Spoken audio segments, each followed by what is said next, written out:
The Modern World System 4. Centrist Liberalism Triumphant, 1789–1914. Immanuel Wallerstein. Preface, on writing about the modern world system. This is the fourth volume in a series whose first volume was published in 1974. The overall work was conceived as a multi-volume analysis of the historical and structural development of the modern world system. Each volume was designed to stand by itself but was also intended simultaneously to be part of the singular larger work. This poses some problems both for the author and for the reader. I think it might be useful to the reader for me to spell out how I have approached these difficulties, not all of which were apparent to me when I started out. I do this in the hope that it makes my intentions and methods more clear to the reader. Each volume, and each chapter within a volume, has a theme and tries therefore to establish a point. The whole book is simultaneously historical/diachronic and structural/analytic/theoretical. This is in accord with my epistemological premise that the much vaunted distinction between ideographic and nomothetic epistemologies is outdated, spurious, and harmful to sound analysis. Social reality is always and necessarily both historical, in the sense that reality inevitably changes every nanosecond, and structural, in the sense that social action is governed by constraints deriving from the historical social system within which the described activity occurs. If, however, one tries to describe reality over a large space and a long time, say, the modern world system as a whole from its inception in the long 16th century 1450–1640 to today and tomorrow, one encounters the elementary difficulty that one cannot do everything at once. So I decided to take the story forward more or less chronologically, introducing structural aspects of the modern world system when they first occurred or became evident in a significant way. There seemed to me no point in discussing, in a volume largely devoted to the long 16th century, structural issues that became salient only in the 19th century. But equally, it did not seem to be useful to discuss, in a volume largely devoted to the 19th century, structural issues that had already been discussed in the first volume and whose characteristics had not significantly changed in the intervening centuries. Since, however, my views on when a phenomenon such as industrialization first occurred is somewhat different from the one argued by many other analysts, readers might not locate it in the volume in which they expect to see it discussed. I have tried to make clear, as I have proceeded, the logic of my choices.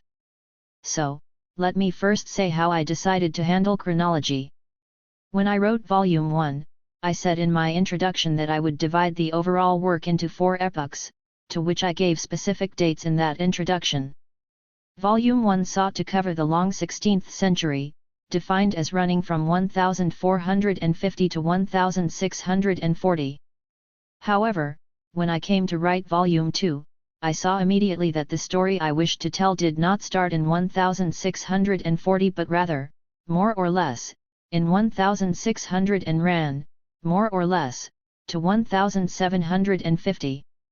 I put these years in the subtitle. I had now adopted, quite deliberately, the concept of overlapping long periods, a concept I continued in volumes 3 and 4. But this meant, of course, that I could not reach the present in merely 4 volumes, as I had thought in 1974. The concept of overlapping time periods turned out to be crucial for my analyses. For time boundaries are of course fairly arbitrary and can be justified only in terms of the immediate issue that one is treating. The story of Dutch hegemony in the world economy, Chapter 2 of Volume 2, may be thought to have started in 1600, or even earlier, but definitely was not over in 1640 and is not really part of the story of the long 16th century. It belonged in Volume 2, devoted to the consolidation of the European world economy in the 17th century again, more or less. Furthermore, this raises the question of when one should seek to enter structural notions into the text. There was, at least in my opinion, no hegemonic power in the 16th century. It would have been out of place to introduce the concept, therefore, in Volume 1. The Dutch were the first hegemonic power in the modern world system. It is also true that they were not the last. But the concept of hegemony was not discussed within the context of Great Britain's assuming that role, nor will it be in the context of the assumption by the United States of that role. The concept, as such, once discussed, was taken for granted, and reference, when appropriate, was made to it without reviewing the logic of the concept. The theoretical debate had already taken place.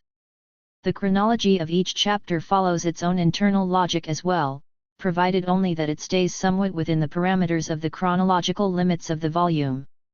A good example of this is found in Volume 3. Whereas the overall volume presumably ends in the 1840s, Chapter 3, on incorporation, goes to 1850, according to its title, and actually somewhat beyond.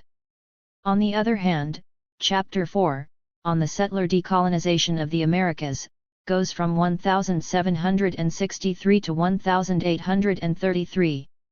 Since I cannot presume that the reader of this volume will have read the 3 previous volumes, I believe it would be useful to resume the diachronic/theoretical story that I have heretofore told. Should readers of this volume feel that I have failed to discuss something that they think ought to have been included in it, perhaps they will discover that it is something I have extensively treated previously. For example, most books devoted to the 19th century will discuss at length the so-called Industrial Revolution. I have treated this as Chapter 1 of Volume 3 and see no point in repeating this Indiana Volume 4, especially when I wish to tell a different kind of story about the 19th century. So let me start by summarizing what I think is the overall argument of each of the successive volumes. Volume 1, defined as covering the long 16th century, is the story of the creation of the modern world system and the creation of some of its basic economic and political institutions. Volume 2 is the story not of refeudalization but of the consolidation of the European world economy in a period running from 1600 to 1750. It seeks to explain how capitalists in different zones of the world economy responded to the phenomenon of overall slow growth. Volume 3, defined as running from 1730 to the 1840s, is the story of the renewed expansion both economic and geographic of the capitalist world economy. Volume 4, which I think of as running from 1789 to 1873/1914, is devoted to the creation, and only at this late point, of a geoculture for the modern world system, a geoculture largely fashioned around and dominated by what I am calling centrist liberalism. I have said that the various chapters make successive theoretical points. In Volume 1, I discussed in Chapter 1 why and how the modern world system emerged from the medieval prelude.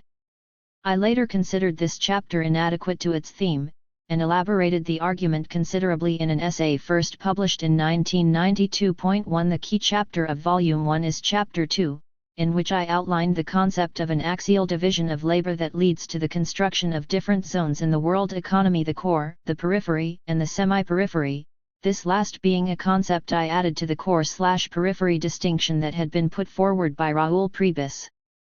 I also made the case that this was the construction of a capitalist world economy, the form that was taken by the modern world system, and that initially this capitalism was constructed in the agricultural arena, with different modes of labor control for different zones of the world economy. Chapter 3 analyzed the creation of the states within the modern world system and the role played therein by the absolute monarchies of the 16th century. Chapter 4 elaborated the distinction between a world economy and a world empire, and why the attempt by Charles V to create a world empire was a failure. Chapter 5 looked at the core zones of the nascent world economy and analyzed why strong state structures were established there, and the role that class played in this process. Chapter 6 looked at the peripheral zones and analyzed why their state structures were weak. It further elaborated the distinction between peripheral zones inside the world economy and external arenas, that is, zones that remained outside the axial division of labor of the capitalist world economy. Volume 1 set the basic argument of the overall work in place, and concluded with a theoretical reprise that summarized and conceptualized the concrete empirical transformations described in the rest of the volume. During the long 16th century, and indeed for some time thereafter, the capitalist world economy existed in only a part of the globe, essentially, Western Europe and parts of the Americas. The rest of the globe was not yet part of this historical social system and therefore not subject to its rules and constraints. If Volume 1 went against the common argument that there was nothing we could call modern or capitalist before the late 18th century, it also argued with the position of those who said that there was a beginning of capitalism in the 16th century but that capitalism had a big setback in the 17th century. See the very extensive literature about the crisis of the 17th century. I treated this literature in the introduction to and Chapter 1 of Volume 2. I wished to argue that the so-called crisis was not at all a setback but a normal B phase, or downturn, of the world economy, one that advanced rather than disrupted capitalist development. Chapter 2 dealt, as we have already indicated, with Dutch hegemony and the general patterns that explain why and how one country becomes hegemonic for a while. Chapter 3 explored what happens when a hegemonic power first begins to decline. Empirically it dealt with English and French aspirations to be the successor state. Chapter 3 discussed how peripheral zones cope with a B phase and why turning inward is not anti-capitalist but survivalist. Chapter 4 was the first serious discussion of the characteristics of a semi-periphery, the role that semi-peripheries play in the life of the modern world system, and the distinction between those that are rising and those that are declining. Chapter 6 dealt with the continuing Franco-British rivalry in the period after there was no longer a significant political role for the Dutch. It described the lead that was taken by Great Britain and why this lead was the result not of more advanced economic structures, the usual argument, but of the fact that the British state, for various reasons, was stronger than the French state, contrary to the usual argument. If the period of the late 18th and early 19th centuries is widely recognized as a period of economic and geographic expansion of the capitalist world economy, credit is usually given to something called the Industrial Revolution and often to something called the First Industrial Revolution, which presumably occurred in England. Analytically, I thought this conception was weak on two grounds. One is that there were not, could not be, separate industrial revolutions in different countries. If there were any such thing, it had to be a phenomenon of the capitalist world economy as a whole. And second, although what happened in that period did indeed reflect an upward blip in the mechanization and the value output of world production, it was no more significant than several previous and several subsequent blips. This is what Chapter 1 sought to demonstrate. Chapter 2 took up the story of the French Revolution. The voluminous literature on this event is currently divided between the adherents of the social, or classical, interpretation that had been so prominent for a long time and those of the liberal, or revisionist, interpretation that gained so much force in the last third of the 20th century. My contention was that both interpretations are wrong, since they both focused attention on phenomena said to be internal to France and on the kinds of changes that occurred in the French state and economic structures. The argument of this chapter was that the French Revolution was a part of, a consequence of, the last phase in the British-French struggle for hegemonic succession, one that was won, of course, by Great Britain, and that the changes internal to France as a result of the revolution were far less fundamental than is usually contended. One of the outcomes of this Franco-British struggle was the second great geographic expansion of the capitalist world economy, in which four large zones were incorporated into the axial division of labor: Russia, the Ottoman Empire, the Indian subcontinent, and West Africa. The key argument is about what happens to a zone, previously in the external arena, when it becomes incorporated as a peripheral zone of the capitalist world economy. The transformations of both the political and economic structures in the four zones, starting from very different existing structures before incorporation, seem to have brought the four zones to all having more or less similar structures as a result of incorporation. Finally, Chapter 4 dealt, for the first time, with the concept of formal decolonization, why it occurs and why it is linked to the emergence of a new hegemonic power. But I argued also that the decolonization of the Americas was a settler decolonization and not a resumption by the indigenous peoples of control of their own lives. The one exception was Haiti, and I tried to show here why and how Haiti was isolated and largely destroyed economically precisely because it was not a settler decolonization. When I came to Volume 4, which I had intended to be the story of the long 19th century, I faced two problems. As we move forward chronologically, the geography of the world system widens, which expands the amount of material to be considered.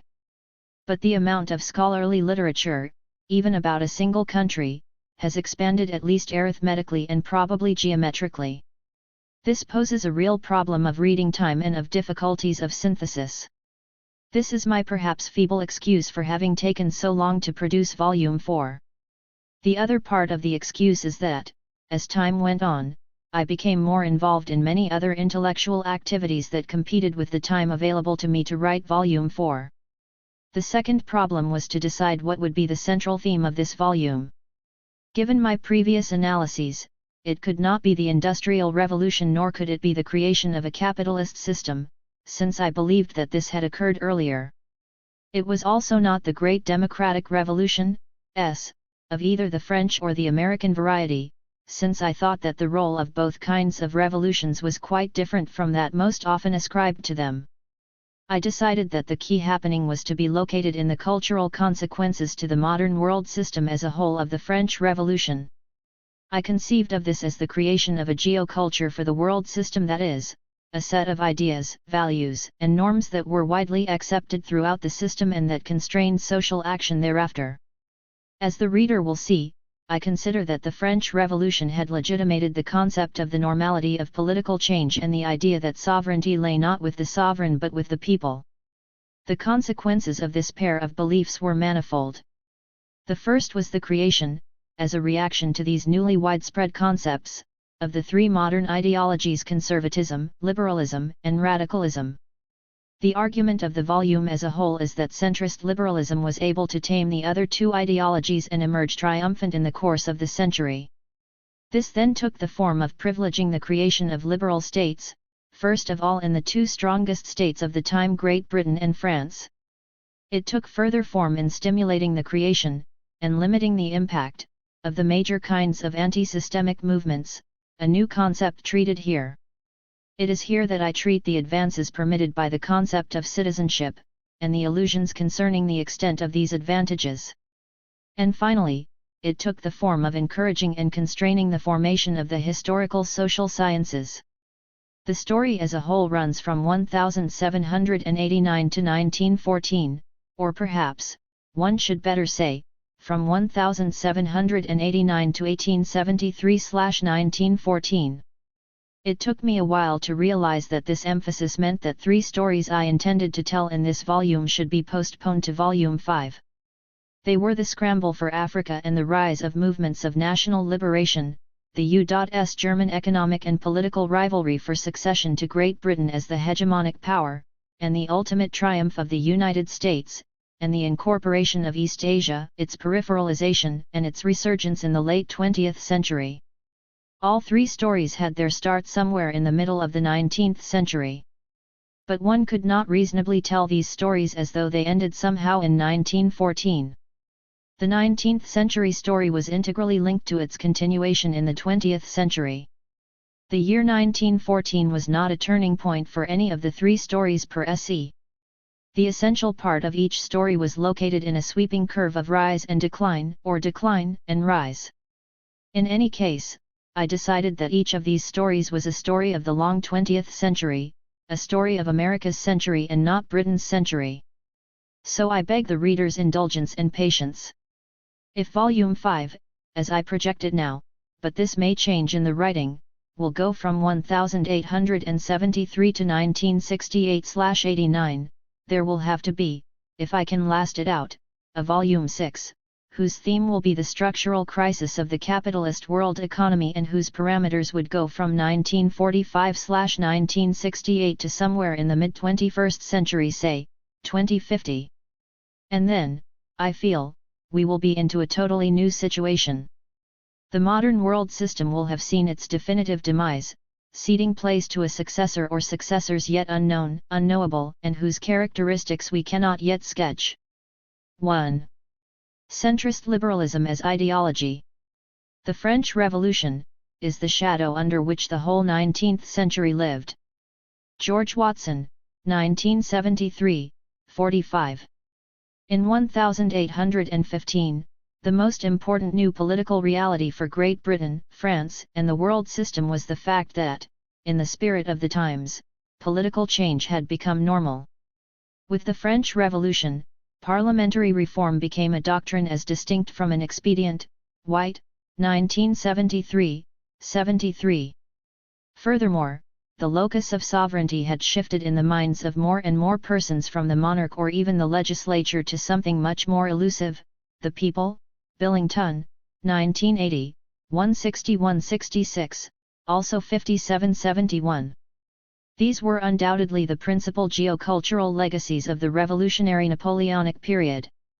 Consequently, the fundamental political problem that Great Britain, France, and the world system had to face in 1815, and from then on, was how to reconcile the demands of those who would insist on implementing the concept of popular sovereignty, exercising the normality of change with the desire of the notables, both within each state and in the world system as a whole, to maintain themselves in power and to ensure their continuing ability to accumulate capital endlessly. The name we give to these attempts at resolving what prima facie seems a deep and possibly unbridgeable gap of conflicting interests is ideology. Ideologies are not simply ways of viewing the world. They are more than mere prejudices and presuppositions. Ideologies are political meta-strategies, and as such are required only in a world where political change is considered normal and not aberrant. It was precisely such a world that the capitalist world economy had become under the cultural upheaval of the revolutionary Napoleonic period. It was precisely this world that developed the ideologies that served during the 19th and 20th centuries as both the handbooks of daily political activity and the credos justifying the mundane compromises of such activity. Was the French Revolution inspired by liberal ideology, or was it rather the negation of liberal ideology? This was a central theme of the French, and worldwide, debate during the bicentennial of 1989. The question, however, is perhaps not very meaningful, because liberalism as an ideology is itself a consequence of the French Revolution, and not a description of its political culture. Point 1. The first ideological reaction to the French Revolution's transformation of the geoculture was in fact, however, not liberalism, but conservatism. Burke and de Maistre wrote about the revolution immediately, in the heat of the events, in books that have remained founts of conservative ideology to this day. Of course, the concepts preceded the terms. The term conservative apparently first appeared only in 1818-2 and the noun liberal was probably first used in 1810.3. Conservative ideology has been deeply tied to a vision of the French Revolution as the exemplar of the kind of deliberate political change that disrupts the slow-moving evolution of natural social forces. For conservatives, this disruptive process had a long and dubious heritage. The French Revolution was but the culmination of the historical process of atomization that reached back to the beginning of such doctrines as nominalism, religious dissent, scientific rationalism, and the destruction of those groups, institutions and intellectual certainties which had been basic in the Middle Ages. Nisbet, 1952, 168-169. Conservative ideology was thus reactionary in the simple sense that it was a reaction to the coming of what we think of as modernity, and set itself the objective either of reversing the situation entirely, the hard version, or of limiting the damage and holding back as long as possible the changes that were coming, the more sophisticated version. The conservatives believed that, by imposing their rational, deductive schema on the political process, the partisans of revolution, or reform, it makes little difference in the conservative dogma, create turmoil, undo the wisdom of the ages, and thereby do social harm. Like all ideologies, conservatism was first and foremost a political program. Conservatives knew full well that they had to hold on to or reconquer state power, that the institutions of the state were the key instrument needed to achieve their goals. When conservative forces returned to power in France in 1815, they baptized this event a restoration. But as we shall see, things did not really go back to the status quo ante. Louis XVIII had to concede a charter, and when Charles X tried to install a true reaction, he was ousted from power and in his place was put Louis Philippe, who assumed the much more modern title King of the French for The ideal solution for conservatives would have been the total disappearance of movements reflecting liberal impulses. Barring that it did not happen in 1815 and came to be recognized as utopian after 1848, the next best solution was to persuade legislators of the need for utmost prudence in undertaking any political change of great significance. The continuing political strength of conservatism would be located in the popular wariness that multiple disillusions with reforms would repeatedly instill in the sovereign people. On the other hand, conservatism's great weakness has always been that it was essentially a negative doctrine. Conservative doctrine was born in reaction to the French Revolution. It was thus born counter-revolutionary. And counter-revolution has been in general even less popular in the 19th and 20th centuries than revolution. It is a label that has been an albatross for conservatives. Conservatives felt, nonetheless, that they had an unassailable case. The greatest objection conservatives had to the French Revolution was the belief espoused by its partisans and theoreticians that all was possible and legitimate through politics. Conservatives argued, instead, for an organic conception of society, and the radical inadequacy of the political as a final account of man. Conservatives supported the state insofar as it incarnated authority, but suspected the central state insofar as it might legislate. The consequence was a penchant for localism, in part because notables had greater strength at local levels and partly because inherently less could be legislated at that level. 7 To be sure, this anti-political bias was not universal among those who were counter-revolutionary, it was merely dominant.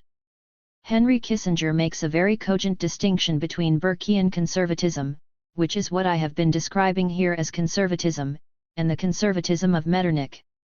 To fight for conservatism in the name of historical forces, to reject the validity of the revolutionary question because of its denial of the temporal aspect of society and the social contract, this was the answer of Burke. To fight the revolution in the name of reason, to deny the validity of the question on epistemological grounds, as contrary to the structure of the universe, this was the answer of Metternich. The difference between these two positions is fundamental. It was this rationalist conception of conservatism which imparted the rigidity to Metternich's policy. It was thus that the Enlightenment retained deep into the 19th century its last champion, who judged actions by their truth, not by their success. 8. Success. This was the clarion call of the liberals. But success in what? This is the key question we must address. Liberalism as an ideology, as opposed to liberalism as a political philosophy, that is, liberalism as a meta-strategy vis-a-vis the demands of popular sovereignty, as opposed to liberalism as a metaphysics of the good society, was not born adult out of the head of Zeus. It was molded by multiple, often contrary, interests. To this day, the term liberalism evokes quite varied resonances. There is the classic confusion between so-called economic and so-called political liberalism. There is also the liberalism of social behavior, sometimes called libertarianism. This mélange, this confusion, has served liberal ideology well, enabling it to secure maximal support. Liberalism started ideological life on the left of the political spectrum, or at least on the center-left. Liberalism defined itself as the opposite of conservatism, on the basis of what might be called a consciousness of being modern, Meinog, 1963, 3. Liberalism proclaimed itself universalist. 9 Sure of themselves and of the truth of this new world view of modernity, liberals sought to propagate their views and intrude the logic of their views within all social institutions, thereby ridding the world of the irrational leftovers of the past. To do this, they had to fight conservative ideologues, whom they saw as obsessed with fear of free men. 10 Men liberated from the false idols of tradition. Liberals believed, however, that progress, even though it was inevitable, could not be achieved without some human effort, without a political program. Liberal ideology was thus the belief that, in order for history to follow its natural course, it was necessary to engage in conscious, continual, intelligent reformism, in full awareness that time was the universal friend, which would inevitably bring greater happiness to ever greater numbers. Scapiro, 1949, 13. After 1815, liberal ideology presented itself as the opponent of the conservative thrust 11 and as such was considered by conservatives to be Jacobin-ical. But as liberalism gained momentum, support, and authority as an ideology, its left credentials weakened, in some respects it even gained right credentials. But its destiny was to assert that it was located in the center. It had already been conceptualized in this way by Constant 12 in the 18th century. It was institutionalized as the centrist position in the 19th century. And it was still being celebrated as the vital center by Schlesinger, 1962, in the mid-20th century. To be sure, the center is merely an abstraction, and a rhetorical device. One can always locate oneself in a central position simply by defining the extremes as one wishes.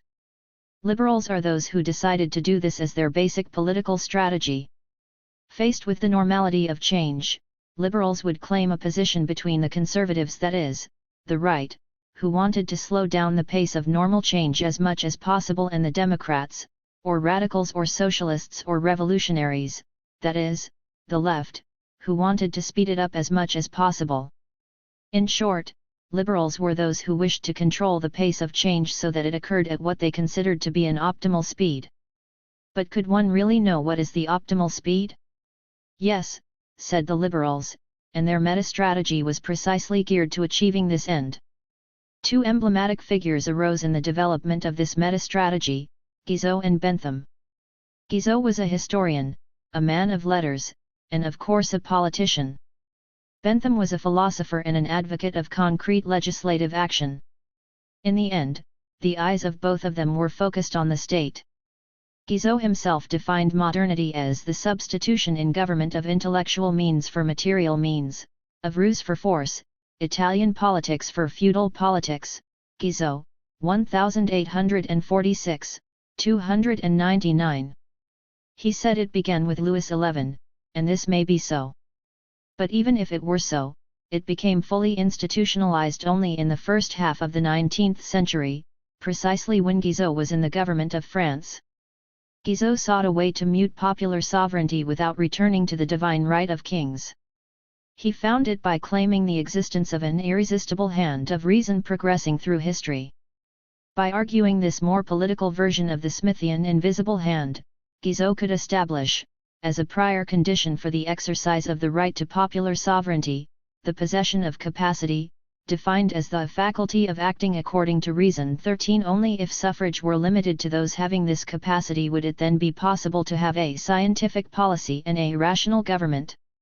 And only such a government would eliminate the triple menace of the return of arbitrary government, the unloosing of popular passions, and social dissolution, cited in Rosenvallen 1985, 255-256, see also 156-158. The reference to science is not casual, but fundamental. Manning, 1976, 16, 21, 23, develops the links between liberal ideology and Newtonian science. He shows the derivation of what he argues are the three principles of liberal ideology from Newtonian thought: the principle of balance, the principle of spontaneous generation and circulation, and the principle of uniformity. First, the stability of the world depends upon its constituent parts remaining in balanced relationships. Second, any attempt to transform the self-moving society into the directed society must necessarily destroy the harmony and balance of its rational order.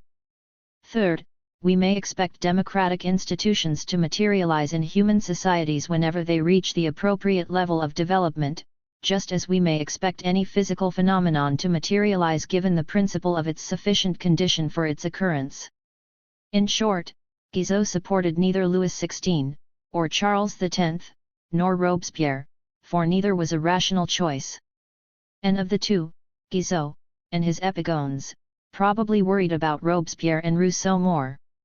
What is still generally called liberalism in the beginning of the 19th century was an attempt to conceive of politics against Rousseau. Revolutionary terror was the child of political voluntarism, artificialisme, everyone agreed with that analysis. Rosenvallen, 1985, 44.14. Guizot's reputation faded, sullied no doubt by his increasingly conservative role in the July monarchy, and is only today being resuscitated by France's political neoliberals. But Bentham's reputation as Great Britain's quintessential liberal has never ceased to be asserted, and acclaimed. Point 15 Guizot's triple menace was equally there for the Benthamites, of course, but they were perhaps even more adept at countering it. Point 16 It was the great French Anglophile and liberal Elie Halévy, 1900-34, who pointed out how Bentham took a starting point actually not too different from that of Rousseau, but had it end up not with revolution but with classic liberalism. England, like France, had its century of liberalism. The century of the Industrial Revolution across the Channel was the equivalent of the century of the French Revolution, the utilitarian philosophy of the identity of interests that of the juridical and spiritualist philosophy of the rights of man. The interests of all individuals are identical.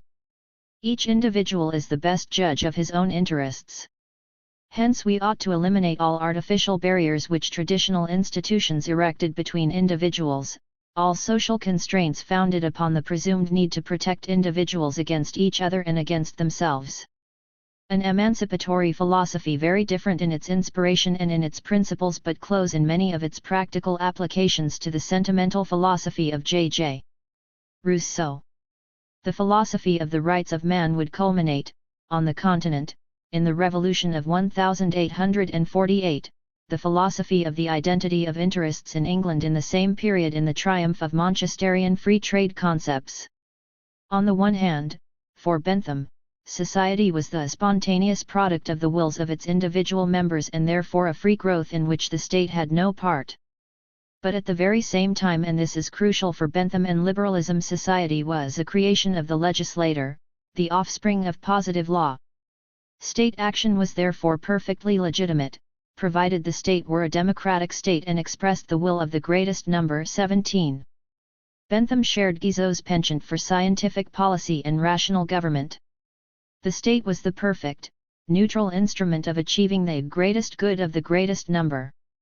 The state therefore had to be the instrument of reform, even of radical reform, precisely because of the triple menace. Bentham and the Benthamites were never complacent about the condition of England. They were radical reformers, and they worked hard at their reforms, by working out detailed blueprints for them, by propaganda, agitation, intrigue, conspiracy, and if truth be told, by encouragement to revolutionary movements up to but not beyond the point where resort to physical force would be the next step. Point 18. We come here to the heart of the question. Liberalism was never a meta-strategy of anti-statism, or even of the so-called night watchman state. Far from being contrary to laissez-faire, the liberal state was itself a creation of the self-regulating market. Polanyi, 1957, 3. Liberalism has always been in the end the ideology of the strong state in the sheep's clothing of individualism, or to be more precise, the ideology of the strong state as the only sure ultimate guarantor of individualism. Of course, if one defines individualism as egoism and reform as altruism, then the two thrusts are indeed incompatible. But if one defines individualism as maximizing the ability of individuals to achieve self-defined ends, and reform as creating the social conditions within which the strong can temper the discontent of the weak and simultaneously take advantage of the reality that the strong find it easier than the weak to realize their wills, then no inherent incompatibility exists. Quite the contrary. Great Britain and France had been precisely the two states where relatively strong state machineries had already been created between the 16th and the 18th centuries. But these states did not have a deep popular legitimacy, and the French Revolution had undermined what legitimacy they had. 19th century liberalism set itself the task of creating, recreating, significantly increasing, this legitimacy and thereby cementing the strength of these states, internally and within the world system. Socialism was the last of the three ideologies to be formulated. Before 1848, one could hardly yet think of it as constituting a distinctive ideology.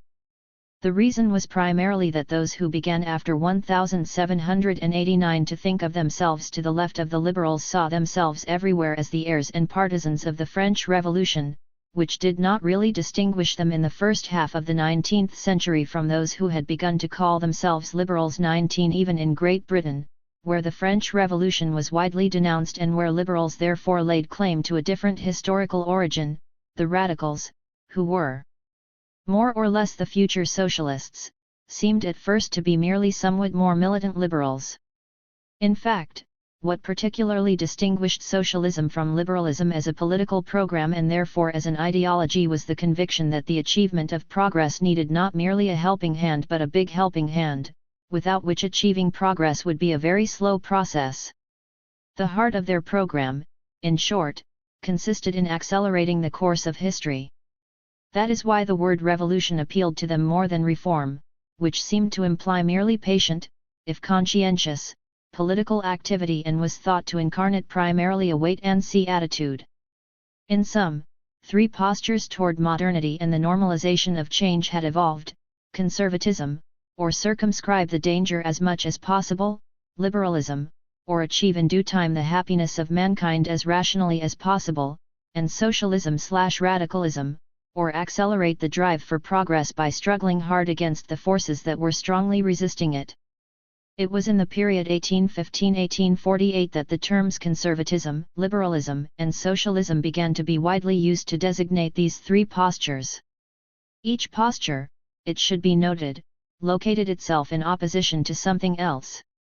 For conservatives, the target was the French Revolution. For liberals, it was conservatism, and the Ancien Régime, whose revival the conservatives were thought to seek. And for socialists, it was liberalism that they were rejecting. It is this fundamentally critical, negative tone in the very definition of the ideologies that explains why there are so many versions of each ideology. Affirmatively, as a positive credo, many varied, even contradictory, propositions were put forward within each camp, each affirming itself as the true meaning of the ideology.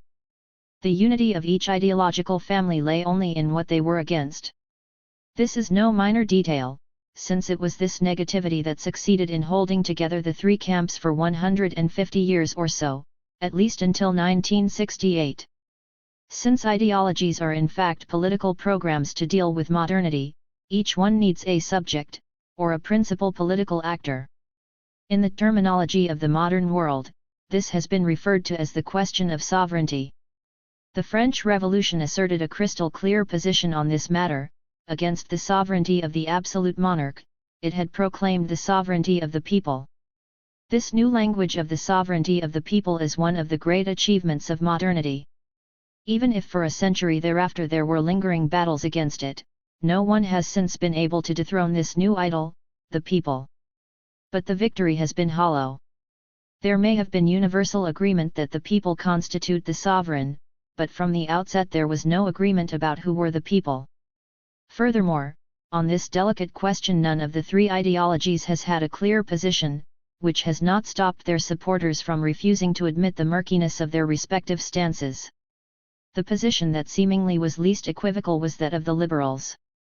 For them, the people was the sum of all the individuals who are each the ultimate holder of political, economic, and cultural rights. The individual is the historic subject of modernity par excellence. One can credit the liberals at least with having debated extensively this question of who this individual is in whom sovereignty is located. Conservatives and socialists ought in principle to have been debating this issue as well, since each proposed a subject quite different from the individual, but their discussion was far less explicit. If the subject is not the individual, who, then, is it? It is a bit difficult to discern. See, for example, Edmund Burke's Reflections on the Revolution in France, in White, 1950, 28. The nature of man is intricate, the objects of society are of the greatest possible complexity, and therefore no simple disposition or direction of power can be suitable either to man's nature, or to the quality of his affairs. If one didn't know that this was a text attacking French revolutionaries, one might have thought it was intended to denounce absolute monarchs. The matter becomes a bit clearer if we look at something Burke stated almost 2 decades earlier, 1926. 1780, 357 individuals pass like shadows, but the Commonwealth is fixed and stable. Bonald's approach was quite different, because he insisted on the crucial role of the Church. His view shares, however, one element common to all the varieties of conservative ideology: the importance they confer on social groups such as the family, guilds, corporations, the church, the traditional orders, which become for the conservatives the subjects that have the right to act politically. In other words, conservatives gave priority to all those groups that might be considered traditional, and thus incarnating continuity, but rejected identifying conservatism with any totality as a political actor. What has never in fact been clear in conservative thought is how one can decide which groups incarnate continuity. After all, there have always been arguments around contending royal lineages. For Bonald, 1988-1802, 87, the great error of Rousseau and Montesquieu had been precisely to imagine a pure state of nature antecedent to society. Quite the contrary, the true nature of society is what society, public society, is at present. 20 But this definition was a trap for its author, because it so legitimated the present that it virtually forbade a restoration. Precise logic, however, has never been the forte or main interest of conservative polemics. Rather, conservatives were concerned to issue warnings about the likely behavior of a majority constituted by adding up individual votes. Their historical subject was a far less active one than that of the liberals. In their eyes, good decisions are taken slowly and rarely, and such decisions have largely already been taken. If conservatives refused to give priority to the individual as historical subject in favor of small, so-called traditional groups, socialists refused to do so in favor of that large group that is the whole of the people. Analyzing socialist thought in its early period, G.D.H. Cole, 1953, 2, remarked: "The socialists were those who, in opposition to the prevailing stress on the claims of the individual, emphasized the social element in human relations and sought to bring the social question to the front in the great debate about the rights of man let loose on the world by the French Revolution and by the accompanying revolution in the economic field. But if it is difficult to know which individuals constitute the people, and even more difficult to know of what groups the people are constituted, the most difficult thing of all is to know how to define the general will of the whole people. How could one know what it is?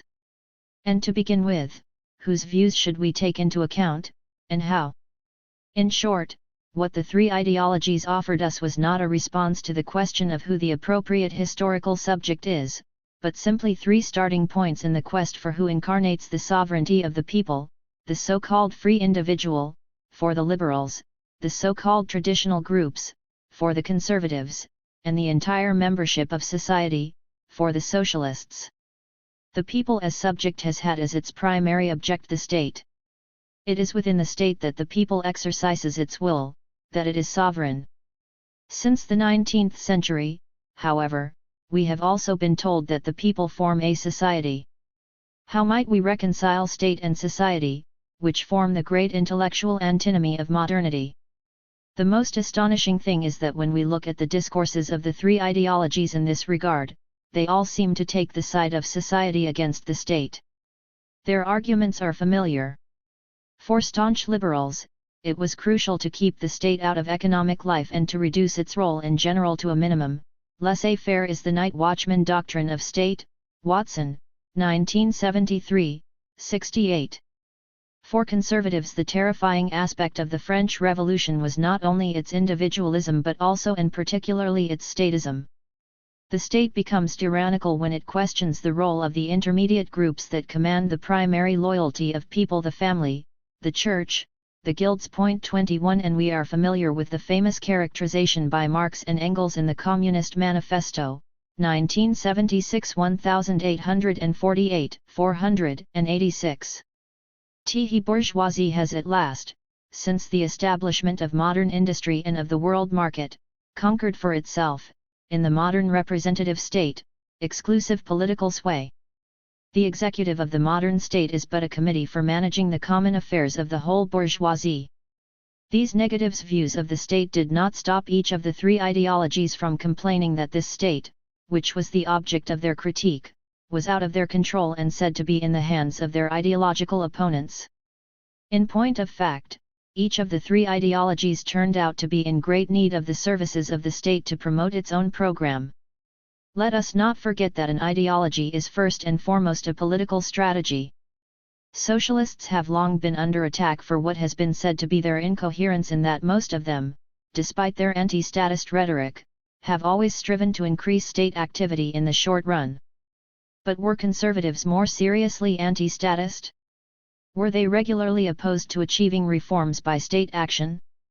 Not at all, in reality. For we must take into account the question of the decline of values, which conservatives have seen as one of the central consequences of modernity. To reverse the perceived current decadence of society, to restore society to the purer state in which it existed before, they have always needed the state. It has been said of one of the great English conservatives of the 1840s, Sir Robert Peel, that he believed that a constitution issuing in a strong executive was essential to the anarchic age in which he lived. Gash, 1951-52. This comment in fact applies more generally to the practice of conservative politicians. Note the way in which Halevy, 1949, 42-43, explains the evolution of the conservative position vis-à-vis the state during the Tory reaction in England at the beginning of the 19th century. The analysis is limpid. Conservatives were always ready to strengthen the state structure to the degree necessary to control popular forces pushing for change. This was in fact implicit in what was stated by Lord Cecil, 1912-192. As long as state action does not involve what is unjust or oppressive, it cannot be said that the principles of conservatism are hostile to it. In 1688 and in the years following, the king regarded himself, and was regarded by public opinion, as the sovereign. It was always to be feared that he would make his sovereignty absolute, and the independence of his authority enjoyed by all the powers of the state constituted a deliberate limitation of the prerogative, a system of constitutional guarantees against royal despotism. At the opening of the 19th century it was the people who in America, in France, in England even, had asserted, or were about to assert, the claim to be supreme. It was therefore against the people that the three powers now maintained their independence. It was no longer the Whigs, it was the Tories who supported institutions whose significance had changed, while their form remained the same. And now the king presided over the league formed by the three powers for the defense of their autonomy against the new claimant for sovereignty. The analysis is limpid. Conservatives were always ready to strengthen the state structure to the degree necessary to control popular forces pushing for change. This was in fact implicit in what was stated by Lord Cecil, 1912-192. As long as state action does not involve what is unjust or oppressive, it cannot be said that the principles of conservatism are hostile to it. Well then, did not at least the liberals, champions of individual freedom and of the free market, remain hostile to the state? Not at all. From the outset, liberals were caught in a fundamental contradiction. As defenders of the rights of the individual vis-à-vis the state, they were pushed in the direction of universal suffrage, the only guarantee of a democratic state. But thereupon the state became the principal agent of all reforms intended to liberate the individual from the social constraints inherited from the past. This in turn led liberals to the idea of putting positive law at the service of utilitarian objectives. Once again, Halevy, 1950, 99-100, clearly pointed out the consequences. The utilitarian philosophy was not solely, nor even perhaps fundamentally, a liberal system. It was at the same time a doctrine of authority which looked to the deliberate and in a sense scientific interference of government to produce a harmony of interests.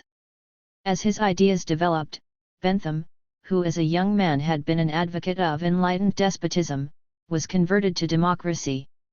But he had reached that position by what we may call a long jump, which carried him at a bound over a number of political doctrines at which he might have been expected to halt aristocracy, a mixed constitution, the balance of powers, and the doctrine that the statesman's aim should be to free the individual by weakening the authority of the government and as far as possible dividing its powers. In Bentham's view, when the authority of the state had been reconciled by a universal or at least a very wide suffrage with the interests of the majority, there was no further reason to hold it suspect. It became an unmixed blessing. And thereupon, the conservatives became now the upholders of the genuine liberal tradition, the old system of aristocratic self-government, with its unpaid officials, against a new system of bureaucratic despotism administered by salaried officials. Is it possible, then, to think that Benthamism was in fact a deviation from liberalism, whose optimal expression is to be found rather in the classical economists, the theoreticians of laissez-faire? No, because we shall see that, when the first Factory Acts were passed in Great Britain, all the leading classical economists of the time supported the legislation, a phenomenon spelled out, and approved, by none other than Alfred Marshall, 1921, 763-764, the father of neoclassical economics. Since that time, the great bureaucratic state has never stopped growing, and its expansion has been sponsored by successive liberal governments. When Hobhouse wrote his book on liberalism as an answer to that of Lord Cecil on conservatism, he justified this expansion in this way: the function of state coercion is to overcome individual coercion, and, of course, coercion exercised by any association of individuals within the state. 1911, 146. No doubt the justifications that each ideology invoked to explain its somewhat embarrassing statism were different. For socialists, the state was implementing the general will. For conservatives, the state was protecting traditional rights against the general will. For liberals, the state was creating the conditions permitting individual rights to flourish. But in each case, the bottom line was that the state was being strengthened in relation to society, while the rhetoric called for doing exactly the opposite. All this muddle and intellectual confusion involved in the theme of the proper relation of state and society permits us to understand why we have never been entirely sure how many distinct ideologies came into existence in the 19th century. 3? 2? Only one? I have just reviewed the traditional arguments that there were 3. Let us now look at how one can reduce the 3 to 2. It seems clear that in the period from the French Revolution to the revolutions of 1848, the only clear cleavage for contemporaries was between those who accepted progress as inevitable and desirable, and thus were globally favorable to the French Revolution, and those who favored the counter-revolution, which took its stand against this disruption of values, considering it as profoundly wrong. Agulhon, 1992, 7. Thus the political struggle was between liberals and conservatives. Those who called themselves radicals or Jacobins or Republicans or Socialists were regarded as simply a more militant variety of liberals. In The Country Parson, Le Cure de Village, Balzac, 1897-1839, 79, has a bishop exclaim: "Miracles are called for here among an industrial population, where sedition has spread itself and taken root far and wide, where religious and monarchical doctrines are regarded with a critical spirit, where nothing is respected by a system of analysis derived from Protestantism by the so-called liberalism of today, which is free to take another name tomorrow."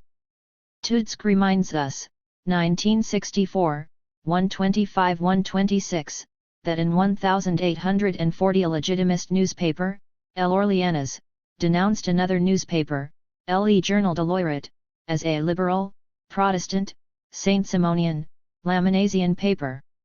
This was not completely wild, since, as Simon notes, 1956, 330 the idea of progress, in fact, constituted the core and central inspiration of Saint Simon's entire philosophy of thought. C.F. Manning, 1976, 83-84. Furthermore, this liberal socialist alliance has roots in liberal and egalitarian thought of the 18th century, in the struggle against absolute monarchy. See Maissonnier, 1989, 137-156. It continued to be nourished in the 19th century by the ever-increasing interest of both ideologies in productivity, which each saw as the basic requirement for a social policy in the modern state. Both Saint-Simonism and economic liberalism evolved in the direction of what we call today economic rationalization. Mason, 1931, 681. With the rise of utilitarianism, it might have seemed that the alliance could become a marriage. Brebner speaks with sympathy of the collectivist side of Bentham, concluding, 1948, 66, what were the Fabians but latter-day Benthamites? And he adds that John Stuart Mill was already in 1830 what might be called a liberal socialist. On the other hand, after 1830 a clear distinction began to emerge between liberals and socialists, and after 1848 it became quite deep. At the same time, 1848 marked the beginning of a reconciliation between liberals and conservatives.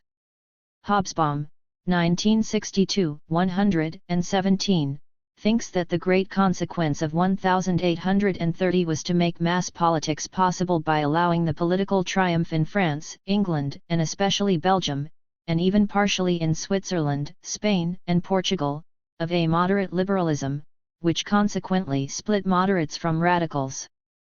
Cantimeri, analyzing the issue from an Italian perspective, thinks that the question of a divorce was open until 1848. Until then, he notes, 1948, 288, the liberal movement had rejected no path, neither a call for insurrection nor reformist political action. It was only after 1848 that a divorce was consummated between these two tactics. What is crucial to note is that after 1848 socialists stopped referring to Saint Simon. The socialist movement began to organize itself around Marxist ideas. The plaint was no longer merely poverty, susceptible to repair by reform, but the dehumanization caused by capitalism, whose solution required overturning it completely. See Kolakowski, 1978, 222. At this very time, conservatives began to be conscious of the utility of reformism for conservative objectives. Sir Robert Peel, immediately following the Reform Bill of 1832, issued an electoral manifesto, the Tamworth Manifesto, which became celebrated as a doctrinal statement. It was considered by contemporaries as almost revolutionary, not merely because it announced the acceptance of the Reform Bill as a final and irrevocable settlement of a great constitutional question, but because this position was announced to the people rather than to Parliament, which caused a great sensation at the time. Halavy, 1950, 178.22. In the process, conservatives noted their convergence with liberals on the importance of protecting property, even though what interested them about property was primarily the fact that it represented continuity and thus served as the foundation for family life, the church, and other social solidarities. See Nisbet, 1966, 26. But beyond this practical convergence, there was the concrete menace of real revolution, a fear they shared, as Lord Cecil noted, 1912, 64. For it is an indispensable part of the effective resistance to Jacobinism that there should be moderate reform on conservative lines. Finally, we should not entirely neglect the third possible reduction of 3 to 2 conservatives and socialists joining hands in opposition to liberals, even if this seems the least likely theoretically. The conservative character of Saint-Simonian socialism, its roots in Bonaldian ideas, has often been noted. See Immanuel, 1956, 320, Iggers, 1958a, 99. The two camps could come together around their anti-individualist reflex. Equally, a liberal like von Hayek denounced the socialist character of the conservative Carlyle's thought. This time, it was the social side of conservative thought that was in question. Lord Cecil, 1912, 169, did not in fact hesitate to declare this affinity openly. It is often assumed that conservatism and socialism are directly opposed. But this is not completely true. Modern conservatism inherits the traditions of Toryism, which are favorable to the activities and the authority of the state. Indeed, Mr. Herbert Spencer attacked socialism as being in fact the revival of Toryism. The consequence of liberal socialist alliances was the emergence of a sort of socialist liberalism, ending up with two varieties of liberalism. The conservative socialist alliances, more improbable, were originally merely passing tactics. But one might wonder whether one might not think of the various totalitarianisms of the 20th century as a more lasting form of this alliance, in the sense that they instituted a form of traditionalism that was both populist and social. If so, these totalitarianisms were yet another way in which liberalism remained center stage, as the antithesis of a Manichaean drama. Behind this facade of intense opposition to liberalism, one finds as a core component of the demands of all these regimes the same faith in progress via productivity that has been the gospel of the liberals. In this way we might conclude that even socialist conservatism, or conservative socialism, was, in a way, a variant of liberalism, its diabolical form. In which case, would it not be correct to conclude that since 1789 there had only been one true ideology, liberalism, which has displayed its colors in three major versions? Of course such a statement has to be spelled out in historical terms. If during the period 1789–1848 there was a great ideological struggle between conservatism and liberalism, conservatism failed in the end to achieve a finished form, as we shall see. After 1848, liberalism would achieve cultural hegemony in the world system and constitute the fundamental core of the geoculture. In the rest of the long 19th century, liberalism dominated the scene without serious opposition. It is true that Marxism tried to constitute a socialist ideology as an independent pole, but it was never entirely able to succeed. The story of the triumph of liberalism in the 19th century is the theme of this volume. 2. Constructing the Liberal State, 1815–1830. The French Revolution overthrew or terrified the princes, disconcerted the philosophers, changed the form of problems. Elie Halavi, 1901a, 276. During the half-century following the French Revolution, from the fall of the Bastille to the final collapse of English Chartism, the danger of revolution was never entirely absent from any European country. Franco Darval, 1934, 304. Great Britain and France fought a long battle for hegemony within the capitalist world economy from 1651 to 1815.1. It was only in 1815 that Great Britain at last won its definitive victory. At once, and with a celerity that is remarkable, the two countries entered into a tacit but very profound alliance in the effort to institutionalize a new political model for states located in the core zones, or aspiring to locate there. This model was that of the liberal state, which was a key element in the legitimation of the capitalist world economy in the era of popular sovereignty. The alliance between Great Britain and France was based not only on the fact that they faced somewhat comparable internal pressures but also on the fact that they needed each other in order to achieve this end. They needed each other for mutual support and learning in the construction of the model, to be sure. They needed each other also to maintain a geopolitical balance in their mutual interest. Point 2. But most of all, they needed to present a common standard to the rest of the world in order more effectively to sweep away alternative models and turn all eyes toward theirs. Thus began the complicit, although quite often less than totally cordial, entente. The crucial period for this process ran from 1815 to 1875, after which the model was firmly established and would remain so for at least a century, enabling the capitalist world economy to maintain a certain structural stability amid the very stormy turmoil to which it would be subjected. Still, on the morrow of Waterloo there seemed to be very few advocates of the liberal state in places of power, even in Great Britain and France. Indeed, the very term did not yet exist.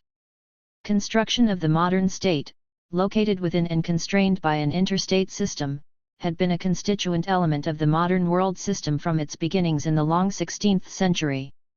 The concern of rulers had been to strengthen the state in two ways: to strengthen its authority, that is, its capacity to make efficacious decisions within its frontiers, and to strengthen its world power, that is, its capacity to impose its will on other states and diminish their possibility of doing the converse. There had long been much debate about the proper distribution of decision-making within the state, how much of it should be concentrated in the head of state as sovereign, how much shared with legislative bodies. For 3 centuries, however, the debate remained one of distribution of power among branches of government. It is true that in 1776, the U.S. Declaration of Independence was proclaimed in the name of "we, the people," but it was not at all clear, even to the signers of this declaration, how seriously one was to take the idea of popular sovereignty, and what its implications were. For the world system as a whole, it was the French Revolution that let the genie out of the bottle. After 1789 it was impossible to keep political debate within a privileged circle of propertied interests. Evans, 1983, 66. The French Revolution and its Napoleonic aftermath made the concept of popular sovereignty one with which every government in the modern world had to come to terms, and none more so than the governments of the two rivals for hegemonic power. The question in 1815 was whether 1789-1815 was merely a sort of revolutionary interlude, to be interred by a Restoration and a Tory reaction, or whether the concept of popular sovereignty would have an enduring political impact. To the surprise of the restorers of global order, it was an idea that had taken deeper root than they had realized. They could not inter it, whatever they wished.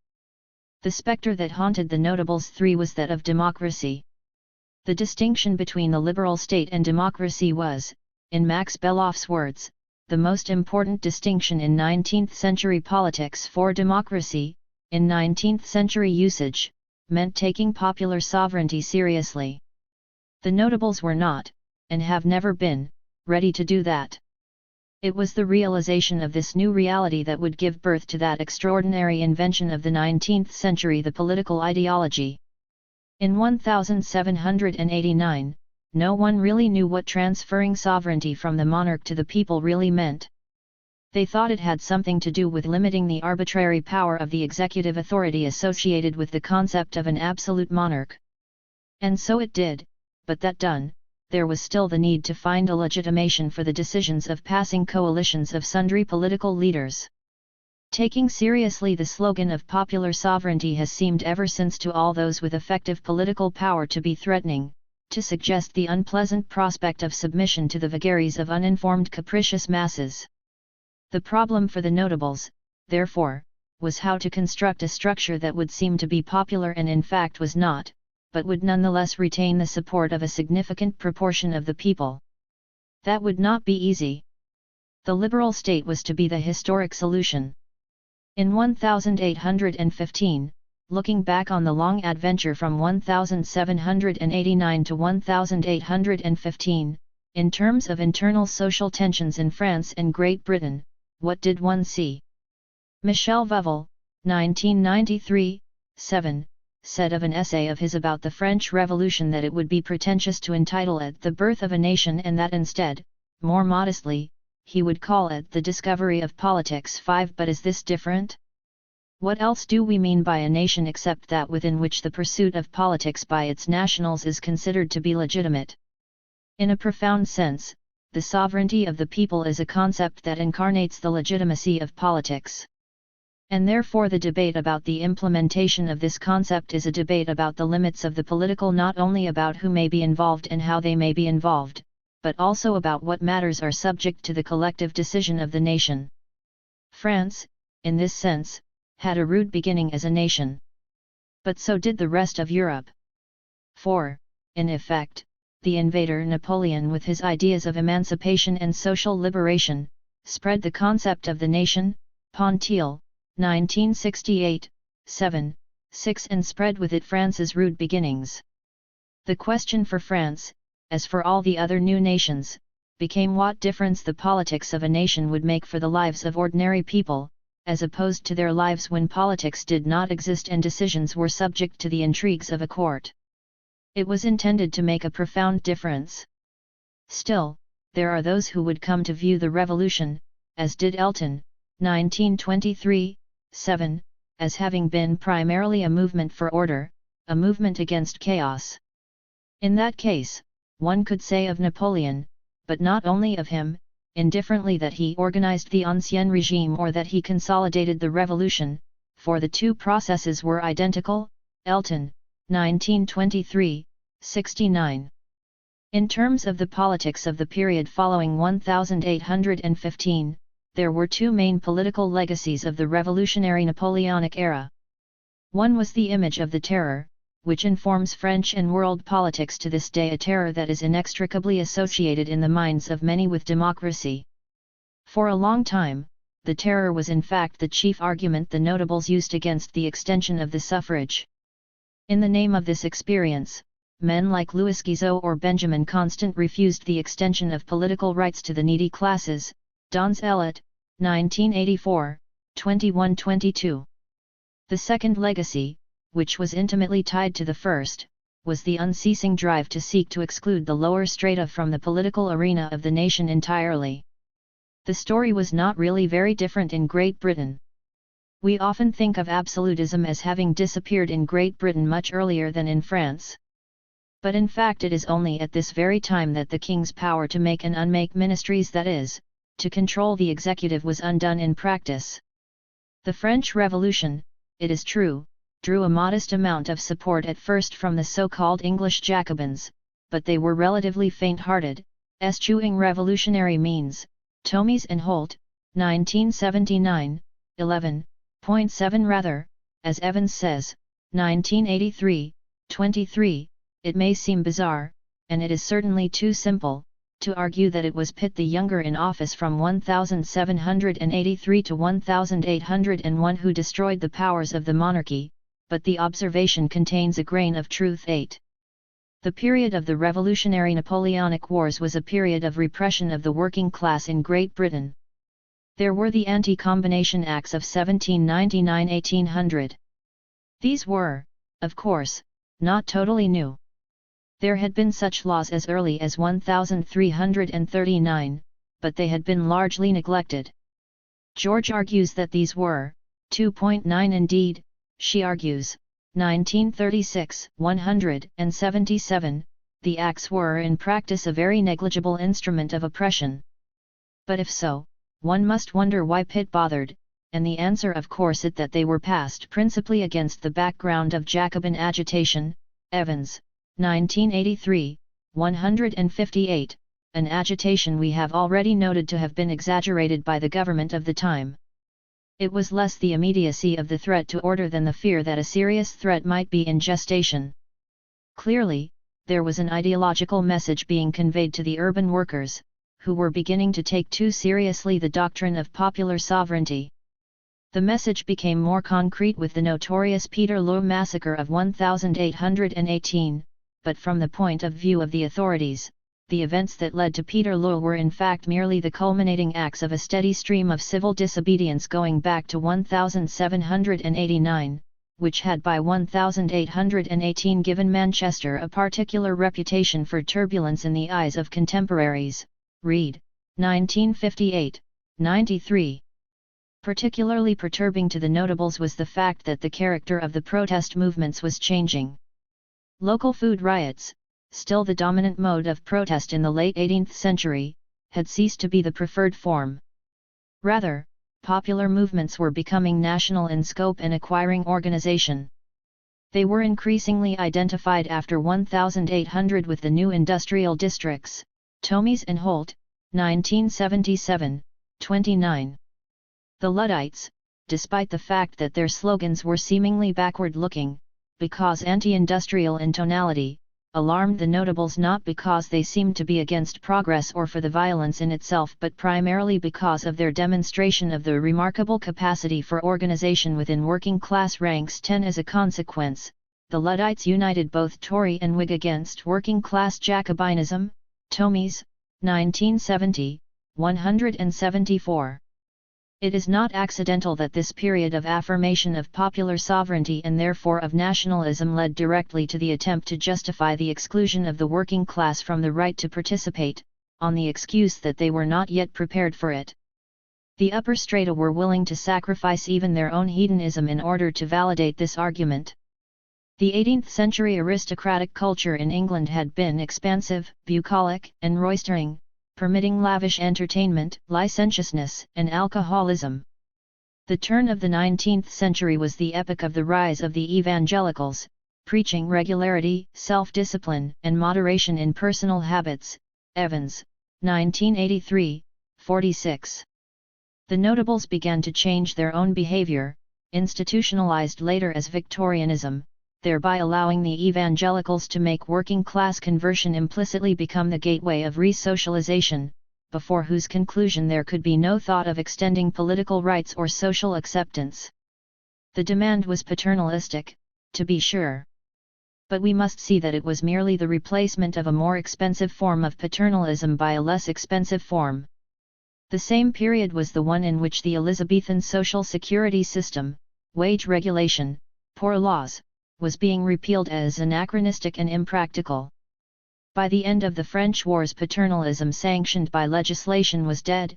Relations between masters and men were defended objectively by market forces. A decade before the frontal attack on tariffs, it was the first triumph of the new political economy and a talisman for the new age. Evans, 1983, 44. This demand of a prior re-socialization, a transformation of the moral order, as a way of postponing participation in the political rights that went with popular sovereignty, was voiced not only in relation to Great Britain's working classes but also as a requirement for the unwashed, dangerous classes of what we would today call the Third World or the South. The same Methodists who led the evangelical thrust internally were the first Christian group to organize, in 1787, a regular system of foreign missions. Halavi, 1949a. 1:446.11. This was also the moment of the rise of the abolitionist movement.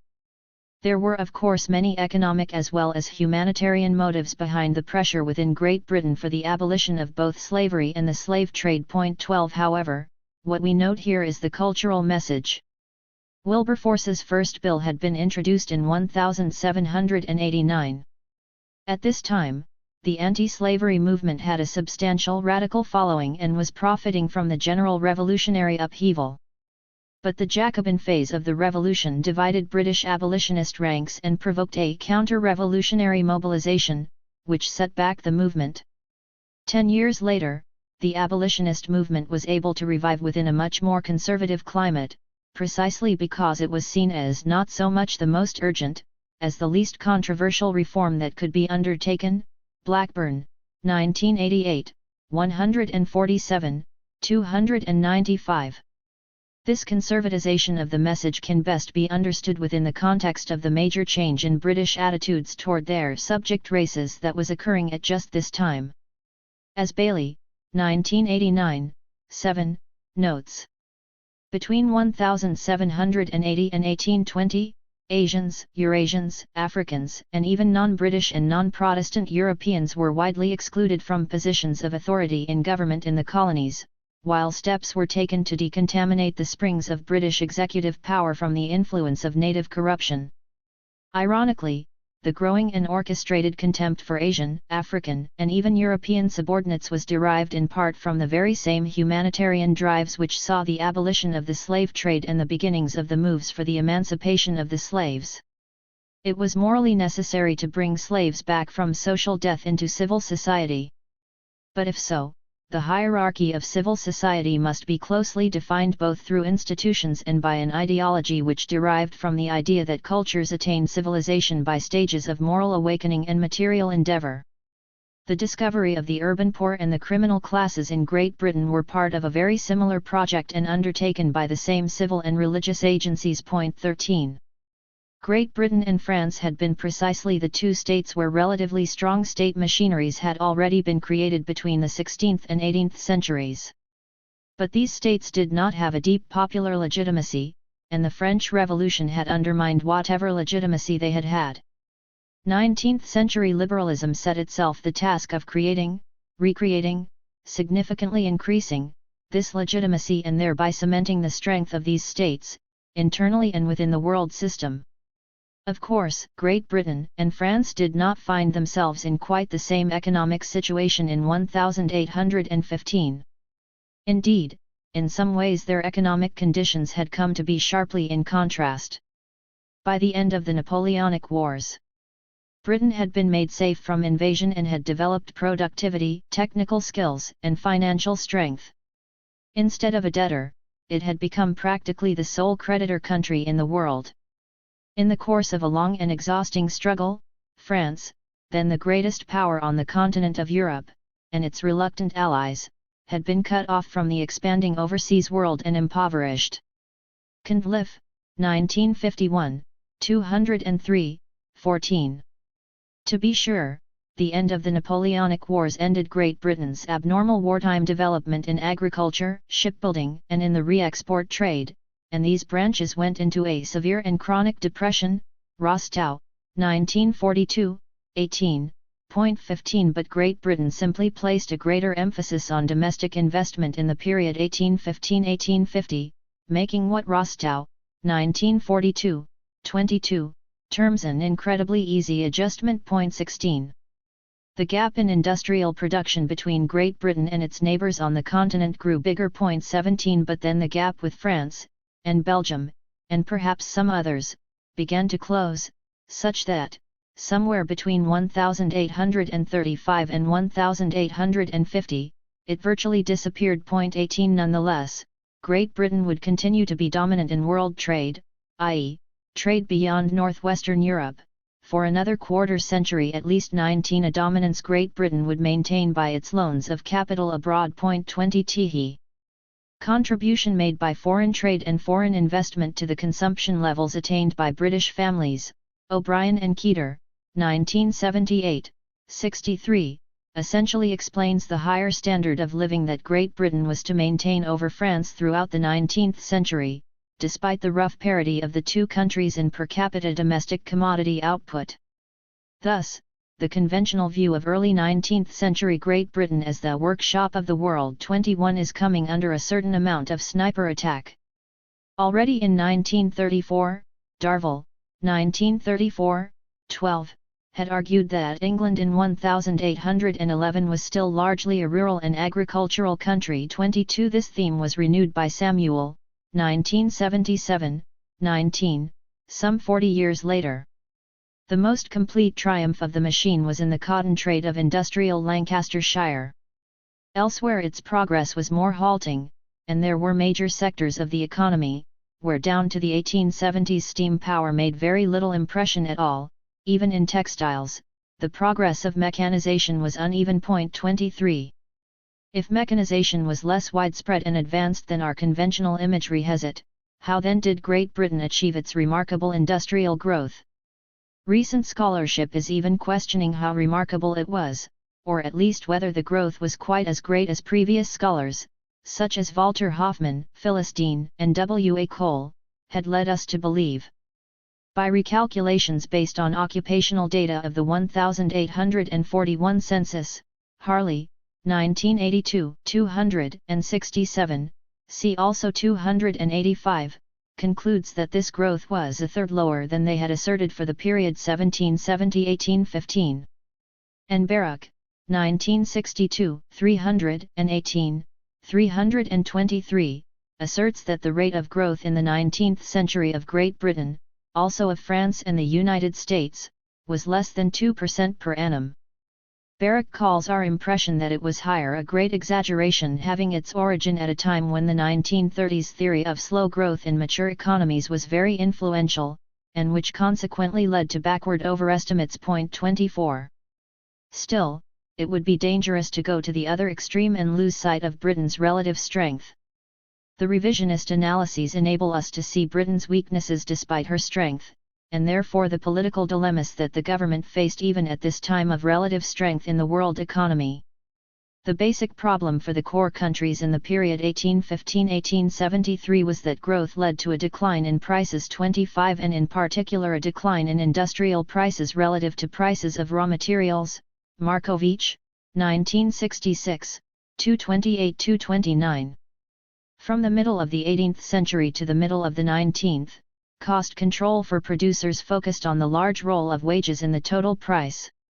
A combination of repression and mechanization was used to reduce these costs, successfully. These techniques had in fact succeeded too well. For this had the negative consequences of both stimulating political turbulence and leading to the relative decline on the world market of industrial prices. It was only by means of the creation of the liberal state that this dilemma was overcome and capitalist producers in the core zones could benefit from a restored internal order and a return to favorable terms of trade. The key mechanism utilized by the liberal state was a shift in the central focus of cost control from the domestic front to the periphery, a process incarnated in the colonial expansions of the last third of the 19th century.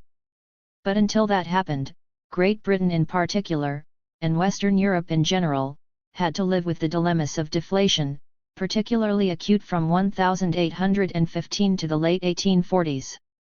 Wage workers were hurting, since wage levels went down both absolutely and relatively. 26 Agricultural producers were hurting, since there was a steady fall in English wheat prices in the first 3 quarters of the 19th century, Fairley, 1969, 105.27. Were even British industrialists doing all that well? We have already noted that their initial edges of 1815 over Western Europe, a quite significant one, seemed to fritter away by 1850, not to mention the emergence of Germany and the United States in the second half of the 19th century. The profitability of British industry risked being ephemeral. Alternatives needed to be secured, and were. If British hegemony in the world system served to create any long-lasting economic advantage, it did so by making possible the remarkable growth in British foreign investments, one of the most important facts of British economic development in the 19th century and by no means a minor one in world affairs. Imla, 1952, 222. France, of course, seemed, especially to the industrialists, to be in even more difficult straits. France did, to be sure, have a few advantages. Its technical education, thanks to the Revolution and Napoleon, flourished and was considered to be the best in the world in the first half of the 19th century. It could export its technical and commercial expertise, see Cameron, 1957a, 245-246, 1961. And its industrial base did steadily expand, as we have seen. Still, it has long been thought that France's industrialization, and hence its competitive edge in the world market, had been impeded by the slow growth of the population, and by the particularly large role of small as opposed to large industry. 28 This view has been challenged by Nye, 1987, 650, 668, who has argued that small size was in fact a rational response to prevailing economic conditions and in no way hampered the process of French industrialization, since by any standard the returns to scale were rather low. And Gill, 1959b, 163, has argued that there was more large industry than has been thought. Indeed, he locates the birth of large-scale capitalist industry in France in precisely the period 1815-1848. Did not, however, Great Britain and France take opposite stances on the crucial question of free trade in the world economy? The answer is less evident than we have been led to believe. In the first place, in 1815, Great Britain was still a protectionist power and the state played an important role in directing foreign trade and overseas expansion. Tariff protection was extended not only to agriculture but also to Great Britain's growing manufacturing industries. Severe restrictions were placed upon the emigration of skilled labor and the export of machinery. Evans, 1983, 12.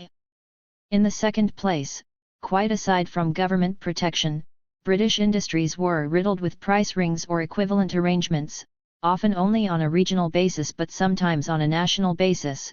Kane, 1980, 20.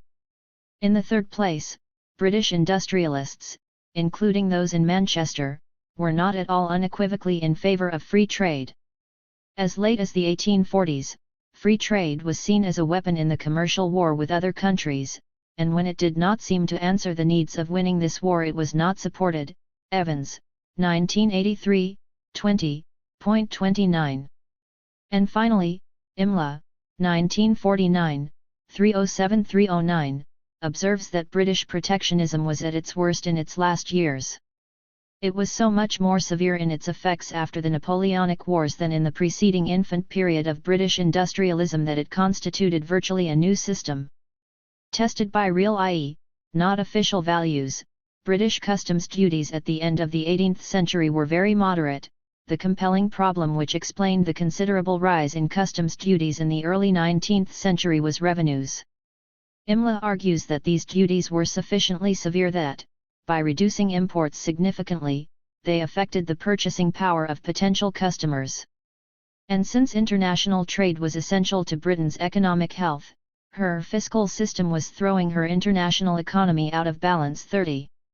Perhaps some of this protectionism was for show, it was surely not all strictly enforced. 31 But it tarnishes the image of the centrality of free trade in British policy, at least before 1850, especially when we put it in relation to the reality, and not the theory, of French protectionism. French tariff rates were in fact substantially lower than British rates for the whole period 1800–1840, despite the perception that the opposite was true. Nye, 1991, 25, 26, Table 1, 42, explains this misperception triply, by the attention the world has given repeal of the Corn Laws, by the fact that analysts took into account only certain industries instead of the pattern of the economy as a whole, and by the fact that the British tended to talk free trade while the French tended to talk protectionism, even under Napoleon III. But, Nye says, in fact the traditional stories of free trade counterpoising a liberal Great Britain against a protectionist France, reluctantly dragged into a world of more enlightened commercial policies, must now be seen as false. Indeed, Immanuel, himself a great believer in the economic merits of free trade, explains, 1958, 123, the deficiencies of Great Britain's economic performance during this period precisely by the relative absence of free trade. In many respects the first half of the 19th century should have been bonanza times for British trade. The technical efficiency of her increasingly mechanized industries, the possibilities of developing demand at home and abroad for her coal and for her machinery, both more freely exportable after 1825, the potentialities of her merchant marine and business services and the demand for her capital created an opportunity with few parallels in economic history. The opportunity was not finally realized under the high protectionism of the post-war years. 32. This false contrast between Great Britain and France. 33 is the background against which we should review another revisionist discussion that concerning the presumed slowness of industrialization of France. 34 or the asserted lateness of takeoff in France. 35 O'Brien and Keeter, 1978, running a series of comparisons of Great Britain and France for the period 1781–1913, found the following: per capita domestic commodity output was roughly equal. Wage levels were markedly lower in France, but since fewer persons were wage workers, this tells us little about average level of earnings. British labour productivity was higher, which was offset by the allocation of a larger share of France's potential labour to agricultural and industrial production. 36 British agricultural productivity was higher, which the authors attribute not to greater efficiency but to better land endowment and greater allocation of land to animal-intensive agriculture. 37 In industry, French labour productivity was higher, the British not catching up until the 1890s, although there was less mass industry. In conclusion, O'Brien and Keeter, 1978, 198, criticize any suggestion of a relative backwardness of France, seeing its economic choices as no doubt different but equally rational. Indeed, they go further and say that they are inclined to see a more humane and perhaps a no less efficient transition to industrial society in the experience of France. 38 The impact of this revisionism has been strong, such that even those who wish to insist on British superiority, like Creuset, are reduced to nuancing the views of the revisionists and to insisting that French economic achievements in the 19th century were creditable, but not more. 39 Crafts, 1984, 59, 67, who undertakes to demonstrate that the revisionist interpretation of French economic performance in the 19th century exaggerates French achievements, nonetheless seems forced to conclude, after indicating his various reservations, that even if all the above points are accepted, it is true that French economic performance looks substantially better than was once thought. 40. Both Great Britain and France, then, as of 1815, sought to concentrate the worldwide accumulation of capital within their frontiers, and how well they did so was only in part a function of the strength of their respective industrial enterprises. It was also very much a function of their ability to restrain the costs of labor, to ensure the constancy of external supply, and to obtain adequate markets for their production. And this was more a political task than a matter of improving their respective economic efficiencies, which on a world scale were rather high for both. The operative role of the states was therefore crucial, but their use was a delicate matter, since the states could wreak damage as well as ensure advantage. The states had to be tamed, manipulated, and directed rationally. The politics of the next 60 years was to center around this effort to rationalize the role of the state, that is to say, to fine-tune the structure of the state so as to maximize the possibilities of increasing the wealth of the nation and, especially, of those who accumulated capital within its frontiers. This process began at the interstate level. From September 18, 1814, to June 9, 1815, Europe's monarchs and foreign ministers met in Vienna to decide the peace that was supposed to govern Europe, what would come to be called the Concert of Europe. In the middle of this long conclave, Napoleon returned from Elba for 100 days, but then was defeated, finally and definitively, at Waterloo on June 18, 1815. It is always harder to achieve consensus about peace than about war. Its objectives are more long-term, and more multifold, hence they divide the peacemakers. It was only Great Britain that had been unremittingly opposed to France, and from a time predating Napoleon. Austria, Russia, and Prussia had had a checkered history over the period of the wars. Great Britain was therefore the prime winner of the 23-year-long series of wars, which might better be considered a single war, as well as the 150-year-long struggle for hegemony in the world system. She had every reason to be calm, balanced, and forceful. She wanted to be certain, of course, that France could never again rise to challenge her. But after the failure of the 100 Days, this could not have seemed too big a problem. What was probably more on Lord Castlereagh's mind was how to prevent the other three great powers from expanding their power unduly, especially since they did not fully share Great Britain's political worldview nor, of course, her economic interests. On the one hand, now that French military power had been broken, Great Britain needed to worry only about Russian military strength and possible expansionist ambitions.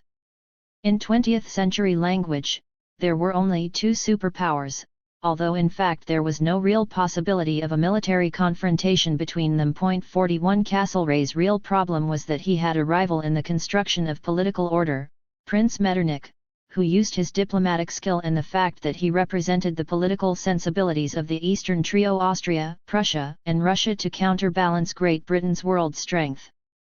The assessment of Henry Kissinger, 1973, 5, is that Castlereagh negotiated the international settlement but that it was Metternich who legitimized it.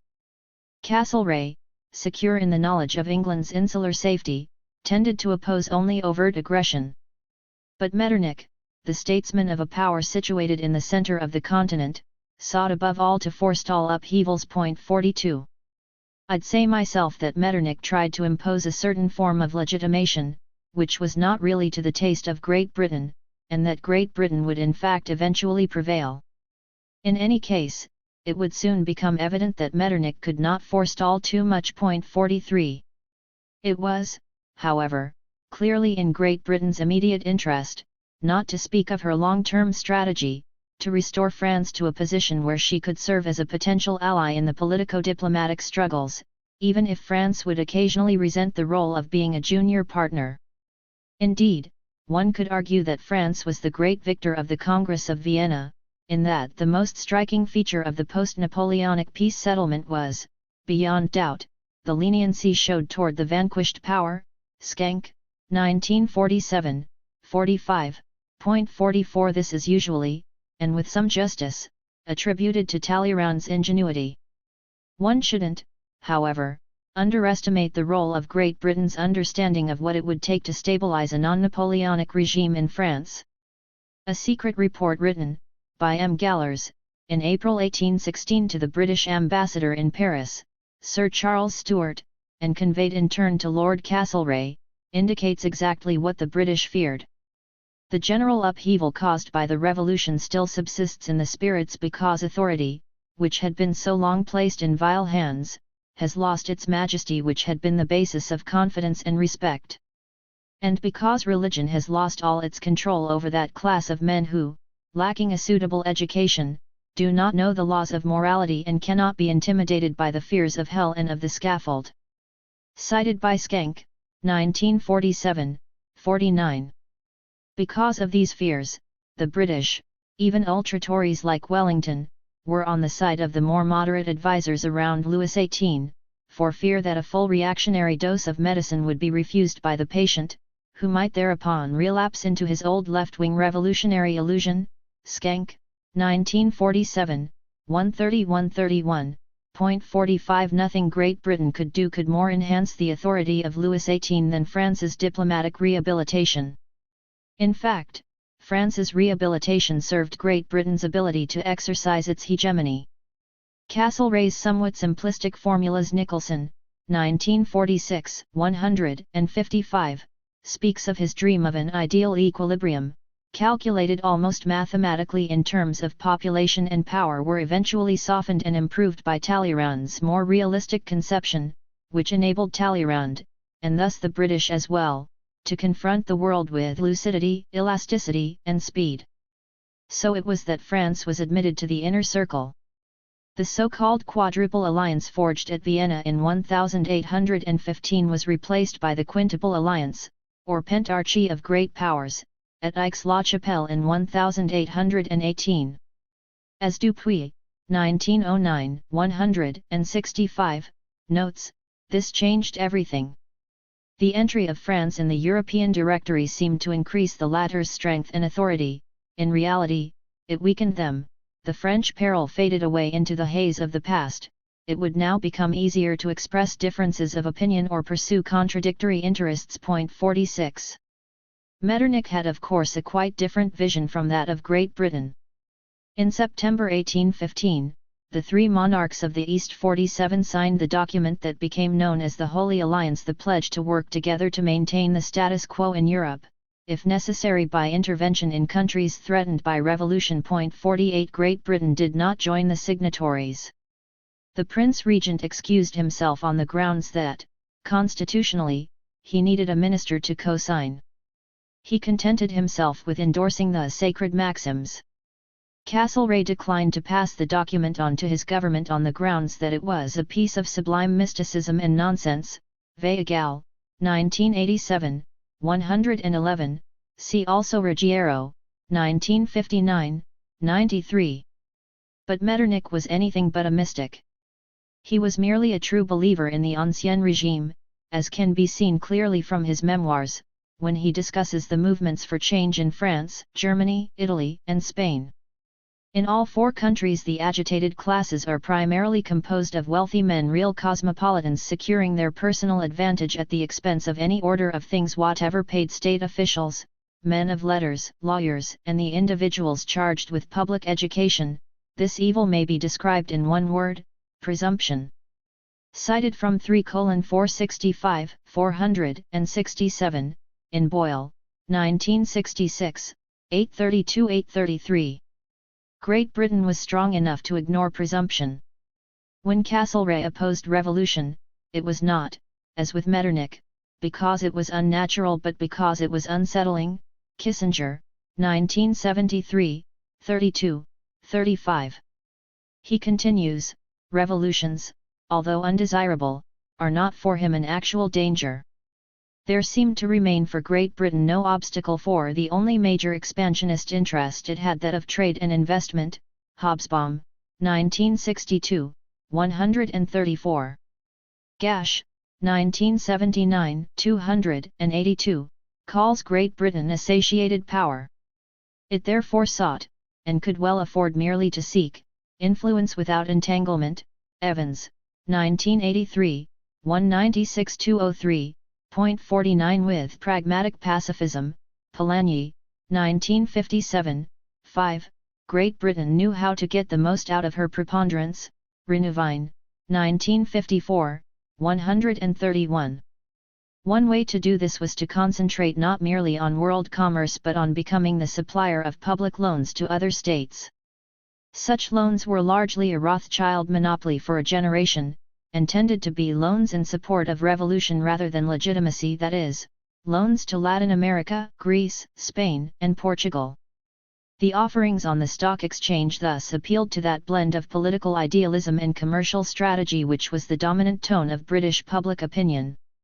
In turn, the securities on these loans, reaching some 750,000 between 1815 and 1830, represented an accumulation of assets readily negotiable abroad, proving to be a currency available for financing the corn trade. Jenks, 1927, 44-45, 61-62.50. A structure of hegemony in the world system could not be stable unless the home front was secure, and as of 1815 Great Britain was in trouble. The combination of a growing population, expanding urban and industrial zones, and the severe post-war slump represented an aggregate of social evils which took half a century to bring under control. Gash, 1979, 2. The essential choice in budgetary terms for the government was whether it would emphasize reduction of expenditures, including social expenditures, and opening the economy maximally, or the more cautious and protectionist policies advocated by the majority of the supporters of the Tories in power. In fact, the government oscillated between the rival policies. Halavy, 1949b, 46.51. Although this was the moment of the so-called Tory reaction, the British variant of conservative ideology was relatively enlightened from the beginning, albeit sometimes grudgingly. To be sure, Toryism emphasized the sense of harmony of the society. Brock, 1941, 35.52. The question is how much this meant in practical terms. For Halavy, 1949a, 199, the Tory reaction amounted, when all is said, to very little.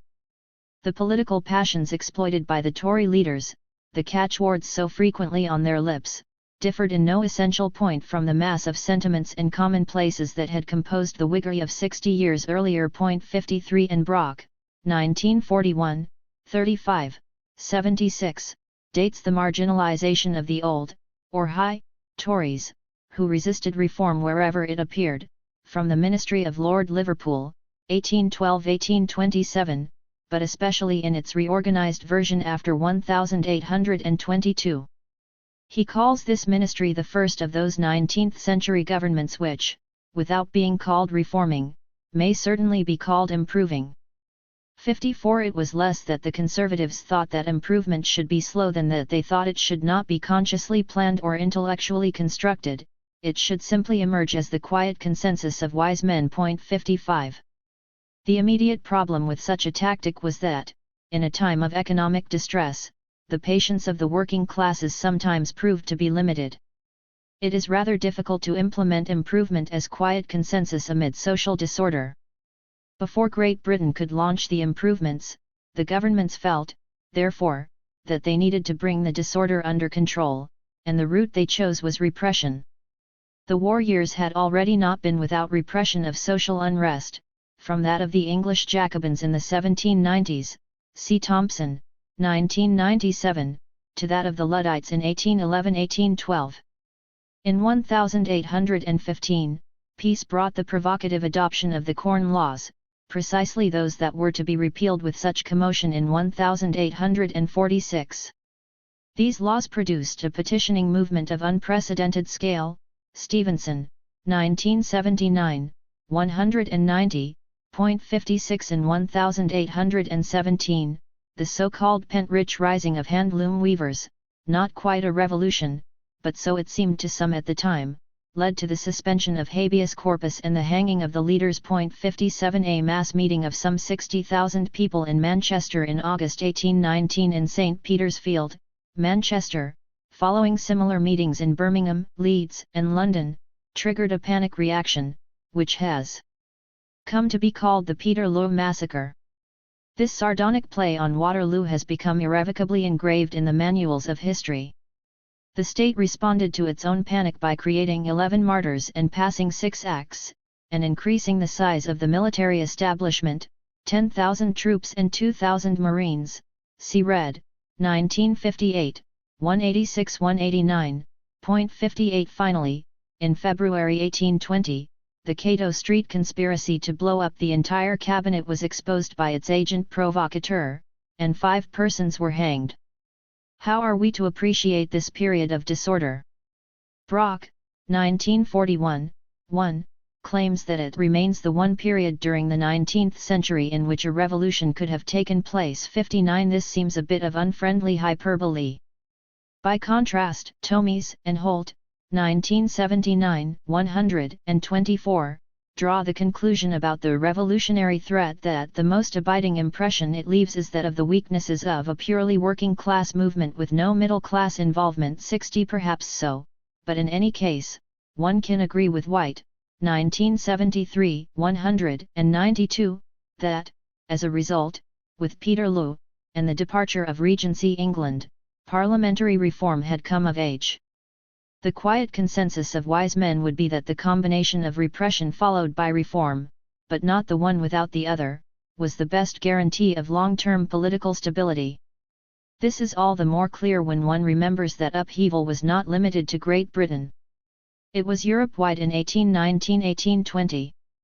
Metternich reacted by promoting intervention in Naples and Spain at the Congress of Troppau in 1820. As we have already seen, the British cabinet formally rejected this idea, despite the increasing sympathy that Tory supporters felt for Metternich, in the light of their own sense of insecurity in their control over the masses of the people. Webster, 1925, 176–177. Cooler heads saw that the day was already won and that it was now time to move on from repression to reform, or at least to improvement. France in many ways initially suffered less popular discontent from the post-war slump than did Great Britain. Perhaps it was the fact that the French were so involved in the reconstruction of the government apparatus. Perhaps it was the legacy of revolutionary structures despite the fact that France was supposed to be living a restoration. Perhaps it was the greater need to restrain a group of ultras that quickened the pace of the liberal centre. Perhaps, most of all, it was the excessive presumption of the ultras, which may have distracted attention from social issues. Napoleon might even be said to have been the one who launched the restructuring. In his 100 days, he was converted to liberalism. Faced with a Louis XVIII who had proclaimed a liberal constitution in the Charter, he told the Chamber of Peers 2 weeks before Waterloo, "I have come to inaugurate the constitutional monarchy." Sewell, 1953, 180. What his messianic reappearance from Elba did in fact accomplish was to cloud over the image of Napoleon as tyrant and re-establish his image as revolutionary. He thereby ensured a legacy. The three nations which dominated the revolutionary tradition of the early 19th century, France, Italy, and Poland, were precisely those in which the cult of Napoleon was most developed. Billington, 1980, 129. The king in 1814, not yet certain of his throne, sought support in the centre.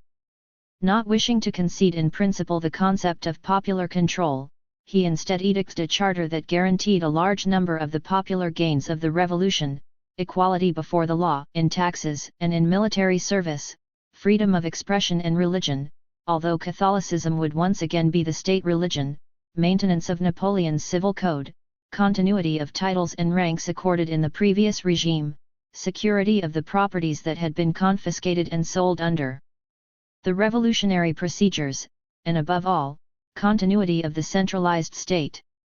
Of course, one element in this compromise was the fact that, politically, the First Restoration was effectuated with the connivance of many of Napoleon's leading supporters, who had bargained for their own continuity in posts. See Zeldin, 1959, 41. But it is important to note that, although some of these same persons compromised themselves with the king during the 100 days and were thereafter purged in some cases, hanged in the White Terror of the Second Restoration, the Charter remained. It obviously reflected more than a circumstantial arrangement, it was a political choice.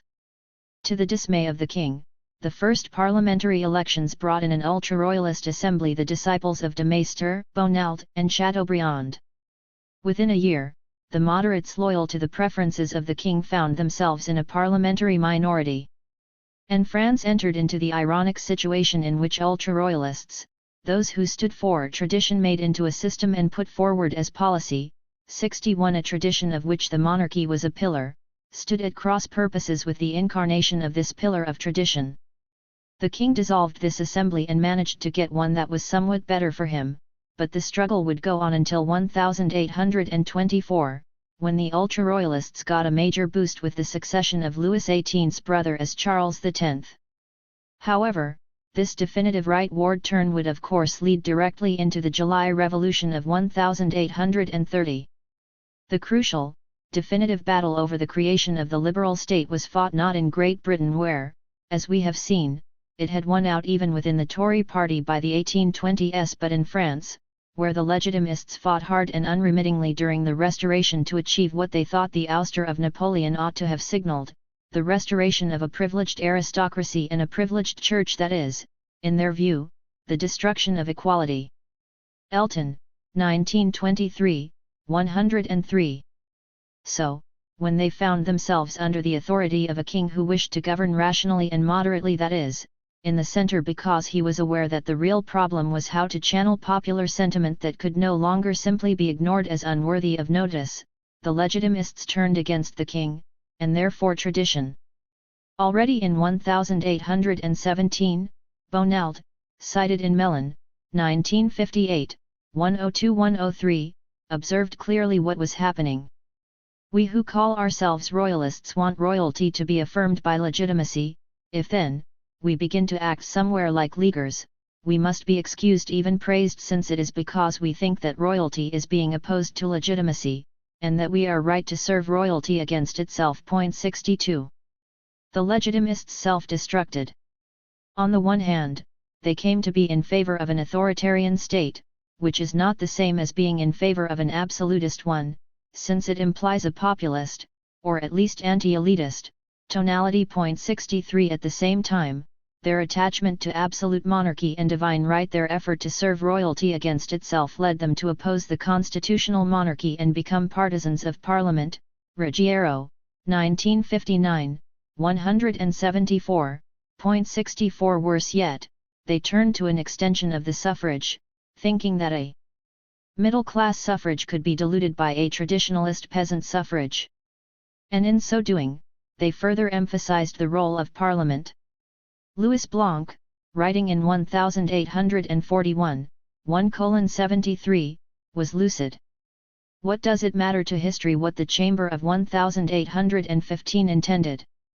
Their legacy is what they did. It is they who proclaimed the dogma of the absolute sovereignty of the legislature, and thus it is they who unknowingly laid the foundations of the syllogism out of which, after 15 years of struggle, 1830 represents the conclusion drawn. The result of Louis XVIII dissolving the chamber was that those who called themselves ultra-royalists were dismayed, and those who called themselves liberals applauded. It should have been the other way around. It is therefore no surprise that it was these same Legitimists who by 1840 were forming the first organized political party in France. The Legitimists gave the opening to the liberals, allowing them to appropriate the Revolution, and even Napoleon, for true tradition, dissociating themselves in the process from the Revolution's overly democratic overtones. 65. The Revolution had been virtuous, but had gone wrong by deviating from its original liberal intent, said Guizot 66 and other liberal historians. A theme Foret would revive in the late 20th century, but with the Charter, it became possible to complete the Catechism. The Revolution is over and has triumphed. In that way, the liberals become the true royalists, the ultras the true revolutionaries. Mellon, 1958, 47. 67. Mellon calls this reading of the history of the French Revolution a milestone in the development of European liberalism. Thereby, the liberals were deradicalized, and were distinguished in their own minds, and more in the minds of others, from Democrats. Liberalism became a term linked with a moderate status quo. 68. It lost its partisan meaning by being semantically dissolved into a general qualifier of various French achievements after 1789, Miracle, 1956, 293. And with that, it could shift from representing opposition to Napoleonic despotism to continuing the Napoleonic experience. Liberalism as the practice of government derived from the same matrix as Napoleonic administration, with the single and practically restricted exception of elected representation as a check on arbitrary rule. Like the Napoleonic functionaries, liberals were convinced that they embodied social and economic progress, were favorable to science and technology, and proclaimed rational, utilitarian principles as the basis for a superior and neutral administration. The continuity between the Napoleonic experience and liberalism was accentuated by the strong defense of the former imperial administrators against the legitimist claims of some Restoration monarchies, as well as by their leading role in statistical propositions to resolve social problems. Wolff, 1991, 242.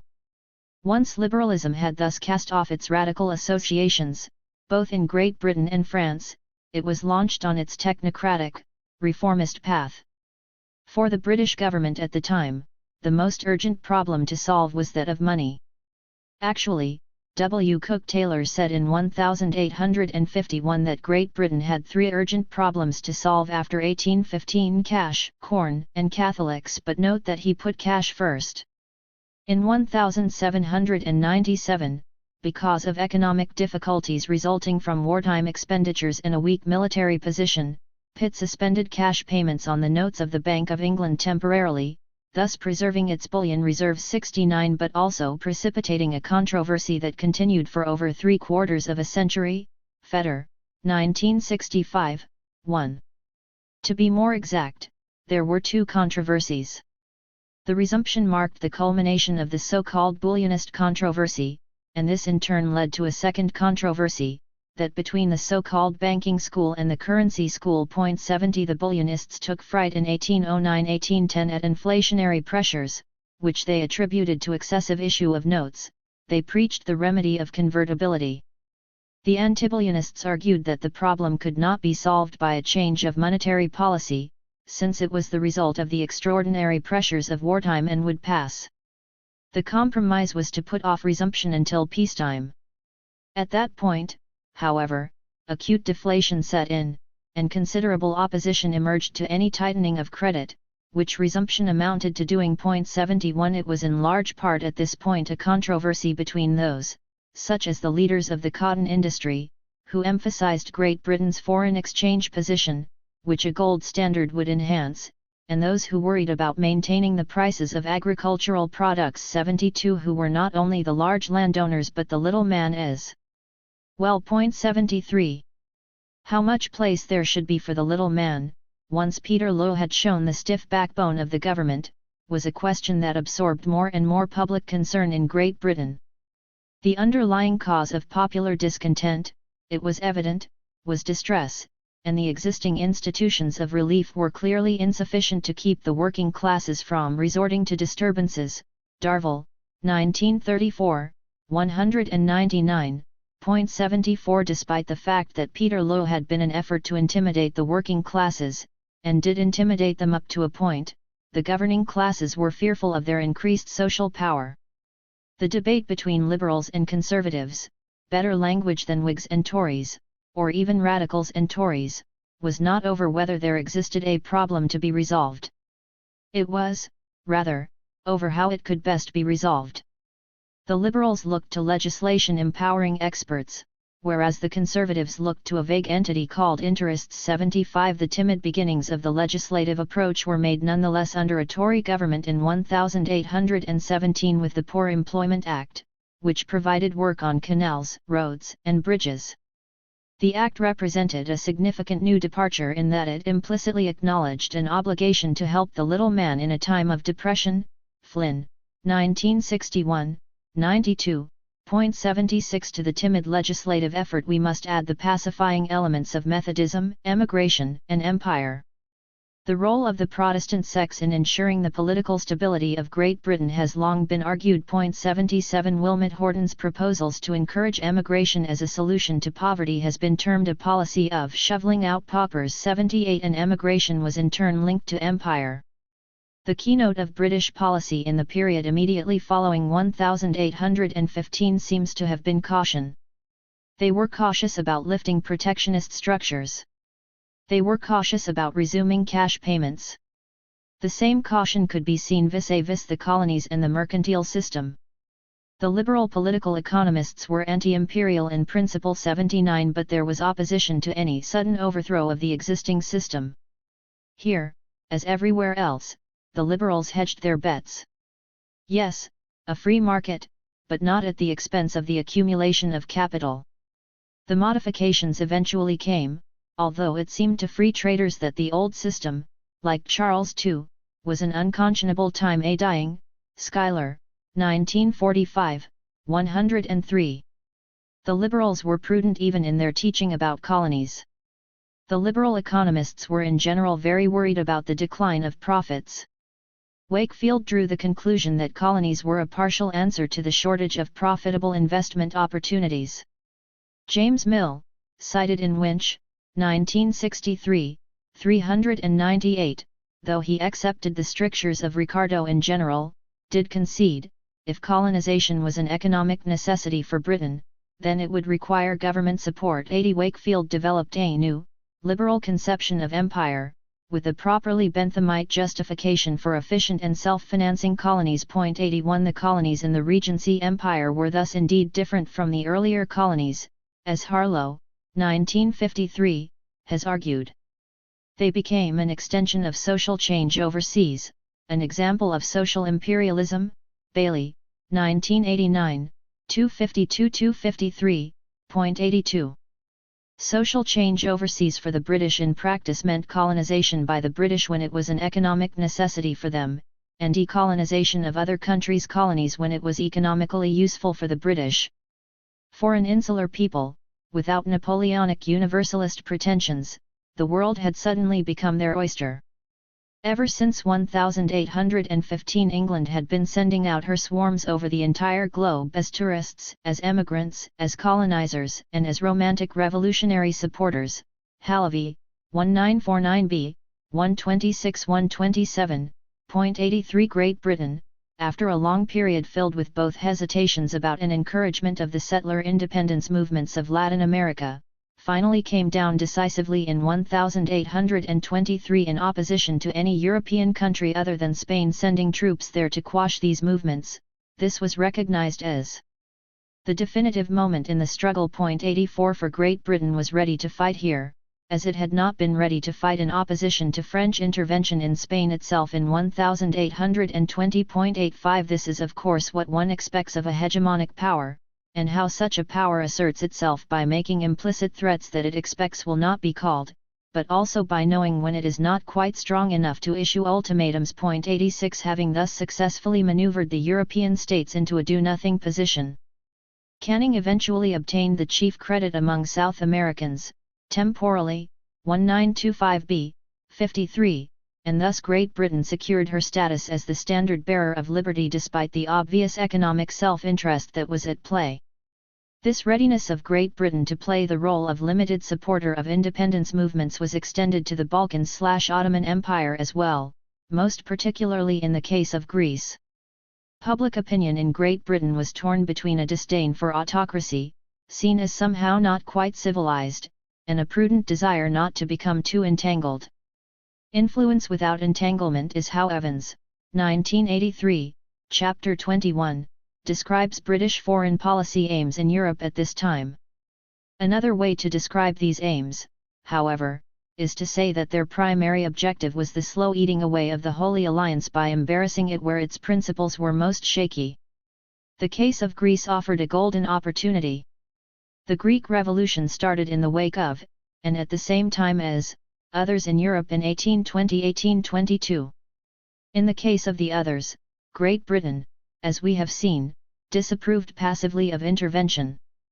The Greek uprising, however, had the special characteristic of being an uprising of Christians against a Muslim empire, and in particular an uprising of Orthodox Christians. Metternich might remain unmoved, but it was harder for the Tsar of all the Russias. Even then, Alexander hesitated, but Nicholas, who acceded to the throne in 1825, was ready to join Great Britain, and then France, in forcing the issue 87 which was ultimately fully to be resolved only in 1830. In Great Britain and elsewhere, on the one hand, the Greek uprising was the cause of the radicals. Greece, became the inspirer of international liberalism and Philhellenism, which included organized support for the Greeks and the departure of numerous volunteer fighters, played a part in rallying the European left wing in the 1820s, analogous to that which support for the Spanish Republic was to play in the later 1930s. Hobsbawm, 1962, 145.88. But, on the other hand, Greek nationalism served as a wedge that the British government could use to undermine what remained of the Holy Alliance. If from monstrous portent still in 1822 the Holy Alliance had become a thing of contempt by 1827, temporally, 1925a, 474, it was primarily because of the Greek Revolution. The prime artisan of this ruin of the Holy Alliance was George Canning, while, 1931, 68.89. The ambiguous role of the Greek Revolution, both archetype of nationalist revolution for the later springtime of the nations, and crucial pawn in the British struggle to strengthen its hegemonic hold on the world economy, ergo both myth of the radicals and excuse for clever maneuver by the Tories, precisely reflects the ambiguities of Romanticism. For Greece became the prime inspirer of European Romanticism, even as the good classicists of Europe celebrated the rationality of the ancient Greeks. Romanticism comes of age between 1780 and 1830.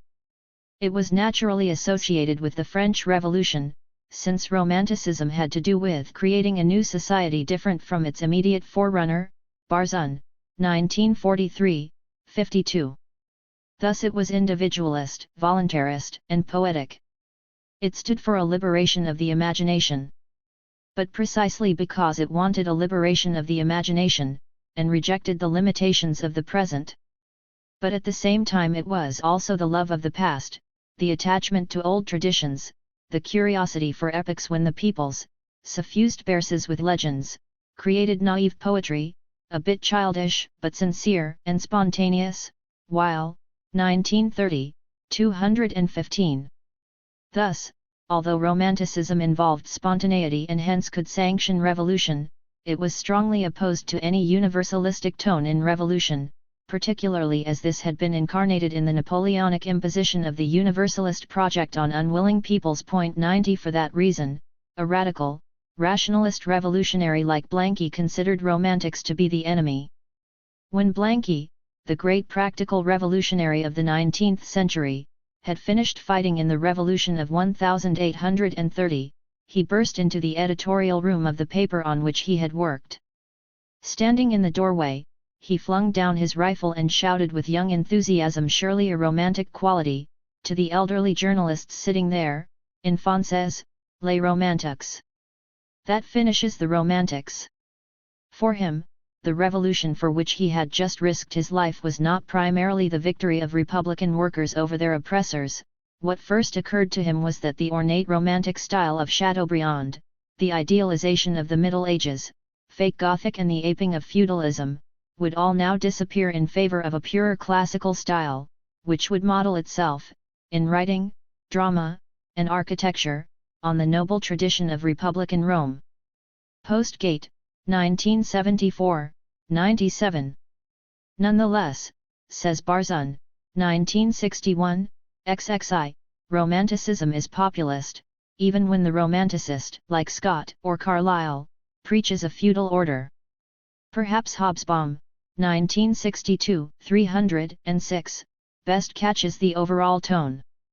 It is by no means clear what Romanticism stood for, it is quite evident what it was against, the middle. Whatever its content, it was an extremist creed. Romantic artists or thinkers are found on the extreme left, on the extreme right, leaping from left to right, but hardly ever among the moderates, or Whig liberals, in the rationalist center, which indeed was the stronghold of classicism. 91.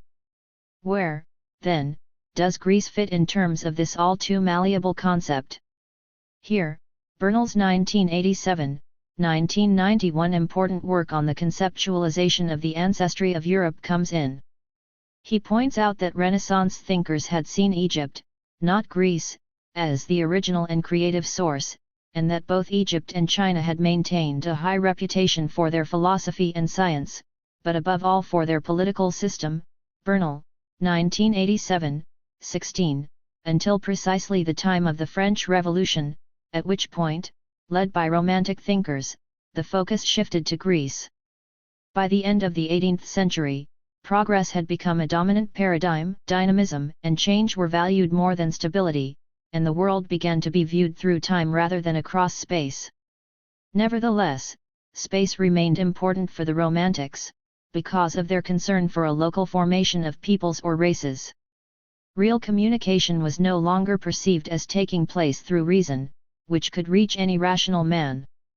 It was now seen as flowing through feeling, which could touch only those tied to each other by kinship or blood and sharing a common heritage. Bernal, 1987, 28. And this is exactly why Egypt had to be cut out of the line of anteriority for Europe. For 18th and 19th century Romantics and racists it was simply intolerable that Greece, which was seen not merely as the epitome of Europe but also as its pure childhood, could be the result of the mixture of native Europeans and colonizing Africans and Semites. Bernal, 1987, 28. Greece represented, was made to symbolize, the line between Europe and the outer world, the Orient, the lands of barbarism. Nationalism was acceptable, even desirable, within the zone of Europe, especially if protesting against a non-Christian imperial entity. Hence, both white settlers in Latin America and Greeks could have British support against autocracy, but this had nothing to do with what was appropriate in distant cultural climes like India. The existence of more conservative and more revolutionary forms of Romanticism correlates with a split in both time and place. In time, the Romanticism that was nurtured against the universalism of the revolutionary Napoleonic period was dominant in the earlier years, and in the core countries. Circa 1830, it gave way in Italy, Germany, and Poland, following in the footsteps of Greece, to a Romanticism of progress, which became an important factor in the movements of national liberation. Renuvine, 1954, 19. But in the core, and especially in Great Britain, it remained identified with tradition and with the maintenance of authority in church and state, as opposed to the revolutionary or semi-revolutionary character it had on the continent. Seton Watson, 1937, 40. Romanticism served British hegemony well. It undermined the Holy Alliance, which, as we have already noted, was quite rationalist and universalizing. It undermined the vestiges of the revolutionary Napoleonic tradition. It encouraged a reorganization of the geopolitical space in Europe and the Americas, which served Great Britain's immediate economic interests and its ability to maintain and reinforce its hegemonic order. And it drew a clear line between Europe and the outer world, creating a basic justification for imperialism and racism, both so crucial to the geopolitics and geoculture of the post-1789 world. Of course, it was a loose cannon and could not always be controlled. So Romanticism would also eventually become part of the undoing of the British hegemonic order, but not until this order was undermined by the economic and political transformations of the last third of the 19th century. It was of great help to the British that France's internal evolution went in tandem with this grand schema. As in Great Britain, so in France, the period after 1815 had brought neither prosperity nor abundance for the working classes, but rather unemployment, worsened by internal migration toward the large urban centers. Pontiel, 1968, 285.92. Socially, the gulf between the workers and the urban bourgeoisie was enormous. 93. The rights of the workers to organize were strictly limited to mutual aid societies under police surveillance. 94. There was worker unrest in Lyon in 1817, in which the workers raised the tricolour cockade, an event that the prefect of the Rhône attributed to contagion from the news about uprisings in England, as well as the rebellion of the Americas and the plot in Lisbon. 95. Still, a liberal like Guizot could say in 1820, "I do not despair of obtaining the support of the masses, saisir les masses, especially with regard to the political institutions." 96. The mid-1820s, however, created a serious inflammation in the political process. At the very moment that liberal Toryism was taking hold in Great Britain, Charles X, by the accident of the king's premature death, came to power in France in 1824 and began to implement his particularly reactionary views. This led to strains with the British, strains with large segments even of the pays legal at home, and strains with the working classes. In addition, the accession of Charles X coincided with an economic downturn that began in 1825 and greatly intensified in 1829. The combination of political sclerosis and economic troubles tends to be explosive, and led directly into the revolutionary atmosphere of 1830, see Bourgeon, 1947, 203, and Gonnet, 1955, 250-280. Instead of seeking to moderate his policies and appease some of the malcontents, Charles X asserted his authority all the more arbitrarily. 97 When 221 deputies found the courage to send him a public address, asking him to respect the rights of the legislature, he saw this, not incorrectly, as the defense of the essential principles of the French Revolution, as upheld in the Charter of Louis XVIII, and he ignored the plea. This was in a sense Charles X's last chance. If there was a revolution in 1830, it was a revolution that had been provoked. Charles X issued a repressive press decree on July 26. The deputies temporized, a crowd of workers acted. This crowd was composed neither of the desperate and dispossessed nor of the substantial middle class but largely of men from skilled crafts, reasonably mature in years. Sewell, 1953, 188. Was this then the revolution that Buonarroti, Europe's first professional revolutionary, was hoping for when, on the eve of the revolution of 1830, he actually prayed for the triumph of reaction? Eisenstein, 1959, 49, 98. Not really. It was a three-day popular revolution. July 27-29, Les Trois Glorieuses, which was quickly captured by Restoration liberalism and resulted in the July monarchy, with Louis Philippe, who was prepared to call himself not King of France but King of the French. Thiers said, "Without the Duke of Orleans, we could never have contained this rabble," cited by Dalliens, 1947, 42.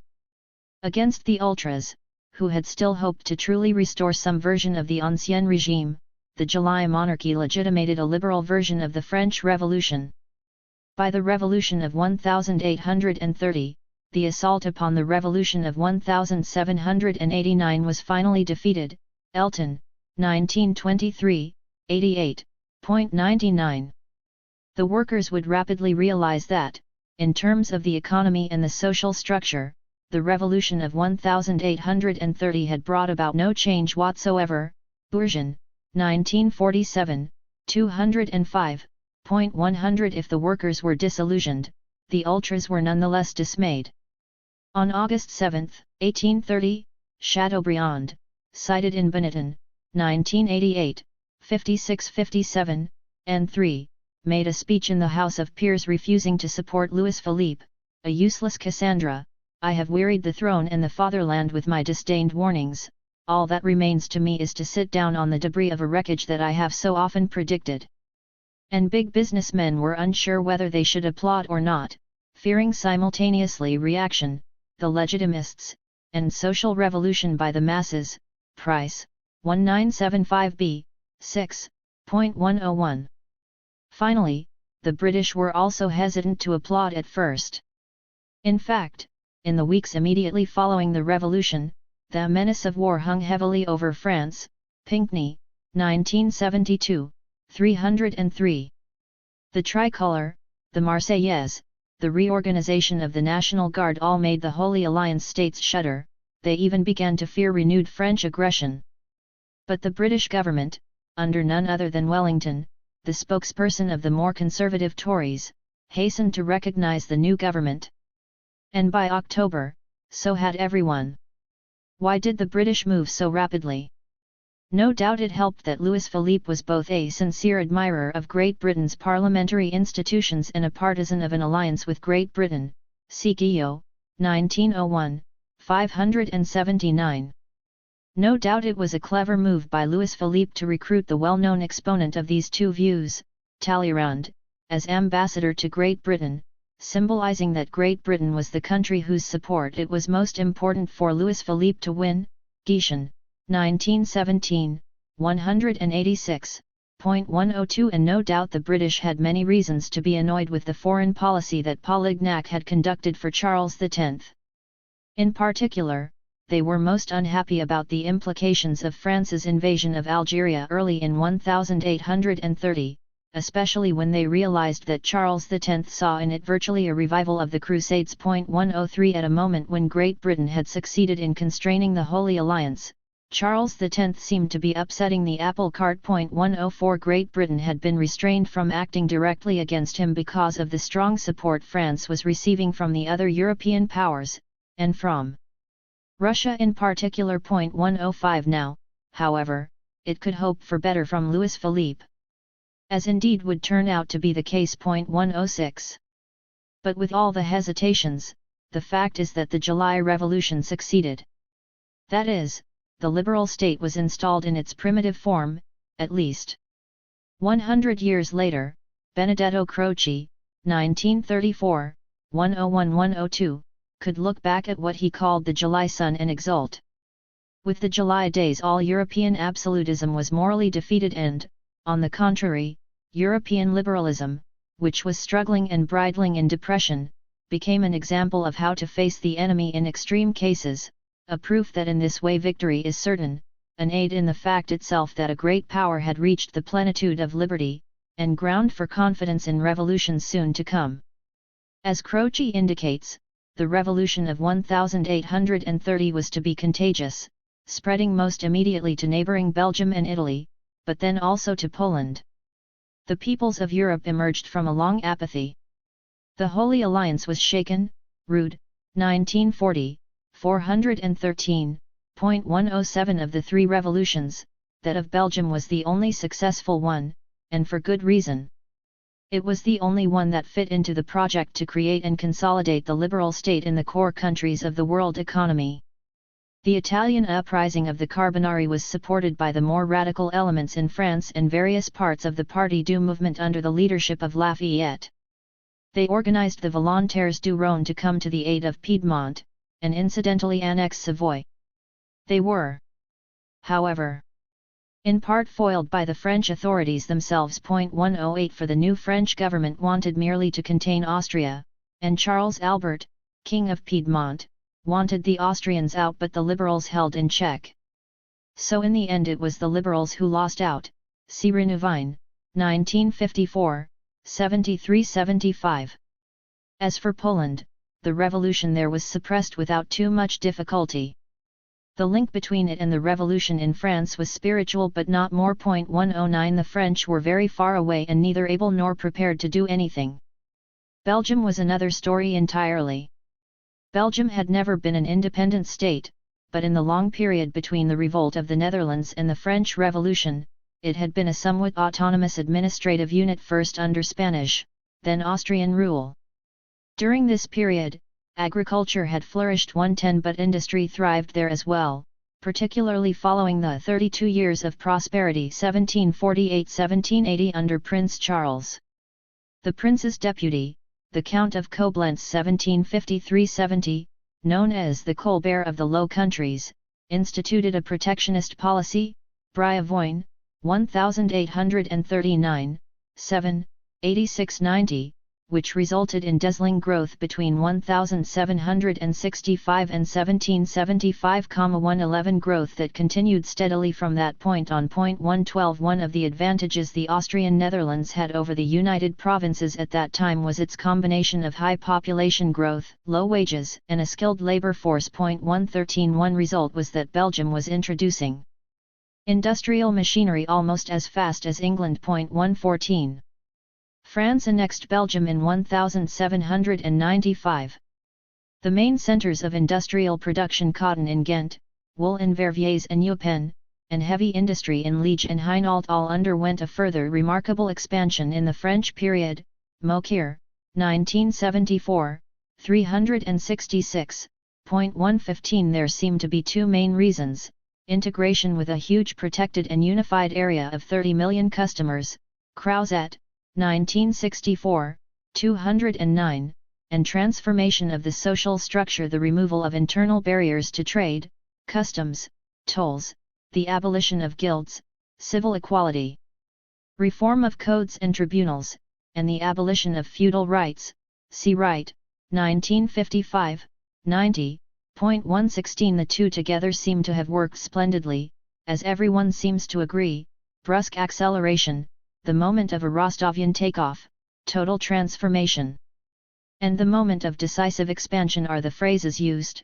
Lebre, 1961, 555, Devlieshauer, 1970, 618, Daunt, 1969, 42, 44.117. This was already the view of the Belgian analyst of the time, Nathalie's Briavoine, 1839, 113. The political events of the French period, a unified civil legislation and, more relevant, the complete reorganization of the tribunals, and improved commercial institutions all underlie a remarkable momentum in Belgium as in France, but Belgium is the country which reaped the earliest and greatest benefits. After Waterloo, Belgium was integrated into the Kingdom of the Netherlands. Local opinion was not consulted. This reunion, after 250 years of separation, was greeted with hostility in Belgium by both main groups of the population, by the Democrats, strong in Wallonia, who wanted a parliamentary system, and by the Catholics, strong in Flanders, who were wary of being under a Protestant monarch without a prior pact to defend their religious rights. See Pontiel, 1968, 17. The immediate economic effect was negative, in part because of the general world economic downturn, and in part because of the contraction of the market for their goods. 118. In terms of policy, the central debate was about tariffs, between Dutch merchants who survived on open entrepôts and were much more concerned about Hamburg than about Manchester. 119. And Belgian industrialists, who were seeking protection against British competition. 120. King William was primarily concerned about holding his enlarged kingdom together and servicing the enormous state debt. 121. In fact, the tariff quarrel subsided. The Belgians did better than the Dutch and became less protectionist. This became in turn part of the problem, because the Europe-wide downturn after 1825 created a pool of unemployed proletarians precisely in Belgium, who became ready to receive revolutionary ferment. Desmoulins, 1938, 369. Thus, the July Revolution in Paris had an immediate resonance in Belgium. It revived the always latent thought of possible reunion with France that animated some of the Walloon bourgeoisie. It revived the discomforts of the Catholics with Dutch Protestant overrule. But it needed a spark. Even if, as some argue, the August 25 uprising was inspired by agitators arriving from Paris, they needed troops, and the troops were to be found only among the unemployed workers. Harson, 1936, 277. This was a popular revolt, preceded by a social malaise, marked by Luddism and some violence. 122. But here, too, as in the case of the July Revolution, the uprising was quickly recuperated by middle-class forces and was transformed into a national, liberal revolution. See Desmoulins, 1950, 152. 123. Unlike the situation in France, there was no strong ultra-party in Belgium, precisely because Catholics were not in power. This made Belgian Catholics more open to the version of Catholic liberalism that Lamennais had pioneered in France, but which he could not really manage to turn there into a primary social force. 124. To be sure, the Vatican itself was very legitimist, and therefore very reserved about Belgian liberal nationalism, but the policy of Rome was one thing and the behavior of the Belgian clergy another. Desmoulins, 1950, 143. 125. Walloon anti-clerical liberals were willing to make concessions to the largely Flemish Catholics to win their support on the national question. 126. The issue quickly became not the status quo versus a change, but simply the form of the change. There were three possibilities: separation of the Netherlands and Belgium, but under a king coming from the House of Orange, reunion with France, or independence, with the king selected from elsewhere.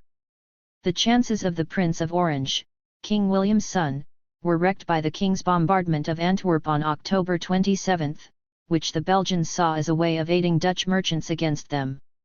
On the other hand, reunionist sentiment was never all that strong, and in any case had very powerful opposition outside Belgium. And both Orangism and reunionism had a very powerful enemy within the Church, which saw the House of Orange as Protestant, and France as too anti-clerical. 127. But the internal social compromise would have been insufficient to carry the day had not Belgian independence served the larger needs of both Great Britain and France. The Holy Alliance had hoped that Great Britain would not rush to recognize the new regime as it had done with Louis Philippe. They hoped that British commercial links with Holland might induce them to take a hard line. They assumed as well that Great Britain would fear renewed French expansionism, Sécession, 1917, 172 and Passim. 128. They failed to understand the dynamism of the emerging British-French model, and how an independent Belgium, industrialized and liberal, would in fact consolidate it. The idea of the Liberal Alliance was from the 1830s on a constant theme of liberal journalism in London and Paris. Lichtheim, 1969, 42. The French proclaimed the principle of non-intervention to dissuade the Prussian troops from intervening at the end of August, and got the British to concur. 129. The confident relations of Great Britain and France in the first days of October 1830 were of paramount importance in keeping the peace. Desmoulins, 1950, 127, 130 and permitted thereby the Declaration of Independence by the National Congress on November 18. On November 24, the Congress excluded all consideration of a king from the House of Orange. But at the very moment that Russia was mobilizing to send troops, the Polish insurrection broke out on November 29. The Tsar was in effect restrained twice from intervention. Earlier, the opposition of Grand Duke Constantine and Foreign Minister Count Nesselrode had delayed action. They had counseled prudence, the Grand Duke fearing the decimation of the Polish army, his private domain. And now the Polish uprising definitively saved Belgium from intervention and perhaps Europe from war. Guillot, 1926, 64. Indeed, the very mobilization by the Tsar was itself an element in the Polish uprising, the Polish officers fearing decimation. See Morley, 1952, 412-414, 131. On January 15, 1831, Lafayette said, "Gentlemen, the war has been prepared against us. Poland was to form the advance guard, the advance guard has turned against the main army," cited in Morley, 1952, 415. The Polish uprising thus marked the end of all possibility of Russian intervention against Belgium. To be sure, it did Poland itself little good. When Great Britain's Prime Minister, Lord Grey, received the Polish envoy, Prince Leon Sapieha, at the beginning of 1831, the latter reminded him of a pamphlet he had written on behalf of Poland. Grey said he had not changed in principle, but in view of the existing danger that the French would be driven by public opinion to annex Belgium, Britain must have an ally capable of counteracting such a move. This could only be Russia. Betley, 1960, 89. The cynicism was de rigueur.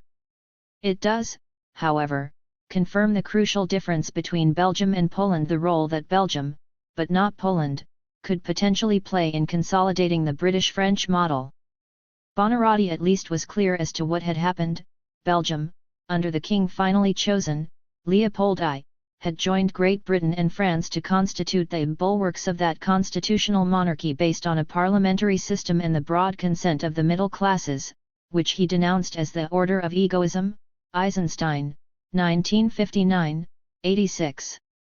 Metternich was equally clear. In a letter to Count Nesselrode, he wrote, "My most secret thought is that old Europe is at the beginning of the end, new Europe, on the other hand, is not yet at its beginning. Between the end and the beginning there will be chaos," cited by Silva, 1917, 44. Evans, 1983, 200, calls this the natural watershed in the history of European diplomacy. Autocracies in the East, liberal constitutionalism in the West. 132 It served as the material basis for that new cultural concept, the West, which was developed precisely in the period between 1815 and 1848, in part by Auguste Comte, in part by various Russian theorists who looked longingly and in frustration at this specific form of civilization, while, 1930, 547. The concept of a West that was militarily strong and economically dominant, and which laid claim to the banner of individual freedom against an economically backward, unfree East, would become the pattern for the rest of the 19th and 20th centuries.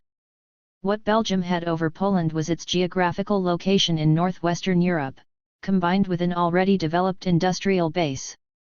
It could therefore be included in the expanded core. Indeed, it was needed as part of the enlarged locus of high-technology production required by a growing world economy. 133 Belgium would recover quickly from its transitory economic difficulties caused by the turbulence of a political revolution. 134 To be sagely governed by a king who would set himself the objective of working at the Franco-British Entente, Pontiel, 1968, 327.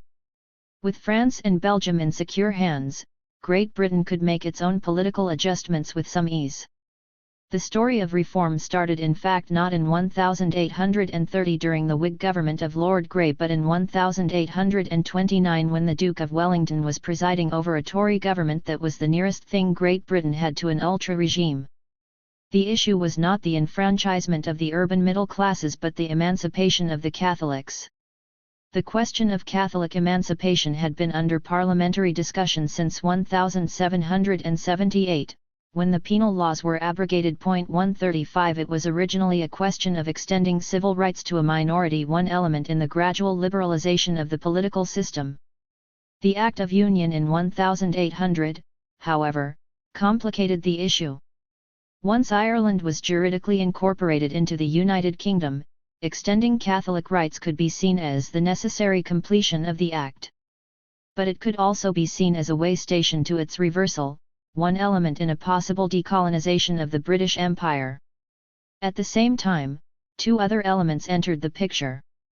The first was the Protestant revival of the 18th century, which, although it was itself placing pressures on the Anglican establishment, added a strong voice, which was on the whole opposed to Catholic emancipation.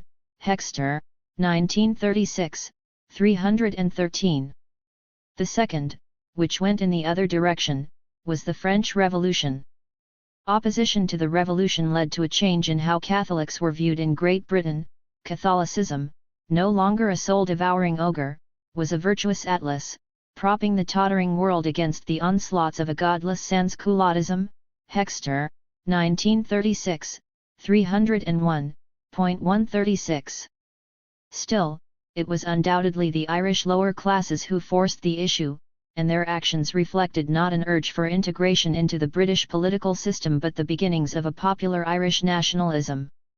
It was rather that in Catholic emancipation the Irish lower classes foresaw vaguely the satisfaction of many desires, the expropriation of the Protestant landlords, and the division of land among themselves. In a word, the restitution to Catholics of the soil that had belonged to their ancestors.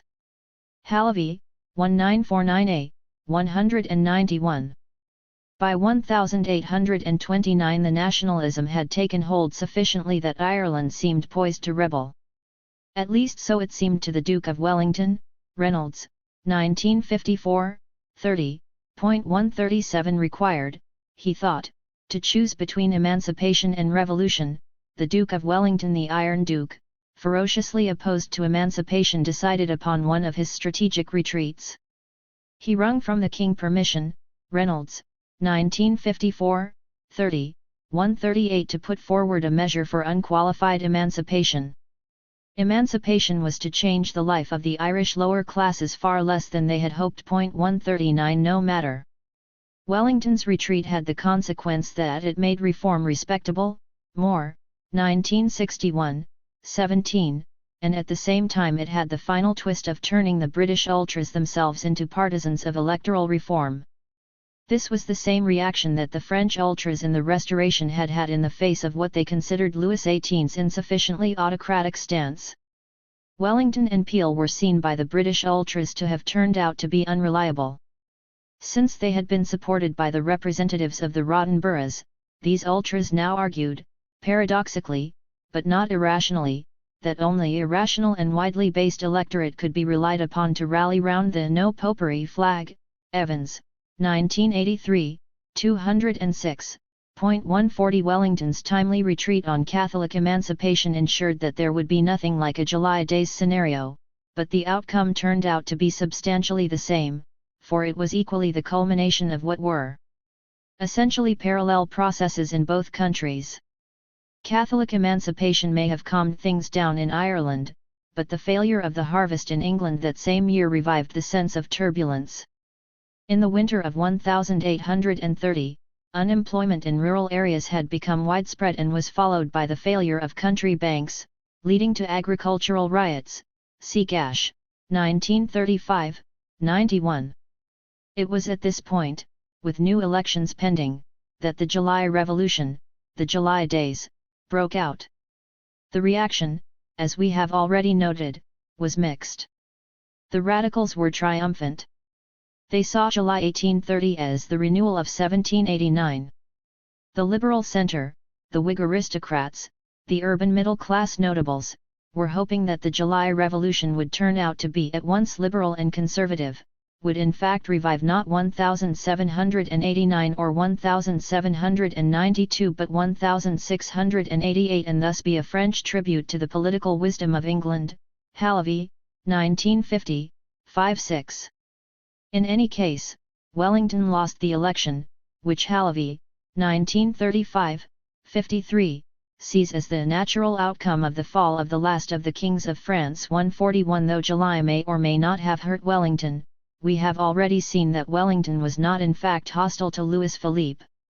As Louis Blanc, 1842, 2:4, remarked at the time, if the Whigs embraced July as the triumph of French liberalism, the Tories did so because they were seeking to maintain the supremacy, in Europe, of Great Britain.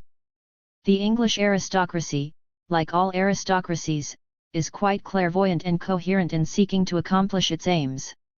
It knew that, under Charles X, there was a serious possibility that France would take over the left bank of the Rhine and deliver Constantinople to the Russians. It knew that the Duke of Orleans was English in his tastes and inclinations. The contagion of 1830 was clearly spreading. Still, reform might never have come, any more in Great Britain than in France or Belgium, had there not been a popular push. The new Whig government of Lord Grey reacted to the continuing agrarian disturbances by enforcing laws with the utmost severity, bringing the riots and the arson successfully to an end. Halévy, 1950, 15. Once the riots were under control, Lord Grey moved his Reform Bill. When it carried only most narrowly, Parliament was dissolved, and a stronger reform majority was returned. But when the House of Lords voted down the readopted Reform Bill in October 1831, urban disturbances began.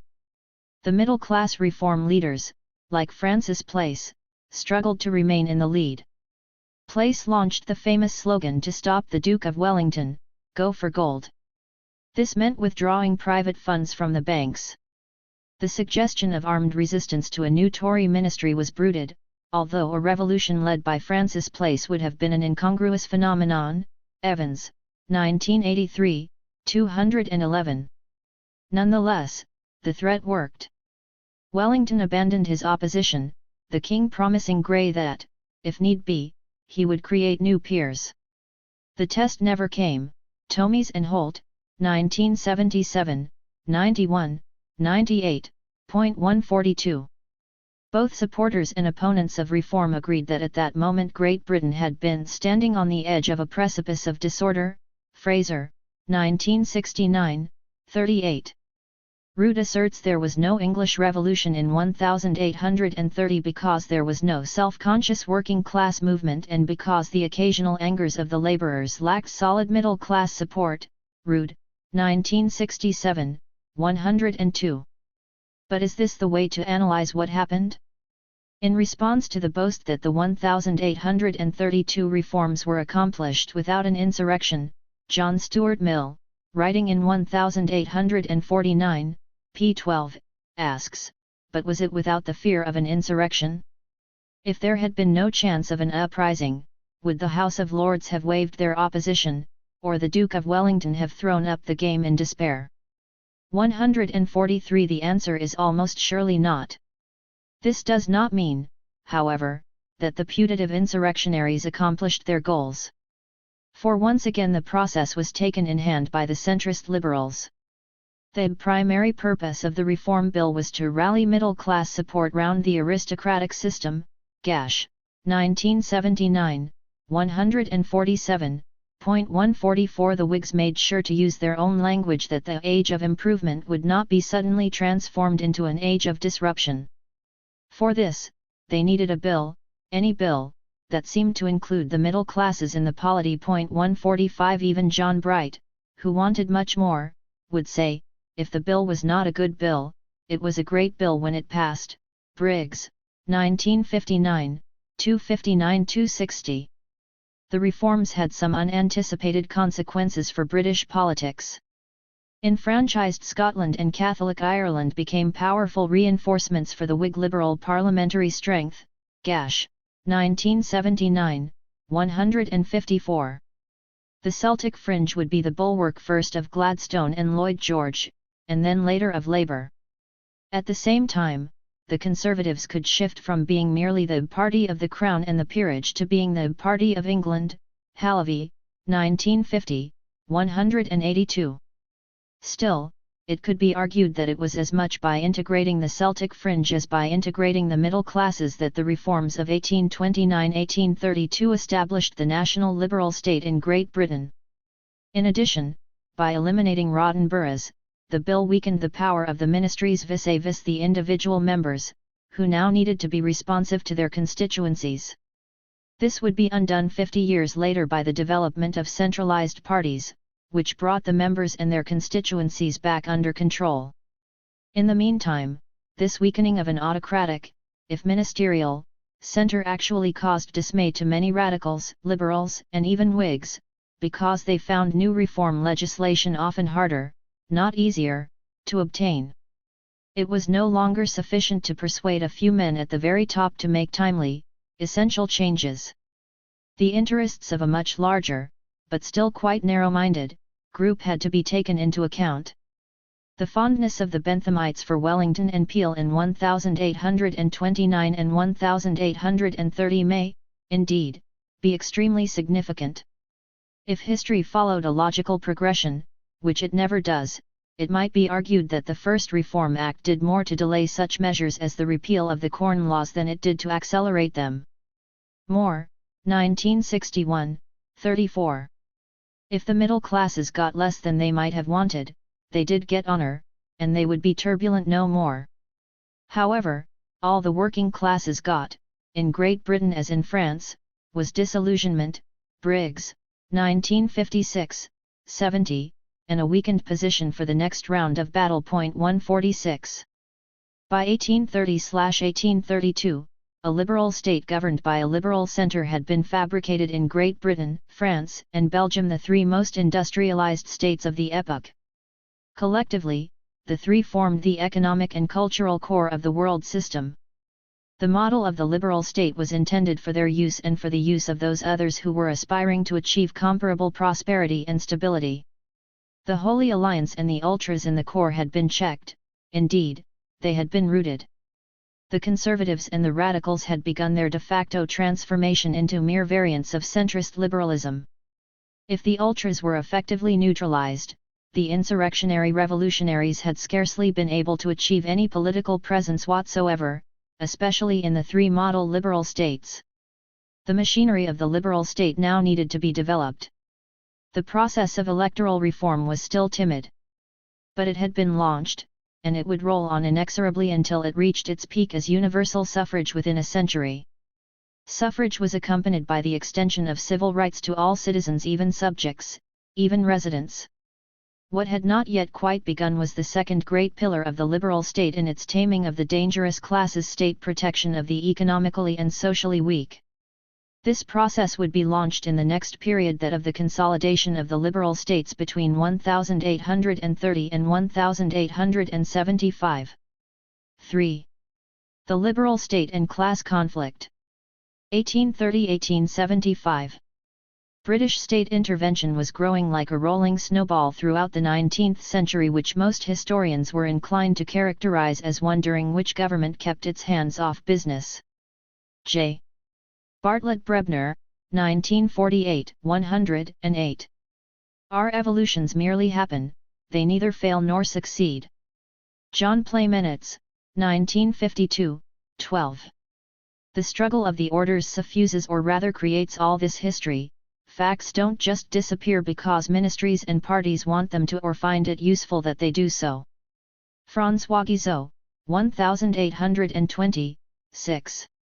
During the first half of the 19th century, socialism as a concept was still not separate from bourgeois democracy as a concept, or, as Labrousse, 1949b, 7, says, Jacobinism and socialism remained muddled in political life.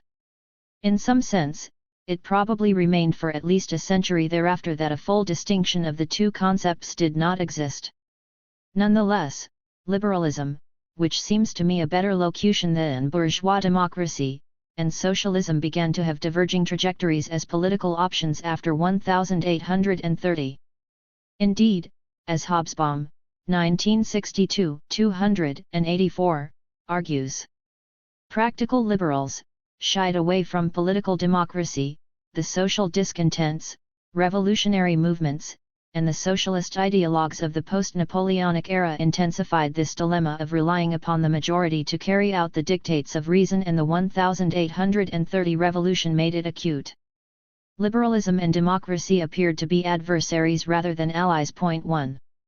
The concept of class and class conflict was not a contribution of socialist ideologues, much less of Karl Marx. It is a Saint-Simonian idea, developed and pursued by Guizot as part of the liberal project. Point 2. Saint-Simon's view of the class structure in the modern industrial world was that there were three classes: the property owners, the propertyless, and the savants. He saw the class conflict between the industrials, those who work, and the idlers as a transitional phase, to be superseded by a harmonious society of productive industrial classes under the aegis of the savants, a meritocratic vision in which the old aristocracy of birth would be replaced by an aristocracy of talent. Immanuel, 1956, Iggers, 1958b. Point 3. For Guizot, the concept of class was an essential element in his efforts to legitimate the political aspirations of the bourgeoisie. Fossart, 1955, 60. Point 4. But in 1830, Guizot and his friends succeeded, as they were simultaneously succeeding in Great Britain, 5. in establishing a form of middle-class rule as a permanent just milieu or golden mean between the extremes of revolution and reaction. Starzinger, 1965, 8.6. The Chamber of Deputies on August 7, 1830, suppressed the preamble to the Charter of 1814 as wounding the national dignity by appearing to grant to Frenchmen rights which belonged to them essentially. Collins, 1970, 90. The liberals politically and the grande bourgeoisie socially had at last won their droit de cite. Point 7. Since, in addition, this coincided with a period of accelerating economic and social change, the most urgent problems facing France and Great Britain had now become the social problems of industrialism, and especially those of the new proletariat, the horrors of uncontrolled breakneck urbanization. Hobsbawm, 1962, 207. Class conflict would therefore come to mean something different from what Saint-Simon and Guizot had had in mind. The revolution of 1830 itself came at a moment of particular economic difficulty for the workers: high unemployment, unusually high wheat prices. It provided evidence of the utility of political uprising and served to stimulate workers' consciousness, a sense of having common interests solely as proletarians, a sense of the dignity of the worker. Festi, 1908, 330, 9. The Liberals perceived this change immediately. Thiers said in a statement to the Chamber of Deputies, the day after the Revolution of July, "We saw our duty to moderate it." In effect it was no longer liberty, but order which was in danger, cited in Bazooka, 1974, 137.10. The next few years were to see worker unrest of a new intensity and quality in both France and Great Britain. It has been increasingly noted in the literature on strikes and workers' unrest how much of this activity was that of artisans as opposed to workers. Although the line is not always as clear as some seem to think, in general those referred to as artisans had more technical skills, higher real income, and more workplace autonomy than other kinds of workers. Many of these artisans were members of organizations that had been in existence long before the 19th century, and which functioned to advance the welfare of their members through social support and mutual help. The organizations were hierarchical and built around rituals. These organizations were the only ones permitted at all in the periods when trade union organization had been strictly forbidden 11 and then only under the careful surveillance of the authorities. In the changing political situation after 1830, however, even mutual aid societies began to take on new roles, as c. 1951, 2:199, pointed out. Many of these societies served to hide veritable resistance organizations, hostile to the employers, by creating auxiliary monetary reserves, bourses auxiliaires.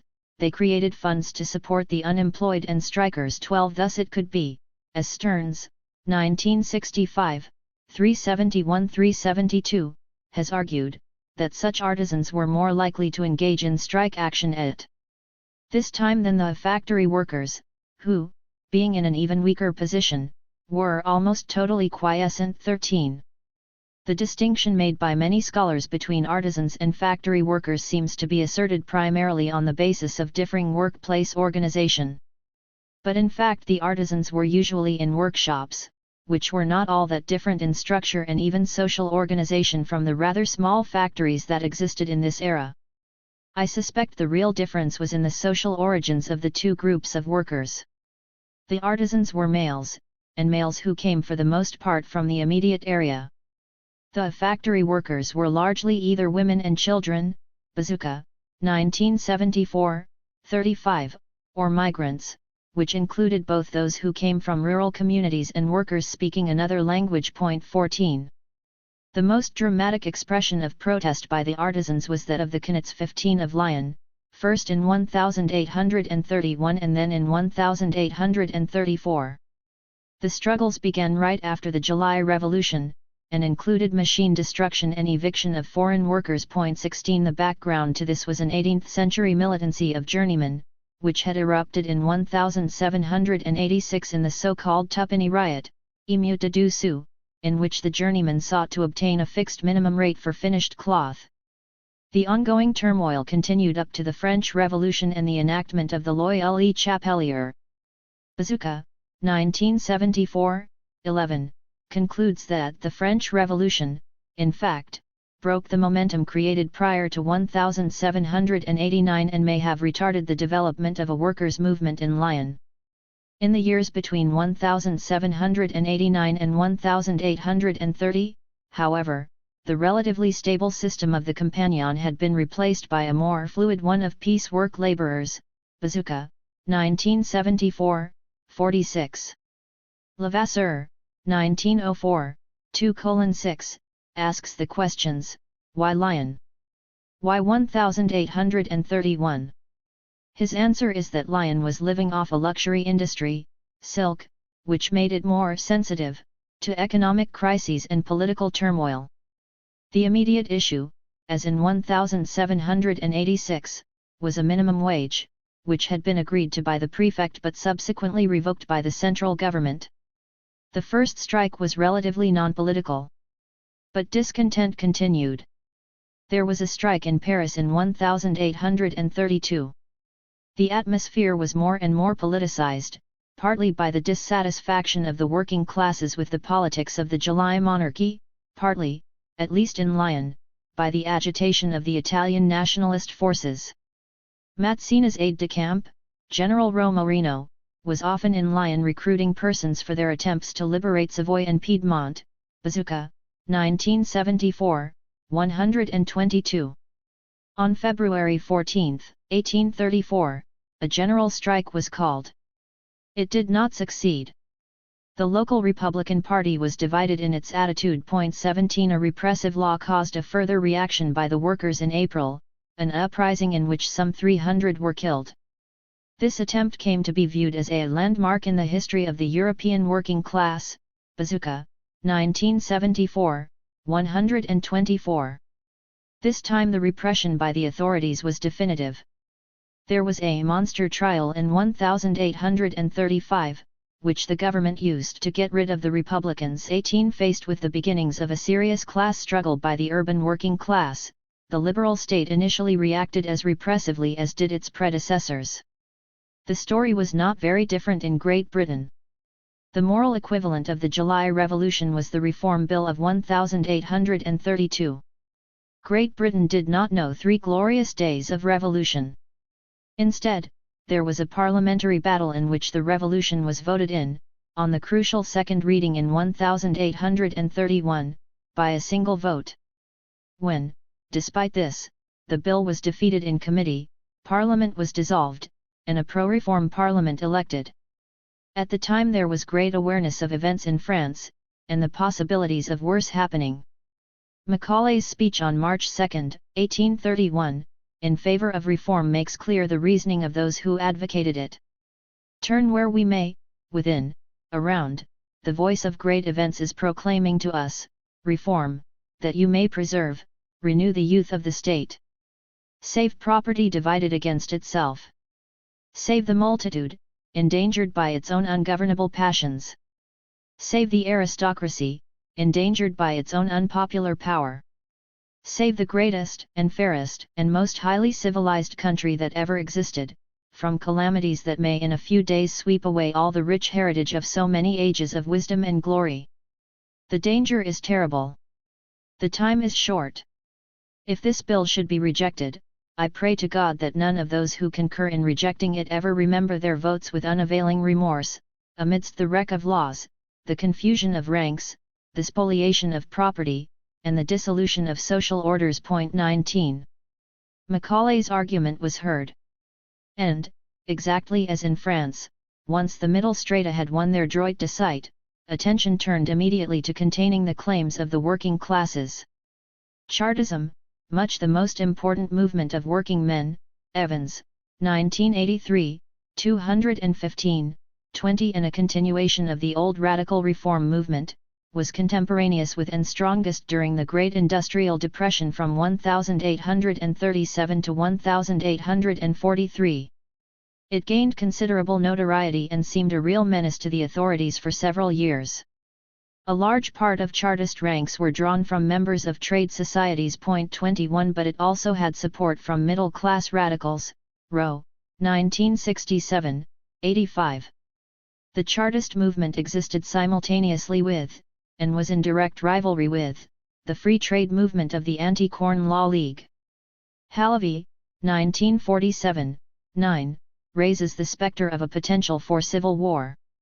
Briggs, 1959, 312, speaks of the two movements as representing a contrast between two segments of a divided society. Gash, 1965, 2, says of the movement, a phrase borrowed from continental politics, that it had an undeniable air of class war. 22. However, Chartism, after flaring up, fizzled.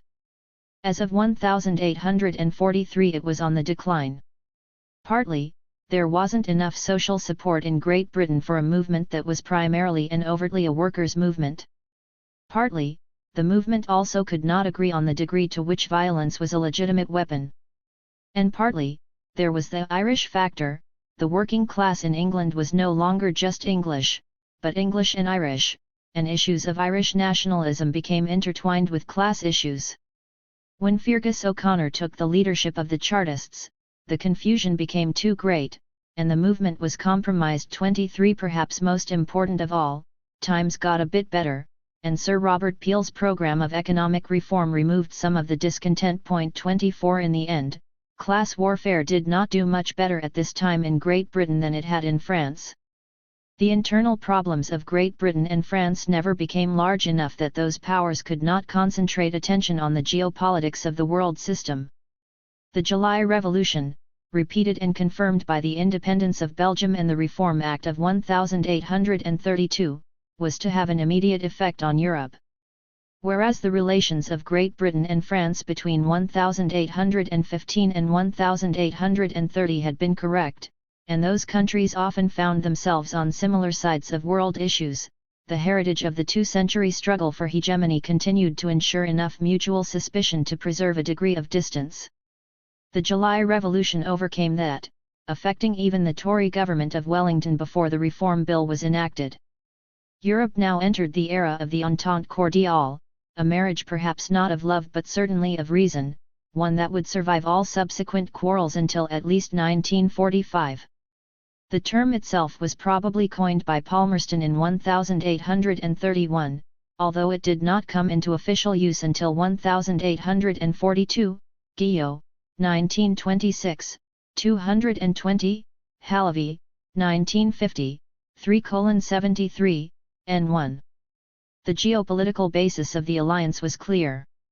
As a liberal power, France was after the July Revolution in the nature of things the ally of liberal England, Halévy, 1950, 3:73. 25 GREAT Britain could now pursue with greater ease its containment of absolutism in Europe and expand the circle of liberal states, Guillot, 1926, 88, 117.26. But there were further motives.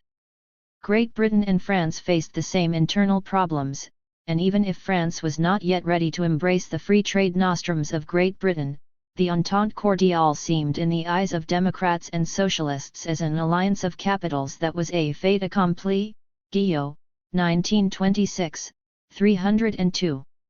Was this so wrong? Indeed, the two effects were not separate. In pressuring other powers to follow their example, Great Britain and France, with the Entente Cordiale, discouraged the international revolutionary propaganda which counted on the divisions among the powers, Guichen, 1917, 424-425. Furthermore, 1830 launched a pattern that would discourage such propaganda even further. For France at least, 1830 served to restore France to a sense of world centrality and nationalist pride. It was not Guizot but the French socialist Louis Blanc, 1844, 4:143-144, who would write. The July Revolution was more than the denouement of a struggle against the church and royalty, it was the expression of national sentiment that had been excessively repressed by the treaties of 1815. We were determined to shake off the yoke of these treaties and restore the European equilibrium. 27. One of the curious facts to note about the July Revolution was what happened in Algeria. Charles X's launching of the imperial venture had made Great Britain most unhappy, and Louis XVIII was ready to sacrifice it to appease the British. When, however, the French restrained themselves from direct intervention in Belgium, they felt they had done their share of pleasing the British, and simply continued the occupation, this time without British protest. 28. One reason clearly was its effect on worker unrest within France. The floating population of Paris, the potential revolutionaries, were being encouraged to settle in Algeria. Indeed, in 1838 Léon Blondel, a high civil servant in Algeria, could say with some confidence, "Africa is an element of order in France," cited in Tudsk, 1964, 2:815.29. The liberal states thus combined legitimating the political role of the middle classes, and thereby receiving from them legitimation in turn, an internal repression of working-class discontent with an entente cordiale between themselves to ensure their dominance in the geopolitical arena. This seemed to work at first. But it was fragile, as the European Revolution of 1848 was to demonstrate. More would have to be done to secure a stable political framework for the capitalist world economy in the post-1789 situation. The fragility lay in the fact that the liberal concessions to the working classes were extremely limited, and this made it difficult for liberal governments, if they were not ready to go further, to surmount the disarray caused by periodic severe economic downturns. This was the case most notably in France, where the July monarchy, and its liberal epigone, Guizot, had become more and more conservative as the years went by, in face of the festering social discontent. The economic crisis of 1847–1848, one of the most violent crises that had thitherto been known, hit France hard. Profits fell severely. At the height of the crisis, 75% of Paris industrial workers were laid off. Markovitch, 1965, 256, c. 1951, 2:143, Labrousse, 1976b, 3:983–984. The government did not prove itself flexible. Furthermore, it had failed to notice that its major political mechanism, the vote censitaire, was backfiring by alienating the very group of small merchants whose support they had acquired in 1830 by lowering the cens. The problem was that, as taxes were lowered by the government, this very fact pulled these voters off the rolls, undermining not merely the political rights of this group but also their social standing and thus making them receptive to the agitation for suffrage reform. Meanwhile, among the working classes the very moderate Icarians of Etienne Cabet, who had been in the 1840s the major socialist voice, Christian, pacifist, legalist, nationalist, emphasizing class reconciliation, would now be squeezed out in the economic crisis and thereby yield place to more radical groups. 31. The conservatization of the French regime contrasted with what was happening in the other liberal states. A liberal pope, Pius IX, had been elected in 1846, to the dismay of Metternich, Berry, 1948, 425. If Belgium remained calm in 1848, it was because it had made its revolution, peacefully, in 1847, Dant, 1949, 124. Similarly, the liberals and radicals had won their internal struggle against the Sonderbund in Switzerland in 1847, with the diplomatic support of the British but amid French hesitation. Halperin, 1948, 1:157. 32. Indeed, this was a moment of temporary breakdown of the Entente Cordiale. 33. At home, the British had handled well the Chartist challenge at the same time that Sir Robert Peel was steering through the repeal of the Corn Laws. 34. Such that the spectre of communism 35 passed them by as well. The crisis of 1847 provoked no revolutionary disturbance. Halévy, 1947, 181, 36. Although the Irish had to pay the price for this. 37. Nonetheless, the weakening of the liberal project in France, one of the two pillar states, provided enough tinder for the revolutionary flame to be ignited throughout the non-liberal parts of Europe. To be sure, Metternich and the Austrians blamed the British, accused of being too liberal, for the uprisings. 38. But the blame is more legitimately placed at the feet of the French, who got cold feet and were not liberal enough. John Stuart Mill, 1849, 7, was very severe on Louis Philippe in assessing the causes of the February 1848 uprising in Paris, which was the beginning of the 1848 European Revolution. No government can now expect to be permanent unless it guarantees progress as well as order, nor can it continue really to secure order, unless it promotes progress. It can go on as yet, with only a little of the spirit of improvement, while reformers have even a remote hope of affecting their objects through the existing system, they are generally willing to bear with it. But when there is no hope at all, when the institutions themselves seem to oppose an unyielding barrier to the program of improvement, the advance of tide heaps itself up behind them till it bears them down. 39.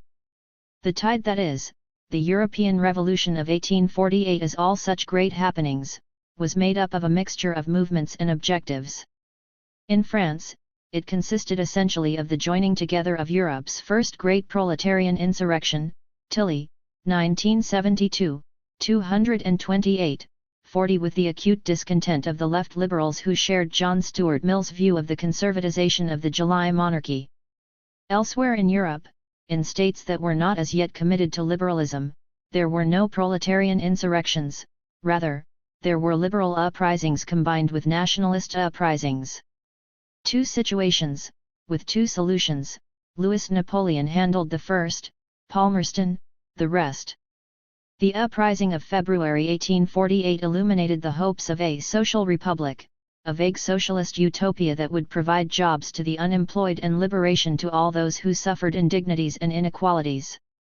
Everyone put forward their claims, the artisans, who sought to restore their privileges and their mode of production, 41 the peasants, who sought to re-establish traditional rights of collective usage, 42 the women, who sought the extension of universal suffrage to include them, 43 the slaves, who sought abolition. 44 The pendulum was beginning to swing too far, and in June the forces of order under General Cavaignac reigned in the unruly dangerous classes. 45 Pitiful provisional government! Cried Labrousse, 1948, 2. It feared the social revolution as much as it did the counter-revolution. 46. Cavaignac could repress, he could not relegitimize the state. Nor could the monarchs return, they had exhausted their credit.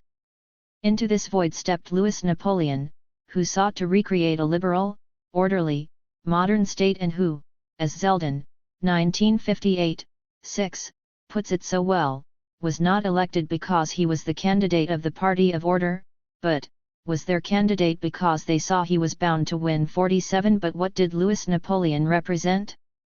He represented, first of all, the Napoleonic tradition, which combined the legacy of the French Revolution, a commitment to scientific and industrial progress, and nationalism. During the 1840s, Louis Napoleon had been a sharp critic of the July monarchy because he felt that, by distancing itself from progressive liberalism, it was building on sand and would surely tumble. And, unlike Guizot, he was aware that with proper safeguards a democratic regime could be established without threatening the stability of the country. 48. The liberals acted in 1848 just as they had in 1830. Dismayed by a regime that had become too rigid, too illiberal, they rose up and quickly won the day. Then, dismayed by the possibility that the lower strata would be able to take advantage of the situation and push things too far, they renewed their links with the political groups they had just ousted from power, because the enemy, at present, is on the left. Palmade, 1961, 25:5.49 When Louis Napoleon made his coup d'état on December 2, 1851, the primary objective was to repress the left. 50 The secondary objective was, however, to constrain the ability of conservative forces to act other than through him. 51 One can, if one wants, emphasize the Césarist, the so-called Bonapartist element in the regime. 52 If one does, however, one risks missing the degree to which the outcome of the repression, which was both real and effective. 53 was that of a centrist regime, oriented to capitalist expansion, constructing a liberal compromise. 54 One led not by a classical liberal but by an enlightened conservative. If the liberal centre was once more secure in France, it had required a Bonapartist form, given the strength of working-class rebelliousness combined with the rigidity of conservative forces, a consequence of France's narrower margin of manoeuvre in the face of economic recession, as compared at this time with that of Great Britain. Elsewhere in Europe, however, the problem was not resecuring the liberal centre but allowing it to emerge. It was the role of the hegemonic power, Great Britain, to keep this process, which of course it favoured, from upsetting the geopolitical calm too much. Outside France, the spectre of communism did not have a comparable social base. Nonetheless, it seemed real for the ruling elites, who found it difficult to distinguish between liberals and socialists. A French author, writing about Spain in the Revue des Deux Mondes in January 1848, just before the revolutions began, said, "I do not believe, I say again, that a revolution is possible, unless our government makes errors of which I think it incapable. But let us at least have no illusions. Let me be heard by those so imprudent as to excite the wrath of the people and so ambitious as to speculate on their fury. A revolution will not take place to the profit of a viewpoint, but to the profit of communism. 55. Similarly, Cantimori, 1948, 1:279, argues that in northern and central Italy, the fear of social revolution was but a reflection of the fear of the Red Spectre, of Jacques Ries, and of communism, which all of European reaction felt. The revolutions broke out everywhere, taking different local colors according to the history. In the Austrian Empire, nowhere more virulent. Vermeil, 1948b, 246, cf. Endres, 1948, in Germany and in Poland, in Northern Europe and in Southern Europe. 56 And everywhere the liberal/nationalist blues and the much weaker Reds soon parted company. Fechto, 1948c, 2:441. 57 The radical elements were easily contained, but in the process, the gains of the centrist nationalists and liberals were limited. 58 Nationalism could of course be used both to promote liberalism and to contain it, depending on the circumstances. 59 Great Britain entered the picture, here to support the liberals, there to make sure they didn't go too far, everywhere to maintain a balance, and consequently its sway over the interstate system. In Spain, where the government prior to 1848 had been closely tied to that of Louis Philippe, Great Britain supported attempts by the liberals in March 1848 to change the government of General Narvaez. Palmerston actually sent a formal letter on March 16 to the government, in which he permitted himself to say, the Queen of Spain would be acting wisely, in the critical state of affairs, if she restructured the government by enlarging the bases on which her administration rests, and appealing for the counsel of some of those who have the confidence of the Liberal Party, cited in Quero, 1948, 1:328.60. British intervention, if not directly successful, may have limited the repression. The British did better in Sicily, where they supported the insurgents against the Kingdom of Naples. Naples decided that her friend, Austria, was far off and otherwise occupied, and granted a constitution as demanded. In one fell stroke, Italy, or at least Naples, found itself on the side of France, England, and Switzerland. Cantimori, 1948, 1:265. Palmerston also asked the Austrians in 1849 to treat Hungary with generosity, to which request the Austrian ambassador in London replied that Austria would be the sole judge of how it would deal with the rebels. Fechto, 1948b, 2:202. On the other hand, Palmerston declined to intervene with the Tsar concerning Poland, fearing the encouragement it might give to the Irish movement. Gorley, 1948a, 2:277.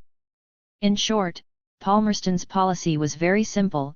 His foreign policy had no other goal than to turn to England's advantage the situation created by the revolutionary events. Fechto, 1948a, 135. In general, the policy was efficacious, even when the diplomatic intrusions were rejected. 61. The European Revolution of 1848 began as a threat to the world liberal regime that the hegemonic power, Great Britain with the crucial aid of France, was establishing, but then became the crucible in which the dominance of liberalism in the geoculture was ensured. When Polanyi outlines in The Great Transformation, 1957, 3, the four pillars of 19th-century civilization: the balance of power system, the international gold standard, the self-regulating market, and the liberal state, he says that the fount and matrix of the system was the self-regulating market. If there was any moment in which this self-regulating market seemed to be functioning as close to its theoretical model as possible, it was in the years 1850–1873. And the crucial prelude to this moment of optimal operation of this principle was the repeal of the Corn Laws in Great Britain in 1846. The story is worth reviewing in some detail. The so-called Hungry Forties, coming in the wake of the very real distress of the 1820s and 1830s, permitted a coming together of interests between the working classes, who were concerned with the price of basic commodities, and the liberals, who were preaching the virtues of the market. They both could find a target in those monopolists whose practices ensured a high cost of living, the West Indian coffee and sugar interests, the East India Company, which controlled the tea trade, and above all the English landowners, whose grain production was price protected by the Corn Laws.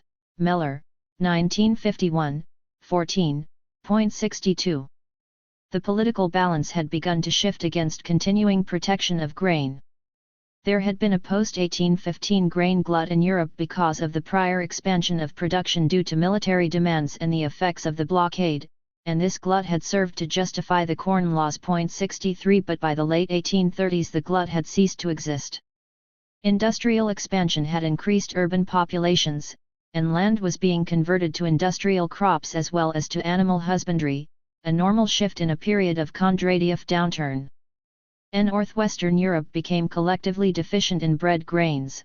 Fairley, 1965, 568.64. The battle for repeal waxed strong, and its defenders were reduced to arguing a conservative position for its own sake. It is nonetheless interesting to note, since we have come to take the repeal as a great defeat for the landed aristocracy, that opposition to repeal was far stronger among small tenant farmers than among large landowners. 65. Why then all the fuss, since fuss there was indeed?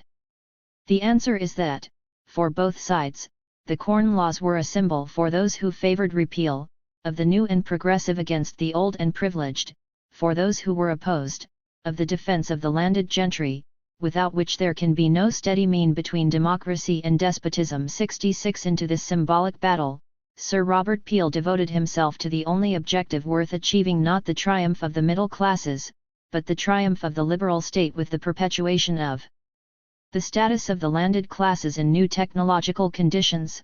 Moore, 1965, 651.67. When Peel, on May 15, 1846, won the day for repeal on its third reading, he had 2/3 of the Conservative Party against him. It was a rare parliamentary alliance that carried the day. 68.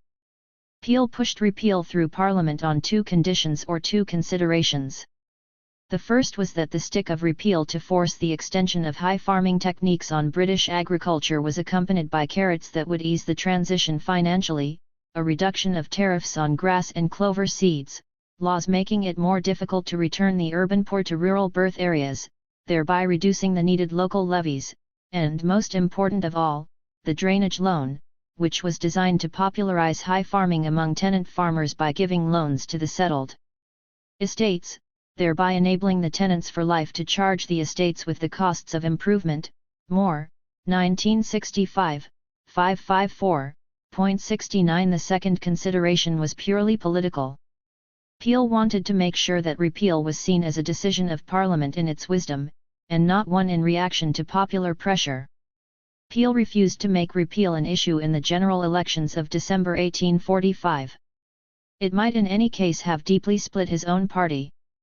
By forcing it through Parliament, and in a vote that crossed party lines, he made it a victory over democratic agitation and the Anti-Corn Law League, and a proof that Parliament put the general welfare above sectional interests.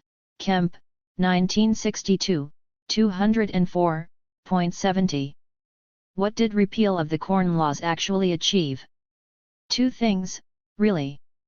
On the one hand, it ensured the reorganization of the axial division of labor in the world economy, such that wheat production once again became a peripheral activity.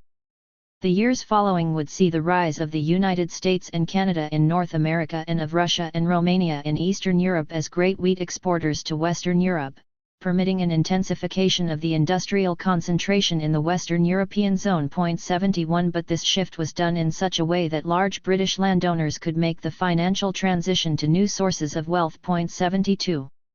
On the other hand, it ensured the restructuring of British politics divided between a right-of-centre Conservative Party and a left-of-centre Liberal Party, eventually to be supplanted by a left-of-centre Labour Party, both basically accepting the logic of centrist liberal politics. One may think of this as a victory for the middle classes, or just as easily as a concession by the aristocracy, a timely retreat from a forward position that had proved to be dangerous. Kitson Clark, 1951b. 12, .73 The concept of Whigs and Tories, both coalitions of the 18th century, ceased to exist. The initial advantage went to the Liberal Party because of the great split in conservative ranks over repeal. .74 But there now arose a new kind of conservatism, attuned to the normality of change, one that would regain power by basing itself squarely on the support and votes of the people. Moss, 1947, 142. Meanwhile, those Liberal Party members, radicals, who had wanted to associate their party with the working classes had lost out in favor of those who were more concerned with consolidating the state structure. As Briggs, 1956, 72, said, the Reform Bill had decreed, the Corn Bill had realized. You will note that I did not list as one of the great results of the repeal of the Corn Laws the enshrinement of the doctrine of laissez-faire. That is because there is more myth than reality in the doctrine of laissez-faire. As a result, it cannot be taken as the defining characteristic of liberalism, surely not the fundamental message of liberalism as the geoculture of the world system. To be sure, the public posture was that, as John Stuart Mill put it so tersely, every departure from laissez-faire, unless required by some greater good, is a certain evil. 75 But the subordinate clause turned out to be a mighty big loophole. For example, in the very year of repeal, 1846, in the debate on the 10 Hours Bill, Macaulay asserted that, although there was no economic justification for restricting hours, Parliament was required to take into consideration the social needs of women and children who were incapable of entering into a proper contractual relationship with their employers. Taylor, 1972, 44. .76 The simultaneity of the successful campaign to repeal the Corn Laws opposition to the high symbol of state interference in the economy with the beginning of serious social legislation in Great Britain, and on the continent, is strong evidence for Brebner's dictum, 1948, 107, that what was really happening was not a shift to laissez-faire but a shift from intervention by the state in commerce to intervention by the state in industry. The classical economists and liberals were in fact aware of this and always took a nuanced position on laissez-faire, from Adam Smith to Bentham to Nassau Sr. 77. As did even the great neoclassical economist Alfred Marshall. 78 The distinction between recognizing the value of laissez-faire and preaching it as an absolute dogma was fundamental to all the classical economists. Rogers, 1963, 535. .79 They were all aware that one man's laissez-faire was another man's intervention. Taylor, 1972, 12.80. Still, Europe's liberals felt that the repeal of the Corn Laws was a great event, which guaranteed economic progress. 81 And, as is true of many such beliefs, the years immediately following seemed to provide the evidence. For the world economy was now entering into another Condé phase, the golden age of prosperity of the 1850s and 1860s, and many contemporaries came to attribute this to the repeal of the Corn Laws, a reconciling myth, according to Kemp, 1962, 195. The years were particularly beneficent to the two key countries of the world system at this time, Great Britain and France. In Great Britain, this period has been labelled the Great Victorian Boom or, slightly more dramatically, the high noon of Victorianism, one that rested upon the balance between industry and agriculture. Kitts and Clark, 1962, 31, 57. .82 It was a period during which British capitalists were doing so well that they primarily sought to paddle their own canoes. Clapham, 1932, 2:145, in the slang of the times. To be sure, they were obliged to do so, since Great Britain had become an open market for nearly everything which she produced. This posed no problem as yet, since at this point Great Britain's superiority in everything was clear, in commerce, in finance, and in industry, that is, in the making of those things which were chiefly needed. Clapham, 1932, 2:2, 12.83. The 1850s marked the high point of growth in British exports. The export of cotton piece goods just about doubled in the decade, actually increasing even the rate of growth, which, Hobsbawm argues, 1975, 30-31, provided invaluable political breathing space. Cotton textiles were still central to British wealth, but this was the period in which metals and machinery moved to the fore as the leading industry, and with them the emergence of bigger industrial units all along the line. Clapham, 1932, 2:114. Great Britain was clearly on the road to becoming an industrial state. The course was set. Clapham, 1932, 2:22.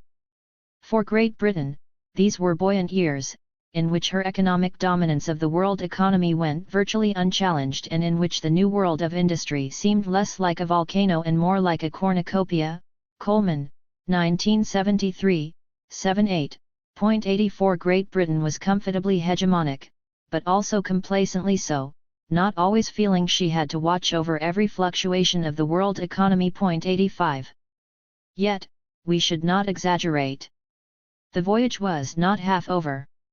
Agriculture remained by very far the greatest of Great Britain's industries.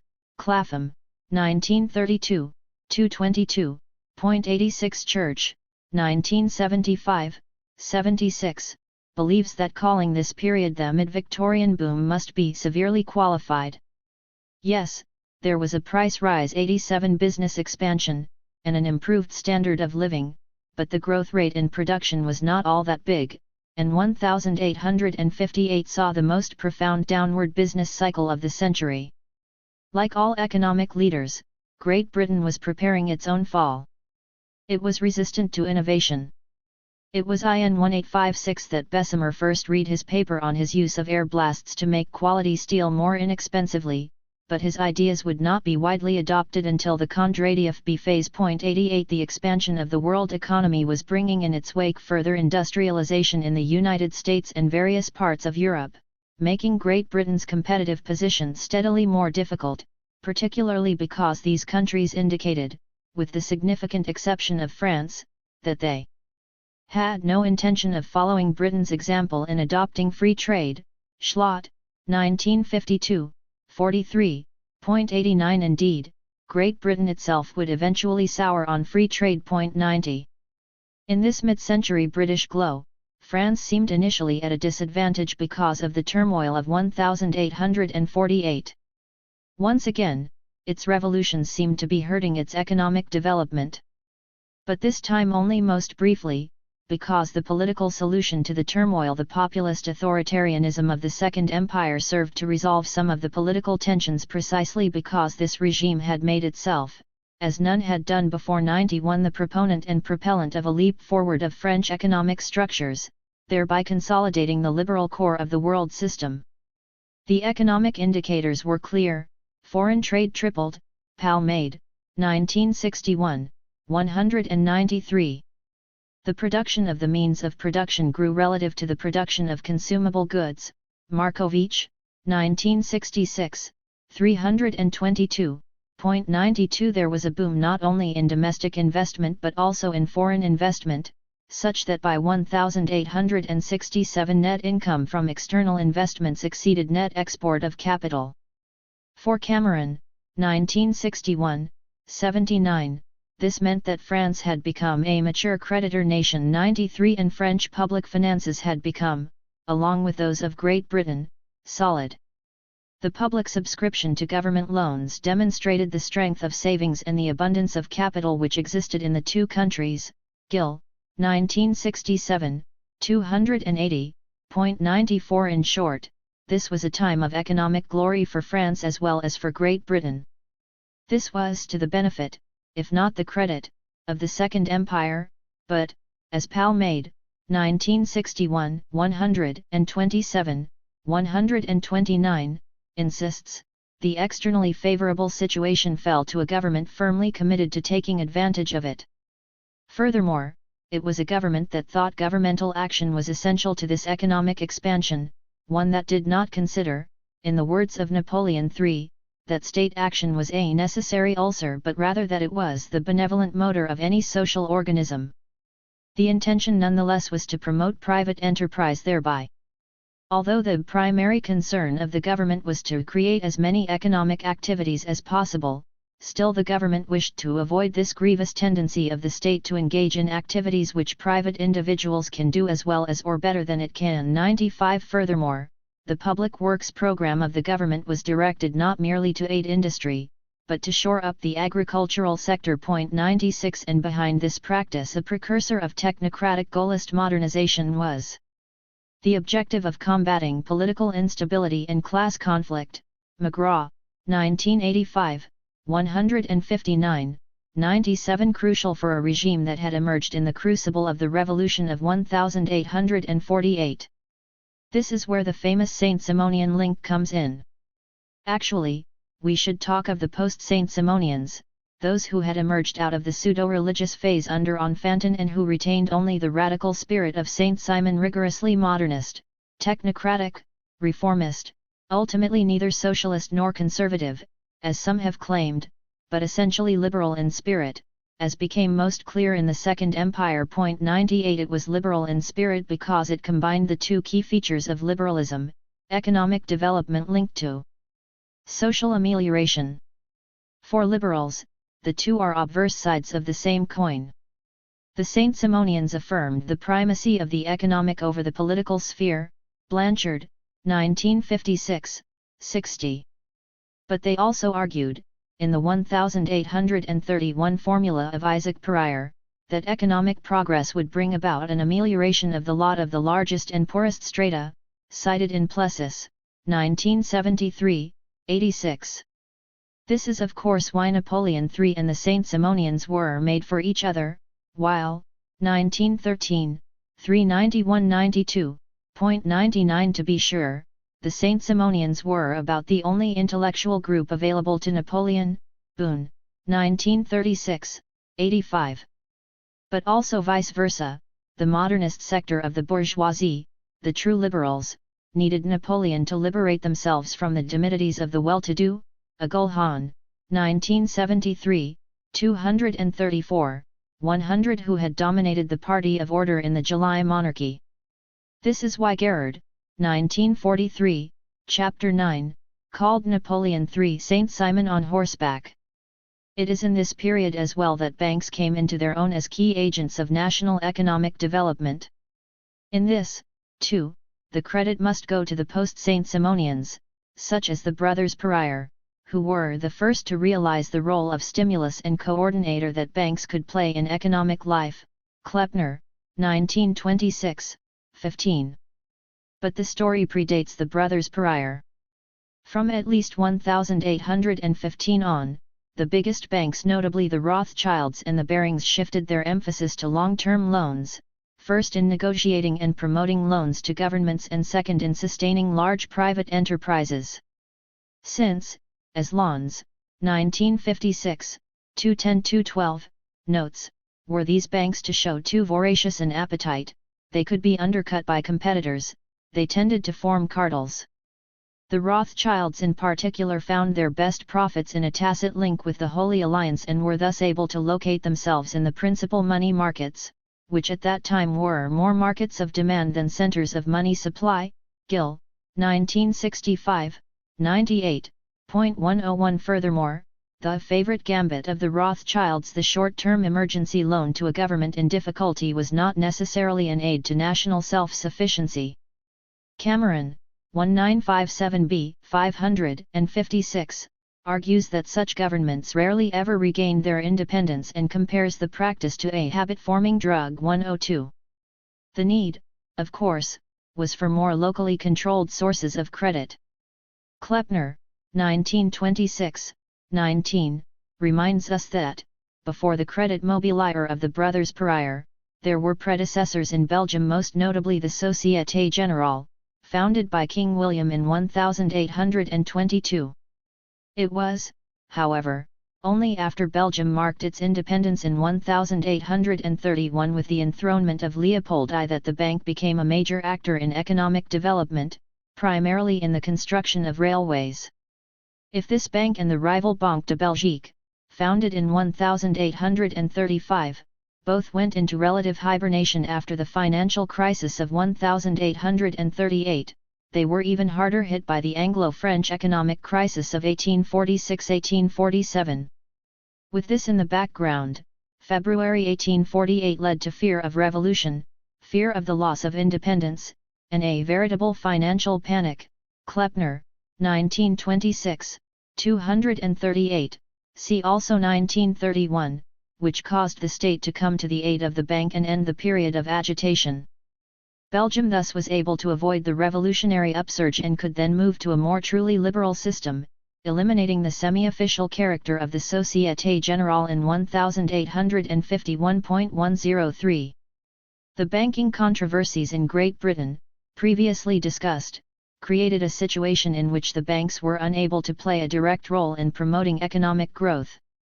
These controversies culminated in the Bank Act of 1844, whose objective, from Peel's point of view, was primarily to make more solid the foundations of the gold standard and secondarily to remove the use of gold as an internal political weapon.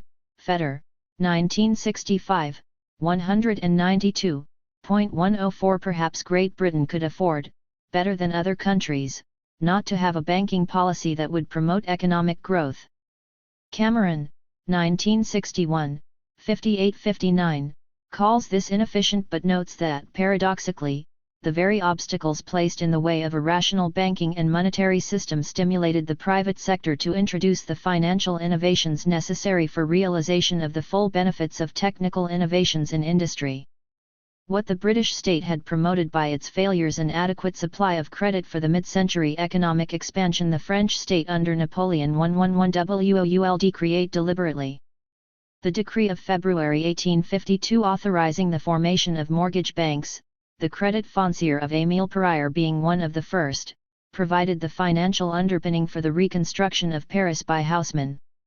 F. Lagarde, France became a leader and innovator in mortgage credit. Cameron, 1961, 129.105. The Rothschilds were not happy. James de Rothschild argued that this change in structure would concentrate too much power in untried hands. It seems a case of the pot calling the kettle black. 106. In any case, the rise of the great corporate banks of the Second Empire took the monopoly away from what had been called the Haute Banque, a powerful group of private, unincorporated, bankers. Cameron, 1953, 462. But the Haute Banque had not provided sufficient credit to French business enterprises. 107.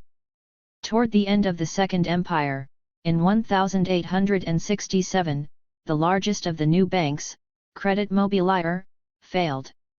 The Rothschilds, however, were still there, and are still there today. Nonetheless, the liberal state, by its intervention, had changed the worldwide credit structure of modern capitalism. The banking system of every nation in continental Europe bore the imprint of French influence. Cameron, 1961, 203.108. The creation of larger numbers of banks oriented to the international market may have diminished the power of the Haute Banque. This was not necessarily a great virtue for the weaker state structures in tight financial situations. Jenks, 1927, 273, discusses the perverse effect of greater competition in the field of loans to governments. Competition simply augmented the risks of marketing the loan in the face of efforts of the unsuccessful banker to cry it down. What the competition did encourage, however, was the pressing of more money upon frequently bewildered borrowers.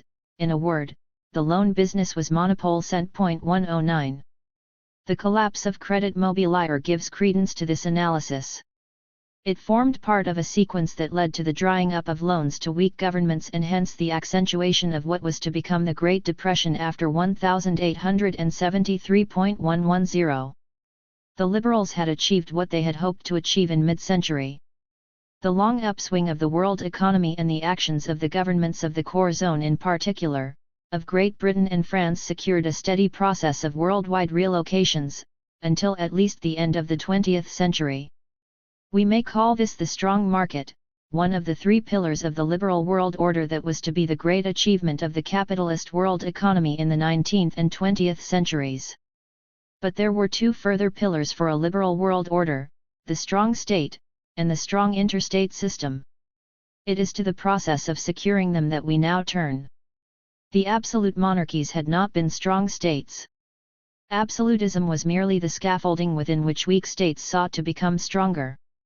It would only be in the post-1789 world system's atmosphere of normal change and popular sovereignty that one could build truly strong states, that is, states with an adequate bureaucratic structure and a reasonable degree of popular acquiescence, which in wartime could be converted into passionate patriotism. And it was the liberals, and only the liberals, who could construct such states in the core zones of the world system.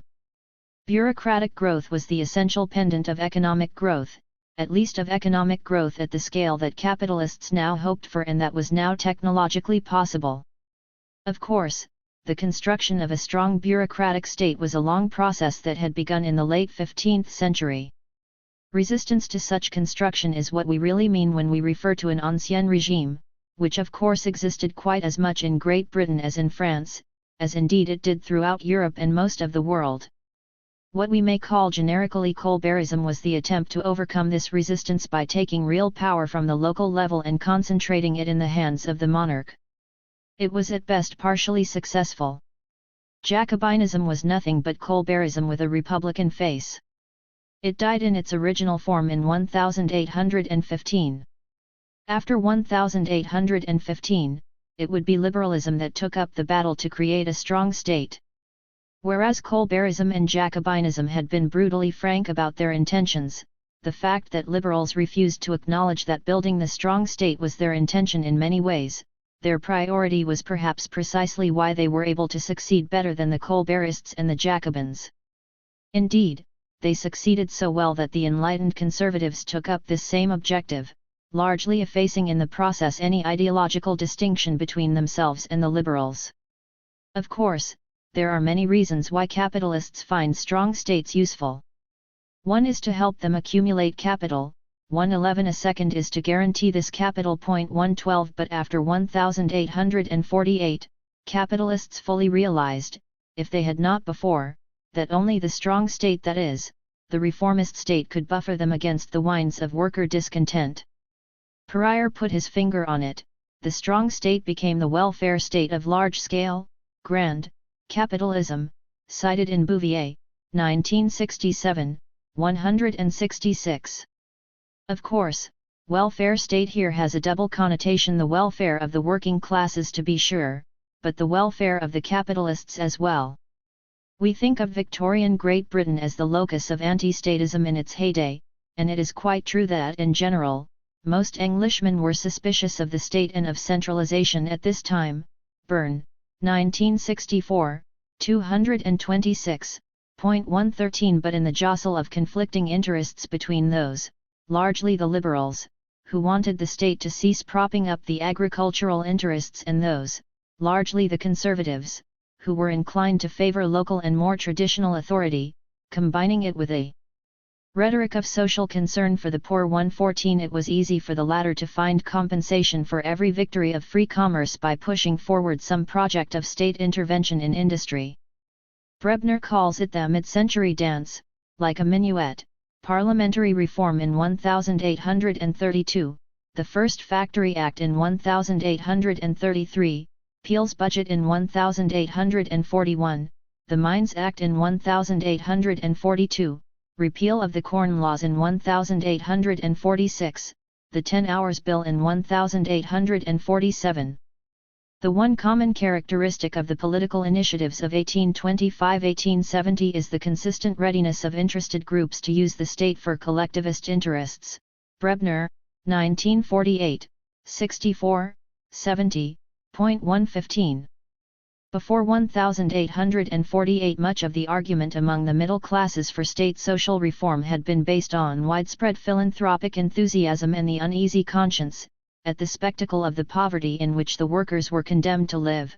Halavy, 1947, 218.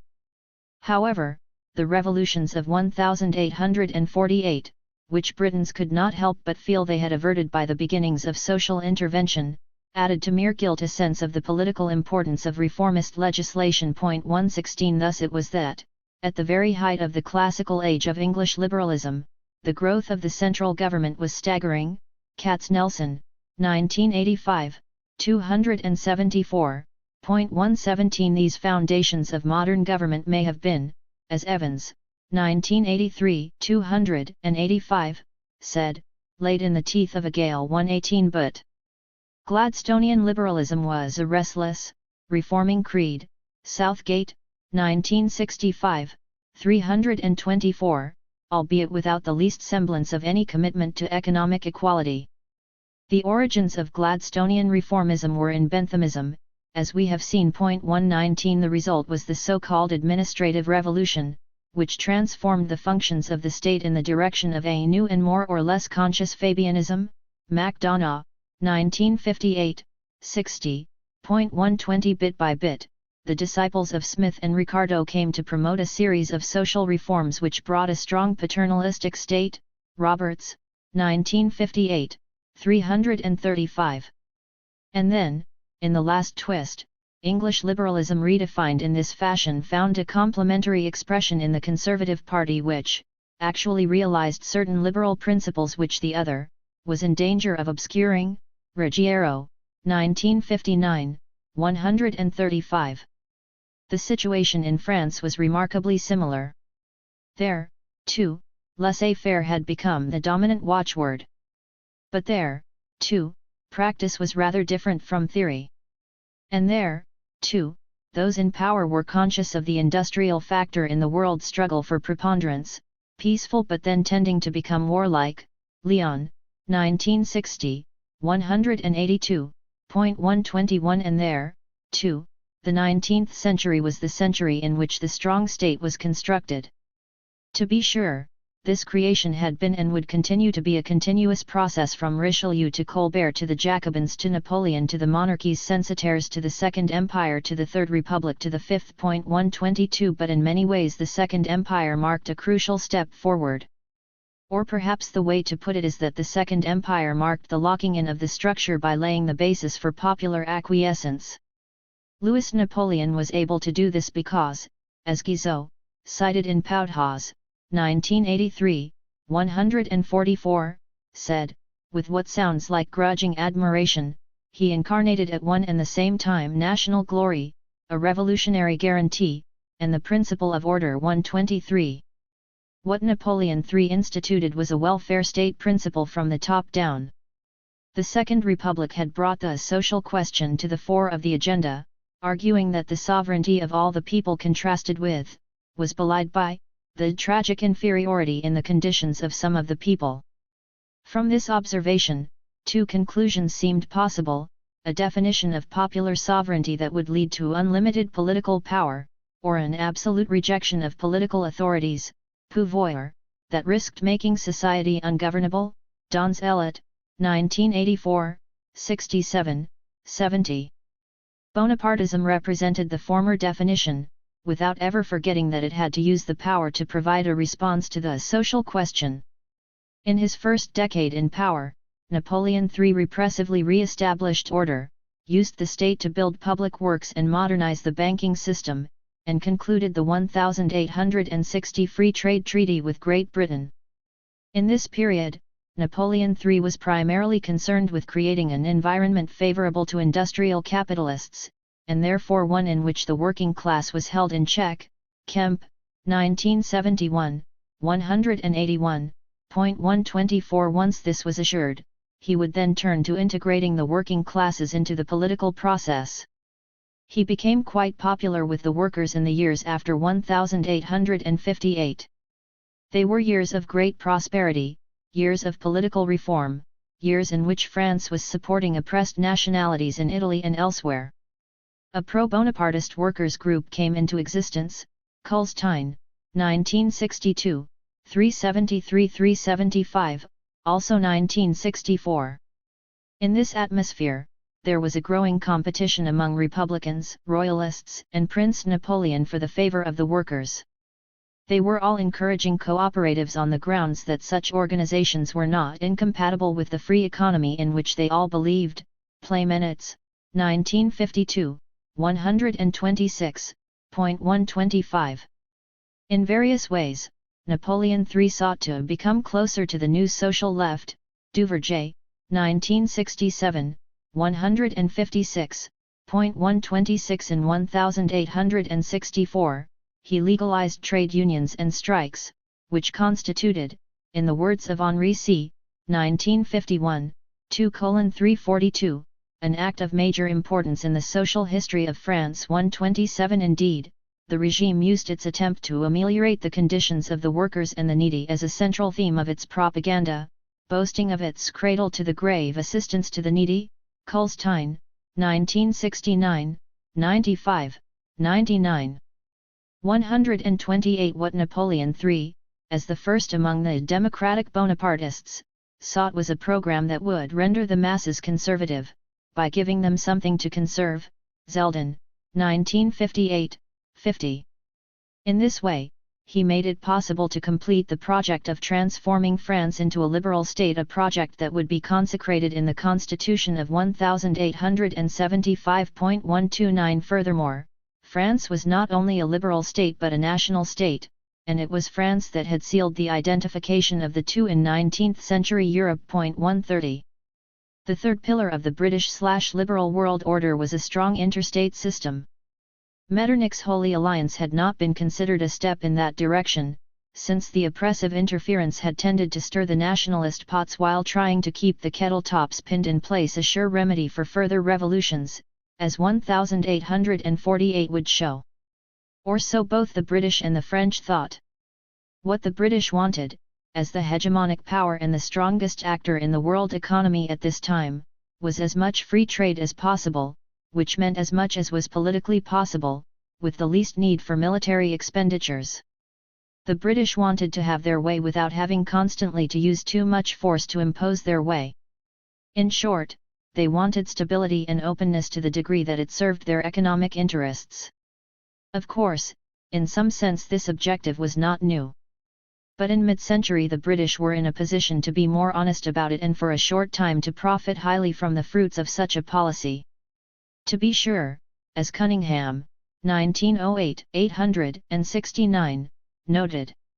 It may be pointed out with some truth that the system of unfettered intercourse was opportune for England, because she had reached a particular phase of development as an industrial nation, but that it was not equally advantageous to countries in which the economic system was less advanced. And this was because, as Musson, 1972b, 19, has argued, free trade is in fact simply one more protectionist doctrine in this case, protectionist of the advantages of those who at a given time are enjoying greater economic efficiencies. 131. Nor should we forget that, to the extent that one may argue that free trade prevailed in the capitalist world economy in the 19th century, or at least among European powers, it was at most a story of the mid-century Kondratiev period, 1850–1873.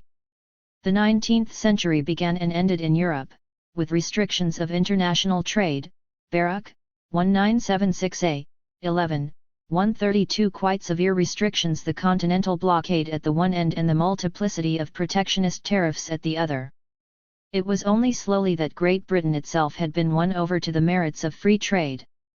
The political economists in the Board of Trade believed that the adoption of the Corn Laws in 1815 had been the stimulus to the Zollverein, which worried them doubly. It furthered the development of competitive manufacturing in the German states, and it also tended to cut the British off from using these states as the excellent smuggling bases into Prussia, Bavaria, Austria, and Russia that they had previously been. Clapham, 1930, 1:484–81, Kindleberger, 1975, 33–34, .133. In the 1830s, the worries about competitive manufacturing grew. 134. These worries, plus the internal considerations previously discussed, account for Peel's actions in the 1840s. Peel, let us remember, was not a free trade ideologue, he was no Cobden. He was, in Schuyler's apt image, 1945, 134, a reformer on the installment plan, disinclined to push theories to their logical limit. 135. The strongest theme of free trade in Great Britain, or, let us say, the theme that assembled the widest band of public opinion behind it, was what might be called the theme of liberal interventionism. Free trade for the British was a doctrine that was intended to prevent other governments from doing anything that might hurt British enterprise. In this sense, one might regard the anti-slavery, and anti-slave trade, movement as the first great success of liberal interventionism. We have previously discussed the degree to which the British abolitionist movement was predicated on economic considerations. Wallerstein, 1989, 143-146. Point 136. What we wish to note here is the degree to which the anti-slavery movement provided a model of liberal reformism, a point underlined by Blackburn, 1988, 439-440. In acutely troubled times, anti-slavery helped middle-class reformers to highlight their socio-economic ideals. Anti-slavery furnished a model of legislation dictated by general policy rather than particular interests. It justified state intervention in regulating the working-class contract, while sanctifying the contract itself. The advocates of emancipation presented it as furnishing an economic stimulus via market expansion. The free worker was also a consumer. Point 137. The same liberal belief in the legitimacy of state-led reformism was applied to free trade. The forced transformation of India, from being an exporter of cotton textiles to being an exporter of raw cotton, permitted British cotton manufacturers to embrace free trade unreservedly, once the British state had secured Lancashire against any threat of Indian competition in the markets of Europe. Farney, 1979, 100. Point 138. Palmerston told Auckland on January 22, 1841, "It is the business of government to open and secure the roads for the merchant," cited in Platt, 1968b, 85. Point 139. Applying this logic even to European states, a Whig MP in the parliamentary debate of 1846 could describe free trade as a beneficent principle whereby foreign nations would become valuable colonies to us, without imposing on us the responsibility of governing them. 140. This sense of imposing beneficence could lead to, was based upon, the quasi-religious belief that cotton manufacturing was more vital to the social regeneration of civilization than the fine arts dear to John Ruskin, as 1 R.H. Hutton argued in 1870. If we must choose between a Titian and a Lancashire cotton mill, then, in the name of manhood and morality, give us the cotton mill. Farney, 1979, 87-88. Point 141. Free trade was free trade imperialism, in the phrase made famous by Gallagher and Robinson, 1953, 2-3, 11, 13, but their crucial qualification should always be borne in mind. British policy followed the principle of control informally if possible, and formally if necessary. It was apparently necessary even in the mid-century free trade years, that preceded the acknowledged colonial scramble of the last third of the 19th century, to occupy or annex a long series of colonies, to the point that, far from being an era of indifference, this period might be thought of as the decisive stage in British overseas expansion, permitting a combination of commercial penetration and colonial rule such that Great Britain could command those economies which could be made to fit best into her own. 142. Although intervention was considered somewhat distasteful, it rapidly became legitimate whenever there seemed to be a danger to the routes to India, or an alarming threat to the British position in the world economy that was thought to be caused by unfair activities of rival trading powers. Platt, 1968b, 32. Despite the Entente Cordiale, and despite the de facto collaboration of Great Britain and France in imposing a liberal world order, France was quite reluctant to abandon an overt protectionism. France had done so briefly in 1786, with unhappy results. Wallerstein, 1989, 87-93. In the post-1815 period, Great Britain remained protectionist, as did France, albeit a little more intensively so. 143. When Great Britain moved toward free trade protectionism, the French stood firm, for reasons that seemed quite cogent to them, as this 1845 speech by a French industrialist to his peers makes clear. Gentlemen, pay no attention to the theories that cry out, freedom for trade. This theory was proclaimed by England as the true law of the commercial world only when, following a long practice of the most absolute prohibitions, she had brought her industry to so great a level of development that there was no market within which any other large-scale industry was able to compete with hers. 144. Indeed, in the early 1840s France was trying, albeit unsuccessfully, to create a customs union with neighboring states in order to strengthen its industrial position vis-à-vis Great Britain. 145. It may therefore seem surprising that the greatest success in Europe of Great Britain's free trade diplomacy of mid-century was the signing of the so-called Chevalier-Cobden Treaty, the Anglo-French Treaty of Commerce of 1860, a treaty that represented the most significant trade liberalization agreement of the 19th century, O'Brien and Pigman, 1992-98. What happened? The treaty affected all the most important industries.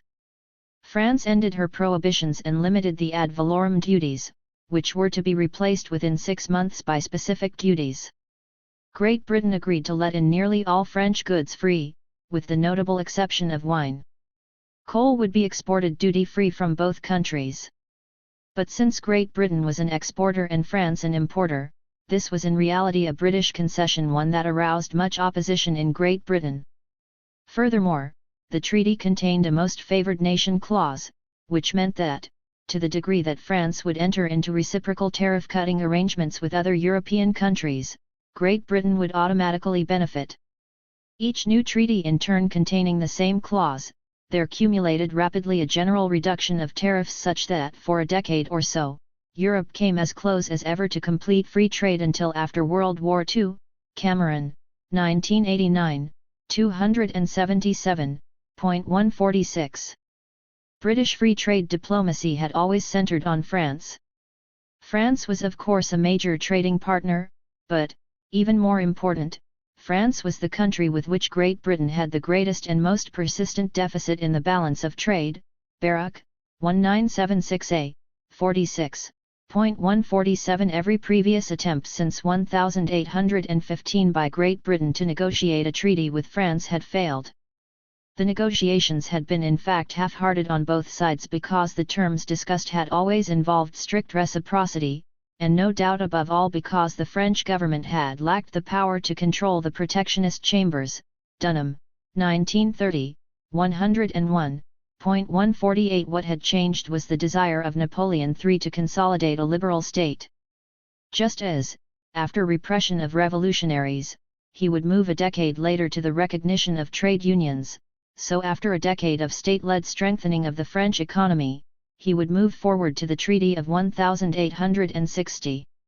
He could do this effectively precisely because he did it in secret, by virtue of his authoritarian powers. One day in a letter to his Minister of State, Achille Fauld, Napoleon III simply announced the treaty. It was immediately branded a new coup d'état of Napoleon III, Baruch, 1970, 6.149. What mattered in Napoleon III's negotiation of this treaty was not the economic change it brought, but the cultural meaning. Signing the treaty represented the full commitment of France to the concept of the liberal state. In economic terms, it was the culmination, not the start of the opening of the French economy. Moncure and Nye, 1990, 173. It was at most a move from an openly protectionist system to a moderately protectionist regime. Rist, 1956, 943, cf. Casey, 1961, 3.150. What were its consequences economically? Dunham, 1930, 1-2, claims that it revived moribund French industries, by the salutary pressure of foreign competition. 151. But Baruch, 1972, 221, is not persuaded that there were economic benefits to France. Rather, he says the liberalization of trade substantially slowed down French economic growth. 152. In general, free trade was supposed to serve Great Britain well, and both its supporters and its enemies have tended to agree that, from a British point of view, it was a success from the very beginning. 1846, Imla, 1950, 156. But there have come to be skeptical voices about how well it worked even for Great Britain, skepticism about the economic advantages 153 and skepticism both about the degree of real support it had within Great Britain and about how influential the free traders were. 154 So, says Redford, 1956, 11, the great events of 1860, the Anglo-French Treaty and Mr. Gladstone's budget may have had, probably did have, less practical effect than previously thought, but they made a splendid coping stone to the free trade edifice. Still, quibbling over the degree of economic advantage to the one or the other party in the Anglo-French Treaty of Commerce may make us lose sight of the effort to construct an international order that would sanctify liberalism as the European ideology. We talk of the period 1815–1914 as the Pax Britannica. In fact, this is a deceptive way of describing it. It was actually a period of constant colonial wars, some not so very small as some are wont to call them. Goff, 1990, 179–181, 155 For the creation of the liberal national state was also and necessarily the creation of the liberal imperial state. To be sure, world conditions between 1815 and the 1870s favoured a more relaxed policy of Great Britain toward the periphery. These were halcyon days for British trade. And the myth of Little England was a good way of denying the imposition of informal empire. Galbraith, 1961, 3940, 156 Furthermore, Byrne, 1949, 222–223, argues that, as part of what he calls Great Britain's liberal equipoise, it was crucial to direct the angers of the populace outward. The instinct for violence was also being diverted abroad. The English were by no means a pacific people, but they satisfied themselves by thinking of what ought to be done or what they would do to rebellious sepoys, riotous Negroes, Russians, or Frenchmen or, in 1861, Americans. This diversion was not merely a matter of social psychology but of social mobility. Job opportunities in the colonies took some of the sting out of early 19th century radicalism. 157. In theory, liberal ideologists were opposed to colonialism on the grounds that it constituted an infringement on human freedom. 158 But this was very theoretical.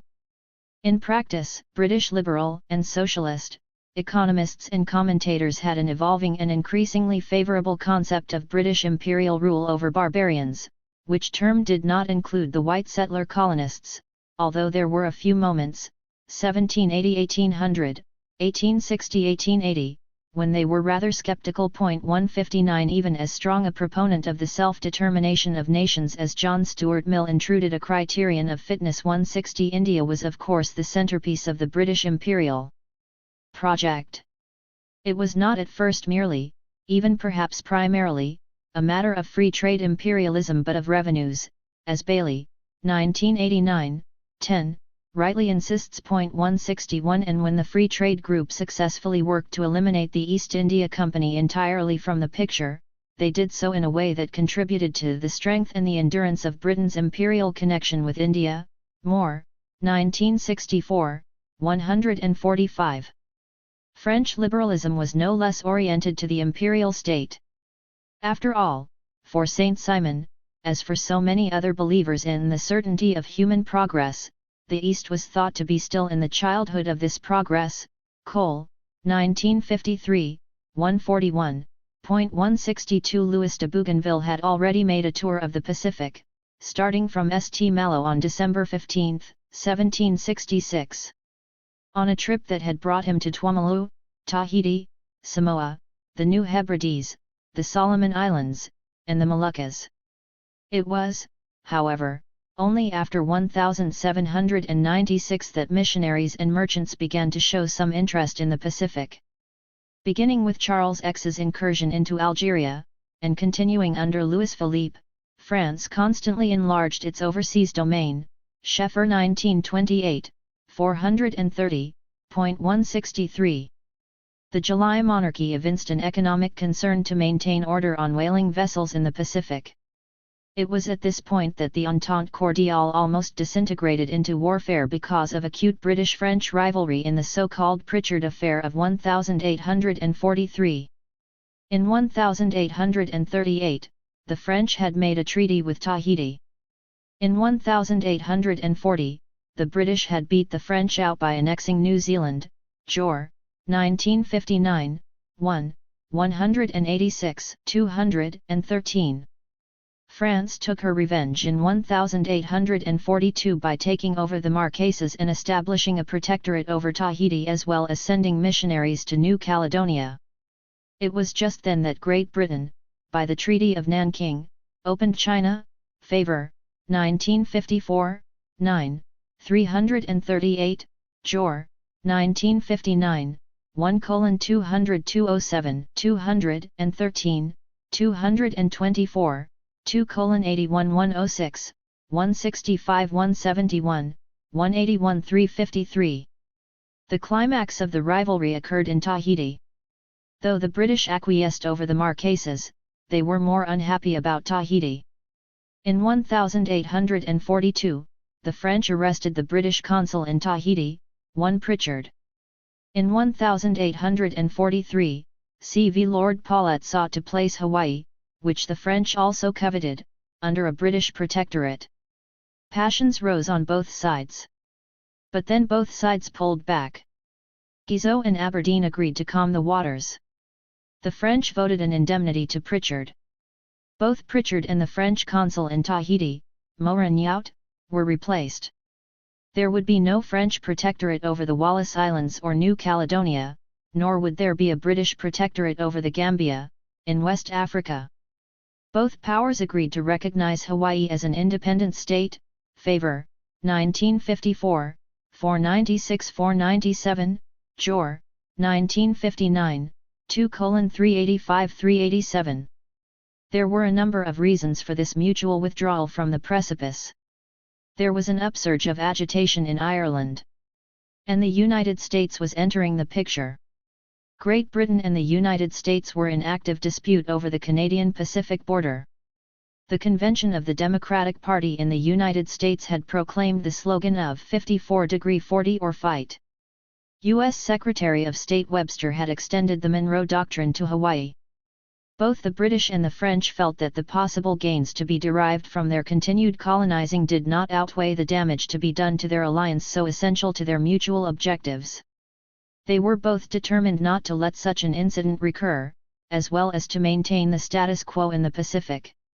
They thus both decided to veil o' grain, or look out for squalls, in the old mariner's expression, Jor, 1959, 2:388.164. The importance for world order of this reassertion of the Entente Cordiale became clear in the 1850s with the Crimean War. Basically, the war was about Russia's long-standing attempt to expand its territory, power, and influence southward into the zone controlled by the Ottoman Empire. Since the British, and the French, were equally desirous of controlling the economic flows of this zone, and the British were in fact well into the process of turning the Ottoman Empire into being very dependent on them, the two powers decided to make it militarily clear that the Russians had to concede priority to the British. The war was thus, in Polanyi's words, 1957, 5, a more or less colonial event 165 since the British were indeed the hegemonic power and commanded the support of the French, and of course the Ottomans. Palmerston's war could not but be a military success. Russia was forced into a humiliating peace. But can it really be called that rare example of a war that achieved what it set out to achieve? Vincent, 1981, 37-38, 166. In retrospect, the Crimean War has been presented as a minor exception to the Pax Britannica, involving localized theaters of operations and limited objectives. Imla, 1958, 1. Hugh Seaton Watson, 1937, 359, calls it the most unnecessary war in the history of modern Europe. 167. It certainly did strengthen the British position in the Ottoman Empire. 168. But it had unexpected negative side effects for the British. The British government had to withdraw some troops from the colonies to use in the fighting. It even sought to recruit troops in the United States, which strained diplomatic relations. 169. But the use of these troops for the Crimean War backfired. For it proved that one could diminish the burdens of empire, thereby giving conservatives further arguments for the rise of a new imperialism. Schuyler, 1945, 233. Even more important, however, was that the war had to be fought at all. Hegemony depends in many ways on the fact that implicit strength is never challenged. Although Great Britain won, it did so only after the much publicized defeats and disasters of the First Crimean Winter. The resulting paradox was that Great Britain had now to spend much more on military preparedness and nonetheless witnessed a decline of British influence in Europe. Gash, 1979, 310-311. The defeat of Russia as a result was in fact only temporary. Russia found that she only had to await patiently the moment when she would be able to shake off the restraints imposed on her in the Black Sea. Seton Watson, 1937, 359. And at home, the Crimean War persuaded previously recalcitrant British manufacturers of the importance of the liberal state being an actively imperial state. 170. The 1860s should have marked the definitive installation of the British-dominated Pacific world order, in crucial alliance with France. It was indeed the moment of its apogee, but it also marked the beginning of its decline. The very period when the tendencies in Britain towards the disruption of the empire reached their climax, Schuyler, 1921, 538, was also the period of the final demonstration of British powerlessness and pacifism over Schleswig-Holstein, and thus of the shattering of the old confidence in the moral power of British influence. Gash, 1979, 317-318, 171. The same thing happened in France. In addition to Crimea, 1854-1856, and the conquest of Cochin in 1862, Napoleon III sought to consolidate France's position as a world power by an adventure into Central America, seeking thereby to limit the power of the United States. In 1852, France and Great Britain proposed to the United States a triple protectorate over Cuba. The haughty refusal by the United States increased the suspicions of U.S. intentions. 172. In 1859, in a situation of two competing governments in Mexico, that of Juarez in Veracruz and that of Zuluaga in Mexico City, President Buchanan spoke of U.S. ambitions in Cuba and Mexico, and threw his weight behind Juarez. Zuluaga turned to the French for military help. When the United States was then paralyzed by the outbreak of the Civil War in 1861, the French and the Mexican monarchists joined forces to support Archduke Maximilian of Austria as the King of Mexico. France had begun its American Crimea. When Juarez suspended debt payments, the French, British, and Spanish joined forces, demanding the installation of debt commissioners in Veracruz and Tampico. All three powers sent in troops in 1862, but only France was willing to support Maximilian. The other two powers and Maximilian himself pulled back, leaving France alone, forced into a real war. Napoleon III sent a whole expedition, which failed, and the Second Empire was discredited, losing much of the prestige on which the Second Empire was in large part based. Scheffer, 1939, 11, 241, and of course particularly in Europe. 173. The British-French attempts to create a liberal world order that they would dominate was thus a great success, but it was also a great failure. On the one hand, they had stretched their economic and military power to the limit and would not be able to stop the steady ascent of Germany and the United States, whose joint increase in real power and whose mutual rivalry would begin to shape the increasingly conflictual world order after 1870. Both Great Britain and France would now be forced to change their pattern of colonial acquisition from one in which they alone set the pace to one in which everyone, or at least very many, were free to scramble. But on the other hand, Great Britain and France had succeeded in imposing on the world system the geoculture of liberalism, to which increasing homage had to be paid by everyone, at least until the outbreak of the First World War. Bismarck could not resume the language of the Holy Alliance, nor did he have the least interest in doing so. Rather, Bismarck and Disraeli would draw the positive lessons of the Second Empire and propound an enlightened conservatism, which was really a conservative variant of liberalism. The turning point in the 19th century world order would be the years 1866–1873, a gigantic hinge on which the history of the later 19th century turns. Clapham, 1944, 2:271. The United States had remained united, and in 1866 it seemed clear that Germany was about to become so. Thus, the two rising powers were in a position to increase their geopolitical role. At the same time, Great Britain was about to join France in the big leap to universal male suffrage. Parliamentary reform in Great Britain in 1867 is seen, quite correctly, as the end of an epoch. Byrne, 1964, Chapter 6.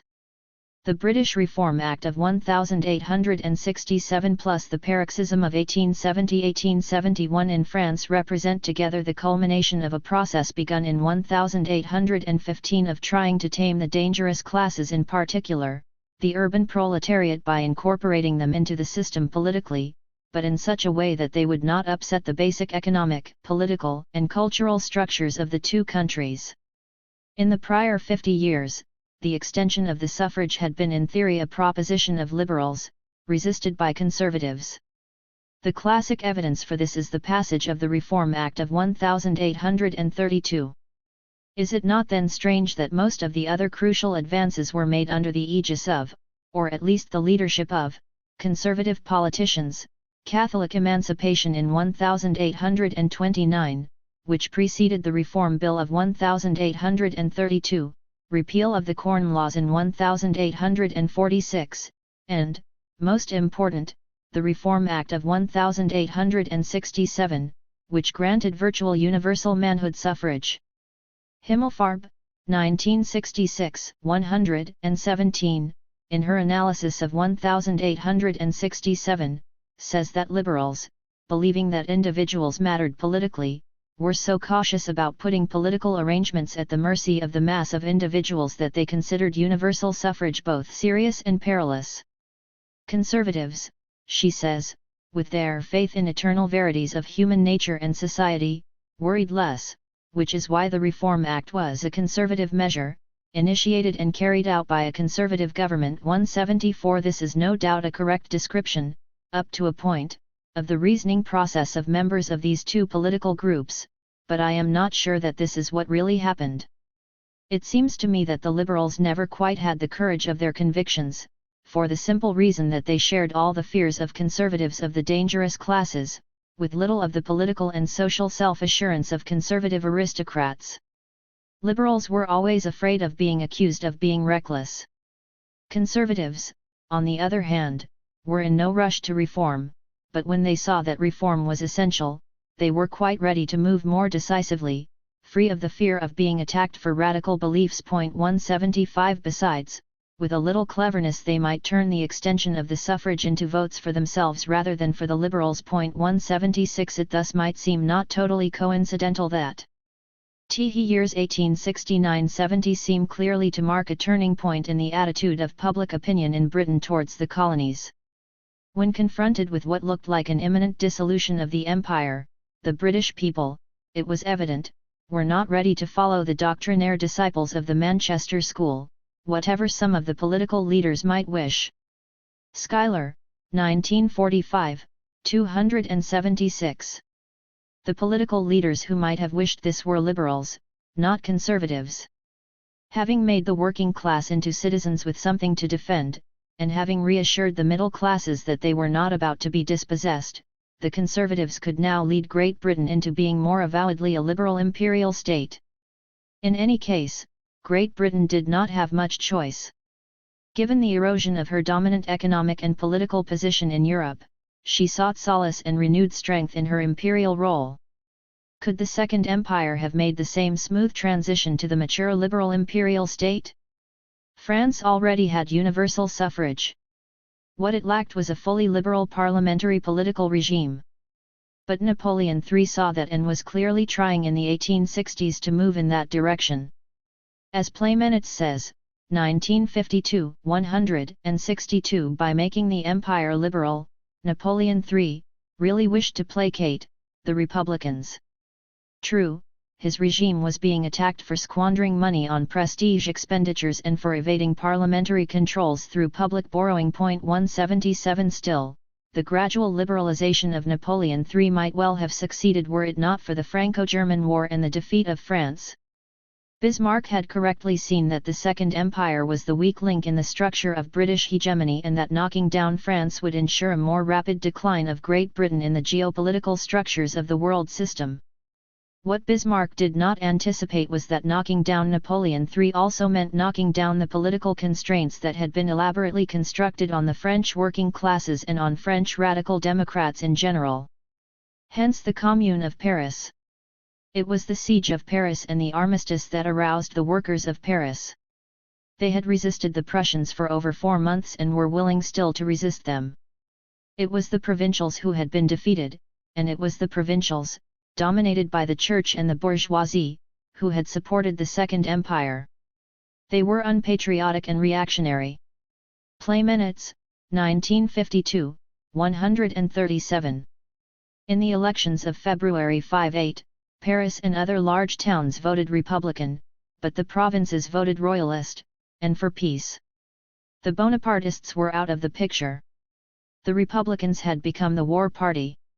Nationalism and republicanism/socialism were deeply intertwined in the Commune, which was no doubt the most significant workers' insurrection in the history of Western Europe, and furthermore the first that attracted significant support from employees, that is, from those whose work was cleaner, better paid, and at the time more skilled. It was the first time that those who were not yet white-collar workers, cols blancs but still merely pen-pushers, ronds de cuir, joined in such large numbers the ranks of a workers' insurrection. In June 1848, the employees had been fighting on the side of order. Rougaret, 1964, 128, 178.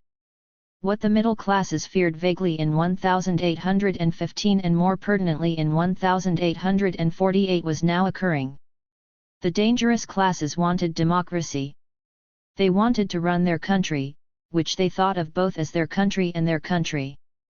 The uprising was fiercely repressed by the troops of the Provisional Government at Versailles, which enjoyed the benign non-interference of German troops. The repression met equally fierce resistance by the workers, and after this resistance was overcome, there were widespread executions and sentences of exile. 179. But once done, what were the consequences? I think Play Minutes, 1952, 155-156, gets it just right. The Commune did for Republicans in the 1870s what the June insurrection did in the middle of the century. It discredited the socialists and the revolutionaries. But this time it did not strengthen the conservatives. The failure of the Commune did no harm to the Republicans, but it did make the Republicans more conservative than they would otherwise have been. 180.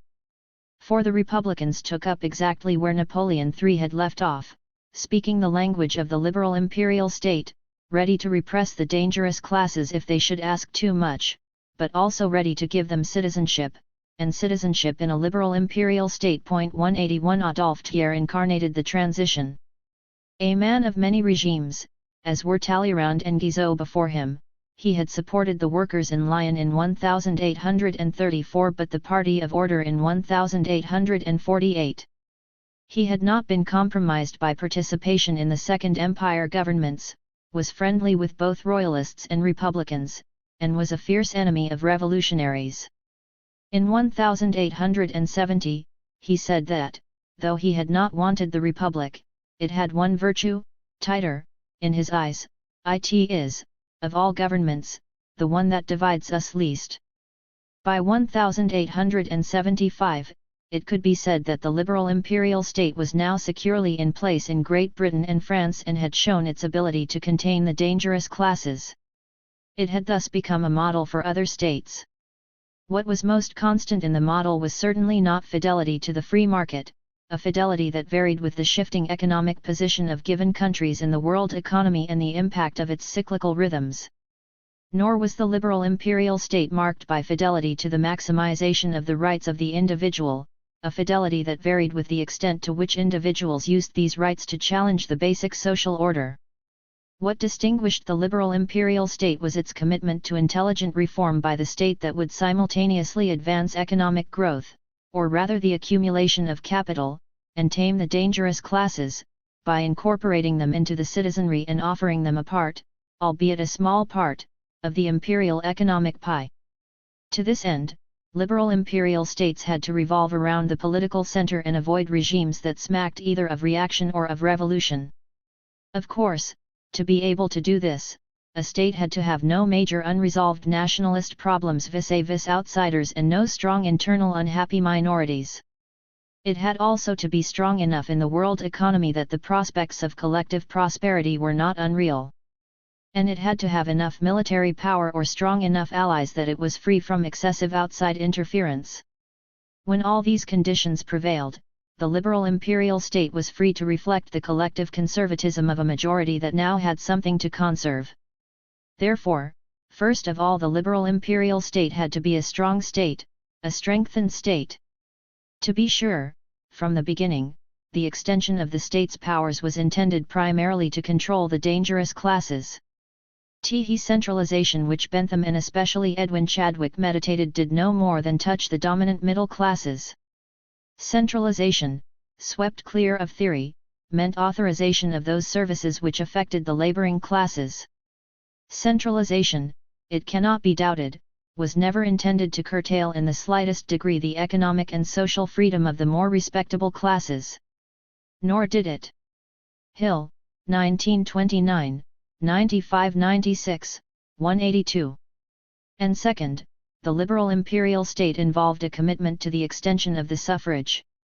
But, as we have seen, this extension was managed prudently.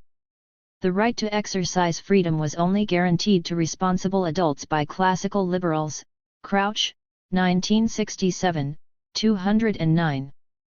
The concept of responsibility, as applied to extension of the suffrage, involved both timing and an application of the Enlightenment faith in the educability of humanity.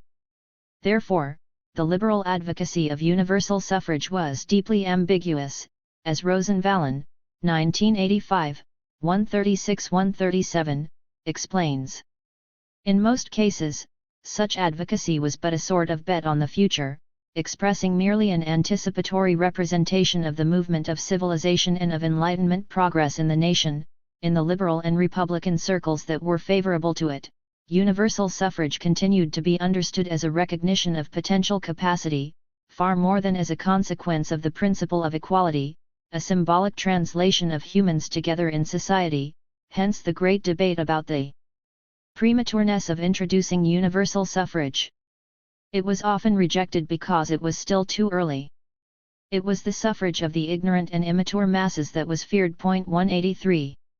That said, liberalism was identified with rationalism, with science, and with economic progress, and for that reason and in that sense, by mid-century almost every statesman and civil servant was a liberal, irrespective of his ideological affiliation.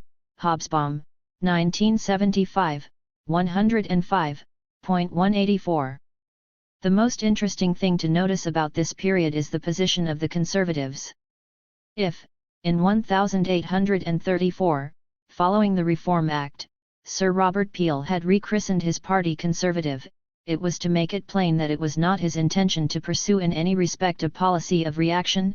Halavy, 1947, 57, 185. At the very same time in France, following the Revolution of 1830, conservatism was being elaborated in France as the way one manages a post-revolutionary society, as a way of concluding the revolution. As such, it is no longer in opposition to liberalism, as Rosenvallen, 1985, 277-278, puts it so well, rather it conceived of itself as the completion of liberalism, as its eternity. As a result, conservatives, too, began to favor the strong state. For conservatives, there were at least three considerations. The first was the inbuilt weakness of the appeal to tradition and continuity, which Burke had wanted to make the basis of conservative ideology. 186-4, as Benetton, 1988, 116, notes, this position leads to contradictions, once there are, as in France, durable interruptions that have led to creating other traditions. What can one do then? Political conservative thought began to oscillate between fatalism and radical reformism, between the rule of a limited state and the appeal for a strong state. Hence, for many conservatives the strong state became the road to the restoration, or at least the partial restoration, of tradition. Second, many conservatives felt that conservatism was an attitude that saw in law, order, and stable rule the first principle of government and, like Peel, drew from this the conclusion that the conservation and steady improvement of the institutions of the state were the necessary corollary in principle. Gash, 1977, 59. But the third reason was the most cogent, as perceived by the liberal ideologist Guido Ruggiero, 1959, 136-137, in his discussion of how British Tories, influenced by German Romanticists, transferred their defence of royal prerogatives to the state. It was the state whose importance and prestige were to be reasserted. The state was to be regarded not as a compromise between opposing self-interests but as what Burke had called it, a living communion of minds. For this reason the conservatives recognized the need of broadening the basis of the state and building it not upon the tower of privilege but upon the humble yet solid platform of the feelings and interests of the whole people. The old Toryism had created an oligarchical government, but was not the liberal government an oligarchy, less entitled to rule because based solely upon wealth detached from birth and the privileges of an ancient tradition? Why, asked the conservatives, did liberalism wish to weaken the state? The answer was easy.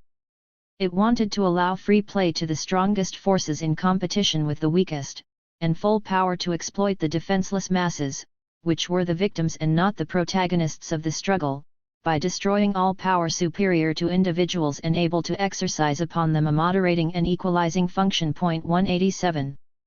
When, in 1960, Lord Kilmuir, 1960, 70-71, sought to explain how it was that the Conservatives in Great Britain always returned to power after great defeats by social revolutionary movements, he so terms 1832, 1846, 1906, and 1945, his answer is the Shaftesbury tradition, which he defines as the association of Toryism with state intervention to ensure minimum standards in diverse forms, for example, Factory Acts, Housing and Public Health Acts, and acts on behalf of trade unions in short. Because the Conservatives had used the state for their own version of social reformism. This mutually advantageous alliance between the Conservative Party and the people was the heart of Disraeli's so-called national Toryism. Despite the fact that Disraeli's original rise in the Tory party was the result of his fierce opposition to Peel's repeal of the Corn Laws, close observation of Disraeli's own later political practice shows it to be largely Peelite in spirit. Smith, 1967, 4, 15. 188. What Disraeli essentially added to Peelism was imperialism.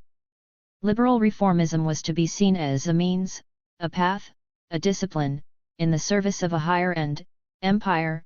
Ruggiero, 1959, 140, thereby tying the working classes more closely both to the nation and to some extent to the Conservative Party. It could be said that, if the great political achievement of liberalism in the period 1830-1875 was the taming of the dangerous classes, the great ideological achievement was the taming of conservatism, transforming it into a variant of the rational state-oriented reformism that liberalism propounded. The common ground was nationalism and the strong state, which affected even the cultural outlook of conservatives. Barzun, 1943, 143-144, in discussing the cultural shift from Romanticism to realism in the period 1850-1885, calls it a rebound from the disappointment of 1848. He notes the rise of both realpolitik and materialism, each bolstered by the august authority of physical science. He argues, liberals, conservatives, and radicals were united by their common desire for tangible, territorial nationhood. Scientific hypotheses were tested by their suitability to mechanical representation or analogy, while force was applied as the great resolver of social paradoxes and complexities. 189. As liberalism and conservatism moved toward their common policy of state intervention, some conservatives, such as Chamberlain in the late 19th century, tried to insist on the distinction that for conservatives it was an act of patronage, whereas for the liberals it was the belief that all people should be assisted to govern themselves. But, as Ruggiero, 1959-151, says, in practice, the difference was often very slight. Of course it was. In 1875, the socialists were still not totally tamed. That would be completed only in the period 1875-1914. Scapiro, 1949-7, would thus be able to conclude his book on liberalism. When the 19th century ended historically in 1914, liberalism had been accepted as the way of political life in Europe. 4. The citizen in a liberal state. That the principle of national sovereignty is at the very heart of the French Revolution is something on which we need scarcely insist. That this principle was created and put into practice by the transfer of absolute sovereignty from the king to the nation is a truism that is worth repeating and worth examining. Keith Michael Baker, Souveraint, 1988. I would say that the French revolutionary tradition had a greater impact on the 19th century than on contemporaries. Ernest Labrousse, 1949b, 29. Inequality is a fundamental reality of the modern world system, as it has been of every known historical system. What is different, what is particular to historical capitalism, is that equality has been proclaimed as its objective, and indeed as its achievement, equality in the marketplace, equality before the law, the fundamental social equality of all individuals endowed with equal rights. The great political question of the modern world, the great cultural question, has been how to reconcile the theoretical embrace of equality with the continuing and increasingly acute polarization of real-life opportunities and satisfactions that has been its outcome. For a long time, for 3 centuries, from the 16th to the 18th, this question was scarcely mooted in the modern world system. Inequality was still considered natural indeed, ordained by God. But once the revolutionary upsurge of the late 18th century transformed the language of equality into a cultural icon, once challenges to authority everywhere became commonplace, the disparity of theory and practice could no longer be ignored. The need to contain the implications of this cultural claim, and thereby to tame the now dangerous classes, became a priority of those who held power. The construction of the liberal state was the principal framework that was built to limit the claim. The elaboration of modern ideologies was in turn an essential mechanism in the construction of the liberal state. The French Revolution and the concept of citizenship. The great symbolic gesture of the French Revolution was the insistence that titles no longer be used, not even that of Monsieur and Madame. Everyone was to be called citoyen, citizen. This gesture was intended to demonstrate the repudiation of traditional hierarchies, the incrustation of social equality in the new society that was being constructed. The French Revolution came to an end. Titles were reinstituted. But the concept of citizen, if not its use as a title of address, survived. It did more than survive. It thrived. It became the rhetorical bedrock of the liberal state. And it was adopted juridically everywhere, to the point that by 1918 the world found it necessary to invent the concept of stateless persons to describe the relatively small portion of humanity who were unable to claim citizenship somewhere. The concept of citizen was intended to be inclusive, to insist that all persons in a state, and not just some persons, a monarch, the aristocrats, had the right to be a part, an equal part, of the process of collective decision-making in the political arena. It followed that everyone should have the right to receive the social benefits the state might distribute. By the second half of the 20th century, the existence of rights that are guaranteed to citizens came to make up the minimal definition of what constitutes a modern democratic state, which virtually every state was now claiming to be. But the other face of the inclusiveness of citizenship was exclusion. Those who did not fall into this new category of citizens of the state became by definition that other new concept, aliens. The aliens of one state might be the citizens perhaps of some other state, but not of this state. Still, for any given state, even the exclusion of aliens within its boundaries did not limit very much the number of persons theoretically included. In most cases, more than 90% of the residents of the country were citizens, legally citizens, that is, for citizenship had now become a matter of legal definition. And this was precisely the problem faced by the states after the French Revolution. Too many persons were citizens. The results could be dangerous indeed. Point 1. The story of the 19th century, and indeed of the 20th, was that some, those with privilege and advantage, continually attempted to define citizenship narrowly, and that all the others responded by seeking to validate a broader definition. It is around this struggle that the intellectual theorizing of the post-1789 centuries centered. It was around this struggle that the social movements were formed. The way to define citizenship narrowly in practice, while retaining the principle in theory, is to create two categories of citizens. The effort started with Abbé Sieyès, just 6 days after the fall of the Bastille. In a report he read to the Constitutional Committee of the National Assembly on July 2021, 1789, Sieyès proposed a distinction between passive and active rights, between passive and active citizens. Natural and civil rights, he said, are rights for whose maintenance and development society is formed. These are passive rights.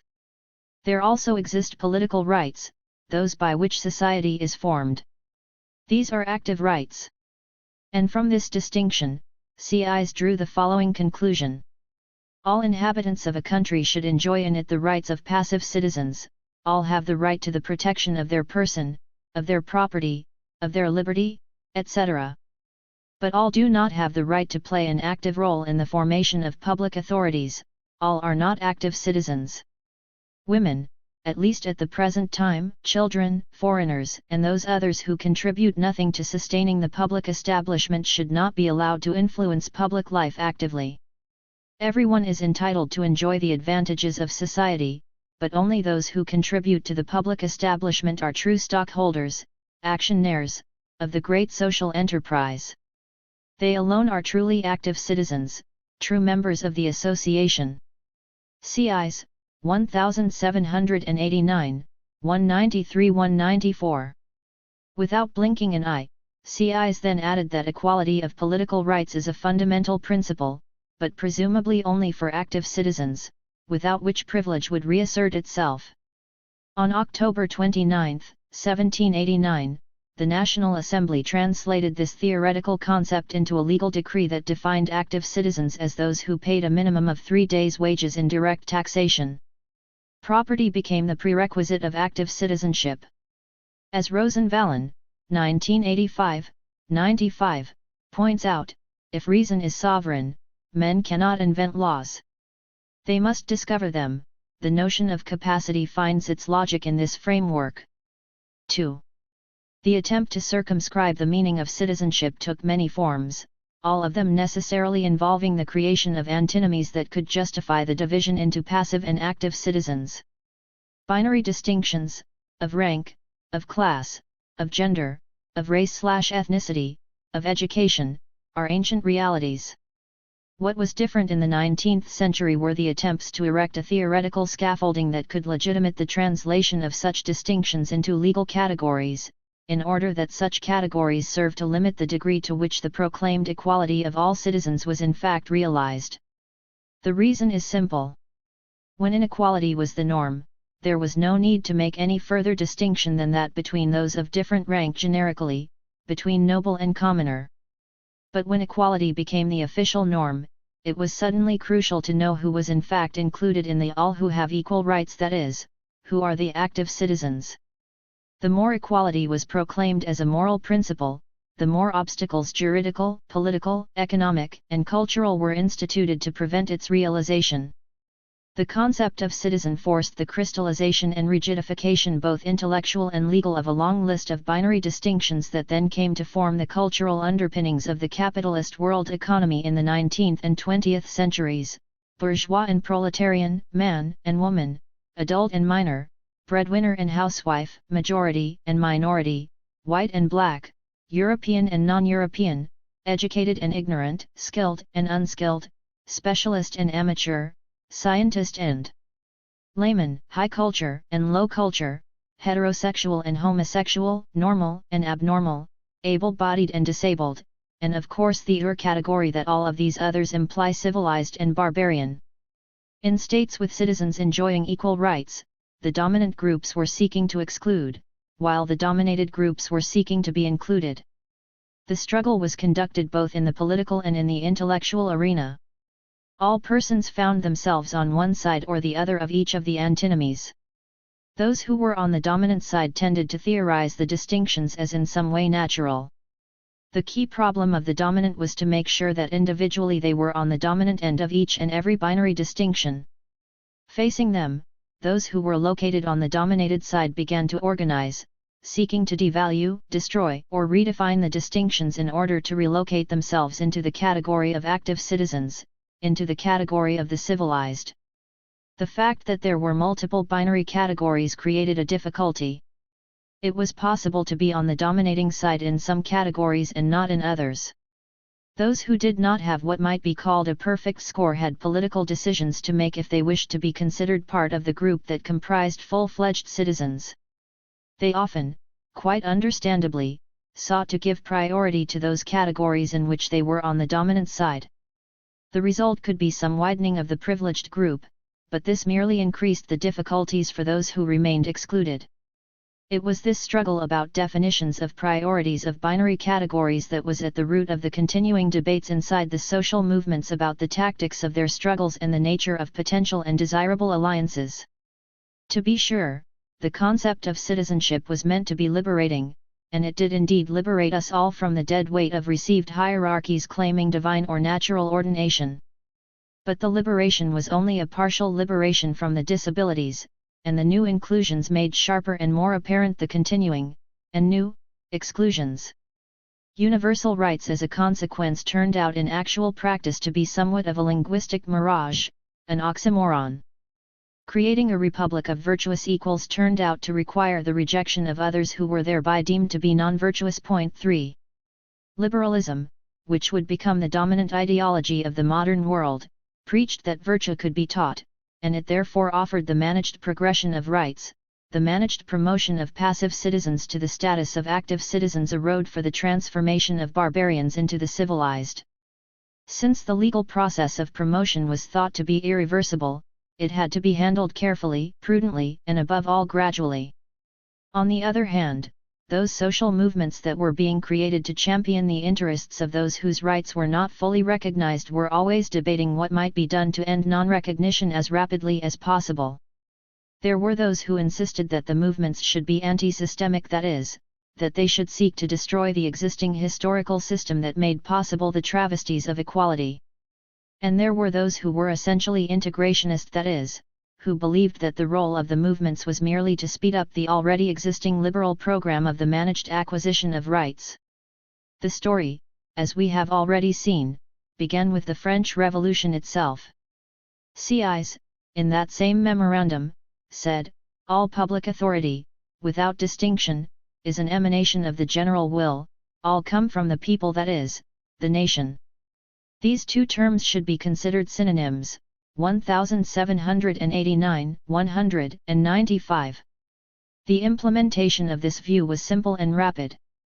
Everything that had been labeled royal was relabeled national. 4 For the French revolutionaries, the nation was not a given, it had to be created. Crucion, 1968, 64. The concept of nation spread rapidly to other countries. 5 It was the French revolutionaries, too, who first used the concept of nation to justify the concept of the self-determination of nations. When the Assembly voted the annexation of Avignon and the Comtat Venaissin on September 13, 1791, it was done in the name of the right of people to determine their own fate. Disposer deux Mimes, Gaudicote, 1965, 189. However, once having noted that national sovereignty was constituted the moment sovereignty passed from the crown to the nation, Nora, 1988, 893, asks pertinently, but what nation, and what society? The enthusiasms of ordinary people during the heyday of the French Revolution may have given a momentary hyper-egalitarian tonality to the concept of nation, but there existed as well a quite different Enlightenment tradition that had distinguished sharply between the nation, a concept used to denote the educated strata, and the people, who were not depraved but easily influenced, and who therefore required a moral, technical, and physical education appropriate for their status, that would best equip them for a life of labor. Wolf, 1989, 106. Linguistic games would continue to be played, with shifting emphases from fatherland, patrie, to nation to people. 6. It would not be too long before the term nation had become too mild, and the term people had become so popular that even autocratic rulers sought to use it. By the 1830s, Romantic revolutionaries were speaking almost routinely of le peuple, das Volk, il popolo, Narod, or Lud as a kind of regenerative life force in human history. The new monarchs who came to power after the revolutions of 1830, Louis Philippe and Leopold I, sought the sanction of the people as the king of the French and of the Belgians, rather than of France or Belgium. Even the reactionary Tsar Nicholas I, 3 years after crushing the Polish uprising of 1830-31, proclaimed that his own authority was based on nationality, as well as autocracy and orthodoxy, and his word Narodnost, also meaning spirit of the people, was copied from the Polish Narodowy. Billington, 1980, 160. But it was more than a game. It was part of the crucial debate about who was a true citizen. Nor was this merely an abstract debate. The National Assembly and then its successor structure, the Convention, were faced with 3 concrete issues about citizenship: women, blacks, and workers. The record of the French Revolution was mixed, but in each case, they decided on exclusions that left bitterness. In the case of women, the whole matter started out badly. The royal decree summoning the Estates General specified that women who held seigneurial fiefs had to choose male proxies to represent them in the Electoral College, nobles for lay women, clergy for nuns. Lons, 1988, 232, and 5. Nonetheless, women, religious communities, societies of tradeswomen, did write cahiers de doléances. And some of their complaints foreshadowed later problems of alliances. Madame B.O. Pays de Cause wrote, "There is talk of liberating the Negro slaves. Could it be possible that the nation would be mute about us?" 7. It is well known that women played a major role in various popular demonstrations during the French Revolution, most crucially in the so-called October Days in 1789, when the Parisian market women, along with National Guardsmen, marched on Versailles and forced the royal couple to come to the capital to reside. But this demonstration concerned the rights of poor people, not of women per se. 8 and 2 months after these riots, on December 22, 1789, the National Assembly formally excluded women from the right to vote. True, Condorcet did write a famous pamphlet in 1790 calling for women to have droit de cite, but he didn't persuade those in power. The Constitution of 1791 renewed the exclusion, and this was reiterated in a vote of the Convention on July 24, 1793, specifying that women were excluded from all political rights, which actually was something that at least aristocratic women had had in the Ancien Régime. 9. Some improvements in women's rights were instituted, it is true. Marriage and divorce became civil processes. Primogeniture was abolished, and the rights of illegitimate children and their mothers to financial support were promulgated. A law was passed permitting women to be witnesses in documents related to the état civil, although this matter continued to be controversial. Aubry, 1975, 55. And in the heated atmosphere of the Jacobin period, women began to organize. They began to play a much larger role in the popular societies. They stood outside the doors of the convention, trying to control who would enter. They packed the galleries and shouted their views. Lons, 1988, 139-140. On May 5, 1793, the Society of Republican Revolutionary Women was founded. They pushed vigorously the demands of women for bread. Their language had distinctly feminist overtones. They were allied to the Enrages 10 who were critical of the Jacobins from the left. But above all, they were women, organized women, who insisted on being heard. When women in one Paris section petitioned for the right to bear arms, Fabre d'Eglantine sputtered in the convention, "After the bonnet rouge, which the Republicans wore during their meetings, comes the gun belt, then the gun," cited in Aubry 1975, 56. The Committee on Public Safety appointed a committee, headed by André Amar, to consider whether women should exercise political rights and whether they should be allowed to take part in political clubs. The answer to both would be no. The committee deemed that women did not have the moral and physical qualities to exercise political rights, and furthermore that it was the aristocracy that wanted women to have these rights in order to put women at odds with men, cited in George, 1976-1977, 434. As for participating in political associations, Amar was quite explicit in explaining why women should not be allowed to be members. If we consider that the political education of men is at its beginning, then how much more reasonable is it for women, whose moral education is almost nil, to be less enlightened concerning principles? Their presence in popular societies, therefore, would give an active role in government to people more exposed to error and seduction. Let us add that women are disposed by their organization to an overexcitation which would be deadly in public affairs, and that interests of state would be sacrificed to everything which ardor in passions can generate in the way of error and disorder. Cited in Lons, 1988, 144. As Banks noted, 1981, 28, advocating the rights of man did not necessarily lead to the rights of women, since it is quite possible to define women as having a different nature from that of men. To be sure, the exclusion of women was often put forward as a temporary provision. An earlier report by Langevin in April 1793 called for the exclusion of women from political rights for the time that it will take to remedy the vices of women's education. As Saradi, 1966, 170, remarked acerbically, these vices must have been terribly tenacious since it took a century and a half to overcome them. Why it was the women's clubs that became the first victim of the law of suspects 11 has been a matter of considerable debate. George, 1976-1977, 412, thinks that Jacobin nerves were taut, and Jacobin patience snapping with apostles of participatory democracy, and that the women were an easy first target. Little, 1955, 25, specifies that the revolutionary women had become a danger to the Robespierrists because the latter were unable to satisfy the demands of Parisians for bread. Houghton, 1971, 102, links the latter issue to that of the attitude of the sans-culottes.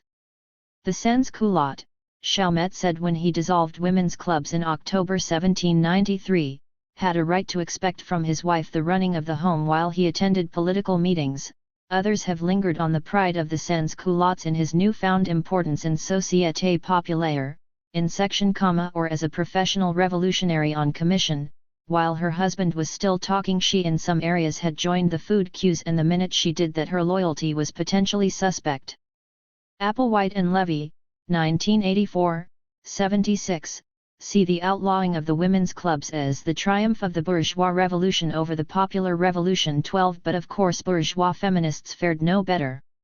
Olympe de Gouges, author of the Declaration of the Rights of Woman and Citizen 13, was sent to the guillotine on November 3, 1793. Whichever the explanation for the Jacobin attitude, the situation did not change after the downfall of the Jacobins. In 1795, after the journey of 1 Prairial, the convention excluded women from its hall entirely, even as listeners, unless accompanied by a man with a citizen's card. Aubry, 1975, 58. And in 1796, the Council of 500 excluded women from senior teaching positions. In 1804, the Napoleonic Code regressed over even the Ancien Régime. Previously, at least aristocratic women were allowed to handle property and legal matters. Now, in the more egalitarian mood of the French Revolution, all women were treated equally, all having no rights whatsoever. Levy et al., 1979, 310. I have called this a mixed picture. one can emphasize the negative side. Aubrey, 1975, 62, says that it stands as striking proof of the essential social conservatism of the revolution. Nibular, 1976, 824, insists that it marks a relative regression of the status of women, one that, for George, 1976-1977, 415, was more clearly inferior than that of the Catholic, feudal past, because now defined, cloaked, and justified by the bourgeois deities of reason and the laws of nature. Sarity, 1966, 13, asserts that the claims of women for greater rights during the French Revolution met with a glacial reception from the otherwise enthusiastic masculine partisans of equality. However, Lons, 1988, 148, claims that part of the problem was that the feminists themselves bore the stamp of ambivalence toward public women. But one can also evaluate the experience more positively. Lons, 1988, 170, also points out that, after the French Revolution, gender became a socially relevant category, in a way that it would not have mattered formerly. Kelly, 1982, 79, compares the situation of the post-1789 feminists favorably with that of those involved in the famous Querelle des Femmes launched by Christine de Pizan and others in the 15th century. The earlier feminists, she says, lacked the vision of a social movement to change events, whereas after 1789 they were animated by a notion of progress and of intentional social change. And Moses, 1984, 14, insists that, whereas before 1789 feminism was an issue only for the upper classes, the French Revolution led to the rise of a feminism more sweeping in its scope and more inclusive in its following. The negative evaluation lays emphasis on the changes actually achieved and the justifying ideas of the times. The positive evaluation lays stress on the development of the feminist movement and its mobilization. This tension would remain the principal cultural-political antinomy of the 19th and 20th centuries, the dominant theorized, the dominated organized. The story of blacks was not too different. There were of course few blacks in hexagonal France at the time of the Revolution. But there were plenty in the colonies, and above all in St-Domingue. I have previously told the story of the successive rebellions there, the creation of the first black state in the Americas, the wars, and finally the diplomatic isolation of the Republic of Haiti. Wallerstein, 1989, Passim, especially 240-244, 253-256. Here I wish to underline the debate that took place in Paris. St-Domingue had had a clear system of social stratification before the Revolution. There was a small white stratum, most of whom were planters. There was a stratum of free mulattoes. But the largest group were the blacks, and the blacks were almost all slaves. This was an ordinal social ranking. But none of these groups had political rights. The French Revolution was thus received enthusiastically by all three strata, because they all hoped it would bring them political rights. However, the whites did not wish social equality to be granted to the free mulattoes, and neither the whites nor the free mulattoes wanted the enfranchisement of the slaves. Once again, the norm of equality raised the question of who is to be included. As Aimé Césaire, 1981, 342, notes so acutely. Just as the royal authority could not oppress the blacks without oppressing to various degrees all the classes, it became rapidly clear that the authority that emerged out of the French Revolution could not accede to the demand of one of the classes of colonial society for freedom without putting on the table the question of the very existence of colonial society. More specifically, the bourgeois power that emerged out of the French Revolution felt that liberty was indivisible, that one couldn't give political or economic liberty to white planters and keep mulattoes under iron rule, and that one couldn't recognize the civil equality of free men of color and at the same time keep blacks in the ergastulum. In short, to liberate one of the classes of colonial society, one had to liberate them all, one had to liberate St-Domingue. And this seemed contrary to the interests of France. It is not that there were not some in the National Assembly and the Convention who realized this. In the debate on the condition of the slaves, Abbé Grégoire declaimed, "There still exists one aristocracy, that of skin color," cited in Césaire, 1981, 187. But, as Césaire suggested, beyond philanthropy and even anti-racism lay anti-colonialism, and even Grégoire and Robespierre were not prepared to go that far. Only Marat was. Marat noted the connection of this issue with the very principle of active citizens, but how can we treat as free men persons with black skin, when we do not treat as citizens those who cannot pay 1 ECU in direct taxes? Cited in Césaire, 1981, 189-190.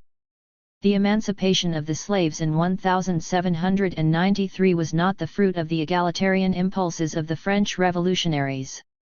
It was imposed by the power of Toussaint Louverture, leader of the slave rebellion in St-Domingue, and merely ratified by the Convention in a decree, Decree No. 2262 of February 4, 1794, that would be revoked by Napoleon in 1802 after Toussaint had been imprisoned, and one that would not be reenacted until 1848. What is more revealing, however, is the prior debate on the rights to be accorded to free mulattoes.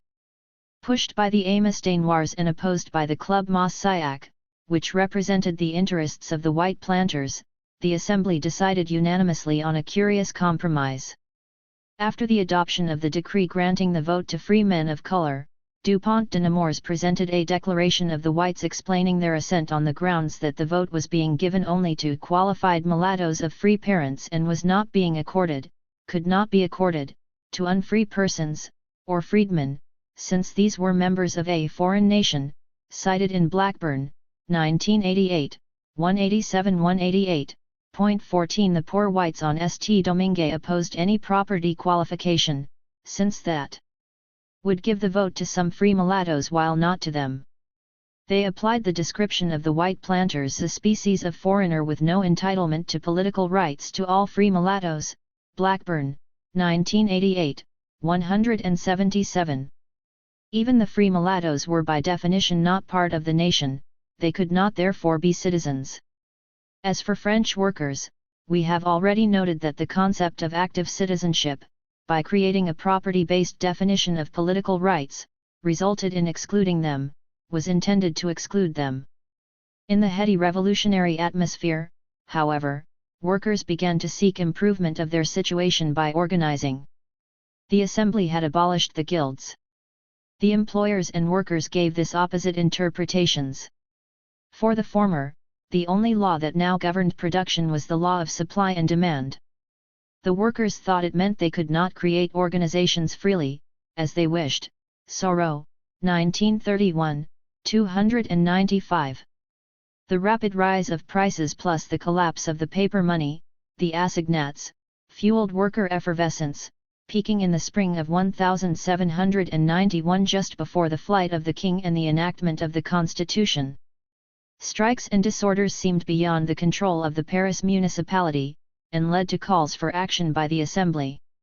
While maintaining the inegalitarian standards for voting, the Assembly sought to use the ideology of equality against the possibility of workers to organize by enacting an anti-cabal law. The notorious Loi Le Chapelier, adopted on June 14, 1791, outlawed any workers' combination, and on July 20 this proscription was extended to the compagnonnages, the long-existing mutual benefit societies. Wallerstein, 1989, 107 and N 248. Stephen L. Kaplan, 1979, 74-75, observes how, behind the facade of the new language of equality, the revolutionaries continued the very same practices that the royalist regime had followed. One would henceforth repress in the name of individual liberty what one had previously repressed in the name of collective and corporate public weal. It is striking to notice that the two great means of social control of the world of labor utilized by the revolutionaries for the defense of liberty, the maximum, underpinned by a system of food supply obtained by constraint, and the anti-cabal law had been the cornerstones of the prohibiting, paternalist ancien regime. In his History of the French Revolution, Jean Jaurès, 1968-912, denounced this terrible law that, under the guise of symmetry between workers and employers, affected only the workers, and weighed upon them heavily for 75 years. He cites Marx, who called it a bourgeois coup d'état, and finds it quite unsurprising that Robespierre should have tacitly supported enacting the law by his silence. 15. The French Revolution appealed to nature, which was a universal phenomenon, belonging to everyone. But it also appealed to virtue, which was only a potential, but not necessarily the actual, characteristic of everyone. From these concepts, it derived the existence of human rights. Since there could be multiple natures and multiple capacities, the discourse had an ambivalent quality. Lons, 1981, 123. Scott, 1981, 2, sums up the persistent question of the relationship of specific, marked groups to the embodied universal quite well. How could the rights of the poor, of mulattoes, blacks, or women be figured as the rights of man? The general answer is, with difficulty. Still, the French Revolution had the consequence that revolutionary action acquired a status whose promise, or menace, was at once qualitatively different from rebellious action and morally comparable to that with which, in other times and places, great religious changes had been, and sometimes still are, invested. Sonensker, 1989, 6. Of course, since revolutionary action was both promise and menace, it was polarizing, and this polarization provided the subsoil for the politics of the next century and a half. Roberts, 1978, 73. The great socially unifying concept of the citizen thus led to the formalization of multiple cross-cutting binary categories and to the binary tension of political life, the split between right and left, the party of order and the party of movement, a split that centrist liberalism would devote all its efforts to rendering meaningless. The result was an intense zigzagging of public life, energized by the juggernaut of a belief in progress, and distorted by the continuous and increasing social and economic polarization of real life within the world system. In the 19th century, the so-called middle classes came to dominate the Western world, and Europe came to dominate the world.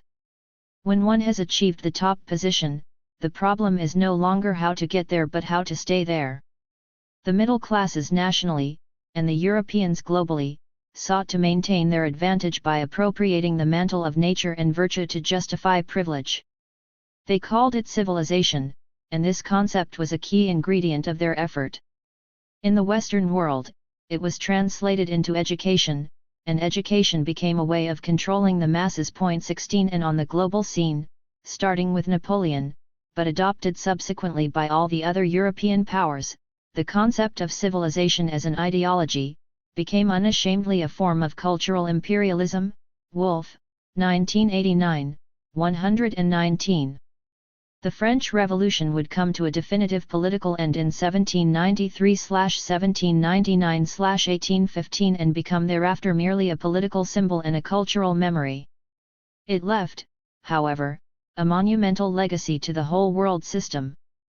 Sovereignty now belonged to the people, the nation. And political debate and political change were the normal consequence of the sovereignty of the people. The privileged strata of the world system had to come to terms with what was for them a poisonous legacy. They would see whether they could incorporate it institutionally in ways that would contain its potential for the radical dislocation of existing hierarchies. This process of containment took three forms. The first was the crystallization of what came to be called ideologies, which claimed to be philosophical constructs but were actually primarily political strategies. The second was the elaboration of conceptual categories as a new discourse with which to describe the world. This was initially and primarily, as we have said, the work of the dominant strata, who hoped thereby to frame the debate and justify the limiting of citizenship.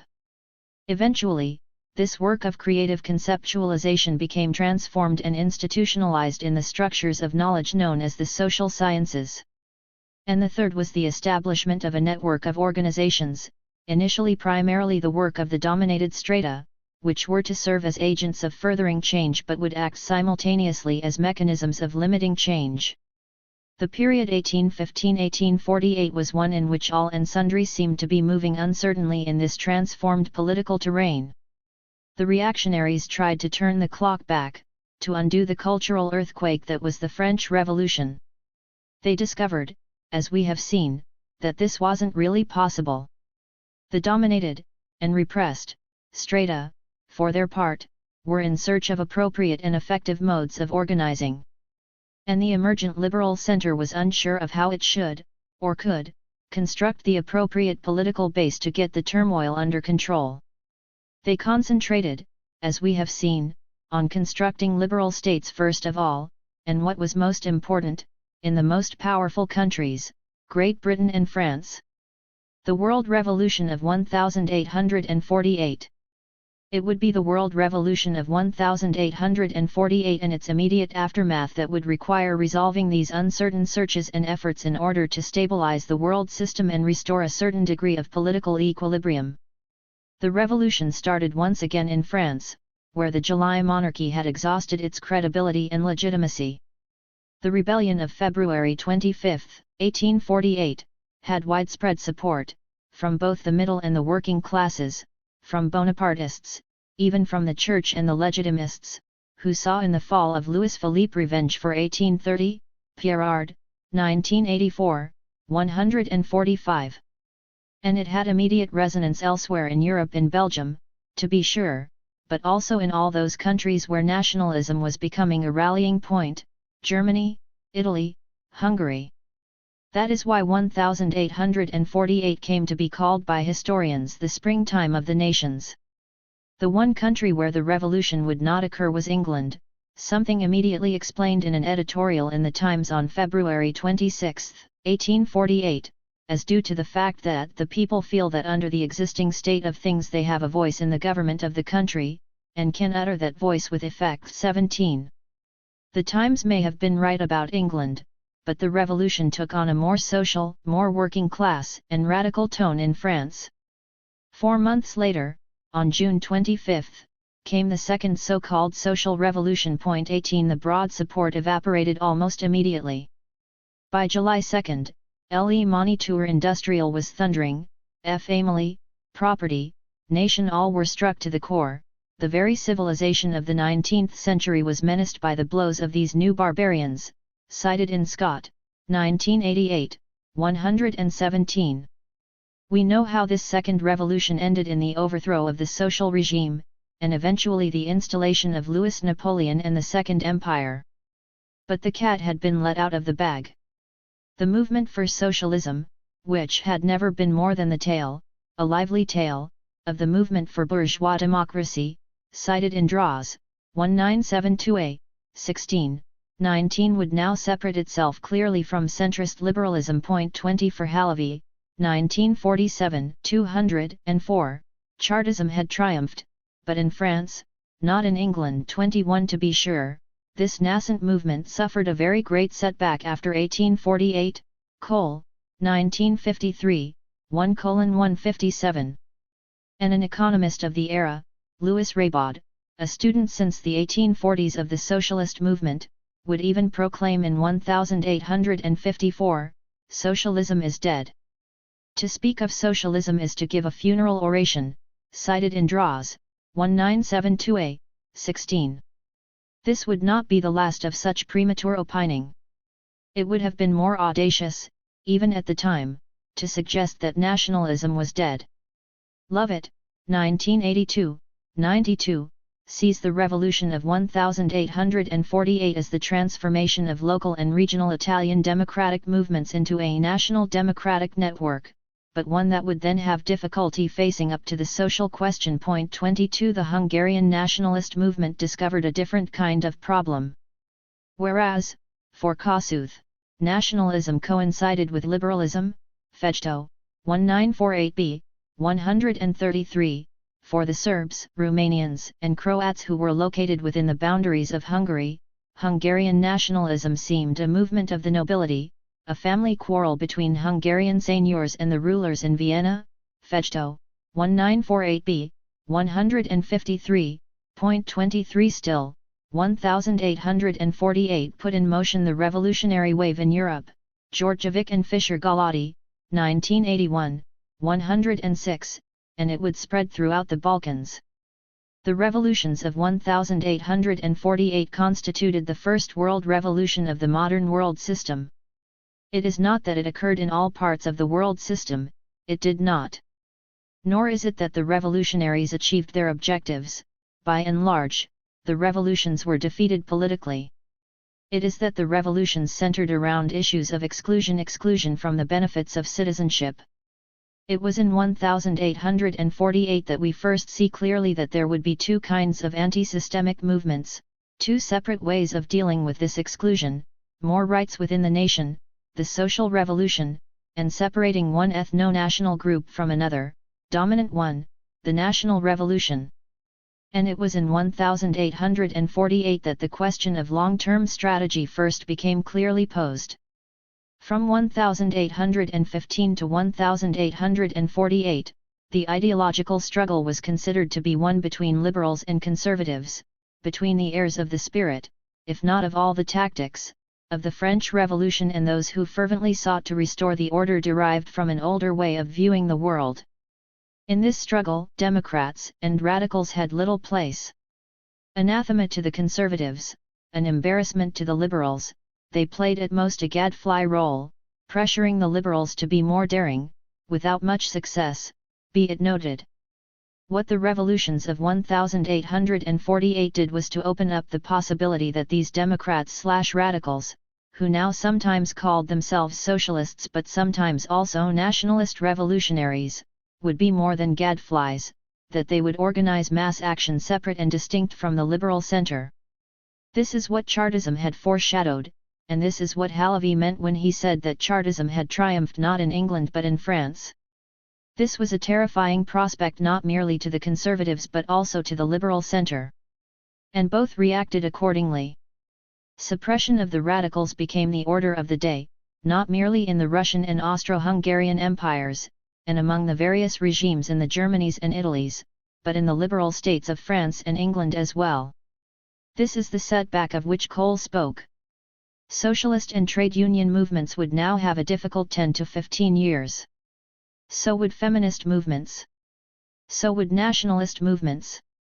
The suppression would be effective, but not long-lasting, since all these movements would re-emerge in a decade or two, and in far stronger forms. What was lasting were the lessons that the proponents of the three classical ideologies of the 19th century, conservatism, liberalism, and radicalism, would draw from the experience of 1848. The liberals drew two lessons. One was that they were in many ways closer to the conservatives than they had thought, and that alliances with radical elements often proved dangerous to their interests. But second, they determined that they had to elaborate better theoretical justifications for the distinctions that they continued to wish to make among the citizenry, between the active and passive citizens à la CIs, if they wished to sustain this distinction. The conservatives drew a different lesson. The strategy of Metternich, really of de Maistre, Bonald, et.al., would not work. They were impressed that only Great Britain did not have an uprising, even though it had been the country where radical forces had been the strongest. They noticed that Great Britain had been the only country where conservatives had followed a more centrist path, ready to make some concessions, in order to absorb and co-opt at least middle-class forces into the arena of political decision-making. And they noticed that this policy had succeeded, as the editorial in the Times suggested. The conservatives would now be ready to go down the path of pursuing some version of centrist liberalism, albeit a somewhat more conservative one, what historians have come to call enlightened conservatism. Radicals, erstwhile Democrats, drew a still different conclusion. It was that spontaneity was not enough. 24 If one wanted to have a major political impact, systematic and long-term organization was a prerequisite. This would lead the movements in ephemeral concept down the path of bureaucratic organizations, with members and officers, with finance and newspapers, with programs, and eventually with parliamentary participation. Sewell, 1985-82, says that the French Revolution changed the concept of revolution from something that happened to the state to something that people did to the state consciously and with forethought. What 1848 led the movements to see was that the people were unlikely to do something that mattered to the state without their prior uniting in organizational form. Point 25 This would inevitably make them focus on the state, the national political level.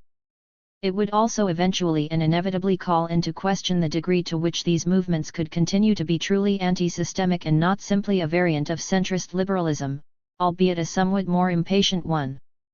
The story of the rest of the 19th century, and indeed of a good part of the 20th, was that the centrist liberals would theorize, the anti-systemic movements, both of the socialist and of the national liberation variety, would organize, and the enlightened conservatives would legislate. They would enact compromises, and in the process they seemed to compromise the anti-systemic movements. It was the theorizing of the liberals about citizenship, however, that would make this possible. It is this story that we shall now tell. Labor and social movements. In the liberal states Western Europe and North America, and later Central Europe, the strongest demand for inclusion in citizenship came from the urban working classes. It is their struggle, which they most frequently called the struggle for socialism by the proletariat against the bourgeoisie, which commanded most attention at the time and since. It is fitting to start with this part of the story.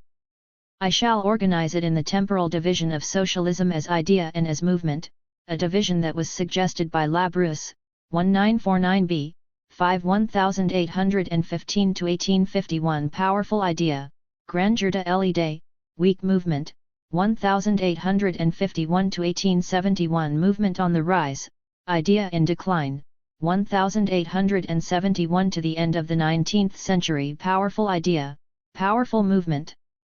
We have previously noted the beginnings of labor movements in the 1830s and 1840s. Point 26 Jones, 1983, 59, explains well their confused efforts. The elements of working class politics had to be forged together from the mixed inheritance of the Enlightenment, socialism, dissent, and traditional notions of moral economy, in a situation which had no precedent. 27 What they did feel was that they were somehow the heirs of the more radical elements of revolutionary traditions. Point 28. As we know, in 1830 there was a revolution in France but not one in England. Instead, England saw the enactment of the Reform Bill in 1832.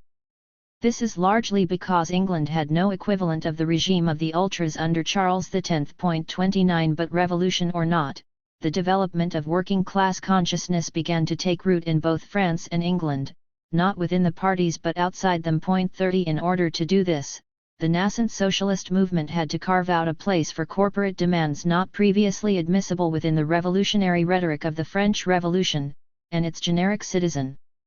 They began to speak of cooperation and association not of a single trade but of all workers as a class. 31 Even before 1830, the need for collective action by workers came to be seen. The logic of their position derived directly from the consequences of the dissolution by the French Revolution of the guilds. The controller of production was no longer a master, he was now an employer. Whereas workers had thereby gained more freedom, they had lost all claims to the paternal solicitude of the master.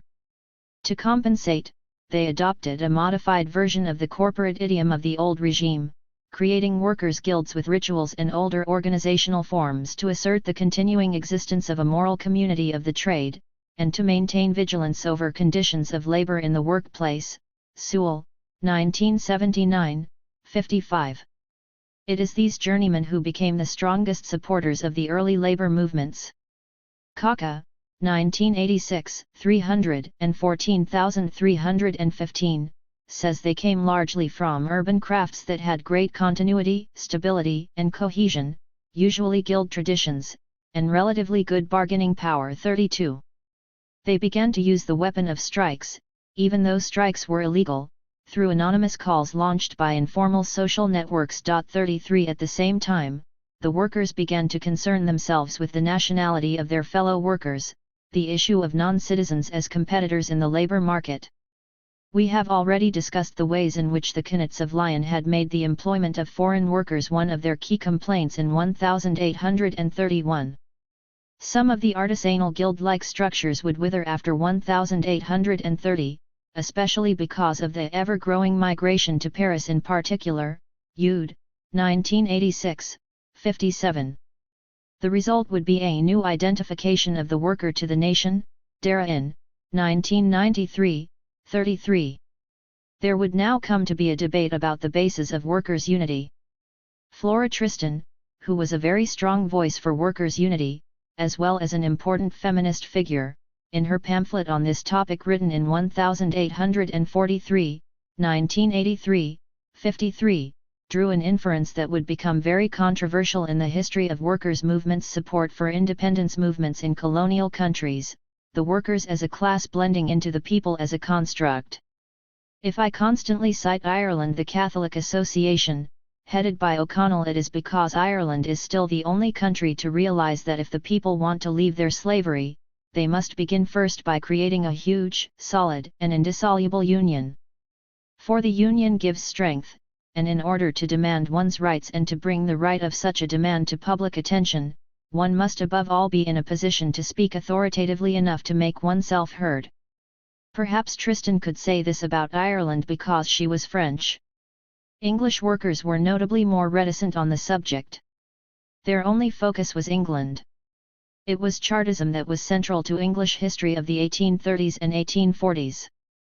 The charter adopted in 1838 famously made 6 demands, demands that had, however, long been demands of English radicals: annual parliaments, universal suffrage, equality of electoral districts, the secret ballot, parliamentary immunity, and the removal of property requirements for eligibility for election. To the question of whether this was not at most merely a set of demands for parliamentary democracy, Dallians, 1947, 127, replies that this was merely an appearance, that the charter had a clearly socialist character, and that, for the Chartists, true democracy implied a social revolution. Whether this is the way to view Chartism has long been a matter of debate. On the one side there are those, like Evans, 1983, 255, 257, who see Chartism as much the most important political movement of working men organized during the 19th century and claim that it was a critical stage in the political education of the working people. 34 And there are those, like Gash, 1979, 209, who see it rather as merely a continuation under another name of the old radical reform movement. Jones, 1983, 168, 171, provides a bridge between the two viewpoints by saying that if Chartism became a movement of workers, it became so not out of choice but from necessity. 35. Still, as we know, in the end, Chartism failed. Perhaps it was, as Royal, 1986, 57-58, argues, that the Chartists had no coherent or effective strategy to offer, torn as they were between hopelessly naive moral educationists and physical force advocates, caught up in their own rhetoric. Nonetheless, as Royal, 1986, 93, himself says, the Chartists' greatest achievement was Chartism, a movement shot through not with despair but with hope. Chartism was an essential part of the process crystallized by the World Revolution of 1848 of defining the great social antinomy of the 19th century and most of the 20th, bourgeoisie versus proletariat. Neither bourgeoisie nor proletariat are eternal essences. They were social creations, reflecting to be sure a certain social reality, which was then reified. And as with all such concepts, it was the dominant, not the dominated, stratum that began the process of reification, contrary to subsequent beliefs. We have already discussed Guizot's role, even before the July monarchy, in elaborating the concept of class, a concept he had taken from Saint-Simon. He did this, of course, in order to justify the political role of the bourgeoisie as opposed to the aristocracy.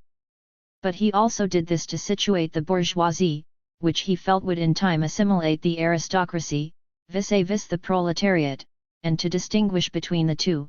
Bottrell and L. E. Bull, 1973, 143.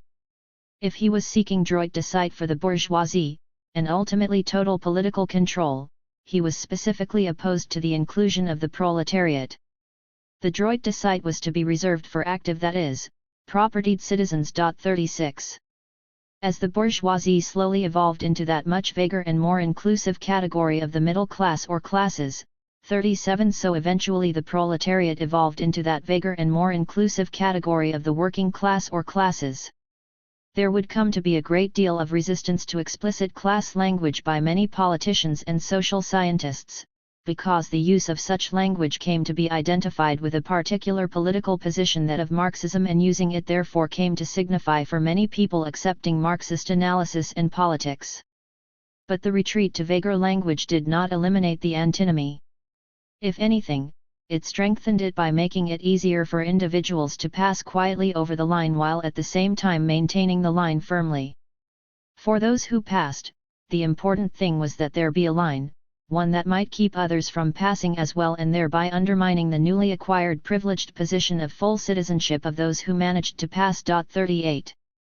Since in the end the concept of the proletariat, even in its watered-down version of the working class, was intended to exclude, it is not surprising that the persons so designated often worked hard to redefine the terminology.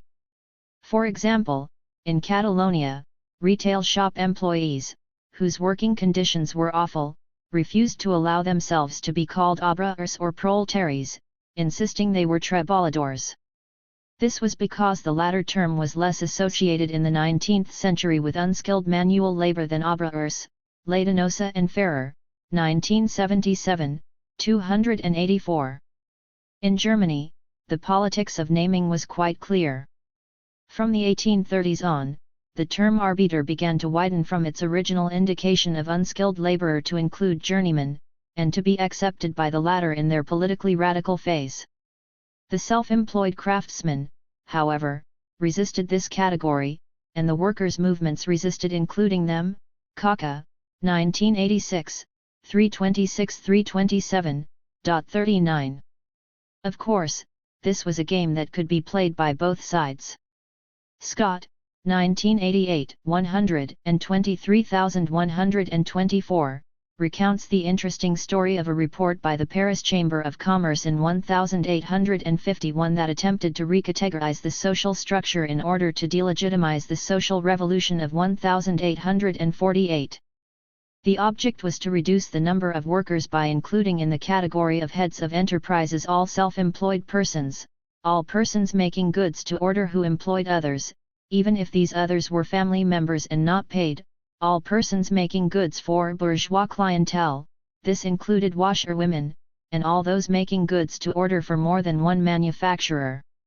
By doing this, the report eradicated the class identification of these persons as workers or proletarians, which they had manifested in the February-June 1848 period.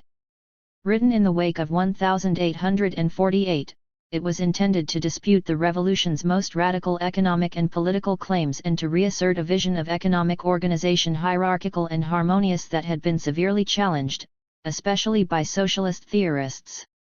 Thus it was that liberals theorized when radicals organized. The period from the defeat of the revolutions of 1848 to the end of the 1860s was a very difficult one for workers' movements. The initial reaction of those in power was to repress anything that seemed to hark back to those revolutionary days. The defeat of Chartism and of the 1848 revolutions in turn created a sense of disillusion in the working classes. Jones, 1983, 71, argues that the permanence of industrial capitalism now seemed assured, and all except the most despairing of the outworkers were forced to adapt to this fact. A closer look, however, seems to indicate that adapt may be the wrong word.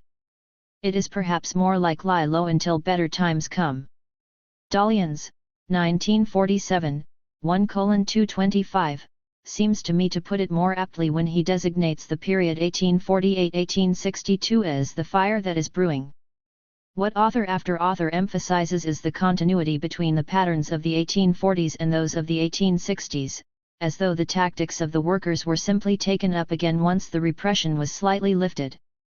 Popular radicalism not only survived after 1848, but remained a major political force. Biagini and Reed, 1991, 5.41 and everywhere, we continue to see a primary role for the artisans, as opposed to the unskilled factory workers. Hinton, 1983, 2, says of mid-Victorian England, in the language of contemporary social commentary, skilled and organized were often used as synonymous. 42.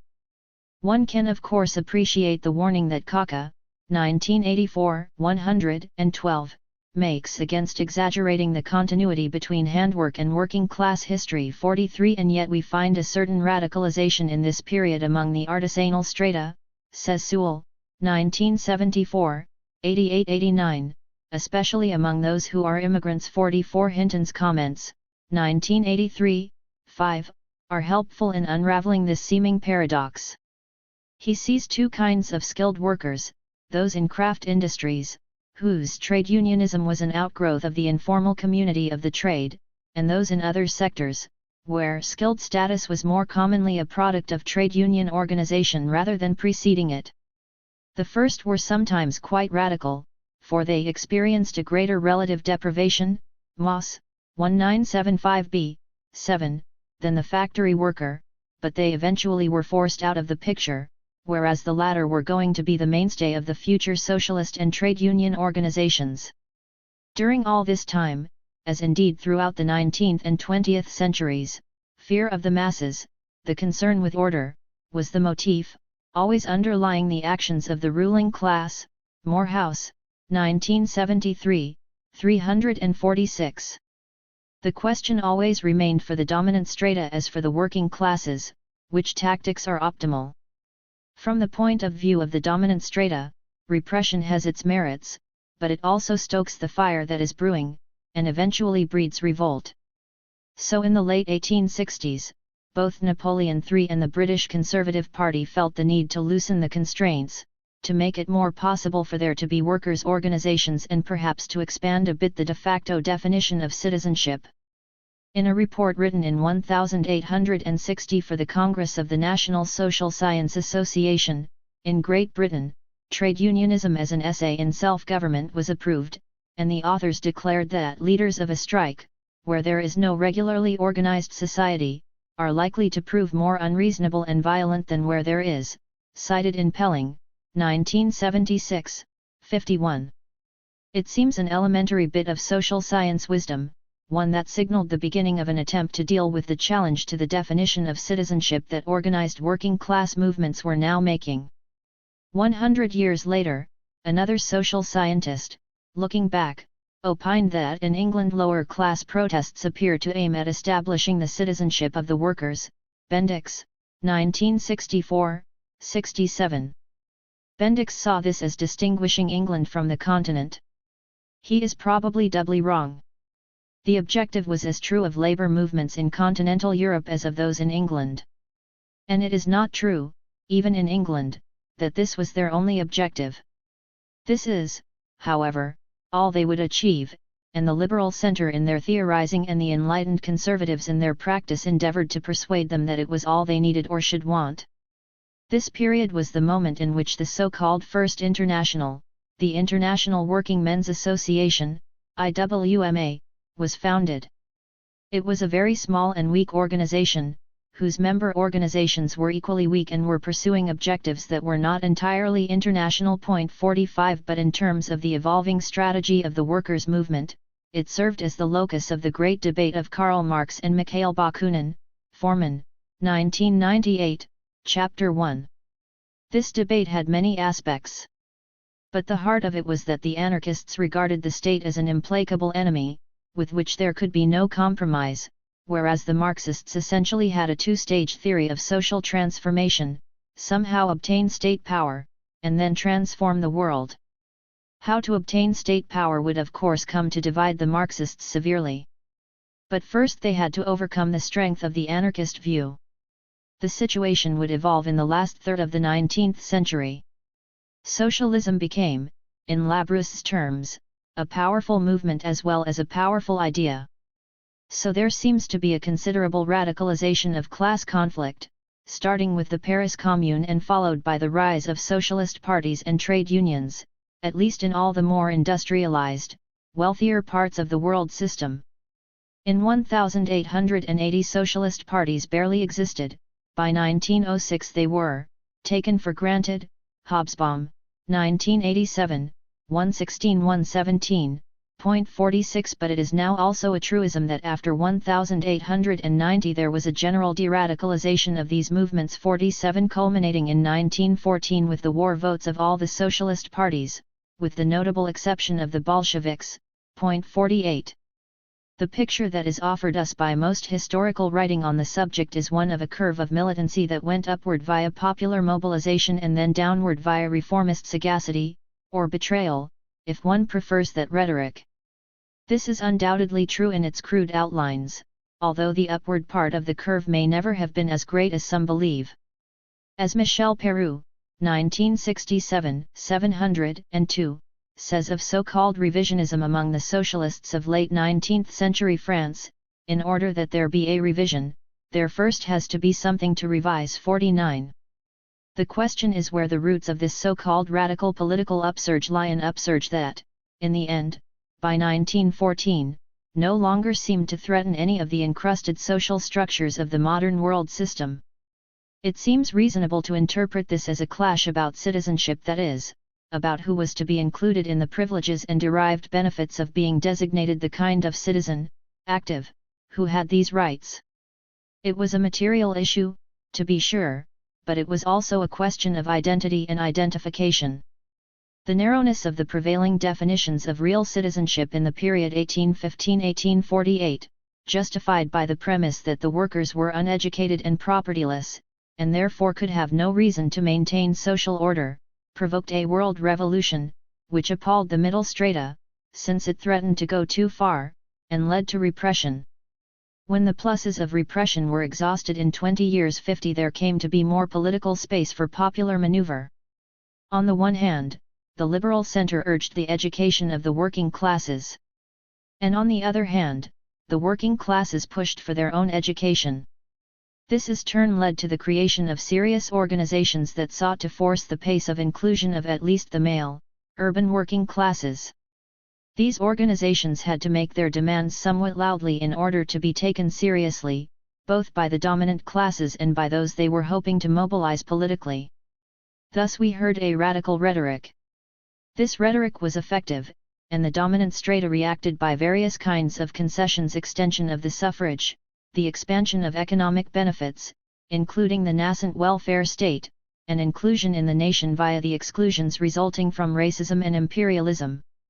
Of course, this gave the results intended: the maintenance of the system in its major outlines, and the moderation of the workers' rhetoric.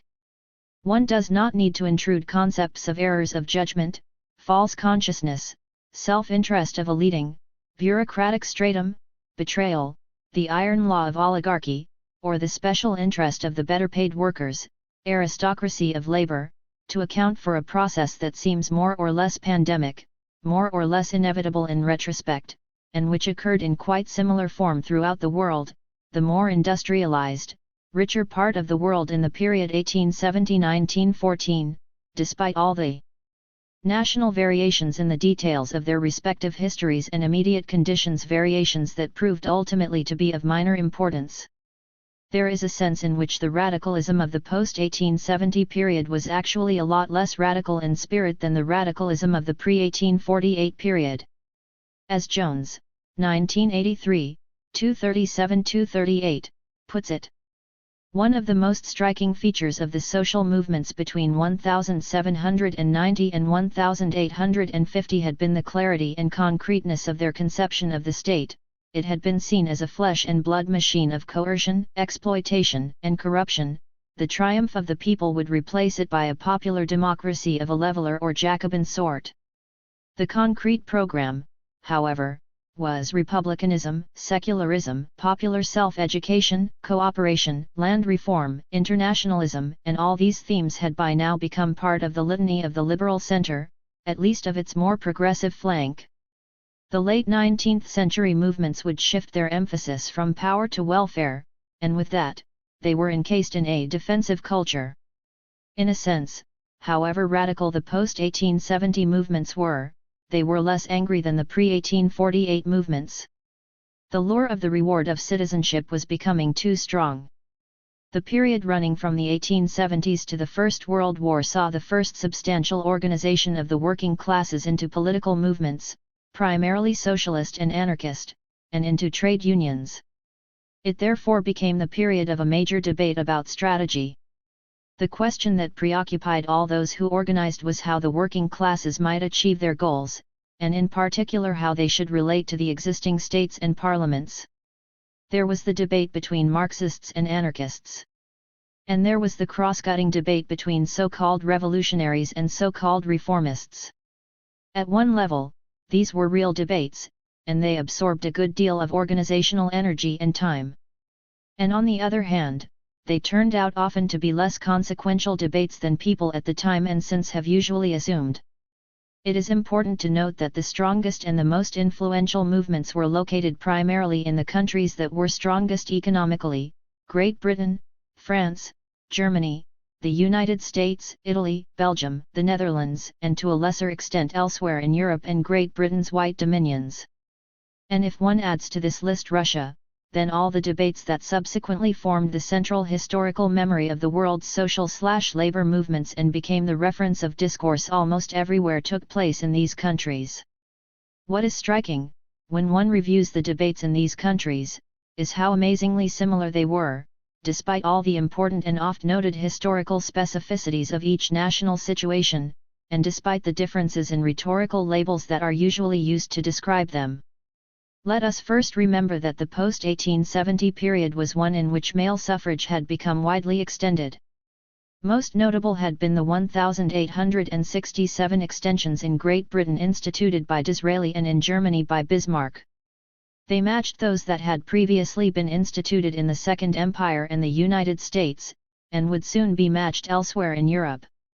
Of course they were still less than universal. 51 Bendix, 1964-63, celebrates these extensions as channeling lower-class protest to realizing full participation in the existing political community or establishing a national political community in which such participation would be possible. He is probably right. 52 The question is how much we should celebrate this. In Great Britain, which served as one of the two principal loci of the pre-1870 movements, in the view of most observers, the so-called New Unionism of the late 1880s represented a new, or renewed, militancy. Of course, as Hobsbawm, 1984c, 152-153, points out, we can have a new unionism in Great Britain because, unlike continental Europe, we find an already established old unionism, to combat, transform, and expand, a new unionism that would become the founding base of the Labour Party. 53 The new unions were intended to include more than the artisans or those with steady, continuous wage work. They were to be general unions for the highly mobile, unskilled workers who lacked scarce human resources and who had been unorganized because they couldn't use the tactics of craft unions. General unions were their hope as a weapon. Hobsbawm, 1949, 123-125. The new unionism emphasized strategies and organizational forms, close links with the emerging socialist movements, and organizing the unorganized in order thereby to create a far stronger trade union movement. Although the new unionism is often seen as a peculiarly British phenomenon, there were in fact analogous developments in various European countries. Hobsbawm, 1984d, 19, Pollard, 1984, 58. The new unionism led to a spectacular growth of trade unions at its outset in 1889-1891, but this sudden upsurge turned out to be quite short-lived.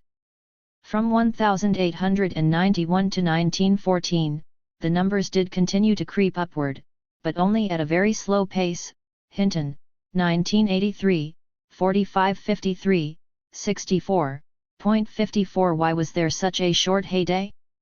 For Hyman, 1984, 331, various institutional correctives checked and considerably reduced the potential for disorder. For Hobsbawm, 1964, 189, it was the fact that the ability of class militant general unions to ride out slumps depended on their being tolerated and accepted by employers, and this in turn depended on a more cautious and conciliatory policy. For Howell, 1983, 111, similarly, given that the new unionism succeeded best when organizing workers, gas workers, metal trades, whose work had scarcity value, they found that they needed to abandon the ecumenical hope of large-scale general unions, and it then followed that prudence was a condition of survival. Burgess, 1975, 309, lays emphasis on the development of a trade union bureaucracy with a different lifestyle from the average worker, which made the trade unions reluctant to be too militant insofar as disputes with employers might endanger union funds, the positions of the trade union officials, and the friendly society benefits of the members. The upshot was that British New Unionism did accomplish a few things. It helped to wean the trade unions away from the Liberal Party to the Labour Party. 55 It organised new sectors of the labour force, those in which the organisers did not have to compete with already existing trade union structures. Hobsbawm, 1984b, 166-167. And it contributed to the narrowing of differentials among the working classes. Hobsbawm, 1984b, 156. But in the long run, there would turn out to be no essential difference in outlook between the old unionism and the new. Duffy, 1961, 319.56. One of the central issues for the workers' movement in this period was the relationship of trade unions and socialist parties, a matter of much debate and some tension. In Great Britain, the trade unions were a major organizational base of the new Labour Party and received a greater institutionalized role within the party than would be the case in most other national situations. The new unionism in Great Britain was, however, perhaps the last instance in which the central locus of militancy of the workers' movement was to be found in trade union action per se. As of the 1890s, the parties sought in general to control the trade unions rather than the other way around. The Second International vigorously sought to make this relationship clear. Already in 1881, the Swiss trade unions willingly used the metaphor of man and woman to denote the relationship of party and trade union as one of subordination. Haupt, 1981, 31. Whereas the First International had often debated the relative merits of political and economic action, the Second International now went on to make an organizational distinction between them. 57 In 1891, its Congress passed a resolution calling on all socialist parties to establish a trade union secretariat within the party structure. Hansen, 1977, 202. As the parties sought to control the unions more closely, the latter resisted, and the idea of trade union autonomy gained ground. Haupt, 1981, 43. What had always been a problematic relationship of trade unions engaged in the day-to-day processes with the existing social order and the parties with a project of social transformation, Hinton, 1983, 8, led increasingly to divergence and friction. Hobsbawm, 1984b, 171, between them. Politically, the trade unions were pushed to the sidelines, and the strategic debates about degrees and forms of militancy would center henceforth within the parties. The model party in the world social/labor movement would be, up to the First World War, the German SPD. 58 It was the most powerful party in the Second International. It was the only party with a true mass base. It was the party of the most intense theoretical debates.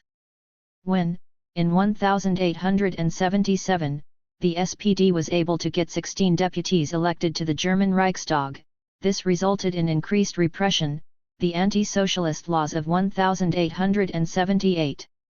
It also resulted in the deflation of the anarchist case, Regionerie, 1961, 57-62, 59 and the acceptance, at the Erfurt Congress in 1891, of Marxism as the official doctrine of the SPD. 60. From this point forward, the SPD became the locus of the grand debate between Bernstein and Kautsky. Bernstein preached a reformism of a party that was no longer a sect and argued that, with universal suffrage, the party could achieve its objectives through the ballot. Kautsky represented orthodox Marxism, which was presumably the revolutionary option. How important was this theoretical debate? Geary, 1976, 306, says it concerned only a small group of intellectuals and that trade unionists often voted for party orthodoxy because it didn't affect what they were really doing and they disliked all theoreticians, both left and right. Even Liebknecht, who would later be a supporter of the Russian Revolution, argued, against a Dutch delegate to the International who objected in 1893 to electoral participation, that tactics are essentially a question of practical politics and that there are neither revolutionary nor reformist tactics, cited in Longwet, 1913, 29. There was an upsurge of revolutionary spirit after the 1905 Russian Revolution, Skorsk, 1955, 28, Stern and Sauerzapf, 1954, XXXIV, Slyin, but, like the 1905 revolution itself, it didn't last. One can sum up this historical trajectory as radical theory and moderate practice, Roth, 1963, 163. And the basis of this contribution was deterministic Marxism in its two variants, Bernstein and Kautsky, .61 Roth, 1963, 167, asserts that it was the fitting ideology for a social democratic subculture, given the inability of the labor movement to break out of its isolation. Nolan, 1986, 389, states the same thing in more friendly terms, emphasizing that deterministic Marxism provided the promise of a revolution in a non-revolutionary situation, a theory of revolution in a country without an indigenous revolutionary tradition. Matthias, 1971, 1:178, argues that making Marxism the official ideology of the SPD was a precondition for the acceptance of the fatalistic interpretation of Marxism. The key shift was not in the terminology but in the fact that, from the 1870s on, the socialists began to demand protective legislation. After 1871, the working classes entered into a close relationship with the nation-states, van der Linden, 1988, 333. Nolan, 1986, 386, calls this a shift from politics to social policy. In Germany, they were responding to an agenda that Bismarck had set. This had to lead over time to a general integration of the working class into the state, Matthias, 1971, 1:181.62. In the German case, Roth, 1963, 315, calls this negative integration, which he defines as allowing a hostile mass movement to exist legally, but preventing it from gaining access to the centers of power. 63. In any case, Kaiser Wilhelm I repealed the anti-socialist legislation in 1890 and called for an international conference to promote international labor legislation, Regionerie, 1961, 159. He gained the sobriquet of Arbeiterkaiser by making various small reformist concessions, although he continued to vacillate by occasional recourse to further repressive legislation, Hall, 1974, 365. Roth wants to see this as quite different from what happened in Great Britain and the United States. I agree that the rhetoric was more strident in Germany, but were the ultimate results so different? If we turn from the two model national cases Great Britain and Germany to the other major loci of growth of the socialist/labor movements, we find variation without significant difference. Everywhere the pattern is one of organizing with some difficulties in the light of state repression, rhetoric that is often radical with practice that is on the whole moderate, and a sort of negative integration into the national communities.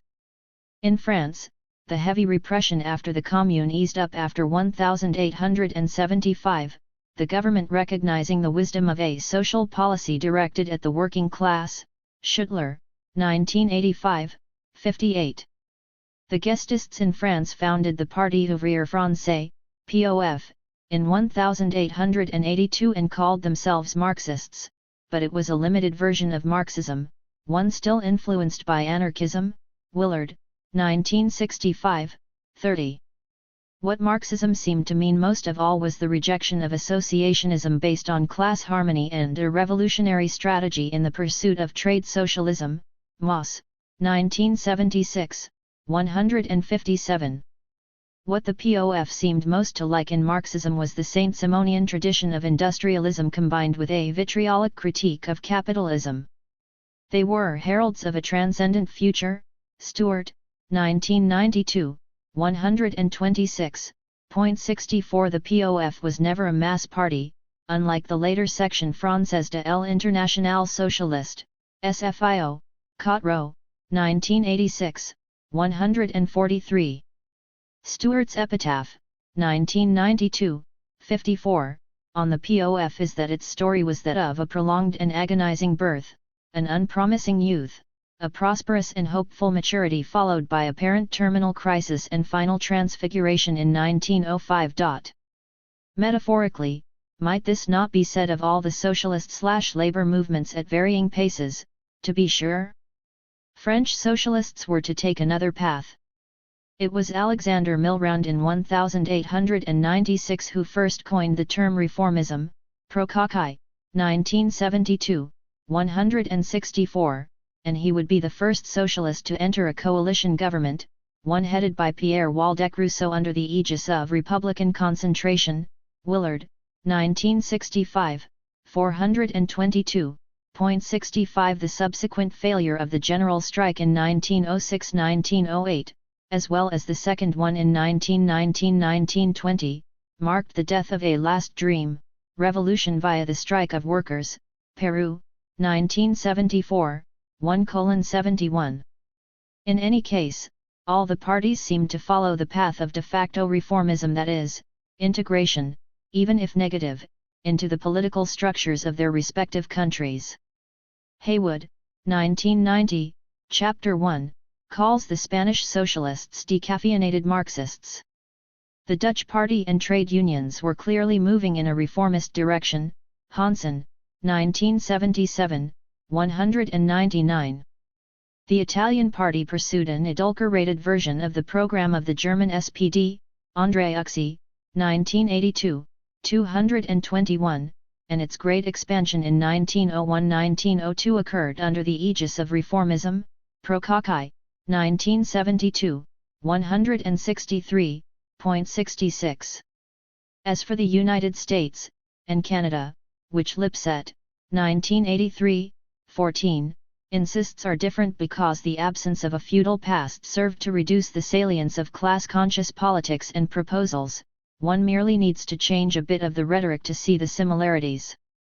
Herberg, cited in Dubovsky, 1974, 275, showed the degree to which the relationship of the IWW, with its stress on proletarian direct action, to the craft unionism of the AFL was parallel to the relationship of Kautsky's orthodox Marxism to Bernstein's reformism.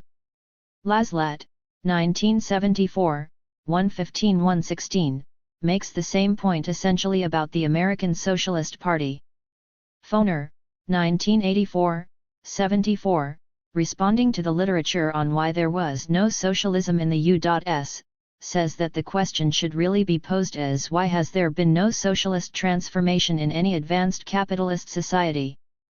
The most striking difference in the United States, and Canada, from the Western European states was the ability of the Democratic Party in the United States, and the Liberal Party in Canada, to remain the prime vehicle of working-class politics. Schefter, 1966, 270, Keeley, 1980, 273, something that might be explained more by the role of the city machines in incorporating immigrant workers than by anything else. 67.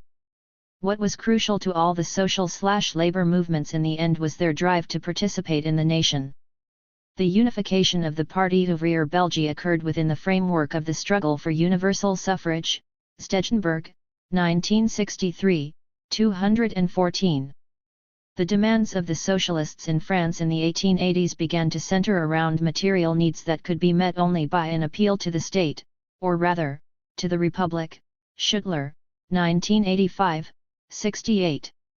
The U.S. trade union movement became national in the 1860s to 1890s in order to demand uniform wage scales across the country, that is, to impose some order on capitalism from below. Montgomery, 1980, 90, see also Andrews, 1918, 2:43-44. And in discussing the chart d'amiens of the French Trade Union Federation, the CGT, in 1906, Braun, 1970, 2:132, describes the complementary battles of the trade unions and the Socialist Party. The trade unions emphasized the productive role of the workers, the socialists, the aspect of citizenship. The workers regarded themselves as the working classes. The upper strata tended to think of them as the dangerous classes. A large part of the tactical struggle on the part of the workers revolved around how they could lose the label of dangerous and acquire that of citizens. In Germany, after 1871, the Social Democrats had been accused on being enemies of the nation and Vaterlandlos, without a fatherland, Groh, 1966, 17. They needed to overcome this label. Chevalier, 1958, 461, expresses well the analytic issue, which in the end was a political issue. Distinguishing the working classes from the dangerous classes, is made all the more difficult by the fact that the borders between these categories are unclear, and that at the uncertain frontier between them there are found many intermediate groups, of whom it is difficult to say whether they belong more to the one or the other category. How can one finally distinguish them when they depend so greatly on economic, political, or biological circumstances that intermingle them, and make persons shift, according to the years or the season or the revolutions, crises, and epidemics, from one category to the other? One key mechanism that was widely used was to distinguish workers by the category of ethnicity or of nationality. Racism internally and imperialism/colonialism externally served the function of displacing the label of dangerous to a subcategory of workers. To the extent that this was persuasive, some workers could become active citizens while others remained passive citizens or even non-citizens. Once again, inclusion was being achieved by exclusion. The internal exclusions are most salient in the story of the United States, a zone of constant immigration during the 19th century in which immigrants tended to settle in urban areas and start as relatively unskilled laborers, while native-born Americans formed a very large part of the artisanal strata and were more likely to be upwardly mobile, with their positions being filled in behind them by immigrant, and second-generation, workers. Already in the 1850s, the social distance between the native-born artisans and the predominantly immigrant wage workers took the political form of nativist parties, anti-immigrant, anti-Catholic, that emphasized their artisan membership as well as their Protestantism. Bridges, 1986, 176. In the Civil War, conscripted native labor was often replaced by foreign labor, and race antagonism added intensity to the natural struggle between employer and employed. Ely, 1890, 62. Immediately after the war, U.S. interest in and participation in the First International was spurred by the attempt of the newly formed National Trades Union to regulate immigration by an arrangement with the IWMA. Andrews, 1918, 2:86, an interest, as we have already noted, that was shared by British trade unions. The workers' organizations led the agitation for the Chinese Exclusion Act of 1882. Selig Perlman, 1922, 62, in his famous History of the U.S. Trade Union Movement, goes so far as to say that this agitation was doubtless the most important single factor in the history of American labor, for without it the entire country might have been overrun by Mongolian labor and the labor movement might have been a conflict of races instead of one of classes. The Socialist Party disproportionately recruited immigrant workers. On the one hand, this was doubtless because the U.S. working class of the late 19th century, as was noted at the time, consisted chiefly of men and women of foreign birth or foreign parentage. Ely, 1890, 286. But this can also account for the decline of this party when immigration was cut off and the third generation shunned linkage with their immigrant past. The employers took advantage of this ethnic split, of course, and often used blacks, Orientals, and women as strike breakers. Schefter, 1986, 228. And it is certainly true that the top place of English-speaking white workers in the ethnic hierarchy was implicitly accepted throughout U.S. history, Soffer, 1960, 151, and that disorder was regularly blamed on the immigrants. But this is not enough to account for the continued centrality of ethnic/racial distinctions among American workers. Commons, 1935, 2:17, it seems to me, captures well the essence of the issue: the relation of U.S. unions to Americanism. Anthracite mines had open shop agreements with the miners. Consequently, with the weakness of the unions, the companies in 1912 discovered that their mines were being invaded by syndicalists, the IWW. They reversed their attitude toward the union. It was discovered that the American labor movement, however aggressive it might be, was the first bulwark against revolution and the strongest defender of constitutional government.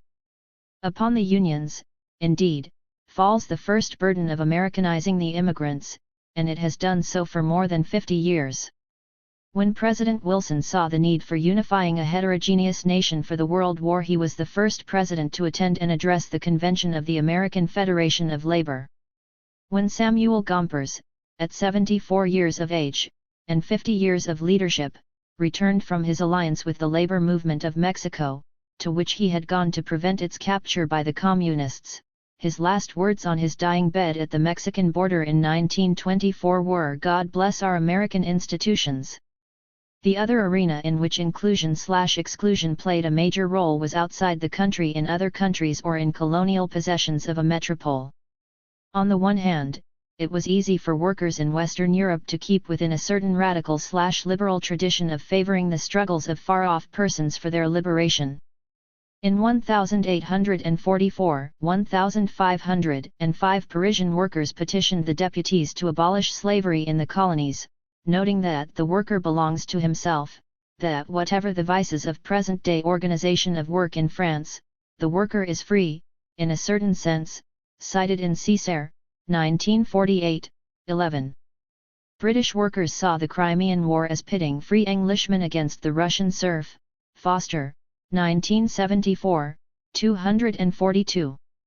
And in the 1860s, the British working class supported Garibaldi, the North during the U.S. Civil War, and Polish insurrection, Collins, 1964, 2930.68. But it is also true that the anti-slavery movement in early 19th century England met with working class hostility, because black slaves were already better off than white slaves. Freedom for the blacks would be bought by further oppressing the white slaves, and once freed, black slaves would become as badly off as white slaves. Hollis, 1980, 309. And at the beginning of the 20th century, British Labour centred its critique of imperial policy in South Africa around the importation of Chinese labour to work in the Rand mines, which they saw as further evidence of government-sponsored blacklegging. Hinton, 1983, 73. The Second International was deeply split on colonial questions.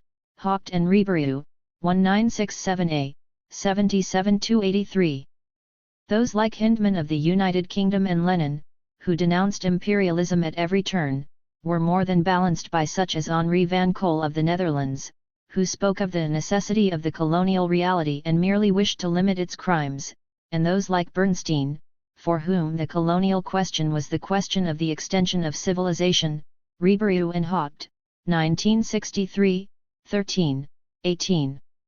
Even the Austrian socialists, so noted for their more nuanced understanding of the demands of the multiple nationalities in the Austro-Hungarian Empire, were vehement in their opposition to Hungarian separatism. 69.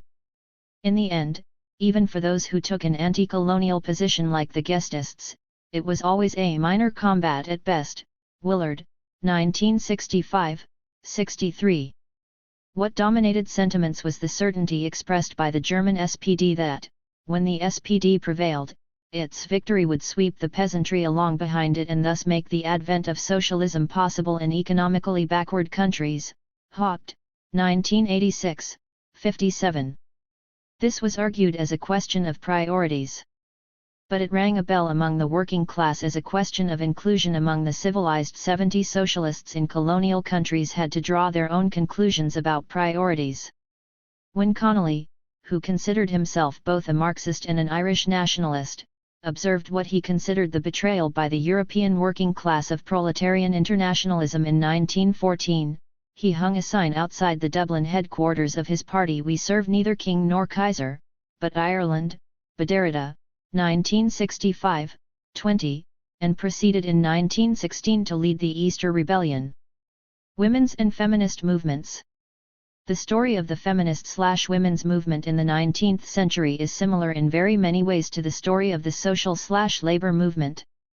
But for the most part, it is as though these two movement families were on widely separated and largely parallel tracks, almost never crossing each other and seldom collaborating.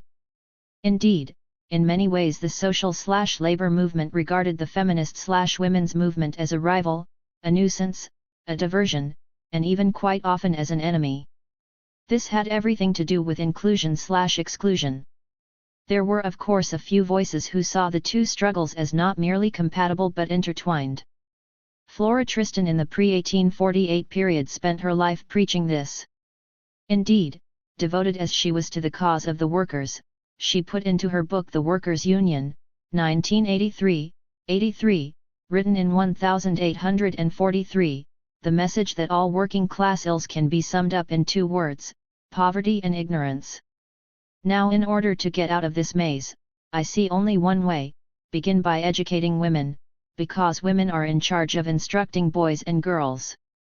She was, it must be said, a voice in the wilderness, as was Aline Villette, disciple of Ged, who wrote in L'Harmonie sociale on March 15, 1892, that to renovate society, it is necessary that the two oppressed groups of society, women and proletarians, unite, cited in Zilberberg-Hockard, 1978-89.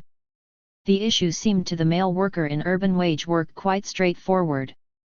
Women were paid less indeed, before 1914, considerably less, Gilbert, 1966, 21, and this posed a threat to the level of wages in general. 71 The asserted threat was raised in meeting after meeting, Gilbert, 1966, 188. Despite some mythology, the feminine component of the manufacturing workforce was rather large. It is estimated at 40% for Paris in mid-century, de Groot, 1997, 33. Women were relegated to the more proletarian positions, Ude, 1986, 44-46, 50-51, partly no doubt because they were barred by the skilled artisans from entering their trades, Hinton, 1983, 31, but partly because employers thought them more productive workers with more labor discipline, or docility, and more technical dexterity than men, Berg, 1993, 41. Male workers reacted both at a personal level and at an organizational level. Alexander, 1984, 144, sees their reaction primarily as a desire to, legally, control and, morally, order sexuality. One should never underestimate sexual motivations, and no doubt this drive fitted in very well with the cultural mores of the time, particularly among middle-class women who favored reducing women to unpaid work in marriage and family along with their total exclusion from remunerated occupations, Klina, 1987, 199. It is undoubtedly also the case that, among male urban wage workers, proletarian anti-feminism predominated, Thonissen, 1973, 19. The German male workers referred to women workers as Fabrikmenschen, a curious phrase, since it literally means factory men but had the tonality of factory girls, and tended to regard them as morally depraved, Quaitert, 1979, 153.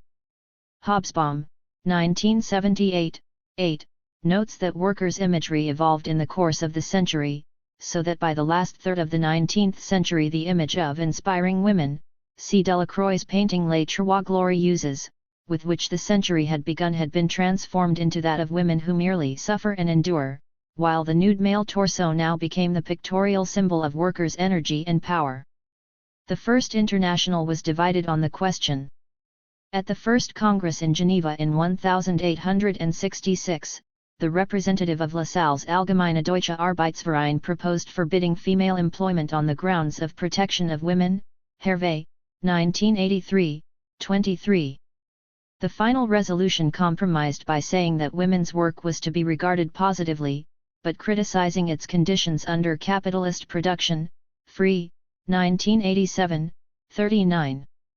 The workers' organizations would now place their demands on three fronts: equality of wages, the family wage, and ending dangerous workplace conditions.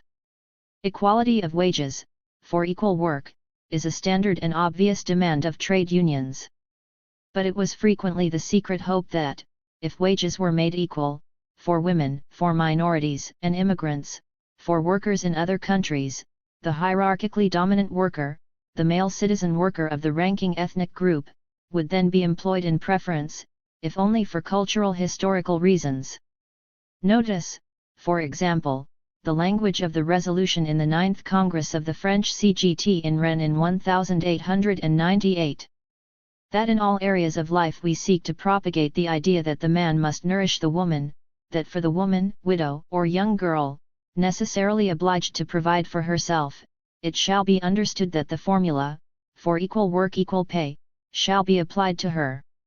Keep men from taking jobs and work that belong to women, and reciprocally, keep women from taking work away from men that is their natural province. Cited in Gilbert, 1966, 173, 72. By and large, women did not join or were kept out of the trade unions. In the period 1900–1914, when trade unions had grown relatively strong, it is estimated that only 5 to 10% of women workers in France were members. Gilbert, 1966, 29, 34. There were some efforts to create special women's trade unions, and in England these grew relatively numerous in the same period, but they were less bargaining structures than benefit societies, from which they were indistinguishable. Alcott, 1976, 34, 39. Of course, trade unions had a difficult time justifying the exclusion of women, as can be seen in the reluctant resolution of the Fédération Française des Travailleurs du Livre, notorious for having conducted the largest number of strikes aimed at excluding women from employment. Finally, the FFTL, admitting that for economic reasons even those workers opposed to the employment of women in their own trades regularly pushed their wives to work in other trades, offered the following compromise. 1. We shall support, morally and materially, those locals that wish to react against the exploitation of women by obtaining for them the minimum trade union rate of pay. 2. During a transitional period, women presently employed shall be admitted to the Federation on the same conditions as men. At the end of the transitional period only women employed at the trade union rate will be admitted. Cited in Gilbert, 1966, 62.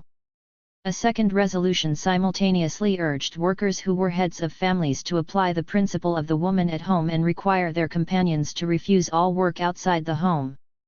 If this seems somewhat inconsistent with the other resolution, it is because it is. Social scientists lent their expertise to validate these positions. Dr. William Ogle explained to the Royal Statistical Society in 1890. There are men who work because work is a pleasure to them and there are others who toil because work is a duty, but the great majority of men are only stimulated to labor that in amount or character is distasteful to them, by the hope that they may be able, in the first place, to maintain themselves, and secondly to marry and maintain a family. If therefore, the well-being of a state consists in the mature well-being of the people, a country is then most flourishing when the largest proportion of its population is able to satisfy these two natural desires. Journal of the Royal Statistical Society, cited in Lewis, 1984, 45. The family wage became a central demand of the trade union structures. In part, this demand originated in a real problem. Whereas in the 18th century it had been considered normal that women and children work for remuneration as well as men, the shift of many productive activities outside the home meant the loss of income from the home work of women and children. This is probably a key element in the observed dip in real household income in the late 18th and early 19th centuries. Pinchbeck, 1930, 4, Wallerstein, 1989, 124. The family wage was a simple idea. The minimum wage an adult male should receive for his waged work should be a sum sufficient to sustain him, his wife, and his non-adult children. This concept had wide appeal. It was strongly endorsed by the labor movement, Lewis, 1984, 49.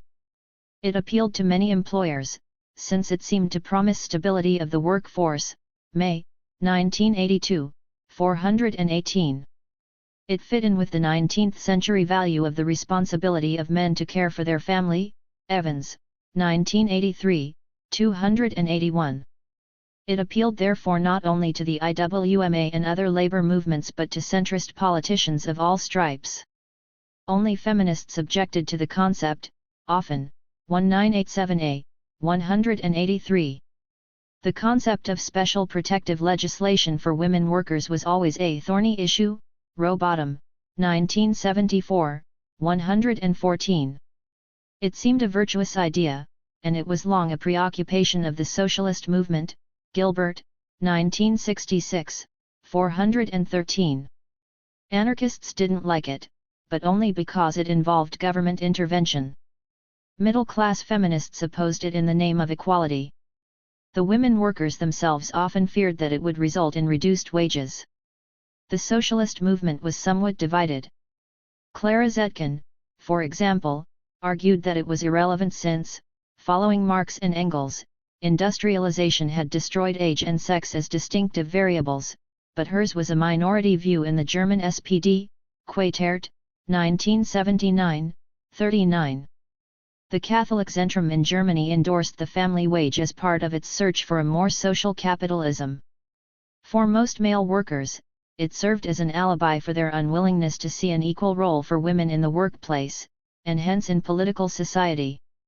The inclusion of male workers, they seemed to think, required that women be treated as a weaker, more vulnerable, and hence more passive part of the population. The issue of women's rights got a somewhat more sympathetic audience in socialist parties than it received within the trade unions. The most famous and important locus of socialist debate about the relation of women and the party was in the German SPD, which Quaitert described, 1979, as reluctant feminists. The important role of the Women's Conference and the Women's Bureau within the SPD was exceptional in socialist parties. It originated as the result of the restrictive laws of the German state. The Prussian Variengesetz of 1851 forbade women not only to join political organizations, but even to attend meetings. There were similar laws in Bavaria and Saxony, Evans, 1976, 1011. The SPD, in order to mobilize women, was obliged to set up separate structures that could claim legally to be apolitical. This turned out to be a double-edged sword. It enabled the SPD to organize women despite the government's laws. But it also enabled the women socialists to act as an organized faction within the party, securing representation for women's special interests. In addition, it meant that the socialist women, precisely because they had their own organization, were extremely hostile to the middle-class feminist movements, with whom their split was pronounced, Honeycutt, 1979, 32-33. The result was a curious in-between position on feminist issues. On the one hand, August Bebel wrote the most important and most cited book on women by any socialist leader, Frau und Sozialismus, one that was considered relatively feminist 73, and although the socialist women insisted there did not exist such a thing as a women's question as did the Italian, French, Gauche-dist, and Russian movements, unlike the other movements, the German SPD did place emphasis on the political emancipation of women, Honeycutt, 1979, 37. Also, despite Rosa Luxemburg's views, she was never involved in the SPD women's movement. They did seek various reforms designed to alleviate sex oppression under capitalism, Quaitert, 1979, 12. On the other hand, the SPD women's movement was in fact largely a movement of married women housewives and not women workers, Evans, 1977, 165. And as soon as the German government passed a new Vereingesetz and ended its restrictions on women's political activities, 1908, the SPD abolished the Women's Conference, 1910, and then the Women's Bureau, 1912. Honeycutt's assessment, 1981, 43, is that the goal that Clara Zetkin, the leader of the socialist women, had set herself of realizing feminist ideals through the socialist movement was utopian for the period in which she lived. The French socialist women shared the hostility to bourgeois feminism of the German women. Louise Saumonot, the organizer of the first group des femmes socialistes in 1899, rejected completely any collaboration with bourgeois feminists. House and Kenny, 1981, 793. But, unlike the socialist women in Germany, who were nearly 20% of the SPD in 1900–1913, women made up only 2 to 3% of the party in France. Sauerwein, 1976, 4–5. On the other hand, socialism and feminism seemed less incompatible in France.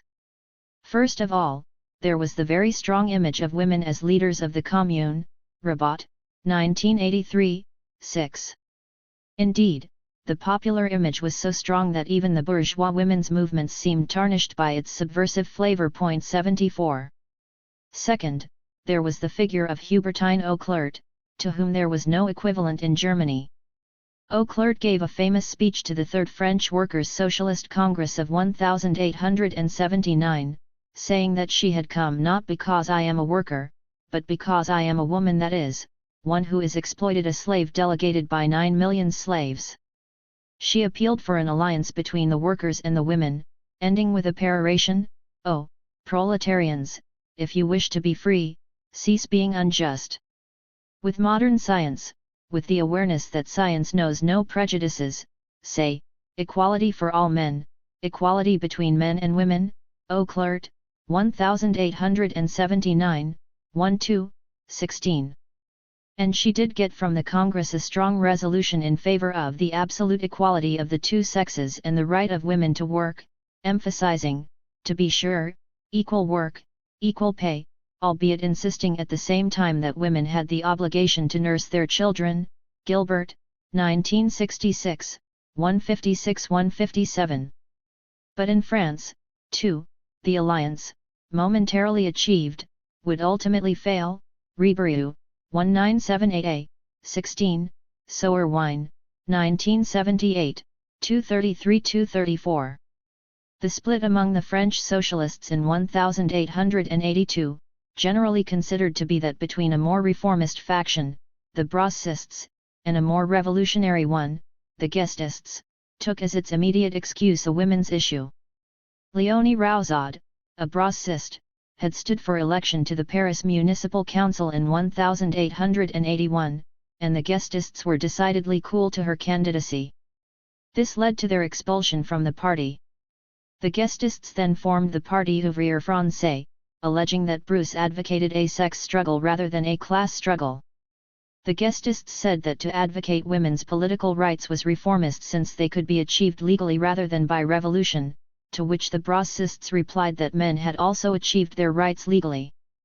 But then, nonetheless, the Gestists incorporated women's rights into their own project. Sauerwein, 1982, 28–45.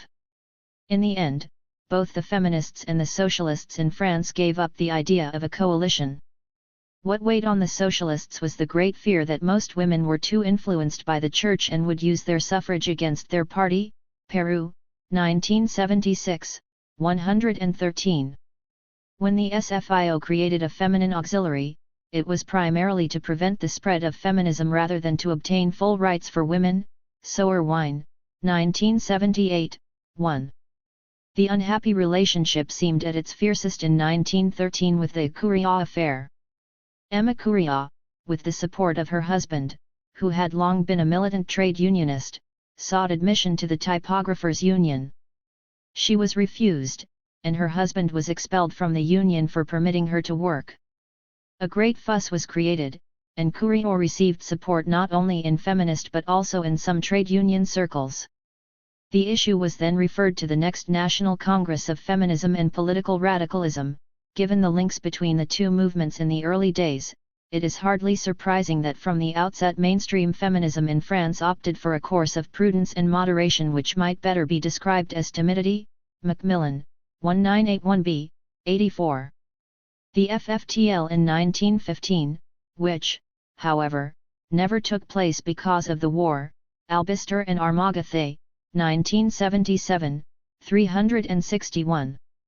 Whereas many authors have emphasized that this incident demonstrates the depth of labor hostility to the right of women to work, Soerwein, 1983, 441, views it more positively. If the Courier affair is an indication of attitudes toward women, it indicates not the persistence of misogyny but a step in an evolution toward egalitarianism. The Italian socialist movement also had a famous debate on women's suffrage, one between Filippo Turati, the party leader, and his life companion, Anna Koliscioff, in Critica Sociale. In Italy, too, the male socialists wished to delay the struggle for women's suffrage in order to achieve more rapidly universal male suffrage. And in Italy, too, they used justifications of capacity such as, for example, that women were absent from politics. As Koliscioff replied, if this is the argument, one has to ask how many men participate effectively in politics. And when the vote is offered to illiterate men, she said, how can one argue that the vote should not be given to women because they are illiterate? Ravera, 1978, 77-79, see also Pieroni, 1963, 122-123, Pieroni, 1974, 9, Puccini, 1976, 30-31. The ambivalence could be found everywhere. In England, the Labour Party was reluctant to put its support behind the move for women's suffrage, many of its supporters believing that feminism was simply another name for increasing the privilege of propertied women. Liddington and Norris, 1985, 28. The fear of a conservative women's vote made most Labour men not enthusiastic for women's suffrage. Fulford, 1957, 113. It was only in 1912 that Labour resolved not to support any further extension of the franchise that did not include women. Hinton, 1983, 79. In the United States, there was a famous incident at the National Labor Congress in 1868, when the credentials of Elizabeth Cady Stanton were challenged on the grounds that she did not represent a labor organization. In finally accepting her credentials, the Congress felt it necessary to assert that they did not agree with her peculiar views but that they accepted her simply because her organization was seeking the amelioration of the conditions of labor. Andrews, 1918, 2:128. In Belgium and Austria, as well as Germany, socialist parties refused to support women's suffrage in order not to jeopardize universal male suffrage. Evans, 1987, 86-88. On the other hand, in country after country, eventually, and to some extent painfully, the socialists came down on the side of women's suffrage. Evans, 1987, 76. And in post-revolutionary Russia, the Clara Zetkin brand of proletarian women's movement did get the endorsement of both Alexandra Kollontai and Nadezhda Krupskaya, Lenin's wife. Stites, 1957, 251.75. Still, Kennedy and Tilley, 1985, 36, insist that feminists and socialists remained at arm's length, at least from 1890 to 1920, and indeed became bitter enemies. Kleiman and Rockefort, 1989, 231, say that from 1889 to 1914, the relations between organized feminism and the Socialist Party never ceased being conflictual. For working-class women the basic choice seemed always to be, sisters or citizens. Soerwein, 1982, 1. And in the end, working-class women who were politically active were not allowed to refuse the choice. The feminist-women's movement must not, however, be seen primarily through the prism of the social/labor movement. It had its own dynamic, albeit one that was parallel in many ways. John Stuart Mill explained this dynamic well. The concessions of the privileged to the unprivileged are so seldom brought about by any better motive than the power of the unprivileged to extort them, that any arguments against the prerogatives of sex are likely to be little attended to by the generality, as long as they are able to say to themselves that women do not complain of it. Cited in Rossi, 1970, 214. Still, the story didn't really start with the women but with the men. As O'Neill, 1971, 6, says of Victorian men, but was more generally true throughout the 19th century European world, they taught women to think of themselves as a special class. They created the woman, where before there had only been women. In England, in the early years of the century, women organized primarily as part of the anti-slavery movement, and that would perhaps pay off well for feminist organizations later. As Banks, 1981, 22, suggests, their active participation in this movement gave them valuable experience in such fundamentals of routine political activities as fundraising and collecting signatures for petitions. It was perhaps a little less than manning the barricades, but surely a little more than conversation in a parlor. Early Chartist politics was more radical in its tactics. It was a mass politics, and in those days women took their part. But the Chartists would be as ambiguous on women's rights, particularly suffrage, as the social/labor movement later on. While, at an early stage, the Charter's calls for universal suffrage specifically included women, Fulford, 1957, 38, in most later statements, the matter was left vague, Thompson, 1976, 132. The sentiment was that the main issue was one of class. Similarly in Italy, whereas Anna Manzoni insisted on the necessity to have alongside a socialist party an organization for women's liberation, and if the socialists did not understand that, it was because the working class was inheriting from the bourgeoisie a new form of anti-feminism. Anna Kolishiov, the same person who debated her companion, Philippe Turati, on the importance of women's suffrage, argued against an inter-class organization, which, she said, even for such a clear objective as woman's emancipation, was unacceptable. Bortolotti, 1978, 105. It was Owenite socialism that provided the friendliest environment for nascent feminism. Owenism had both a theoretical and practical commitment to women's liberation. Taylor, 1983, 13.76. But Owenism was to fade out with the collapse of Owenwood in 1845, just about the time Chartism was collapsing. Owen had seen women's liberation as part of the larger social regeneration he had been preaching. And with the disappearance of this movement went the ideological tie between feminism and English working-class radicalism. After that, what had been seen as twin struggles of a single strategy became separate struggles, organized from different and sometimes opposing perspectives. Taylor, 1983, 264. The last quarter of the 18th century and the first half of the 19th were marked by the contributions of a number of striking women intellectuals, from the feminist writings in England of Mary Wollstonecraft and Harriet Martineau to the cultural centrality of Madame de Staël and Georges Sand in France to the Berlin salons of Rahel Varnhagen, Henriette Herse and Dorothea von Kurland. Hertz, 1988. But it was primarily in France that we would have the stirrings of feminist movements, albeit all inside the various, mostly small, socialist movements.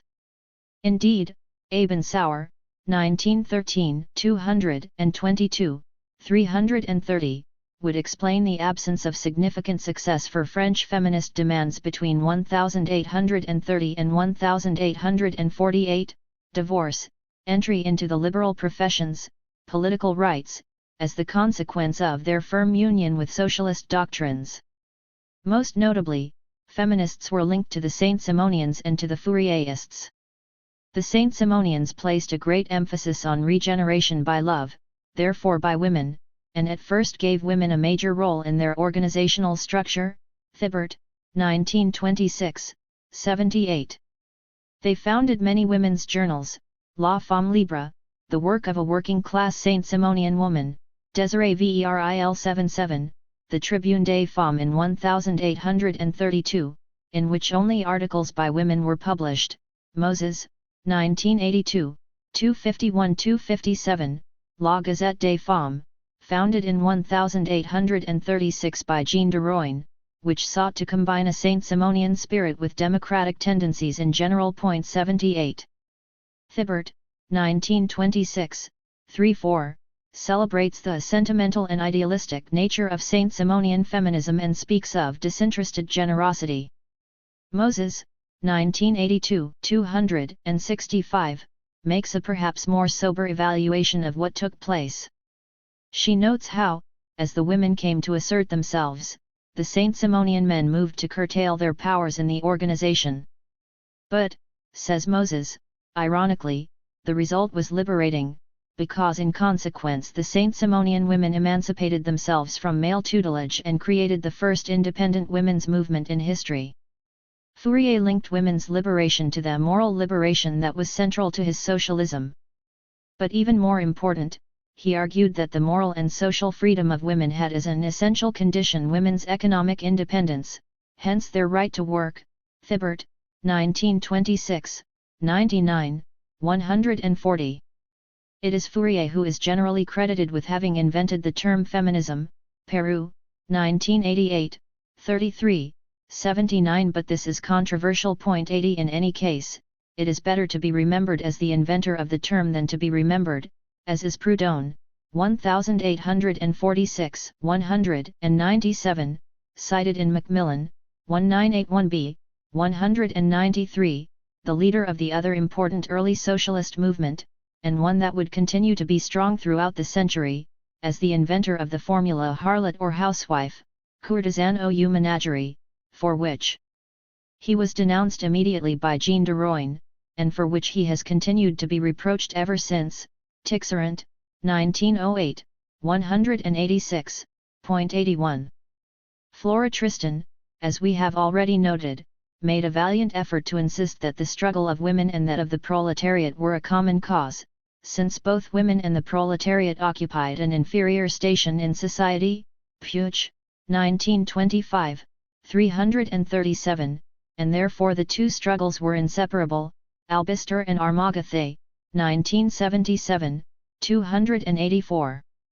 Indeed, she said, the woman is the proletarian of the proletarian, cited in Ribeirou, 1978a, 19, see also Dijkstra, 1992, 178, Portal, 1983, 95.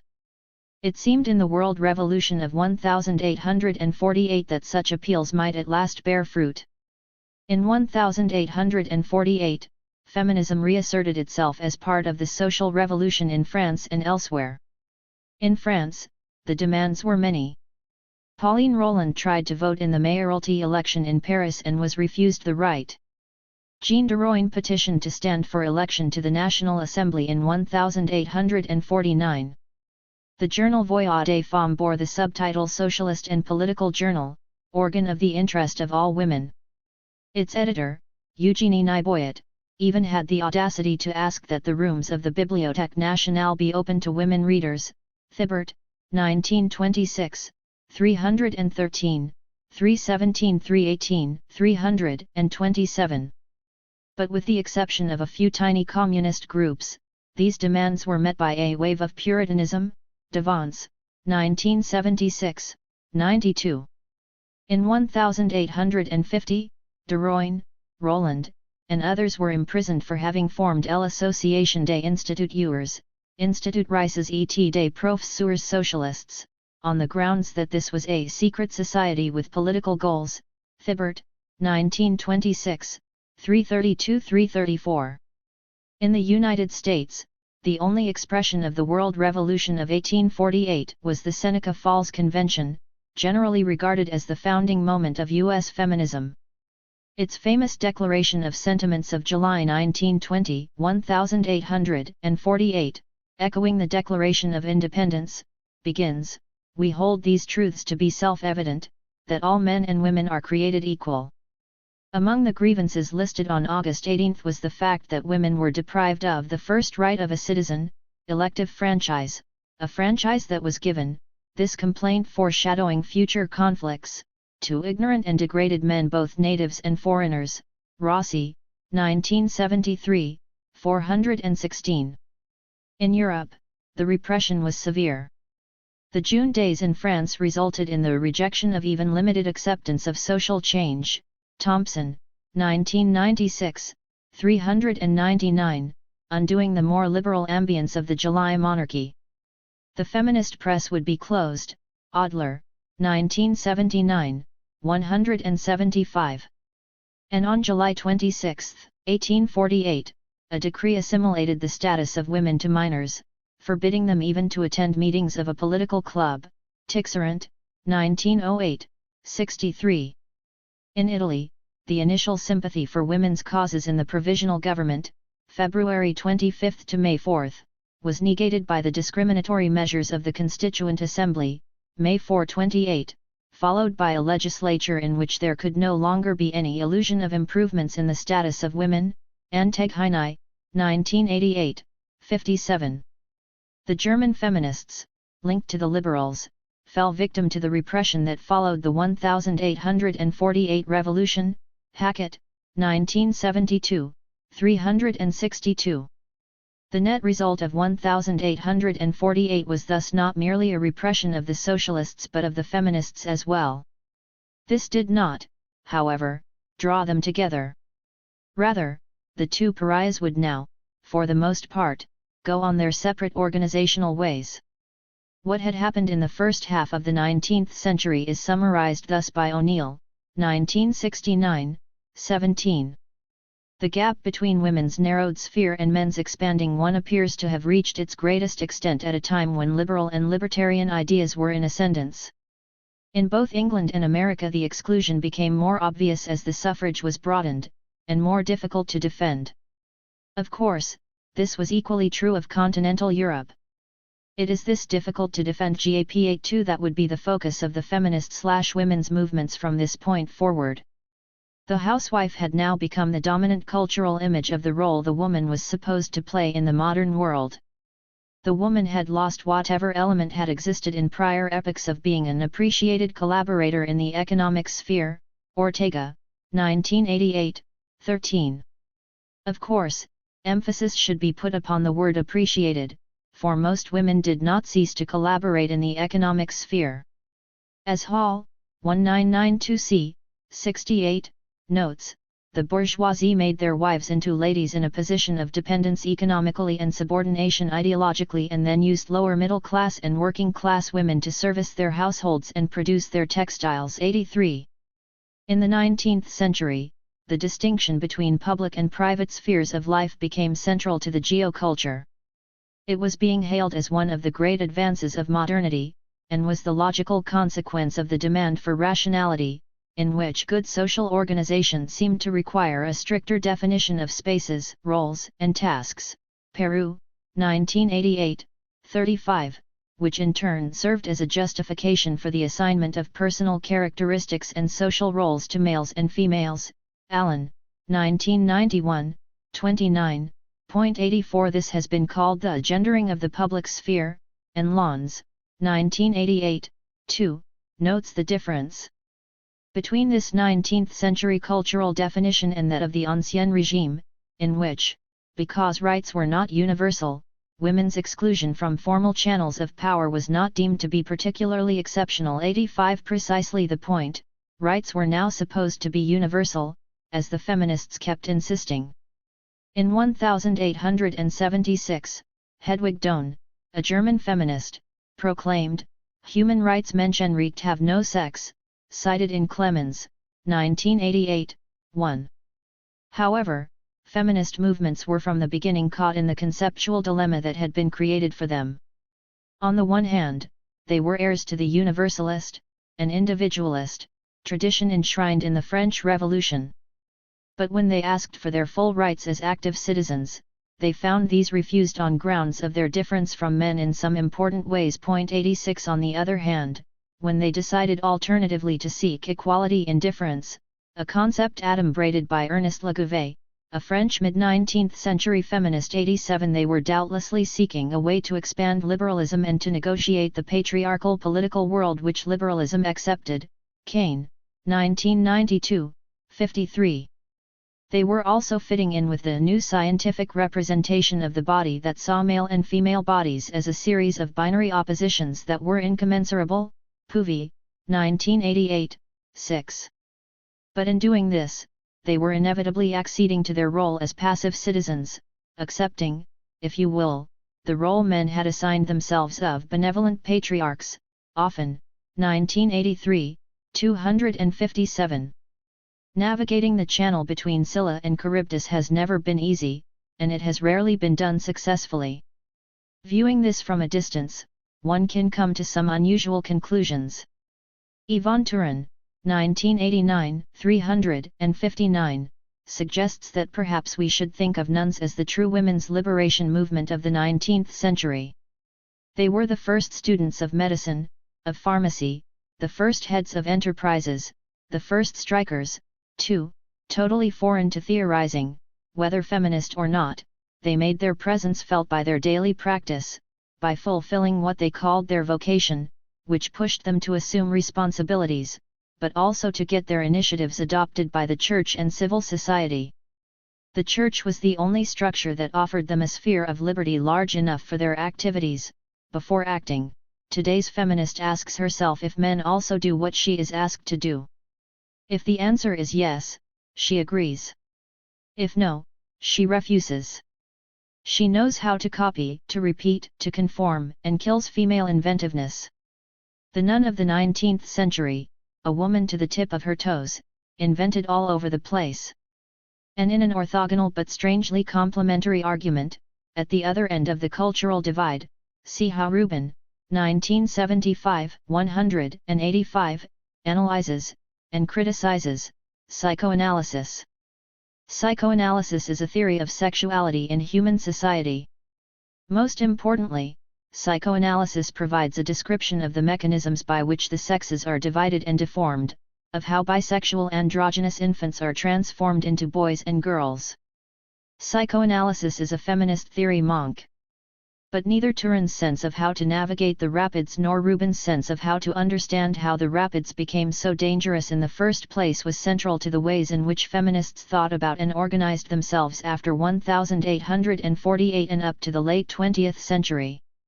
Feminism had to make its way in a world in which sexism was not merely legitimate but openly and aggressively argued and therefore had an impact on any and all potential allies.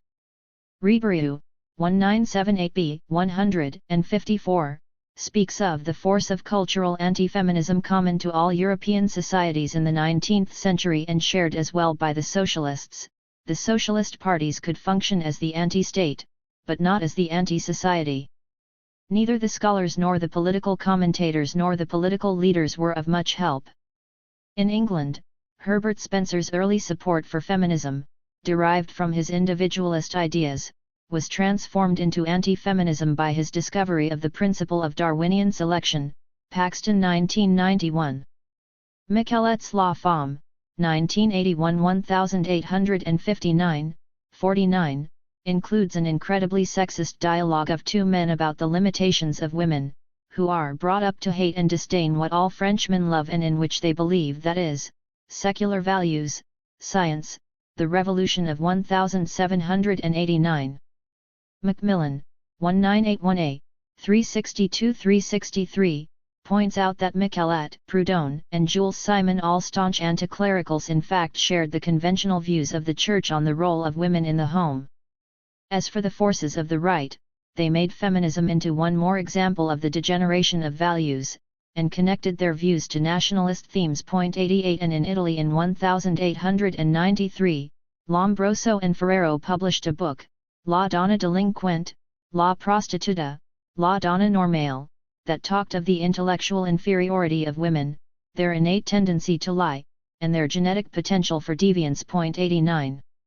Rendell, 1985, 321, notes that by 1860, the common language within which, in the United States, France, and England, the question of women's political rights was discussed, was still the language of republicanism and citizenship. 90 And of course not only in those three countries. 91 The search for political integration into the states became virtually the only political issue of a movement that had an overwhelmingly middle-class composition.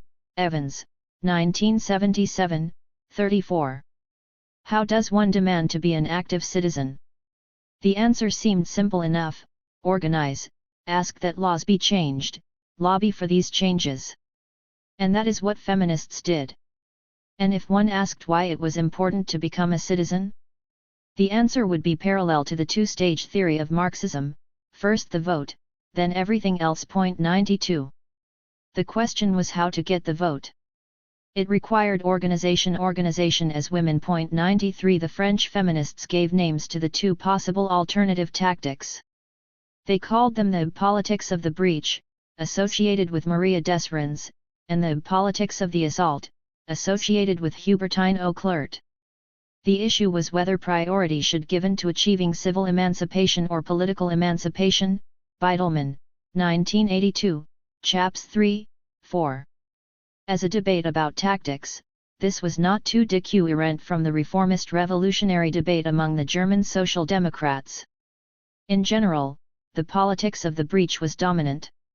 Almost everywhere, the radicals, i.e. above all those who demanded feminine suffrage, were a minority, often strongly opposed by the moderate majority of feminists. Evans, 1977, 37. The usual explanation of the moderation of feminist movements is the fact that they were dominated by middle-class women with bourgeois values. Bourgeois mentalities predisposed them to gradual, lawful solutions. House and Kenny, 1981, 783.94. But some feminists did move on to more radical tactics.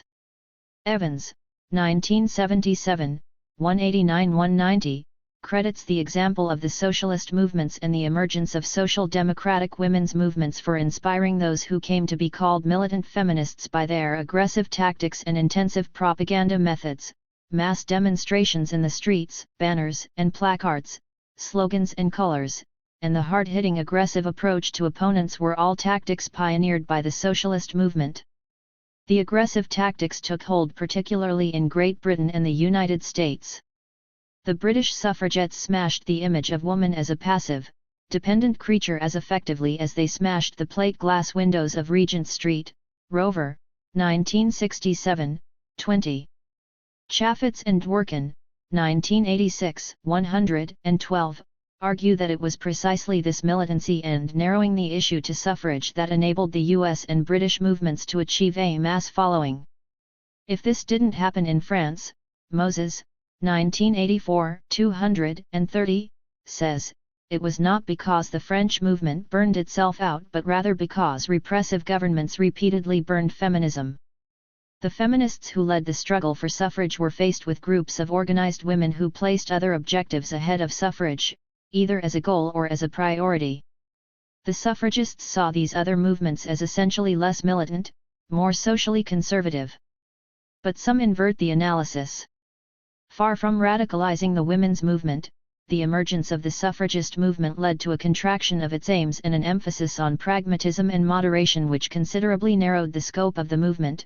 The dominating role of the suffragists led to an almost exclusive concern with an issue of direct importance only to some middle-class women, in place of the concern with the problems of all women evident in the contagious diseases agitation and some of the earlier work in regard to marriage laws and employment. Kane, 1982b, 549-550, 95. The argument was not simply suffrage versus other priorities. The fundamental issue was whether, when women entered the public sphere, they were entering it in order to demand genderless individuality, equality before the law in all matters, equality in the market, equality in education and any other cultural arena, or in order to ensure the recognition of women's particular virtues and talents, and to insist that these should not be confined to a private sphere. This debate within the feminist/women's movement informed the 19th century movements and has not ceased to this day. 96. It is important to be aware that the social feminists were in fact as concerned with political questions, i.e., questions of the law, as were the political feminists who concentrated on suffrage. For the law impinged on women's rights and possibilities in countless ways. The illegalization, as opposed to the social disapproval, of abortion was an early 19th century action, Rendell, 1985, 226. And its legalization has been a women's issue ever since. McLaren, 1978a, Evans, 1977 108. So has birth control. 97. So was, especially in the United States, the issue of temperance, in which movement many suffragists participated. 98. And when German feminists argued for kindergarten education, it was in pursuit of their model of a liberal state, based on Rechtsstaat, which required an active role for government not just in protecting individual freedoms but in positively encouraging a sense of community. Kindergartens were thought to promote this goal by stimulating the child's early instinct for self-activity. Allen, 1991, 65. All these attempts of women to control the elements of their femaleness met one obstacle, newly important in the 19th century, the rise of the medical doctor as the governing expert, based on the new scientificity of medicine. 99. In general, these physicians assumed that women and men were more different than alike and that the physiological differences between the sexes translated naturally to different social roles. Theriot, 1993, 19. The physician, in this more secular world, succeeded the clergyman as the keeper of normalcy in the sexual sphere. Moss, 1985, 10. 100. In particular, the new concept of the family physician became a mode of direct surveillance within the home of approved behavior. Dons Ellett, 1977, 22, 46. It is no wonder that even conservative women sought to emerge into the public sphere, and thereby reacquire some personal autonomy. Of course, in the shift from religious control to medical/scientific control of behavior, we shift from a concept of natural behavior, from which sinners may deviate but back to which repentant persons may return, to a concept of physiologically essential behaviors that can be dealt with by the scientist and to a degree controlled or reformed but not fundamentally changed. Foucault, 1976, 59, shows how this works for sexuality. The 17th century sodomite was a relapsed person, the 19th century homosexual is a species.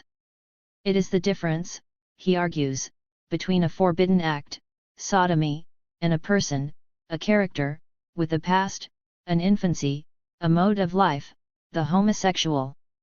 And of course, once one reifies these behaviors into persons/characters, one can link one kind of deviance to another, since they are all rooted in biology. And those who could do this best were not biologists, very few in number, but physicians. Medical men had enough training in basic science to be credible as scientific mediators between the mysteries of the clinic and the vexing problems of everyday life. Doctors were also well organized, thoroughly secular and political in their outlook, and fierce defenders of their professional and social prerogatives. Nye, 1984, 11, 101. Of course, the feminists were divided over what to emphasize in the public sphere. For some it was the maternal metaphor and the sense that familial and maternal roles exert a positive influence on women's public and private behavior. Allen, 1991, 1, 244.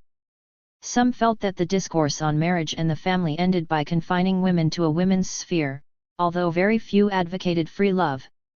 Either way they intended to strike at the roots of patriarchy, Bash, 1986, 36, and create more space for women. The last important public arena in which women sought to play a specifically feminine role was geopolitics. Women formed peace movements, often insisting that it was because women, unlike men, abjured military traits, and because they were maternal, that they refused to see their sons die in pointless wars.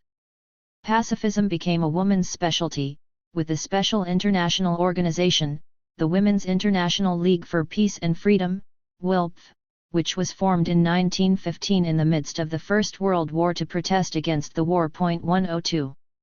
The state action that women had the least ability to effect, because it was not a matter of legislation, was census categories. In late 19th century Australia, married women were all categorized as dependents, a political act carried out in the interests of working class men for the purpose of labor market closure. Deacon, 1985, 46. Such a classification had become widespread. By 1900, the notion that married women without paying jobs outside the home were dependents had acquired the status of a scientific fact. Faulber, 1991, 482. When social science concepts are legislated, they have an effect and gain a degree of legitimacy that carries great weight in the day-to-day functioning of the social system. Ethnic and racial movements. We have seen that the social/labor movements had great difficulty in accepting the legitimacy of the feminist/women's movements in their demands for the rights of active citizenship. In a similar manner, the feminist/women's movements had great difficulties in accepting the legitimacy of the ethnic/racial movements in the latter's demands for the rights of active citizenship. It was as though there weren't enough room on the ship to accommodate everyone. Or perhaps the better metaphor is an unwillingness to accept the idea of a one-class ship, citizens all, citizens equal.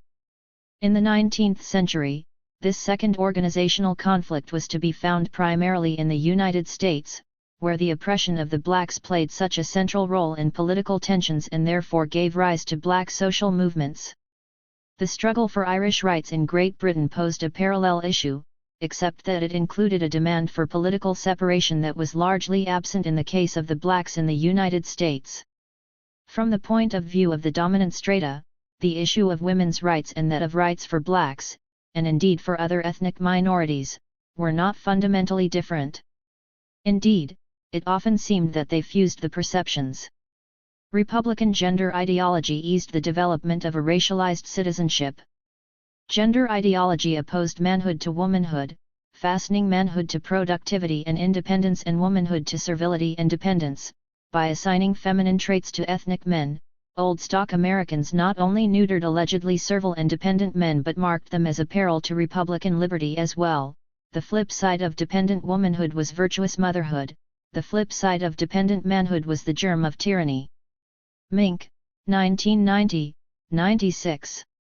In the early 19th century, women were quite active in the abolitionist movements, especially in Great Britain and the United States. It was a period in which women's rights were deteriorating everywhere. In the case of the United States, dramatically. Berg, 1978, 11. It should be remembered that the first formal exclusion of women from the vote was in the British Reform Bill of 1832, which was intended to enfranchise some who did not have the franchise before. But in doing this, the bill specified male persons, a phrase that had never before been found in English legislation. This phrase provided a focus of attack and a source of resentment. Rover, 1967, 3, out of which British feminism would grow. 103. Women turned quite pointedly to the concept of natural rights, which was the legacy of the Enlightenment and the French Revolution, in order to lay claim to their freedom. Abolitionism was also based on the concept of natural rights, and the abolitionist movement served as a catalyst which transformed latent feminist sentiment into the beginnings of an organized movement. Hirsch, 1978, 1. Abolition, of course, involved the ending of slavery, and thus the entry into formal citizenship of those who had been slaves. But since, as we have seen, there were de facto two levels of citizens, the active and the passive, the immediate question was into which of the two categories the liberated slaves would be placed. This was the kernel of the debate over the 13th, 14th, and 15th Amendments to the U.S. Constitution following the end of the Civil War. President Lincoln had emancipated the slaves on January 1, 1863, actually not quite all the slaves, but most of them. The 13th Amendment, passed in 1865, made slavery unconstitutional.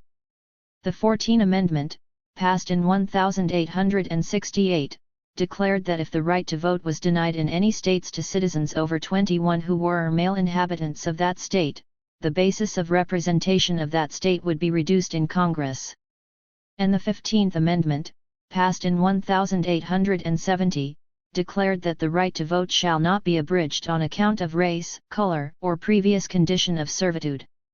The feminists saw the 14th Amendment as a political setback because for the first time the world male was included and thus for the first time women were explicitly excluded from politics. Ryan, 1992, 20. This was precisely parallel to what had happened with the British Reform Act of 1832. The franchise was enlarged, and in the process women were consciously and specifically excluded. The women, of course, argued that extending the suffrage should be done for all that were excluded, and at the same time. Wendell Phillips, one of the leaders of the U.S. abolitionist movement, had said in May 1865 that the demands of women's suffrage should not be pressed at the moment, for this is the Negro's hour. This famous statement received a very strong and almost equally famous response from Elizabeth Cady Stanton in a letter to the editor of the National Anti-Slavery Standard on December 26, 1865. The representative women of the nation have done their uttermost for the last 30 years to secure freedom for the Negro, and so long as he was lowest in the scale of being we were willing to press his claims, but now, as the celestial gate to civil rights is slowly moving on its hinges, it becomes a serious question whether we had better stand aside and see Sambo walk into the kingdom first. It is all very well for the privileged order to look down complacently and tell us, this is the Negro's hour, do not clog his way, do not embarrass the Republican Party with any new issue, be generous and magnanimous, the Negro once safe, the woman comes next. Now, if our prayer involved a new set of measures, or a new train of thought, it would be cruel to tax white male citizens with even two simple questions at a time, but the disfranchised all make the same demand, and the same logic and justice that secures suffrage to one class gives it to all. The struggle of the last 30 years has not been on the black man as such, but on the broader ground of his humanity. Gordon, 1997, 504-505, 104. The women suffragists did not stand by mute. They managed to get the New York State Constitution in 1867 to eliminate the word male along with white, over the objections of Horace Greeley, O'Neill, 1971, 17. And in Kansas in 1867, Stanton and Susan B. Anthony supported the campaign of George Francis Train, a known racist, who, however, advocated women's suffrage. 105 In this struggle of the women with their longtime allies in the fight against slavery, the Republican majority in the U.S. Congress, the former slaves, the women were defeated in every encounter. Griffith, 1984, 118. Not all women leaders took the Stanton-Anthony position. Lucy Stone argued that if the women could not win their political freedom, it was well that the Negro men could win theirs. Creditor, 1967, 3. The outcome was a profound split in the feminist movement. In 1869, Anthony and Stanton founded the National Woman Suffrage Association, with more links henceforth to the Democratic Party. And Stone and Henry Ward Beecher formed the American Woman Suffrage Association, with more links to the Republican Party. The NWSA had the more social analysis, arguing that women's oppression was due to marriage and the sexual division of labor. The AWSA restricted itself to the central political issue of suffrage. Buchler, 1990, 50.106. As the women's movement became more conservative on all social/labor issues in the second half of the 19th century, so did it on all ethnic/racial issues within countries, as in the United States, 107, or colonial issues, as in Great Britain. 108 In the course of this conservative shift, many feminists abandoned the natural rights argument. In the United States, they began to argue that women be given the vote to balance the impact of the foreign-born. Berg, 1978, 269. When the NASA in 1903 came out for an educational requirement for the vote, to the notable but lonely dissent of Charlotte Perkins Gilman, they had shifted from campaigning to extend the franchise to a proposal to take the vote away from some Americans, Negroes in the South and naturalized citizens in the North. Creditor, 1965, 137, C. Flexner, 1975, 316.109. To the anti-feminist eugenicists, strong in both England and Germany, who argued against suffrage on the grounds that high fertility was essential for a superior race, some feminists felt it appropriate to respond that unless women were granted their demands for a new social order, their refusal to bear children would result in racial decline. Rowbottom, 1974, 106. 110 The so-called Ruffin incident in 1900 illustrated the dominant tone. At the Milwaukee meeting of the National Federation of Women's Clubs, the Women's Era Club was admitted as a new member. When Josephine St. Pierre Ruffin showed up as its representative, the executive committee realized that this was a club of black women and revoked the decision. Mrs. Ruffin was told she could enter the convention as a delegate of the Massachusetts State Federation, a white club of which she was a member, but not as a representative of a colored club. The incident degenerated to the point of someone trying to snatch away her badge unsuccessfully, since she resisted but she then refused to attend. Moses, 1978, 107-108.111. At the height of this tension, some suffragists resorted to crude racism. For example, they issued a poster of a brutish-looking Negro porter sitting next to a refined-looking white lady with a caption that read, "He can vote, why can't I?" Of course, this received the obvious reply from anti-suffragist men that the presumed infusion of intelligent votes by granting the vote to white women would be undone by the granting at the same time of votes to black women. And in 1910, in the Atlantic Monthly, one anti-suffragist wrote, "We have suffered many things at the hands of Patrick, the New World would add Bridget also. And graver danger to the vote of that silly, amiable uneducated Negro, she would add, if logical, the vote of his sillier, baser female, creditor." 1965, 31. It did not help that blacks like Mrs. Booker T. Washington would plead for consideration on the grounds of the moral superiority of blacks to immigrants. 112. The First World War was in many ways a political turning point for feminist movements. In many countries, they had by then or at that time obtained the vote. And with that, the feminist/women's movements seemed to go into serious decline. One reason, of course, is that the process of mobilizing to obtain the vote had transformed the women's suffragist worldview from one that saw the suffrage as a means of challenging traditions that were oppressive to a view that embraced many of those traditions and built on them to develop arguments for the vote. Buchler, 1987, 78-79, 113 Evans, 1977, 227, notes that in the United States, prohibition and women's suffrage were voted in at virtually the same time, and largely supported by the same people. Both were associated with populism and progressivism. Both represented an attempt by middle-class white Anglo-Saxon Protestants to control the blacks, the immigrants, and the big cities. They were a response to what was felt as a growing threat to the supremacy of American values. They achieved victory in the war not least because with the conflict against Germany and to an immensely greater extent the Bolshevik Revolution of 1917 and the revolutions in Central Europe at the end of the war, the fear of the subversion of values by the Protestant middle classes reached panic proportions. If citizenship, that is, active citizenship, was difficult to achieve for workers and women, it was even more difficult for persons of color, or other groups defined by some status group characteristic and treated as somehow inferior. The intellectual justification for this had been building up since the beginning of the capitalist world economy. 114 But it was only in the 19th century that the theme of superior and inferior races was constantly elaborated and considered to be by whites virtually self-evident. Above all, the previous theories of race all allowed for some possibility of movement. For example, via conversion. 115 Beginning in the 19th century, implicitly or explicitly, there was a rupture in humanity. Groups are and no longer have a mobile status. Gilliuman, 1972, 25.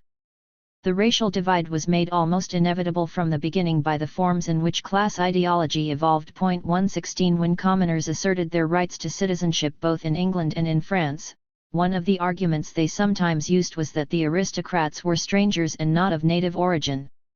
This was the theory of the Norman yoke, put forward in England since the 17th century. 117 And the theory of the distinction between the race Gauloise and the race Franque in France, which had been brooded for some time but became prominent during the French Revolution. 118 A parallel argument emerged in Italy with Etruscomania, Polyakov, 1974, 65-66. But if the aristocrats were to be excluded from active citizenship on the grounds of their foreign origins, how much more obviously would persons of color be so excluded? Jus sanguinis as opposed to jus soli is by definition exclusionary and inevitably racist. Still, if there existed the theme of the racial superiority of commoners, there was of course an even stronger one of aristocratic blue bloods and their natural rights. 119. If race became a theorized concept in the 19th century, and racism an institutionalized practice, it was the result primarily of the centrality of the concept of citizenship. For citizenship as a concept had two logical consequences: it led states to emphasize and to predicate and insist on homogeneity as the only sound basis on which to justify the theoretical equality of all citizens. And it led states to justify their political domination of other states on the grounds that their particular homogeneous quality incarnated a higher degree of civilization than that of the dominated state, equally homogeneous but inferior. The organic quality of the nation is inherent in what we have come to call Jacobinism, the key concept of which is that there should exist no intermediary bodies between the state and the individual. All individuals being equal, they have no public, or state-relevant, qualities other than that of being a citizen. Groups, however formed, no matter what their basis, do not have legal or moral standing as such. Gilroy, 2000, 63, calls the resulting nation a violent, organic entity of a new type manifest above all in the working of the state. This organic entity represented progress. Bourguet, 1976, 812, analyzes how this may be noted in the Statistique des Préfaits of the year 9, 1800. Progress was thus defined as the march toward a society ever more homogeneous, the triumph of man over nature, of the uniform over diversity. The philosophy of the Enlightenment and of the French Revolution forged this ideal of a rational society, from which the abnormal, the pathological, the different were to be excluded. It would not be difficult or even illogical to transform the concept of organic qualities into different ones for each nation and, more generally, for a difference between the civilized, European, nations taken together and all the others. The slide from a created homogeneity to a culturogenetic organic reality, which could not be easily changed, was not difficult, either. A good example is that of Gustave Le Bon, who, in his 1886 work on race psychology, defined the greatest danger to the organic nation as that of assimilation of criminals, of women, of ethnic groups, of colonials. Nye, 1975, 4950. 120 Thus did we go from an organic whole that legitimated the equality of all citizens to an organic reality that justified a hierarchy among those citizens. Once again, from citizens all to an active/passive distinction. At which point, those excluded could demand inclusion. But they could also embrace the negatives, as angry riposte, rhetorical ploy, or organizer of identification. 121. The 19th century was the apogee of Europe in the world. And ever did white men of European descent dominate the world with less challenge. Hobsbawm, 1975, 135. 122 This was based on their military power, no doubt, but it was secured by their ideological constructs. Europe had been Europeanized by the construction of a unifying grid of civilization, against which all other cultures could be measured and classified. Wolf, 1992, 89. 123 As the states sought to create homogeneous nations of citizens, they simultaneously sought to create a white, European, race, in the crusade against the backward areas of the world advocated by Saint Simon, Manuel, 1956, 195. 124 And the crusade involved colonization, the identification of color with less than human. Became an essential part of the process by which the French defined their role as colonizers. Boule, 1988, 245-246. 125 Of course, this was equally true within countries. Jordan, 1968, 13, notes that, in post-revolutionary America, what the intellectuals did was, in effect, to claim America as a white man's country.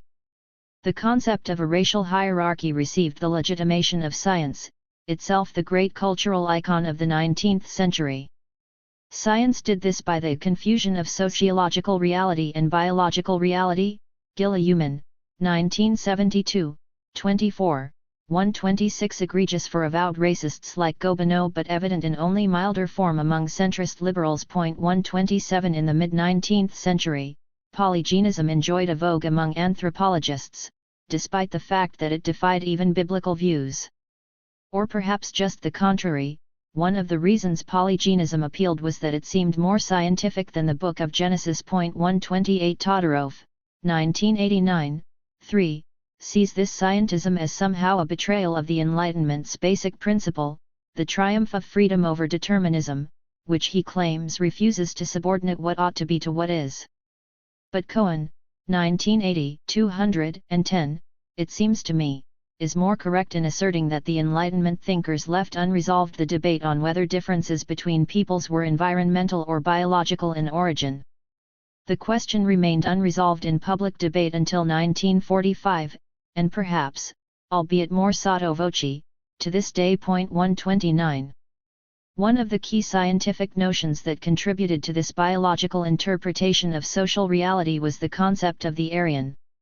It was originally and basically a linguistic concept, the discovery by 19th-century linguists of the links between a large series of languages, almost all of those that were spoken in Europe, in Persia, and some spoken in South Asia. Linguists call this family of languages Indo-European. In 1814, Ballanche suggested substituting the study of Sanskrit for the study of Latin.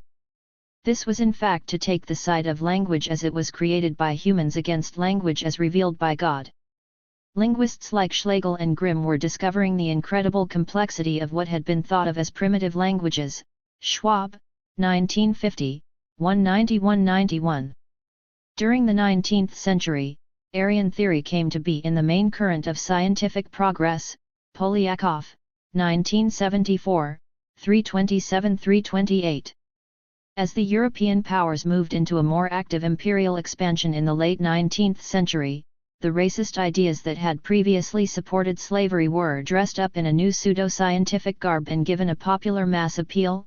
Davis, 1993, 73. The concept of the Aryan now became the justification of European domination of the non-European world. The concept of the Aryan then met up with the concept of the Oriental. Gilroy, 2000, 72, suggests that all this scientific and pseudo-scientific theorizing added up to what he calls raciology, which he defines as a variety of essentializing and reductionist ways of thinking about race that are both biological and cultural in character. It is important to stress that the essentializing is just as pernicious if it is cultural as when it is biological. Racist theorizing bred anti-racist movements. But it must be admitted that such movements were in fact quite weak in the 19th century, much weaker than the social/labor movements and the feminist/women's movements. And in the end, they got even less support from the liberal center than did the other kinds of movements. In part, this may reflect the even greater strength of racist ideology than of ideologies of bourgeois or of male dominance. In part, it reflected the numerical weakness of those as the bottom of the racial hierarchy in Western countries. This was not true of the United States, but then the United States was the country where precisely racist ideology was most deeply rooted, because it was the country first of slavery and later of Jim Crow. The difficulty of the centrist liberals in confronting racism was their acceptance, fundamentally, of the active/passive distinction, which they framed as the difference between the inherent potential of all humans to be civilized, hence active citizens, and the current level of those who had not yet achieved their potential, hence passive citizens.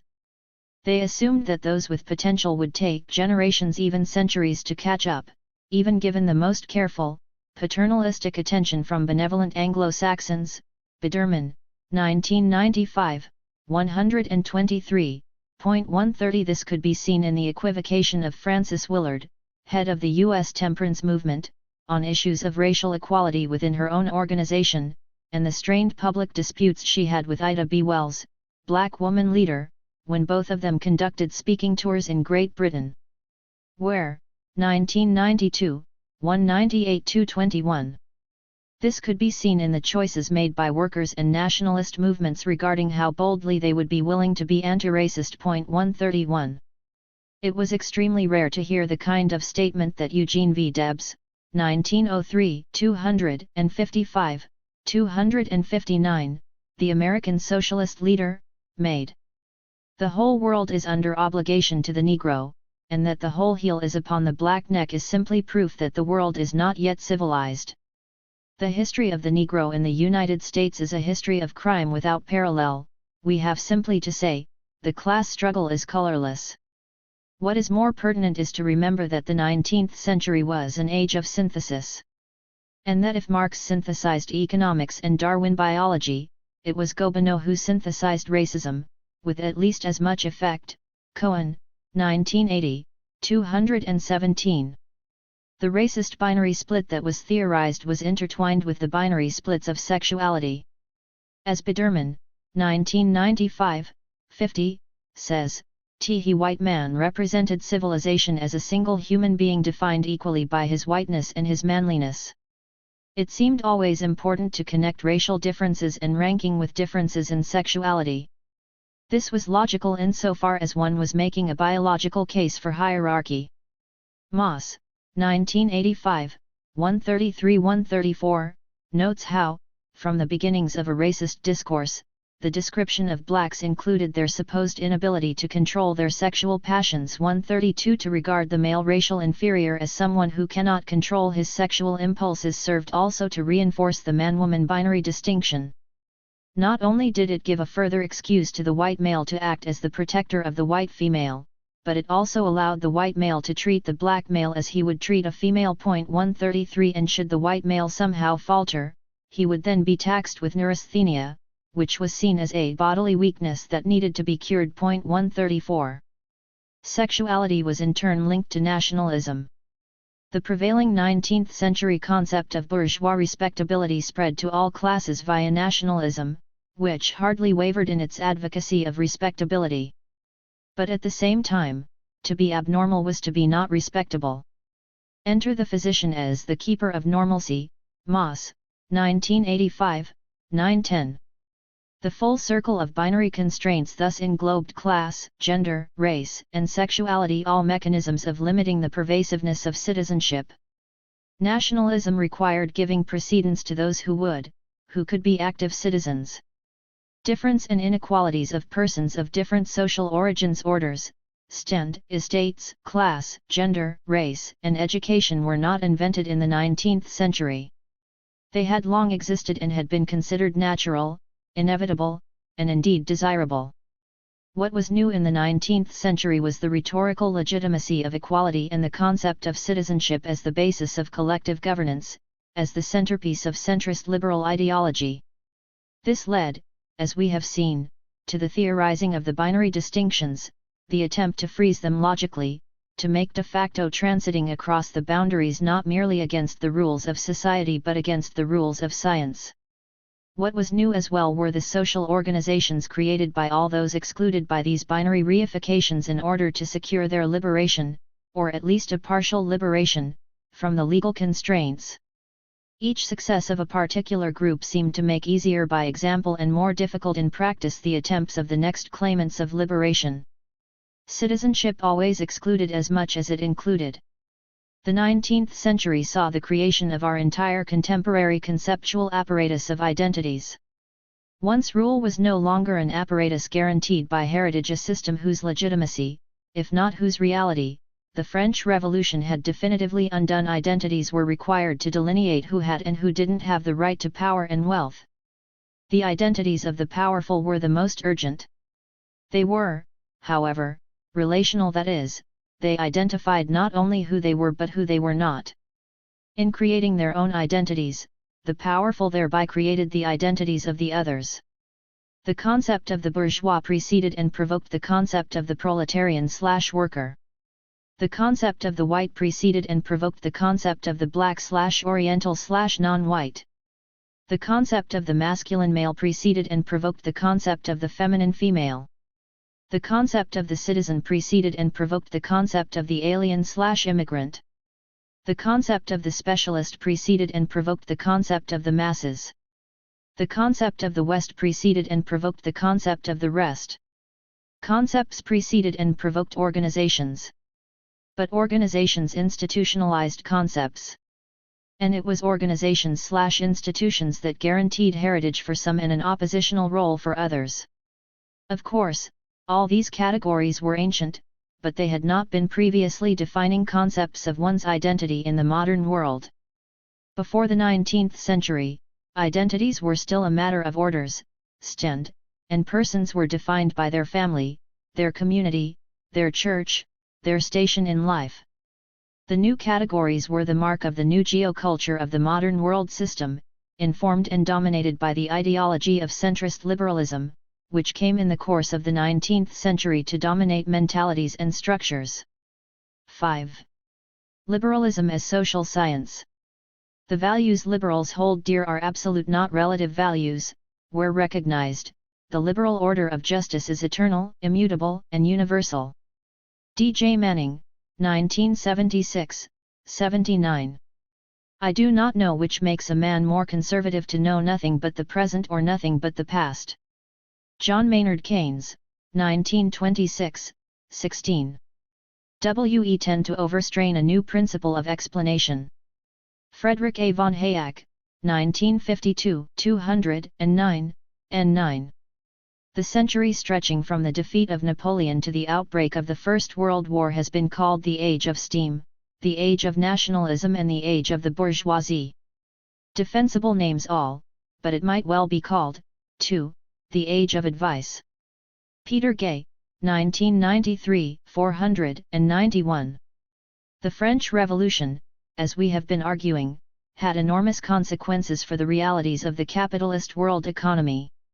It led to the construction of the three modern ideologies: conservatism, liberalism, and radicalism, and then to the triumph of centrist liberalism as the basis of the world system's geoculture. It led to the construction of the liberal state in the core zones of the world economy. It led to the emergence of the anti-systemic movements and then to their containment. And it led to the creation of a whole new knowledge sector, the historical social sciences. Hayek sums up, 1941, 14, the impact of the French Revolution on our knowledge systems thus. In the first place, the very collapse of the existing institutions called for immediate application of all knowledge, which appeared to us as the concrete manifestation of that reason which was the goddess of the revolution. In this field, too, centrist liberalism would come to be triumphant. It is the story of this other pillar of the 19th century world system, one that lasted indeed for the first two-thirds of the 20th century as well, that we wish to tell now in order to complete the picture of this triumph of liberalism in the 19th century. The real social world changed remarkably during the 19th century. But the ways in which we perceived, analyzed, and categorized the world changed even more. To the extent that we do not take cognizance of the latter, we exaggerate the former. What had changed most in the real social world was the wide acceptance of the twin doctrines that were consecrated by the French Revolution: the normality of change, and the sovereignty of the people. For those who were immersed in the politics of the world system, it now became urgent to understand what generated normal change in order to be able to limit the impact of popular preferences on the structures of the social system. This is the task for which the historical social sciences and its new conceptual language were invented. Point 1. To be sure, social analysis and social theorizing were ancient activities, and 18th century Europe in particular was the locus of important theoretical debates that we might find useful to read still today, were we to read them. However, this prior tradition of social analysis was not what we call today social science. The social science that was invented in the 19th century is the systematized, organized, and, yes, bureaucratized research on how our social systems operate, and in particular on how the modern world system operates. This social science was conceived of as a knowledge activity that was to be distinguished from, and somehow situated between humanities or letters on the one hand and natural science on the other. Leibniz, 1989. The invention of the two cultures. The period between 1789 and 1848 was one of great confusion, in terms of both the content of the emerging ideologies and the content and structure of the emerging knowledge systems. Neither the terms to be used nor the boundary lines to be drawn, nor even the number of basic categories, the key question being whether there were two or three, had yet been clearly decided, and certainly these were not yet in any way institutionalized. At that time, these political and intellectual battles took place for the most part in a geographically very restricted arena, primarily in Great Britain and France, and secondarily in the Germanies, the Italies, and the United States. Social science did not emerge solely in the shadow of the political consequences for the world system of the French Revolution. It also emerged in the context of a several-century-long transformation of the knowledge systems that had was leading, to a consecration of a concept that we would later call the two cultures, a term popularized much later by C. P. Snow's famous 1959 Reed Lectures at Cambridge, 1965. Once upon a time, in Europe as elsewhere, there was only one knowledge culture, the search for the true, the good, and the beautiful. It was not divided into differing and opposed epistemologies. Rather, there was a continual struggle as to who would control this single knowledge culture. In medieval Europe, the Church laid claim to being the ultimate arbiter of knowledge. It claimed a privileged access to God's truth. In a sense, all knowledge in its view was theological. When Europe rediscovered, primarily via the Arabo-Muslim world, the knowledge of the ancient Greeks, the Church sought to absorb it as part of theological knowledge, as for example by St. Thomas Aquinas. The creation of the modern world system was accompanied by a long effort of non-theologians, who called themselves philosophers, to liberate themselves from the heavy hand of the Church. They argued in self-justification that human beings could acquire knowledge through the direct use of their intellects without passing through the straitjacket of revealed knowledge that had a special institutionalized guild of interpreters, the theologians. The philosophers argued that there were, as the Church had said, natural laws of truth, goodness, and beauty. The philosophers insisted that they could perceive these natural laws as well as, if not better than, anyone else.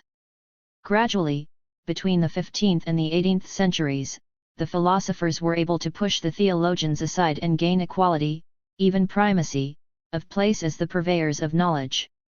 Among the more practical persons involved in the economic and political institutions of the modern world system, it was not clear that the philosophers offered much greater help than the theologians.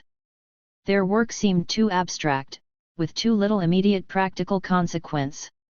The universities, which had originally been the bailiwick of the theologians, were sorely weakened by the struggle of the philosophers and the theologians, and receded as a locus of the creation and dissemination of knowledge. Other institutions, like the Collège de France and the Royal Society in Great Britain, emerged as substitutes. By 1750, there was great confusion and uncertainty about where and how knowledge could be constructed. There was even greater confusion about the names that could describe knowledge categories. There were a large number of terms that described phenomena we today call social science, and they were used indifferently and almost interchangeably. Point 2. The natural scientists now began to assert that the search for truth could not depend on the proclamations of either theologians or philosophers but had to be located in the concrete world of empirical observations. Such observations, they argued, could lead to hypotheses that could be verified by other natural scientists and offered as tentative laws, which could then be applied to the solution of practical problems. Point 3. Although the natural scientists still suffered from lower prestige as of 1800,4, their arguments nonetheless began to persuade more and more people. Turner, 1974, 2:524, argues that, by 1820, Wissenschaftlich had become the supreme scholarly accolade in Germany. Point 5. There was, to be sure, resistance to the rising prestige of science. Bonald had already in 1807 noted unhappily in Des Sciences, des Lettres et des Arts that this was happening. As Leibniz, 1989, 9, notes, he saw in the widening divorce between science and literature a sign of modernity and thus a symptom of decadence. 6. Carlyle, on the other hand, writing in the Edinburgh Review in 1829, seemed far more sanguine about what was happening.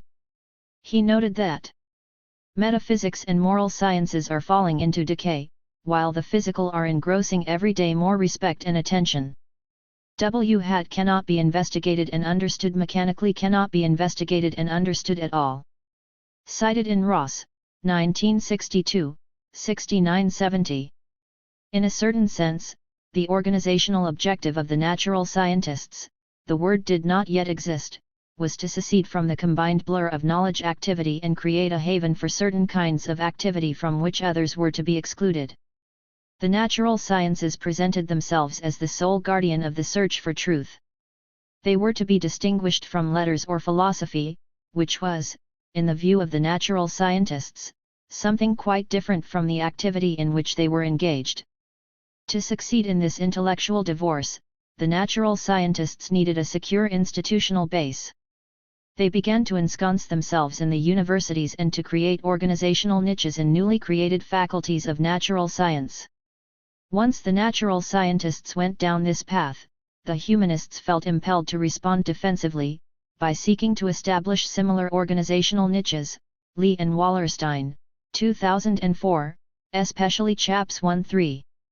In this way, the university began to revive as a locus both of the production and of the reproduction of knowledge systems.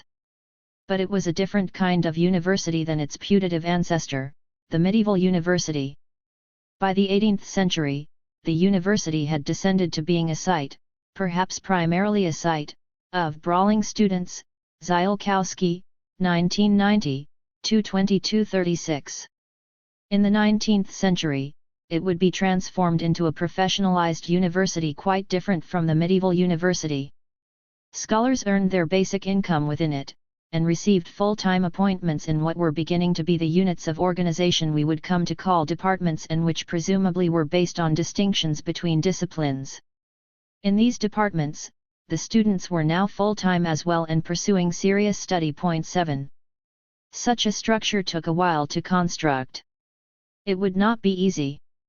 Oxford adopted new statutes in 1800 and 1817, creating honours both in literary humaniores, classical studies, history, languages, and in science and mathematics. Engel, 1974, 1:307.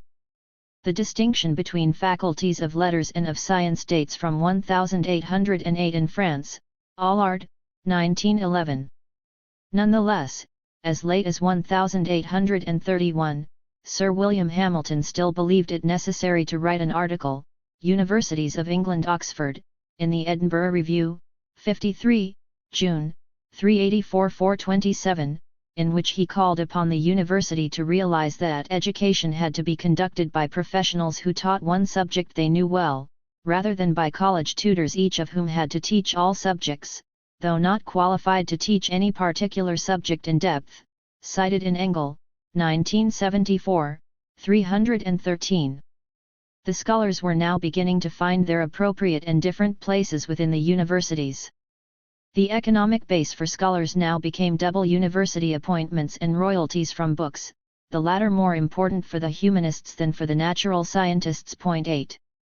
The epistemological difference and quarrel between science and the humanities was being institutionalized. Science was being defined as an activity empirical in method, in search of general laws in objective, and consequently as quantitative as possible in description. The humanities were being defined as hermeneutic in method, considering general laws to be reductionist illusions, and consequently qualitative in description. Later, we would come to call this the difference between a nomothetic and an ideographic epistemology. Furthermore, it was more than a simple difference between epistemologies. Each side tended to consider the other side as engaged in activities that were intellectually dubious, if not useless and even harmful. 9. In 1859, as president of the British Association for the Advancement of Science, Prince Albert asserted, "The domain of the inductive sciences is the domain of facts, we thus gain a roadway, a ladder by which even a child may, almost without knowing it, ascend to the summit of truth. Cited in Benson, 1985, 299. To which John Henry Newman responded by saying that science simply brings us phenomena, we have to take its facts, and give them a meaning, cited in Benson, 1985, 300. And Matthew Arnold further specified, the humanist's task was to put what is only knowledge into relation with our sense for conduct, our sense for beauty. Cited in Benson, 1985, 301. Romanticism as a movement emerged in large part as a response to the increasing scorn by the natural sciences of all that was literary and metaphysical.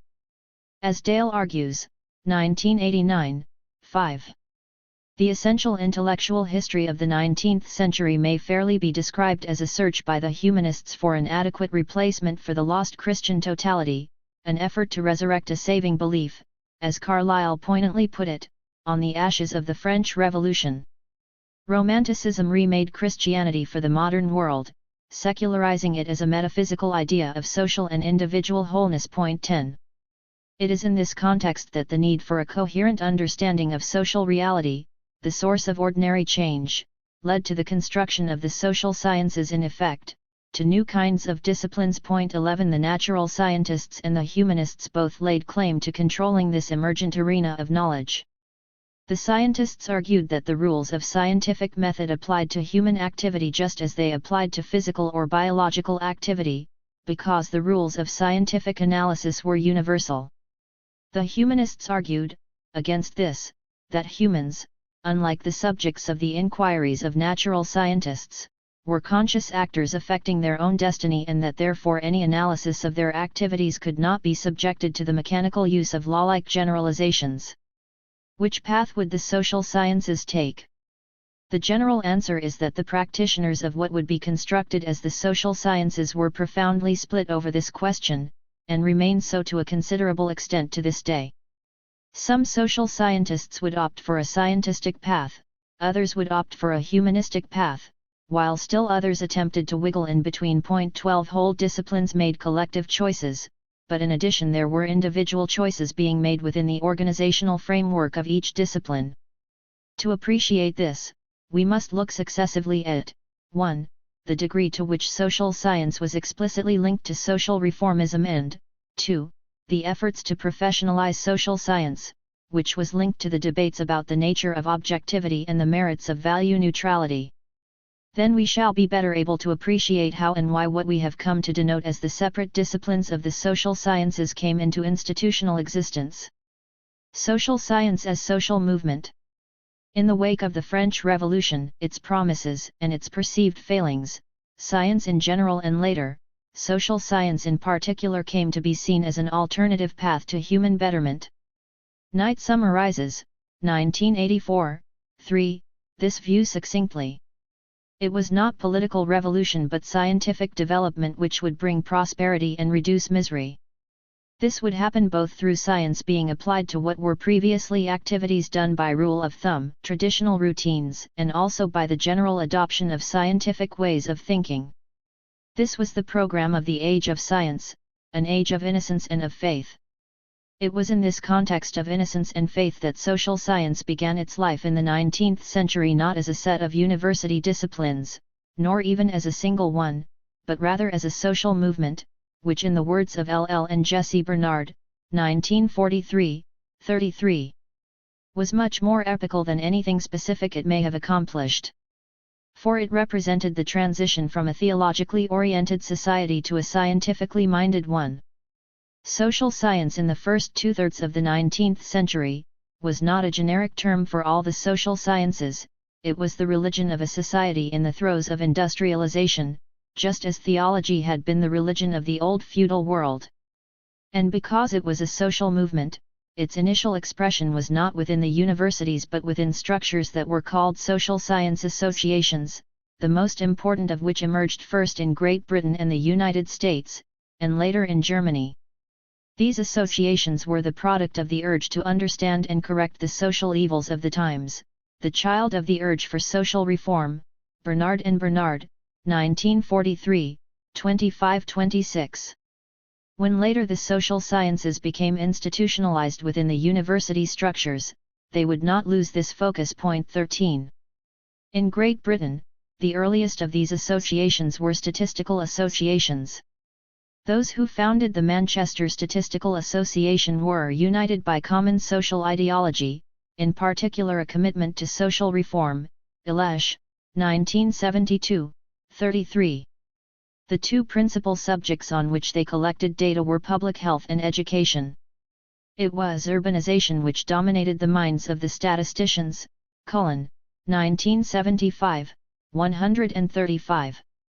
Amid the political turmoil of 1832, William Jacob, then controller of corn returns for the Board of Trade, called for the creation of a statistical department, giving as his argument that the best mode of allaying disquietude and of diffusing contentment on the subject of public affairs is an open and clear disclosure of their condition and management.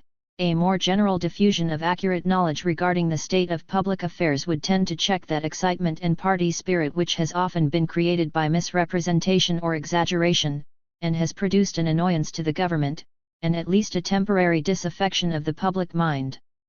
Cited in Cullen, 1975, 20. Jacob was not alone. Abrams suggests, 1968, 38, that in the 1830s the fear that poverty was the father of sans-culottism was a powerful motive to social research. In 1856 the National Association for the Promotion of Social Science, otherwise known as the Social Science Association, SSA, was founded specifically to aid legislation. 14 Rogers, 1952, calls the combination of social reformers, social workers, lawyers, educationalists, economists, doctors, and businessmen who made up its members an inchoate body, p. 283, but one that was pretty confident that everything could be accomplished by acts of parliament, p. 289. Goldman sees the association as less incoherent than that, behind its rhetoric of neutrality, its cultivation of a bipartisan image. The Social Science Association was an essentially liberal forum. 1986, 101. 15. There were parallel developments in the United States. As the Civil War ended in 1865, the American Social Science Association, ASSA, was founded, sponsored by genteel New England intellectuals, who wanted to understand and improve their rapidly changing society. Haskell, 1977, 6. But at the same time, in addition to this reform sentiment, Haskell sees the ASSA as involved in a Tocquevillian impulse to defend authority, to erect institutional barriers against the corrosive consequences of unlimited competition in ideas and moral values in an interdependent mass society. 1977, 63. He calls this a movement of conservative reform, what I have been calling centrist liberalism. Indeed, Edwin Godkin, who in 1865 founded the quintessential left liberal magazine in the United States, The Nation, was at the same time one of the principal creators of the ASSA in 1869. He wrote of the founding meeting that the ASSA would render society a great service if it simply helps to rouse the public into a perception of the fact that there is no subject of greater intricacy, and of greater importance, than the proper adjustment of the relations of men in society, and that with regard to it as with all other subjects, men who have made it a special study are better worth listening to than men who have not. Nation, November 4, 1869, p. 381, cited in Goldman, 1998. 22. While the social science reform movement was perhaps strongest in Great Britain and the United States, the Association Internationale pour les Progrès des Sciences Sociales was created at a meeting in Brussels in 1862, with delegates coming from Belgium, the Netherlands, Great Britain, France, Germany, Italy, Russia, Switzerland, and the United States. Villard, 1869. But it survived only until 1866, Goldman, 1987, point 16. It was only some time after the unification of Germany, in 1890, that a similar social science movement developed in Germany. It was called the Verein für Sozialpolitik. The Germans were more open about their objectives. Its name spoke not of social science but of social policy. Like the others, it brought together scholars and businessmen, civil servants, and free professionals. Lindenöb, 1967, 6. As Kruger, 1987, 71, notes. The Verein was the manifest link between the dominant socio-scientific paradigm and socio-political conviction.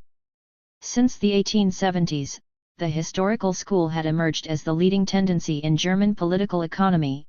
It was accompanied by the prevailing opinion among scholars and the cultured bourgeoisie that the outmoded institutional system should be amended in favor of an improvement in the situation of the working classes. Academic knowledge and socio-political convictions thereby legitimated and stimulated each other. The Verein was a combat patrol of social reforms, that is, a platform for cultured bourgeois commitment to social reforms. Point 17. The question was, what kind of reforms? On the one hand, entrepreneurial circles sometimes put the Verein für Sozialpolitik and social democracy in the same category, insofar as they were both accused of being too friendly to the working classes. Plessen 1975, 59. Indeed, hostile critics accused the academics of the Verein of being Kathedersozialisten, or professorial socialists. Dorfman, 1955b, 18. But that's just the point. They were Kathedersozialisten, not revolutionaries. Although the social reform movement began life in intellectual opposition to what was called the Manchesterism of the Berlin economists of the period 1820–1850, with their emphasis on the virtues of free trade, Lindenlob, 1967, 2, the movement was also opposed to Marxist social democracy. Point 18. Their essential analysis was very centrist. The founding generation of the Verein für Sozialpolitik believed that the reactionary social attitude of the economic liberal circles and the social revolutionary commitment of the socialists aggravated social tensions and had to lead to the class struggle and revolution. They thought that only through social reforms could one stabilize the shaky social order. Lindenlob, 1967, 4, 19. Plessen points to the congruence of the socio-political program of the Verein and Bismarck's program of social legislation. He goes further, arguing that Bismarck's path-breaking legislation would not have been possible were it not for the work of the Verein für Sozialpolitik, 1975, 127. Professionalization and value neutrality. In social science, despite what might be considered to have been the manifest success of social science as a movement for social reform that was an incarnation of centrist liberalism, the academic half of the combination of academics and middle-class non-academic reformers grew increasingly uncomfortable about the role that they were playing. The academics sought a more autonomous and a more distinctive role in the social order. This required breaking away from the social science associations and creating professional, exclusively academic structures. The academics would now reject the claim of the dilettanti to pretend to scholarly knowledge, which had been so widely recognized in the 17th and 18th centuries. Torsten Dahl, 1993, 115, and was still being legitimated in the 19th century within the framework of the social science associations. Instead, the professionalization of academics was advocated as a means of establishing authority so securely that the truth and its proponents might win the deference even of a mass public, one that threatened to withhold deference from all men, all traditions, even the highest values. Haskell, 1977, 65. But authority to do what? Dale reminds us, 1989, 14, that all the early social science positivists, such as Comte, Mill, and Spencer, felt that social science theory was meant, in the end, to lead to the regeneration of social order. This, to be sure, is a political objective. One should not miss the anti-egalitarian thrust that was the basis of this new tendency. Professionalization was directed against both the pretensions of popular culture and the narrow perspectives of profit-oriented businessmen. Point 20. This double objective could be accomplished by installing in authority what Haskell calls the community of the competent. 21.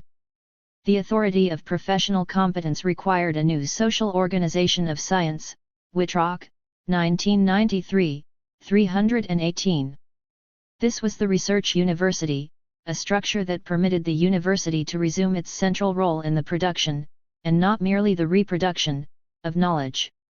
The rise of the Research University was intimately linked to the rise of the modern nation-state, as a result of which the universities were given much greater resources than had previously been the case. Whitrock, 1993, 305, 344.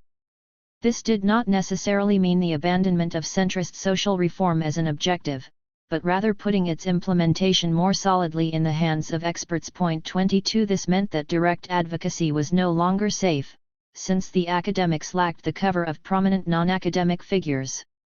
What was necessary was rather to cloak reform objectives in the garments of objective knowledge, knowledge that only the scientific experts were capable of establishing and offering to the public. Point 23. The trick was to be political without appearing to be political. Furness notes that in the United States in the 1880s, both Herbert Baxter Adams and John Bates Clark believed that unregulated industrial capitalism caused injustices. They found that they could not directly denounce the injustices. Rather, as they began to achieve scholarly recognition, both also began equating moderateness of opinion with objectivity, and objectivity with scholarly worth. Furness, 1975, 91. Prewitt points out that searching for social theories to buttress politically derived goals is difficult territory, full of traps for the unwary and not easily navigated even by those alert to the inherent contradictions. Can there be a social intelligence that is both useful and in fact used that stands outside partisan advocacy? Social science leaders schooled in pragmatic liberalism have insisted that this can be so. 2004, 782. The most famous debate about advocacy and value neutrality was the so-called Werther-Thiel-Strait values controversy. In 1909, Max Weber and others withdrew from the Verein für Sozialpolitik to found the German Sociological Society, which was to be word-free, value-free. This objective was not, however, as straightforward as it may seem. Indeed, it has been plagued by ambiguity ever since.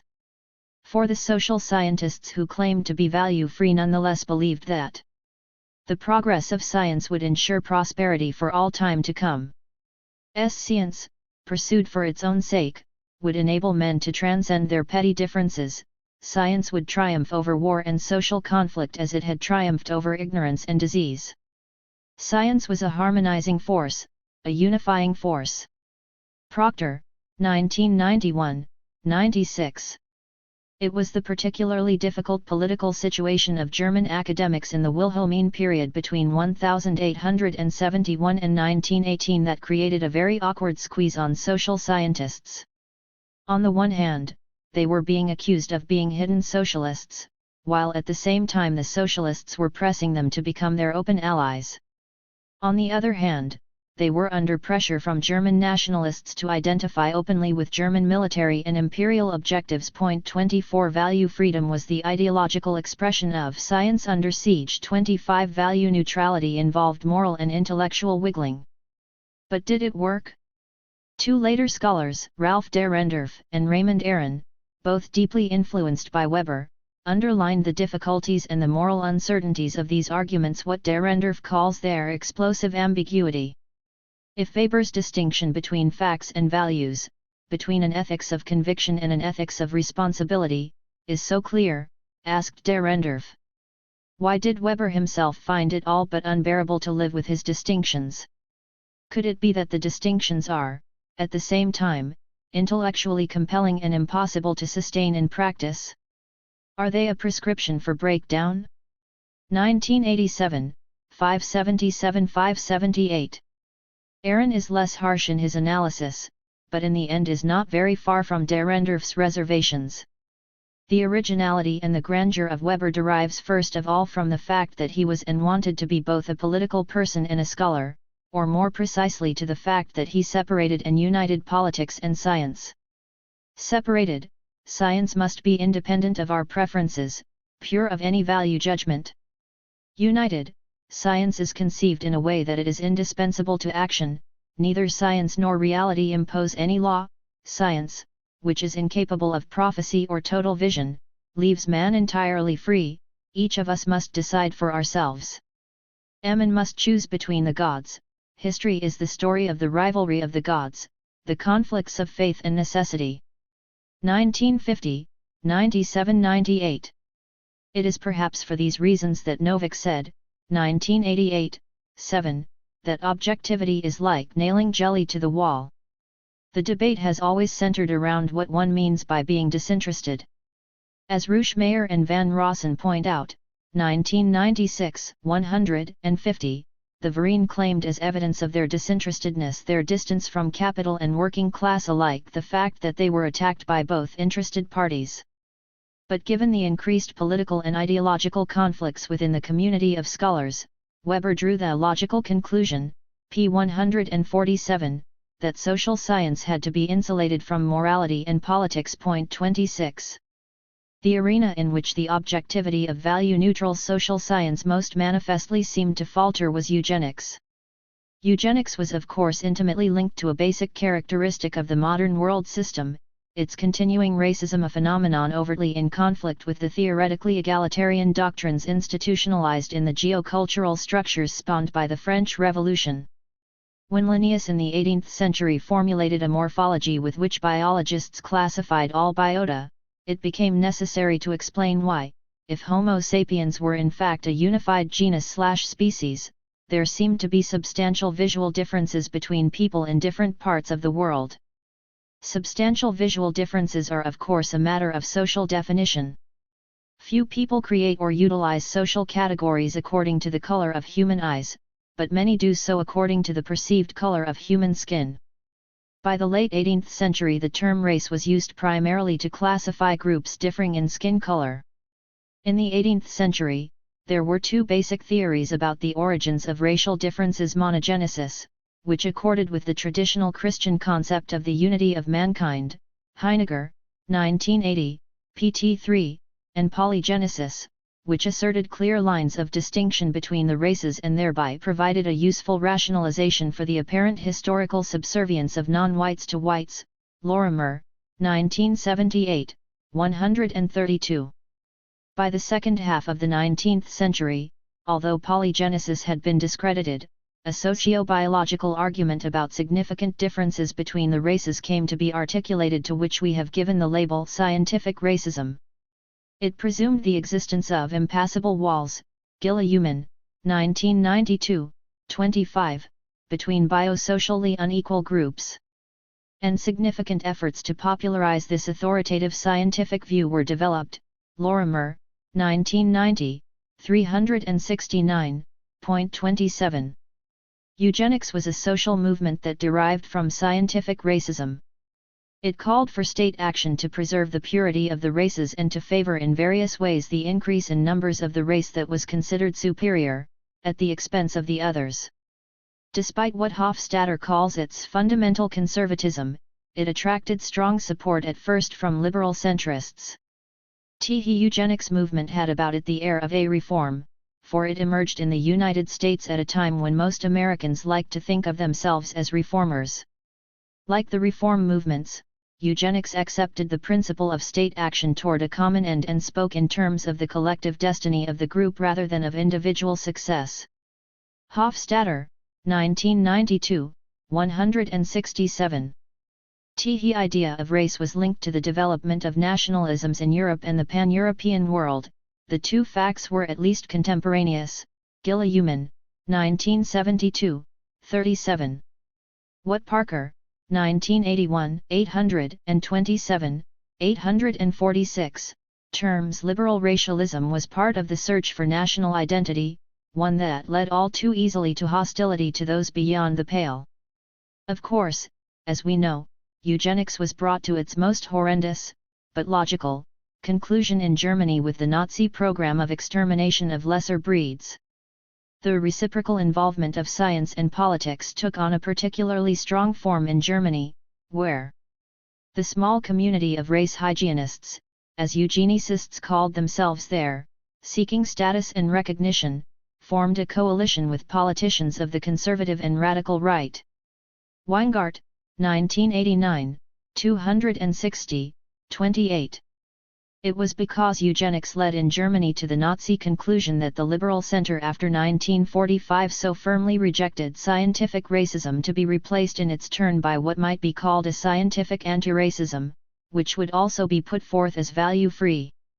The creation of scientific history. The professionalization of social science took the form, within the universities, of the establishment of distinctive disciplines and the creation of corresponding professional/academic national, and eventually international, organizations for the various disciplines. 29 It did so not as a single discipline, but fragmented into many sub-disciplines, new organizations and specialisms. Goldman, 2002, 356. As we shall see, a discipline, a profession, is a vocabulary, an organization, a journal, and a conference. Maloney 1985, 2. The first discipline to assert its presence in the new university structures was the one with the longest presence as a university category: history. History is of course a very ancient term.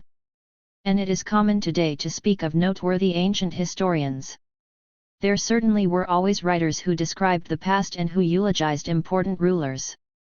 The major source for these historians had traditionally been the work of prior historians insofar as their written works survived. What happened in the 19th century was the creation of a new concept of appropriate sources for the work of historians. It is sometimes called a scientific revolution in historiography, and is associated prominently with the work of Leopold von Ranke. It was Ranke who bequeathed to us the notable insistence that we write history wie es eigentlich gewesen ist, as it really happened.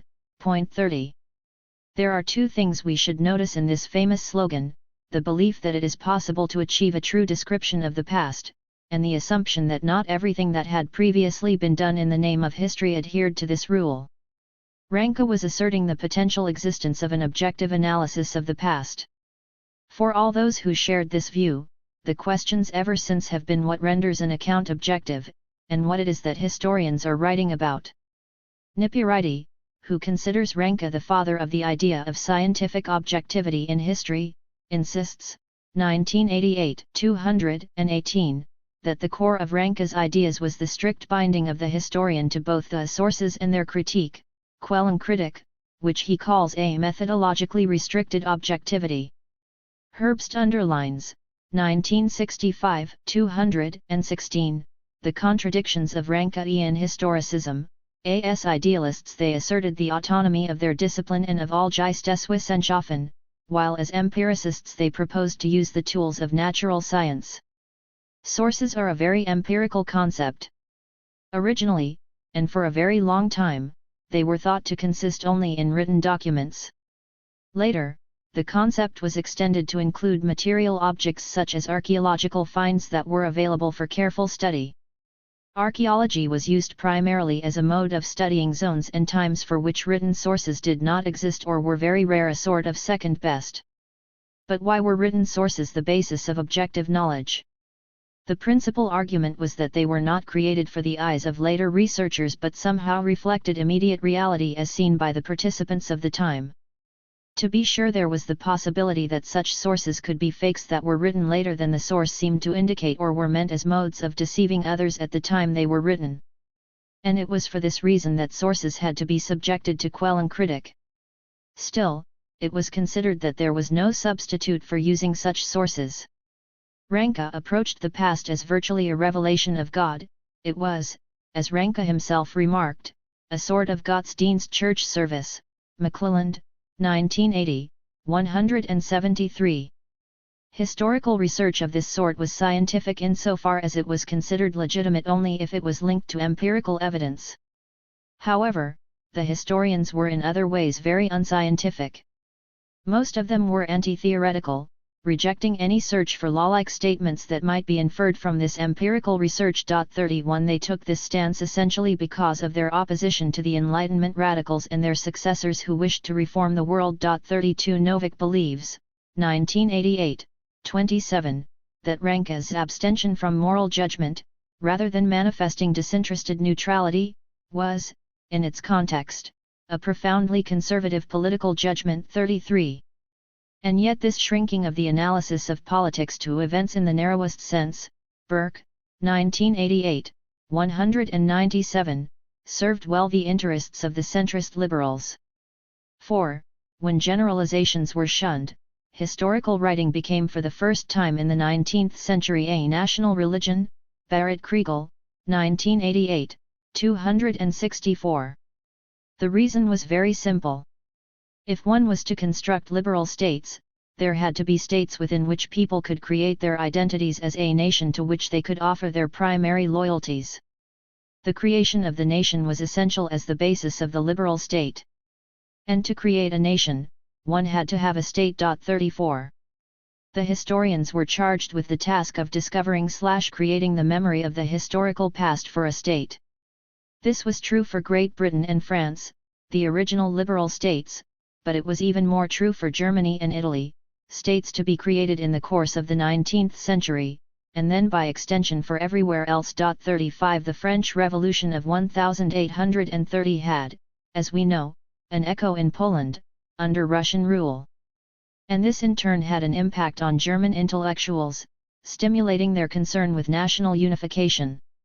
Ranke, for example, wrote a series of articles in 1832 around the theme previously argued by Berthold Niebuhr: the historical development of a people is a function of its national genius. Ranke concluded that we have a great German duty: create the true German state which will reflect the genius of the nation. Renouvigne, 1954, 75-76. 36 Younger historians at this time, skeptical of Ranke's conservative leanings and looking to Prussian leadership in German unification, turned back to Humboldt, Fichte, and Hegel for inspiration. But the failure of the 1848 revolution convinced them, too, of the primacy of state action and of the ethical rightness of political power. By 1871, conservatives, liberals, and even Democrats, radicals, came to share in the common religion of history. Eggers, 1983, 11.37. The engagement of German historians in the construction of a German nation was matched by the engagement of British historians in what we have come to call the Whig interpretation of history. Great Britain being then the hegemonic power of the world system, its historians took comfort in the belief that everything that had occurred to put Great Britain in this position was both inevitable and progressive. Manning, 1976, 84, explains the logic of this position quite clearly. All events which help to constitute the civil society liberals admire are necessarily progressive, and all those which mark resistance to those changes are necessarily reactionary. By definition, a civil society is more civilized than a feudal one. In the vocabulary of liberalism, part of the meaning of the word civil is something open and progressive, and part of the meaning of the word feudal is something closed and reactionary. 38. German historicism and the Whig interpretation of history, which was in fact a variant of historicism, concurred in placing the progress of the nation at the center of their analysis and their concerns. 39. France, like Great Britain, began to make history central to the national state it was creating. Hauser, 1903, 119, sees the July Revolution as the turning point. Precisely because it wasn't an historic royalty, the July monarchy could neither ignore history nor dispense with it. Under the direct influence of political events, history turned towards questions of organizing society. The new state had every interest in having the Guizos, the Thierrys, using memories of medieval France and the lessons of English revolutions, create for it a new legitimacy founded on reason. But whereas the July monarchy legitimated history in order that historians legitimate it, it was the traumatic events of 1870-1871 defeat of France by Germany, the Paris Commune, that finally established history as central to integrating the state. The newly established Third Republic turned to the historians to help reinvigorate and reunify the nation by reforming the curriculum of the secondary school system. Logue, 1983, 80, describes the thinking of leaders of the Republic's education system this way. The hitherto ignorant and superstitious masses were seen in those early years after 1875 as less formidable potential enemies of the Republic than those middle and upper-class youths who had received their education at the hands of priests, lay brothers, and worst of all Jesuits. It was disunity within the elite that most worried the liberals of the late 19th century, not disunity between the elite and the masses. A truly Republican and liberal elite would be the natural leaders of a democratic people. 40. Hobsbawm, 1983, 270, however, sees this emphasis on national history as motivated more by the fear of radical tendencies, arguing that the historians invented imagery, the symbolism, and the traditions of the Republic to control the working classes. The men of the center, he is talking of the radical socialists, did this by masquerading as men of the extreme left. No doubt the centrist liberals were seeking to limit both the conservative forces, whom they identified with the Church, and the radical forces that had shown their face and vigor in the Paris Commune. They were able to make use of the new scientific history to establish in the public mind a past that could unify a nation, and render national identity the basis for a patriotism that would stabilize the state. It was not, to be sure, the only mechanism. Service in the armed forces for young men integrated and socialized them as much as the public school system. It was particularly effective for those who came from rural districts and from minority ethnicities. The construction of national monuments and the invention of public ceremonies, such as Bastille Day in France, were also part of the systematic campaign. Hobsbawm, 1983, 271.41. But these, too, were the product of the work of the historians. The past was thus becoming secure. But what about the present? The creation of the nomothetic disciplines. Creating and reinforcing a national identity was only part of the liberal agenda, however important. A strong national identity served to legitimate the states and limit severely the justification of alternative and potentially oppositional loyalties to class, religion, ethnicity, or language community. But the liberal states, in order to function smoothly and in particular to anticipate the anti-liberal pressures of the dangerous classes, needed to understand the ongoing reality of the present. This came to be the function of the three nomothetic social sciences: economics, sociology, and political science. The first thing to notice about this trinity is that it is a trinity. When writing about the past, the role of history, the emerging university structures combined the so-called economic, political, and social domains into one single discipline. But as soon as one engaged the present, the social scientists insisted that these were three separate domains, to be studied separately. Wherefore this division? There is only one source: the insistence of liberal thinkers, but not of either conservative or radical ones, that the signal feature of modernity was the differentiation of the social structure into three compartments that were quite different from each other. They were so different that they had consequently to be isolated from each other in practice, and hence analyzed quite distinctly. These three domains were the market, the state, and the civil society. It was from the theoretical distinction of these three domains, which presumably had been differentiated as the outcome of modernizing, that the universities derived the three disciplines: economics for the study of the market, political science for the state, and sociology for the civil society. Centrist liberalism has always devoted itself to the prudent and competent reform of institutions, and in the mid-19th century this objective posed a fundamental question for the emerging social sciences studying the present, as we have seen. Were they to constitute themselves as social activists or merely as those who produced the analyses that the social reformers could use to implement their objectives? When thinkers like Mirabeau and Condorcet first used the term social science, they had made it synonymous with social art, which carried practical and reformist connotations as a rational guide to public policy and social reconstruction. Goldman, 1987, 141. The initial result had been the creation of the social science associations, as we have discussed. But in the late 19th century, the arena shifted to the universities and to the creation of disciplinary departments that would produce the needed specialized professionals. 1. Economics.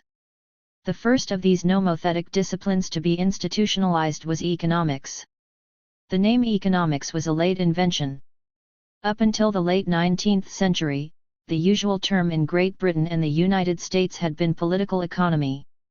In France, there was somewhat of a struggle between the terms social economy and political economy. A similar split existed in the Germanies, where the term national economy, Nationalökonomie, competed with Volkswirtschaft, with all the ambiguity of attaching the term folk, literally people, but with a strong ethnic overtone, to the term Wirtschaft, usually translated as economy with or without the prefix Volks.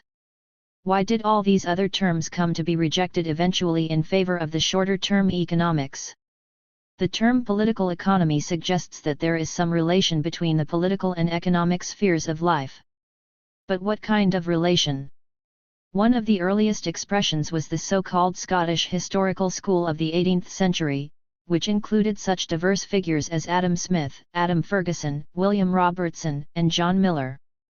Diverse perhaps, but they shared some clear premises, both about history and about political economy. Their macro-historical imagery was that of a world in which mankind had passed through a progressive succession of different stages. The most frequent list of stages at the time was that of hunting, pasturage, agriculture, and commerce.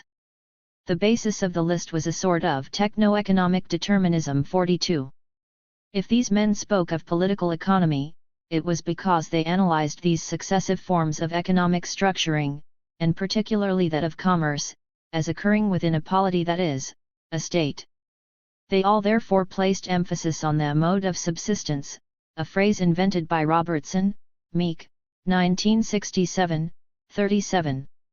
And they all believed that if one knew the state of property, one would know something about the political system, because there was a causal connection between property relationships and the form of government. 43. For a later unremitting believer in the primacy of the market like Friedrich von Hayek, the 18th century political economists would be seen as persons who could not decide whether they were scientists or moral and social philosophers. Hayek, 1952, 13. And neither they nor successive generations had particular training in the kinds of skills we would today associate with economics. 44. Hayek was right, of course. Adam Smith in fact occupied the chair of moral philosophy at Glasgow University. And this concern both with moral philosophy and history explains the great difference between the political economy of what we now call the classical economists, from Smith to Marx, and the so-called neoclassical economists who came to define the field in the late 19th century. The classical economists hoped to unravel the skein of history, to find the great central forces which move, determine, the course of nations and empires. They were engaged in the delineation of the magnificent dynamics. By contrast, the task set by the neoclassicists Walras and Marshall seems mean and petty, but it was their efforts to analyze the mechanics of markets that produced the problem-solving economics we now possess. Gordon, 1973, 255. The ambiguous relation of the market and politics had its parallel in France. Before the French Revolution, it was the physiocrats who held center stage. The term physiocracy means the rule of nature. And the nature that ruled for them was the land, the sole source of productive labor and therefore of net profit. Their emphasis on distinguishing who or what was productive from who or what was sterile became a constitutive element of political economy, even if there were differences of views as to which groups were indeed the productive groups. The physiocrats, like the Scottish political economists, were materialist, not rationalist. Their economic determinist views were endorsed strongly by the words and deeds of the leaders of the French Revolution. 45. But they were more than mere economic determinists. After Thermidor, their legacy was continued by a group called the ideologues, for whom, however, political economy was not an economism. It was one means among others to achieve the happiness of a society founded on the rights of man. The affluence which would result from understanding the laws of economics would render men more virtuous, more able to govern freely. Political economy took its place alongside other moral and political sciences. The French Institute, which included an Academy of Moral and Political Sciences, created in 1795 on the instigation of the ideologues, was intended to promote such good government. L. E. van Messel, 1980, 272-273. However, these views came to be considered dangerous, even subversive, first by Napoleon, and then even more so by Louis XVIII and the leaders of the Restoration. Political economy thus fell into disgrace. However, political economy soon returned to acceptability in France. It did so by revising its self-presentation. It shed its subversive image and emphasized rather the degree to which it was a centrist doctrine. As such, of course, it was attacked both on the left and on the right.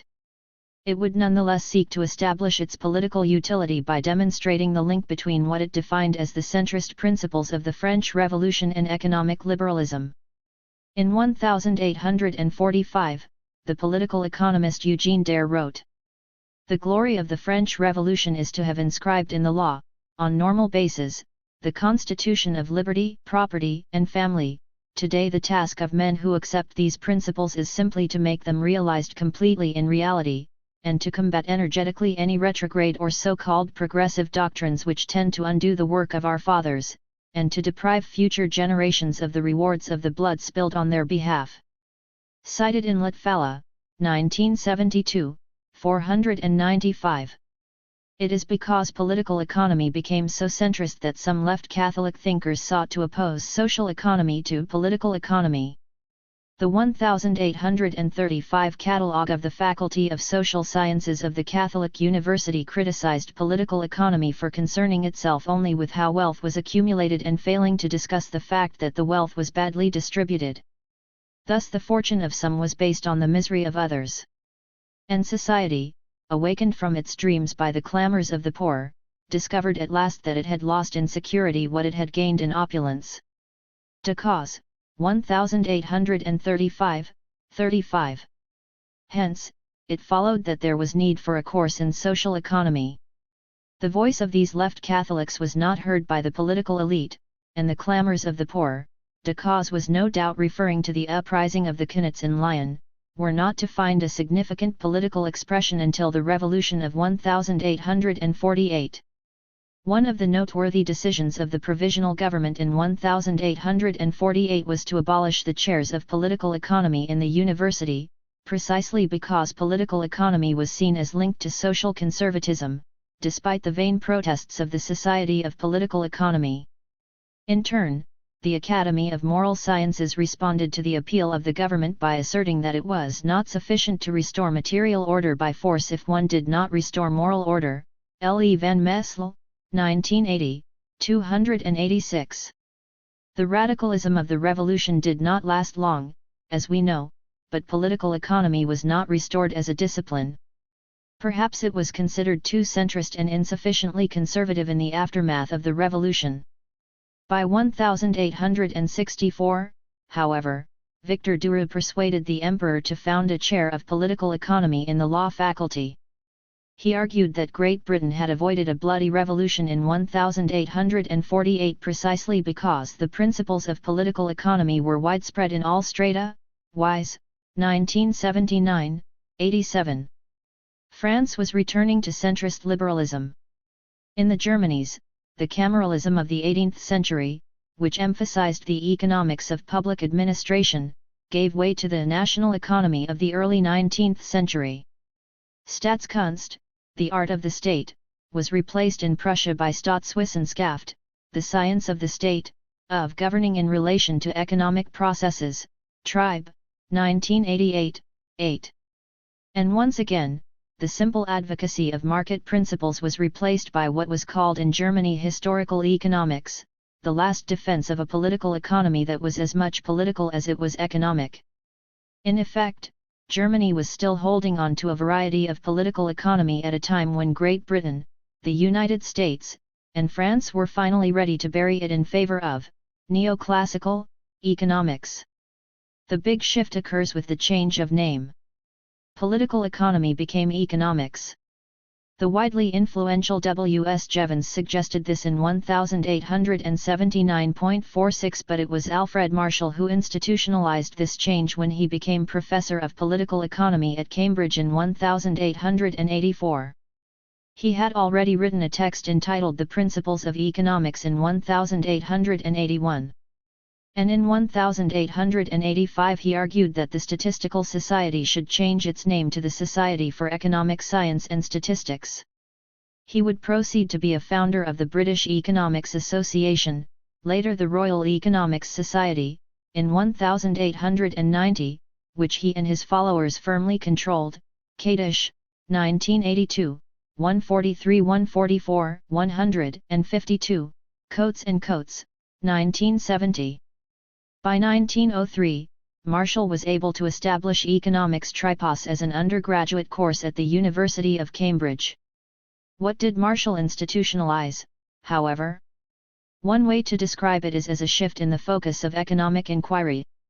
The change of name signified a break with a classical economics preoccupied with the capital and labor in the production of value and the distribution of national wealth, and relaunched economics as a science of exchange and price formation.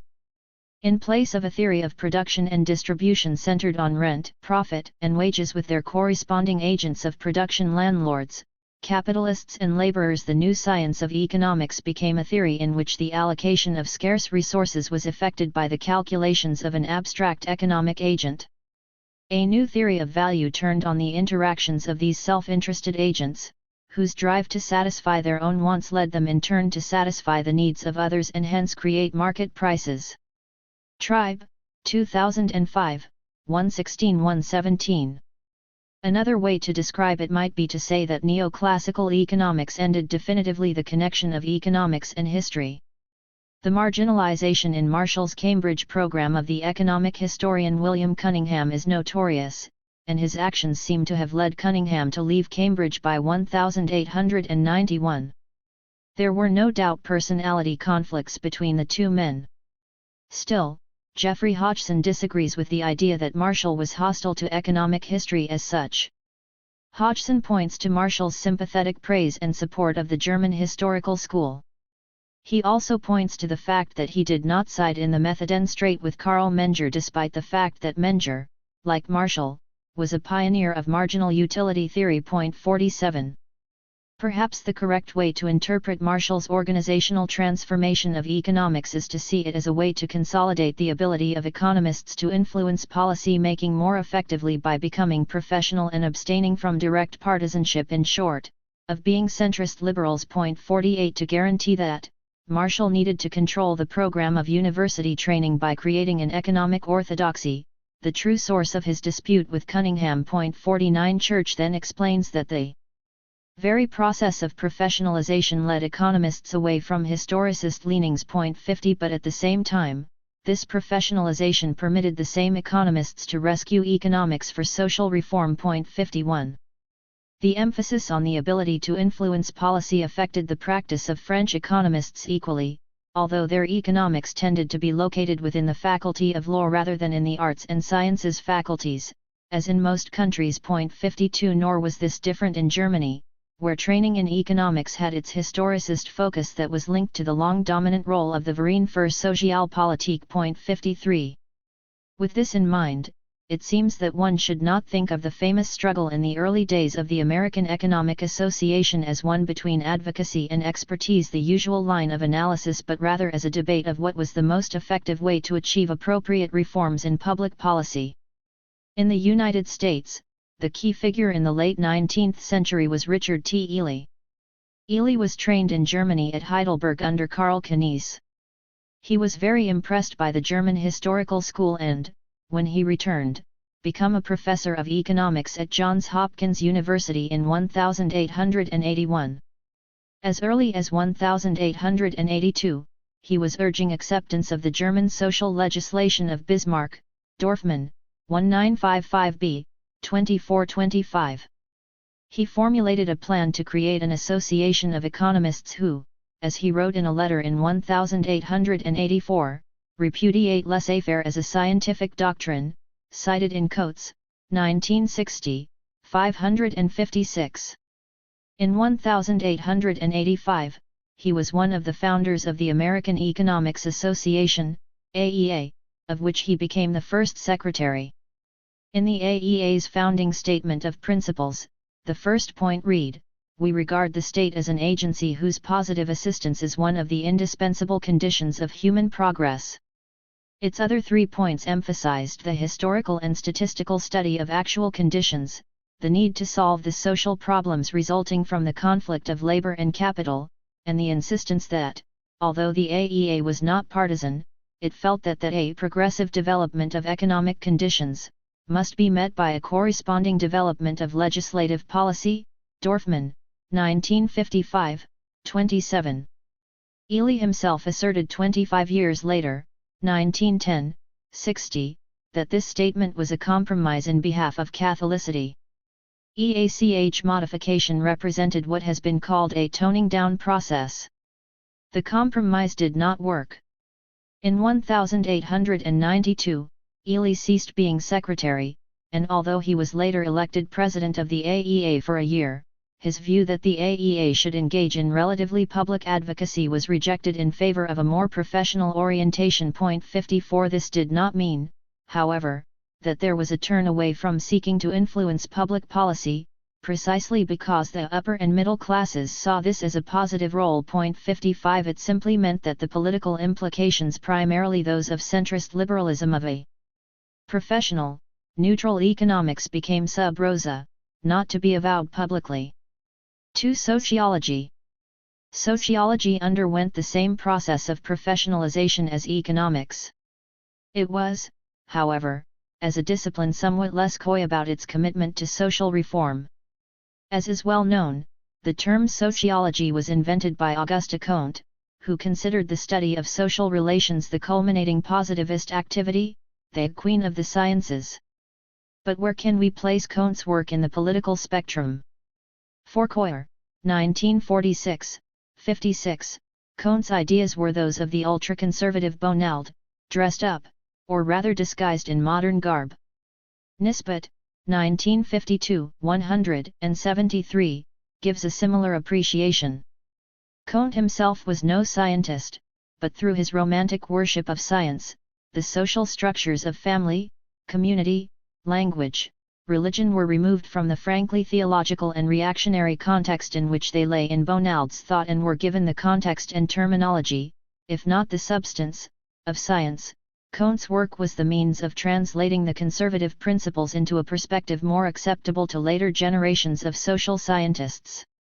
Yet we know also that Comte started his career as the secretary of Saint Simon, who may be difficult to characterize politically but was certainly someone openly hostile to a Bonaldian view of society. Hayek, 1941, 9, 11, 18, sees Comte evolving from a more left position to arrive more squarely in the political center. For Hayek, the two great intellectual forces of the 19th century were socialism and positivism, which he preferred to call scientism. Both spring directly from this body of professional scientists and engineers that grew up in Paris, and more particularly from the École Polytechnique. Throughout the development of French positivism, this rationalist element, probably due to the influence of Descartes, continued to play an important role. That synthetic spirit which would not recognize sense in anything that had not been deliberately constructed, was a strong new element which was added to and in the course of time even began to replace the revolutionary ardor of the young polytechnicians. The other major figure of French sociology in mid-century was Frédéric Le Play. His training was that of a metallurgist, a graduate of the elite École des Mines. What he drew from this education was an aversion to abstract theorizing and the belief that social science was not analogous to physics but rather to the classificatory and eminently practical science of metallurgy. Goldfrank, 1972, 134. He thus pursued an empirical, observational sociology, quite the opposite of Comte. At the same time, he was a devout Catholic, again the opposite of Comte. But he was what might be called a pastoral Catholic. From this, he derived an aversion to Saint-Simonian rationalism and individualism. The Revolution of 1848 was a formative experience for Le Play. In a political atmosphere riven between the party of order and the working classes, he sought to promote a reformist social policy. Calaira and Savoy, 1989, 100.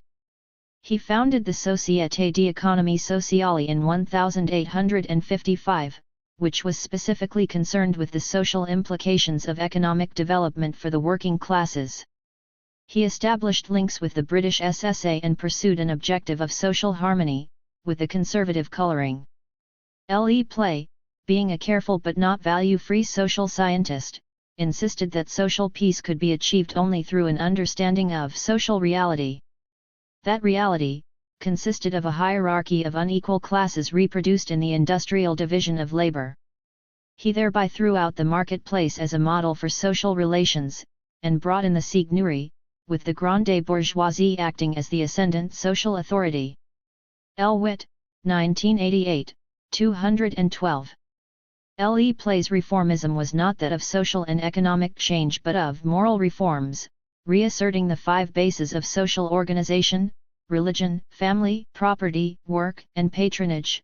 Chapelle d'Oliera, 1981, 745. But despite his paternalistic conservatism, Goldfrank, 1972, 148, considers him a curiously contemporary figure, the upwardly mobile conservative, liberal, technocrat hoping to solve scientifically problems perpetuated by the very ruling groups he begs to serve.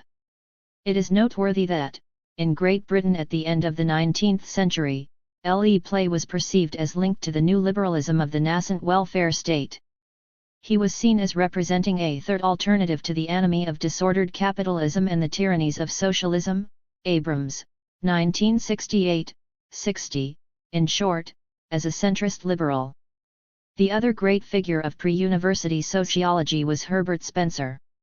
Spencer was by far the most widely read and esteemed sociologist in the English-speaking world in the last half of the 19th century. His sociology was of a totally deterministic variety. He adopted an extreme version of Darwin's survival of the fittest. This harsh, unforgiving version of evolution asserted that whatever is beneficial. It followed, as Abrams argues, 1968, 73, that the greater purpose of sociology was to impress upon men the fatuity of efforts to accelerate the improvement of their condition by legislative measures. 56. Social Darwinism was, needless to say, incompatible with the image of centrist liberalism. So, despite his fame in Great Britain and the United States, 57, Spencer's meteoric presence came and went, leaving little residue in the emerging discipline of sociology. The 3 birthplaces of academic professional sociology were France, Germany, and the United States. We have already discussed the ambiguities of the version of value-free sociology professed by the leading figure of the new German academic sociology, Max Weber. These ambiguities were in fact analogous to those that were part of the institutionalization of sociology in France and the United States. In France, the key figure, both intellectually and organizationally, was Émile Durkheim. Durkheim, like Marshall, was an organizer. His academic training was in philosophy, which he found too arcane and too removed from the moral and political questions of the day. In 1887, he received an appointment in Bordeaux in philosophy. But at the instigation of Louis Liard, the director of higher education for the government, he was permitted to teach a course in social science. By 1896, he had become a full professor of social science, the first such appointment in the French university system. In 1898, he founded a scholarly journal with the name of Sociologie, L'Année Sociologique. It became a major institutional meeting ground for all those, in France and elsewhere, who were oriented to empirical social science. In 1902 he was called to the Sorbonne in Paris and in 1908 became a professor of the sociology of education, a title changed by ministerial decree in 1913 to the science of education and sociology. 58. During this time, he was also active politically, notably during the Dreyfus affair. He was the Secretary General in Bordeaux of the Ligue pour la Défense des Droits de l'Homme, the principal Dreyfusard organization, and was a favorite speaker at rallies in the Bordeaux area. Clark, 1972, 161. The question here, as it is in discussing Weber, is how close the link was between Durkheim's professional activities and his political ones. And here, too, the answer is ambiguous. Clarke offers us one answer, 1972, 170. Durkheim had a remarkable ability to formulate problems strategic both for sociological theory and pressing moral and political concerns. His prestige both with his collaborators and the general public was enhanced by the timeliness of his theoretical works for definition of a secular morality, development of a theory of solidarity, and isolation of causes of social deviance. The Durkheimians also shared a common training and career pattern. They were brought together again by a series of important political experiences. But Clarke's answer is itself ambiguous. For it evades the issue of intention. If Durkheim sought to turn sociology into a genuinely positive science 59, it is also true, as Richter argues, 1960, 172, that for Durkheim, sociology was to create a solid base for the Republic. It would indicate what reforms were needed, it would provide principles of order in politics, as well as a moral doctrine on which the country could unite, for he believed that beneath the choppy surface of political and ideological differences lay a real consensus of values. This belief motivated his effort to discover what the ties are that hold together the members of a society and produce at least that minimum of order and harmony requisite to its maintenance. There is considerable agreement that Durkheim saw himself as, and was, a firm supporter of the Third Republic. The question is where this put him on a political spectrum. Conservative members of the Academy often labeled him a socialist. And there is evidence to indicate that, at a personal level, he was a fellow traveller of French socialists, if never a party member. 60 On the other hand, Louis Kozer, 1960, 212, makes the case for his abiding conservatism. 61. But most analysts place him in between the two, a proper example of centrist liberalism. Wise, 1979, 111, catches, I believe, exactly where French social science in general, and Durkheim in particular, stood. One should note the intimate links of the social sciences in the university with a certain Republican progressive ideology, one that was clearly anti-socialist. It is true that the case of Durkheim was more ambiguous in the degree to which certain circles considered him a socialist. But, by emphasizing how his thought was evolutionist, pragmatic, anti-utopian, and sometimes even conservative, Durkheim managed to reassure the leading university figures. To which Logue adds, 1983, 151. For Durkheim rejected traditional conservatism, laissez-faire liberalism, and collectivist socialism, while much of his thought was occupied with the main problem of the new liberalism, how to combine social integration with individual freedom. 62. Overall, Durkheim's variety of centrist liberalism was perhaps a bit closer to the position formulated by the German Catheter Sozialisten than to Weber's national liberalism. But Schmaler, Weber, and Durkheim all emphasized the importance of the state as the incarnation of collective values, and in the end all three were nationalists. As Mayer, 1992, 134, puts it, sociology from Comte to Durkheim represented, in effect, an intellectual project for encouraging an organization of civil society that might stabilize an increasingly democratic politics. And not only in France. 63. The United States was in fact the country in which academic sociology was institutionalized the earliest. The debates and the solutions were not too different from those in France and Germany. The principal organizational figure in the history of American sociology was Albion Small. His own career illustrates well the trajectory of most of his contemporaries. Son of a Baptist minister, he studied at a seminary but was not ordained. Instead he went to Germany in 1879 to study history and Sozialwissenschaft. He then was appointed to Colby College in 1881 to teach history and political economy. He decided to obtain a PhD at Johns Hopkins in economics and history. In 1889 he returned to Colby as its president.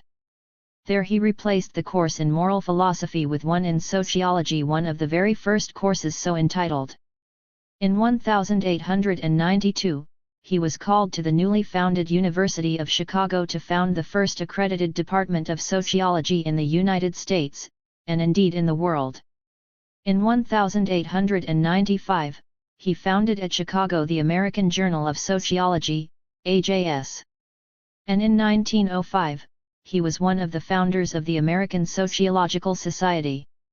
That same year, he published a basic text, General Sociology. His fundamental outlook is well defined by Bulmer, 1984, 34-35. Small believed that sociology was a science, that it was changing from a discursive to an objective discipline grounded in empirical study, and that it was a cumulative discipline with a nomothetic, theoretical character. At the same time, sociology was also an ethical discipline, and the sociologist had a distinctive role to play in the improvement of society. His expertise and commitment enabled him to be involved in social reform without espousing the position of any class or interest group. Scientism and moralism were integrally connected. For Oberschall, this meant that Small literally walked a tightrope. 64 When J. W. Burgess, as Dean of the Faculty of Political Science at Columbia University, recruited Franklin Giddings in 1891 to teach sociology, it was because he felt that many special questions of penology, charity, and poor relief could not be treated from the standpoint of pure political economy, and many problems of social ethics could not be studied from the point of view of individual ethics. Dorfman, 1955a, 176. Oberschall calls this the demand for courses in the 3DS, the defective, dependent, and delinquent classes. All the other leading figures in the early history of American sociology also linked their sociology in varied ways to social reform. Lester Ward replaced an older passive determinism with a positive body of social theory adaptable to the uses of reform. Hofstadter, 1992, 68. E. A. Ross wanted the wise sociologist to speak to those who administer the moral capital of society in order that he make himself an accomplice of all good men for the undoing of all bad men, cited in Dorothy Ross, 1984, 163. Even Sumner, generally identified as a conservative, was critical of the laissez-faire content of Spencer's theories, seeking to put the case that progress meant government by skilled social scientists. Crick, 1959, 50. As both Bulmer, 1984, 39, and Oberschall, 1972, 188, note, the underlying influence of liberal Protestantism, very influential in the progressive movement of the time, permeated the work of these sociologists. Still, all of them were aware of the possible confusion of sociology and socialism. When Albion Small sought to convince President Harper of Chicago to allow him to found the AJS, he wrote him that a journal was needed both to exert restraint on utopian social effort and to encourage and direct well-advised attempts at social cooperation, cited in Dibble, 1976, 301. Government in the hands of the specialists was a key element in centrist liberalism. 3. Political science. Of the three nomothetic social science disciplines, political science was the last to emerge as an autonomous discipline. Its early period was marked by the establishment of three major institutions: Sciences Po in Paris, the Faculty of Political Science at Columbia University, and the London School of Economics, LSE, in London. The curious thing is that none of the three was originally designed to establish an autonomous discipline of political science. Indeed, they were all three intended to be pluridisciplinary, and indeed were so in practice. And yet, the three all left a lasting imprint on the discipline of political science, even though, in the 20th century, political science went its own and separate way as an autonomous discipline, first of all in the United States, and later, particularly after 1945, throughout the world. The three institutions were not founded simultaneously. Sciences Po was the first, established in 1871. It is harder to date the establishment of Columbia's Faculty of Political Science, since it went through many organizational versions. But the best date to use is probably 1880. LSE was the last, officially founded in 1895. Their stories are linked, but need to be told in order.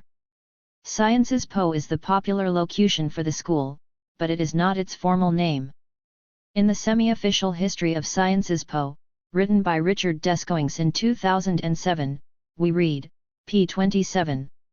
Émile Boutmy founded the École Libre des Sciences Politiques, the original name of Sciences Po, in 1871. Who was Émile Boutmy? Why 1871? What should we understand by a free school? How should we define political science? That is what at Sciences Po one calls Balisser le sujet 65. Boutmy was a centre-left bourgeois, a cultured political commentator, publicist cultive, a man with many connections and much influence. An entrepreneur. All this at the same time. Why 1871? This is perhaps the place to begin. The years 1870–1871 were very traumatic ones for France. France was militarily defeated by Prussia. The empire of Napoleon III came to an end, and the Third Republic was proclaimed. The Prussian monarch, Wilhelm, somewhat flamboyantly used the Hall of Mirrors at Versailles to have himself proclaimed Emperor of Germany. And, perhaps most important of all, Paris was the site of a profound social revolution, the Commune, which was finally repressed with much bloodshed. The French world of knowledge suffered as a consequence the German crisis of French thought. Descoings, 2007, 32-33. Vincent says, 1987, 28, that Germany's victory was perceived as that of knowledge over ignorance. But more than that, the experience of the military defeat plus the Commune transformed French political life. The combination of these two events led to the belief that another social explosion was probable, and another, military, defeat possible. One had to borrow from Germany its formulas to use them against her. The pilgrimage to Germany became thereupon part of the educational program cursus of the French academic, and it is from German universities that Émile Boutmy borrowed the new pedagogical system that he established at the École Libre. Vincent, 1987, 13. Nor could the Commune be separated from the experience of the French Revolution, still a subject of great controversy in France, and about which the centrist liberals had ambivalent feelings. Vincent suggests, 1987, 13, that this, too, was on Boutmy's mind. In 6 years, 1789–1794, the traditional elites were swept away and replaced by others who, by and large, did not manage to rule for more than a brief time. The leaders of 1792 were all practically unknowns in 1788, which leads one to think that the mass has some formidable potentialities, dangerous but why not, utilizable, recuperable, as we would say today. 66. Boutmy's principal solution was the formation of elites.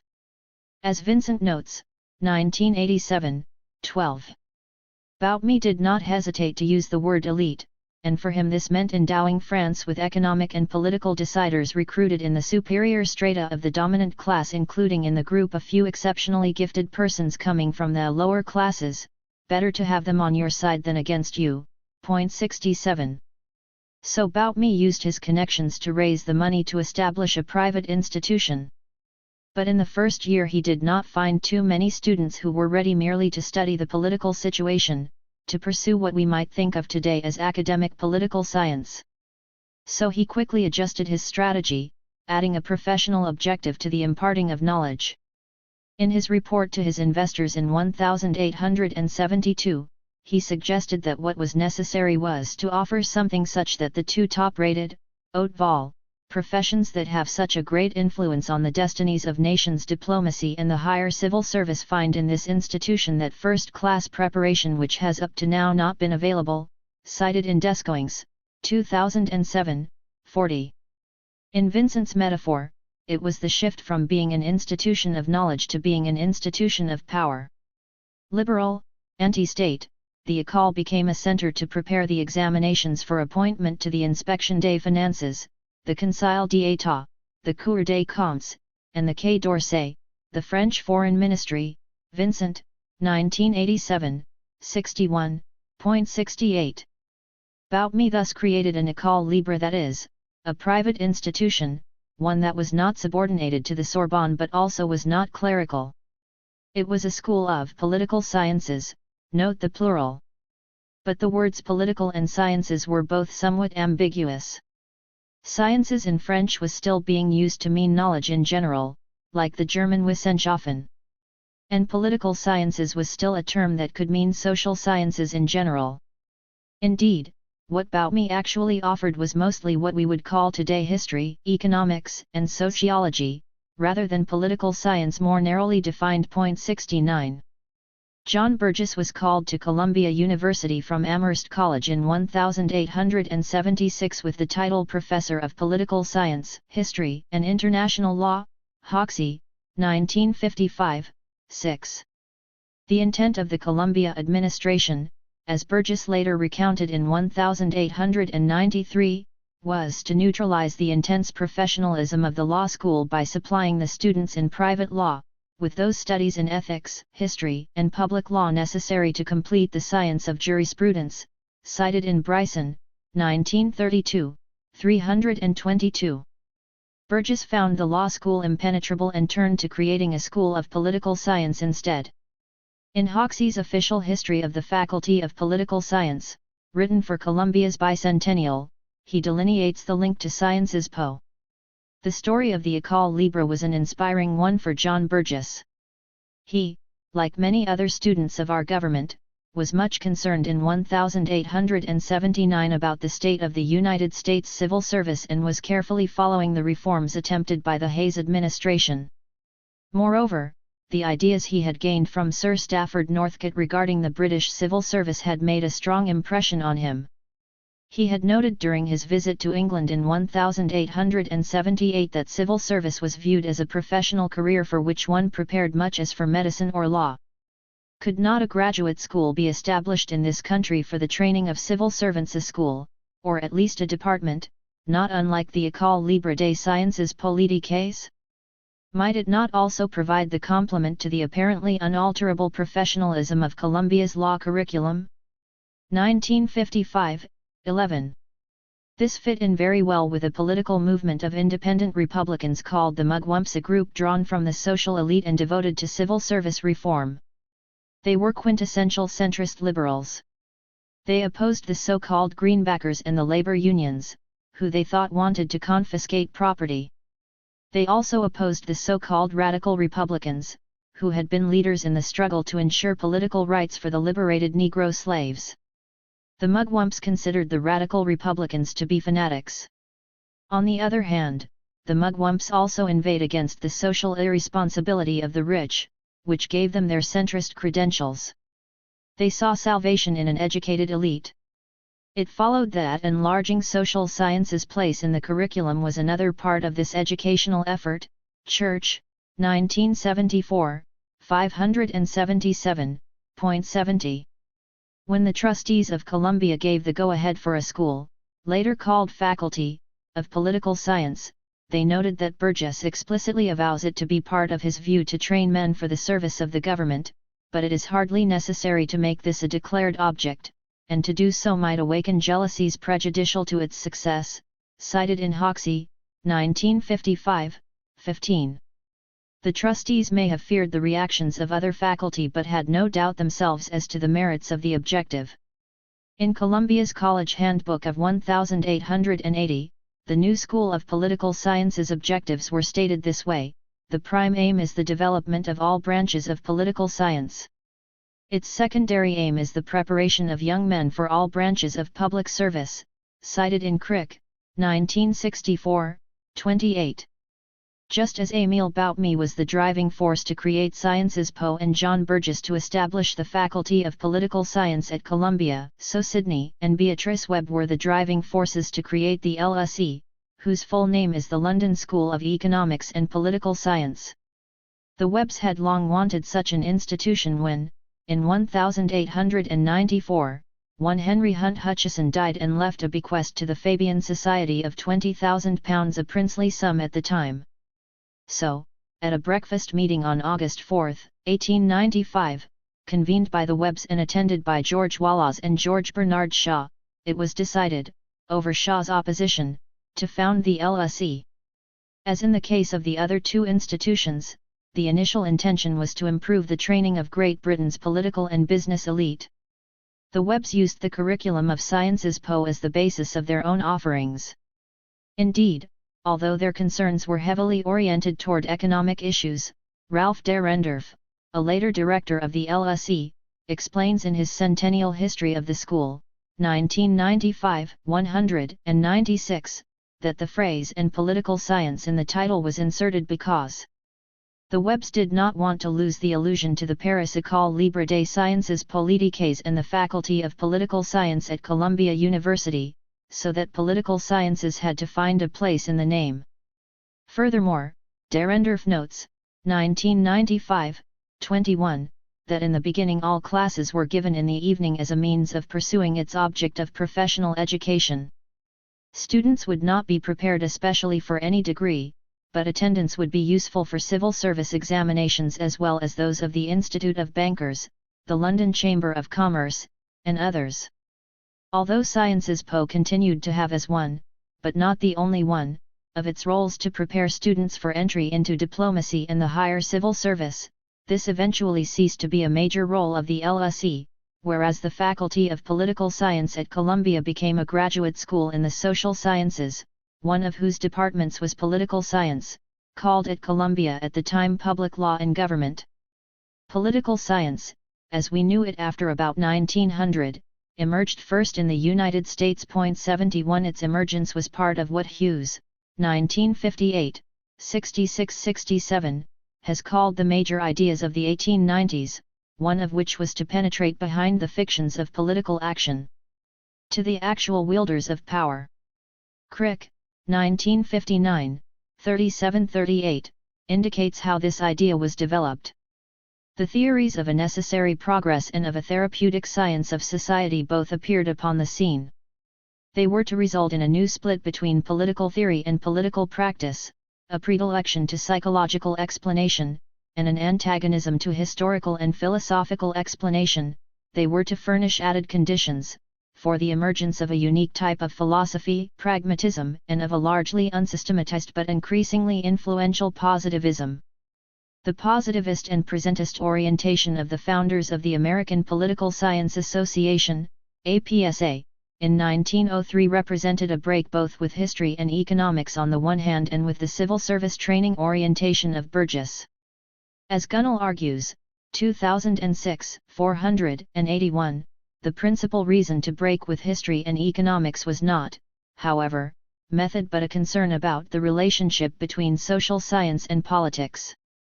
The founders of the APSA were interested, as were their predecessors, in achieving an effective practical role for social science, but they were also rejecting the stance of Cothiter Socialisten, Gunnell, 2006, 481.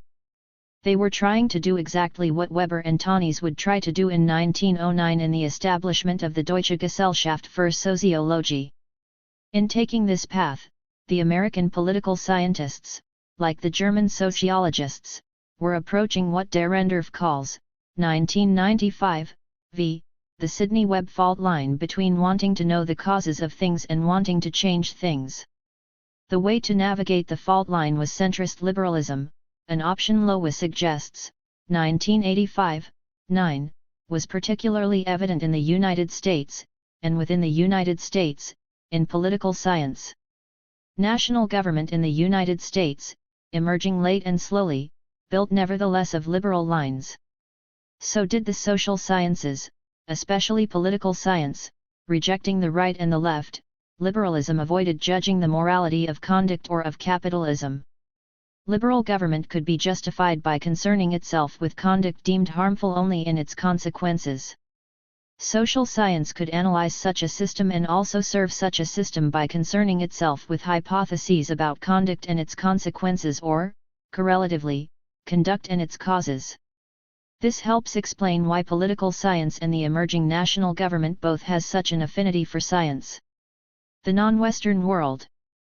The institutionalization of history and the three nomothetic disciplines economics, sociology, and political science in the last third of the 19th century and the first half of the 20th took the form of university disciplines wherein the Western world studied itself, explained its own functioning, the better to control what was happening. I say the Western world, but in practice, as we have noted, 95% of the scholarship was located in just 5 countries: Great Britain, France, the United States, Germany, and Italy, and concerned primarily those 5 countries. The last 5% was mostly about Scandinavia, the Low Countries, Russia, Iberia, and to a very small extent Latin America. Since we are talking of a period in which the Western world, and particularly the 5 countries, dominated the rest of the world politically, economically, and culturally, this should be no surprise. Still, the rest of the world was a matter of some concern to the powerful of the world, who wished to know how best to control the others over whom they held sway. To control, one must understand, at least minimally. So, again, it is no surprise that academic specialties emerged to produce the desired knowledge. The rest of the world was, however, divided into 2 parts politically, a division that came to be designated by often inexact terminology. Analysts sometimes spoke of colonies and semi-colonies, a distinction between those zones under direct colonial rule by a European power and those that were still nominally independent but subject to considerable European domination. As we shall see, this mode of categorizing particular places created analytic boxes that had to be transgressed if one were to read the situation accurately. Nevertheless, we can begin by noting that a discipline called anthropology emerged in this period, and it dealt largely with areas that were either colonies or special zones within the metropolitan power's home territory. A second discipline, called Orientalism, dealt in this period largely, but not exclusively, with the semi-colonies. These 2 disciplines were entirely separate from each other, with rare exceptions. Indeed, even in the 21st century, few social scientists see the 2 disciplines as even vaguely connected with each other, much less 2 variants on a set of common themes. Nonetheless, common themes there were. The first was that both disciplines dealt with the rest of the world, those that were not part of the dominant pan-European zones in the late 19th century. The second theme was that the peoples with whom they were dealing were not considered to be modern, meaning that they did not have the technology and the machinery that was thought to be constitutive of modern progress. 72 Consequently, it was not believed that they shared the values of modernity as these values were imagined and practiced in the pan-European world. And the third common theme was the assertion that these countries/zones/peoples had no history, meaning that they had not changed, developed, progressed over historical time. There was, however, one important difference between the peoples dealt with under one or the other label.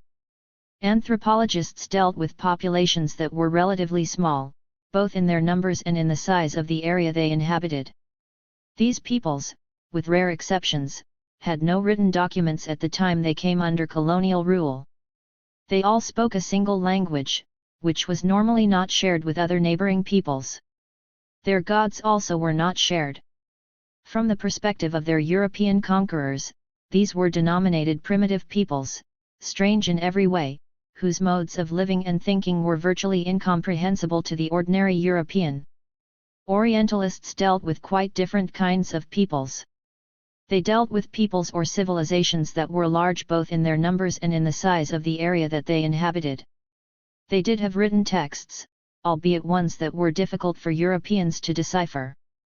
There also seemed to be a shared common language over a large area, or at least a lingua franca. Hence, the number of speakers was very large.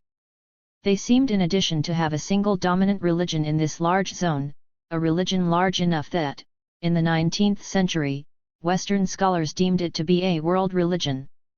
And they clearly had a history, but one that Western scholars would deem somehow frozen and therefore one that had not evolved into modernity. Upon inspection, it turned out that all these large, frozen civilizations were the product of large, bureaucratic empires that existed at some time in the past, what we have been terming world empires. It was these bureaucratic empires that gave rise to a common language or lingua franca, a common world religion, and common cultural traditions. Many, but not all, of these zones were still coherent enough politically and militarily to be able to resist direct colonization. As a result of this crucial difference between the two kinds of non-European zones, two different intellectual questions formed the basis of disciplinary inquiry, and two different practical methodologies of research came to be utilized. The anthropologists sought to decipher how the peoples they studied, peoples that they began to treat almost uniformly as tribes, actually functioned. That is, they sought to discover the rational basis of behavior under the outer layer of what seemed to most Europeans to be irrational behavior. In this sense, the quest for the hidden rationality of behavior was not all that different from what other social scientists thought they were doing when studying modern peoples. It was a quest that derived from Enlightenment visions of the appropriate role of social science. But how could they do this? Initially, there was nothing for the anthropologists to read, and they were unable even to communicate orally with such peoples, at least at the outset of their work. The solution to this problem came in the form of a practical method called participant observation. This method required field work. The anthropologists typically went to live among a particular people for some time. They sought to locate persons they thought of as linguists, that is, some members of the group who had acquired, for some reason, command of a European language. These persons would become not only intermediaries between the anthropologist and their people but also interpreters, both literally of the language and intellectually of the culture. The anthropologists would seek to learn everything about their people, whose culture was defined as a single, integrated whole that was unchanging, in order eventually to write an ethnography of this people. Once done, the anthropologists became cultural and political interpreters of their people to the European world in general and quite often to the colonial authorities in particular. This is, of course, a highly idealized picture of what occurred, but this was the standard description of the activity at the time. The Orientalists had a quite different concern and a quite different practical methodology. Since they were dealing with what they termed a high civilization, but one that did not seem to them modern in the sense that European civilization saw itself as modern, the most obvious and immediate issue to resolve was to explain why this high civilization never made the evolutionary leap that Europeans were presumed to have made into modernity. This was, of course, a highly self-congratulatory question for Europeans to pose. It presumed superiority and sought less to demonstrate its reality, for it rather was a largely unquestioned premise, than to explain its origins. The question was how this was to be done. Since there did exist a written literature, it seemed hardly urgent to engage in the kind of fieldwork that was the pride of anthropologists. Still, this literature was written in a language quite different from the languages native to the European Orientalists. Learning the language required a long training, especially since these texts were for the most part ancient and many of them were religious texts. The needed skills were largely those of philology, and the locus of research was primarily a limited number of major libraries. To be sure, the Orientalists shared the same basic premise of social science as the anthropologists. They, too, wished to explicate the rational underpinnings of seemingly irrational behavior and philosophical argument. They, too, wished to become interpreters of their civilization to the European world in general and quite often to its political authorities in particular. The desire of the anthropologists and the Orientalists to explicate the underlying rationality of their tribe or their civilization led them almost inevitably to be centrist liberals in their implicit ideology. They sought to ameliorate the rough edges of the relations of the powerful to the weaker, while aiding the powerful to govern their charges and or deal with other civilizations more intelligently and more effectively. 73 They abetted reforms that served to limit conflict and above all radical subversion of the status quo of pan-European geopolitical power. Orientalism was heir to a long tradition in the Catholic Church. Already in the Middle Ages, there were monks and other Christian scholars who were studying the languages and texts of the Muslim world and of China, as part of the effort to evangelize these zones. Such scholarship got a new, and often more secular, impulsion in the late 18th and especially in the 19th century, when European expansion began to embrace all the different parts of the Asian continent. The study of a reified Egyptian civilization, Egyptology, began in the second half of the 18th century. Two political events were, however, critical to the serious development of Egyptology as an Orientalist subdiscipline.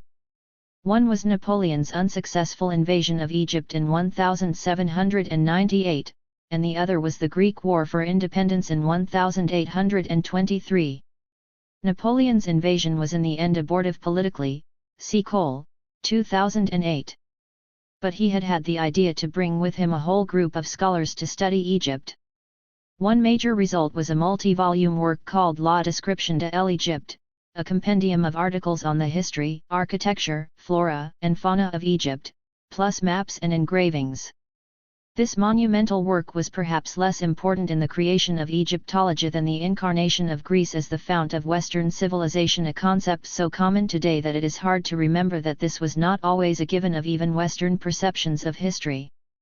Martin Bernal, in Black Africa, the book in which he argued for the Afro-Asiatic roots of Western classical civilization, entitled Volume 1, 1987, The Fabrication of Ancient Greece, 1785–1985.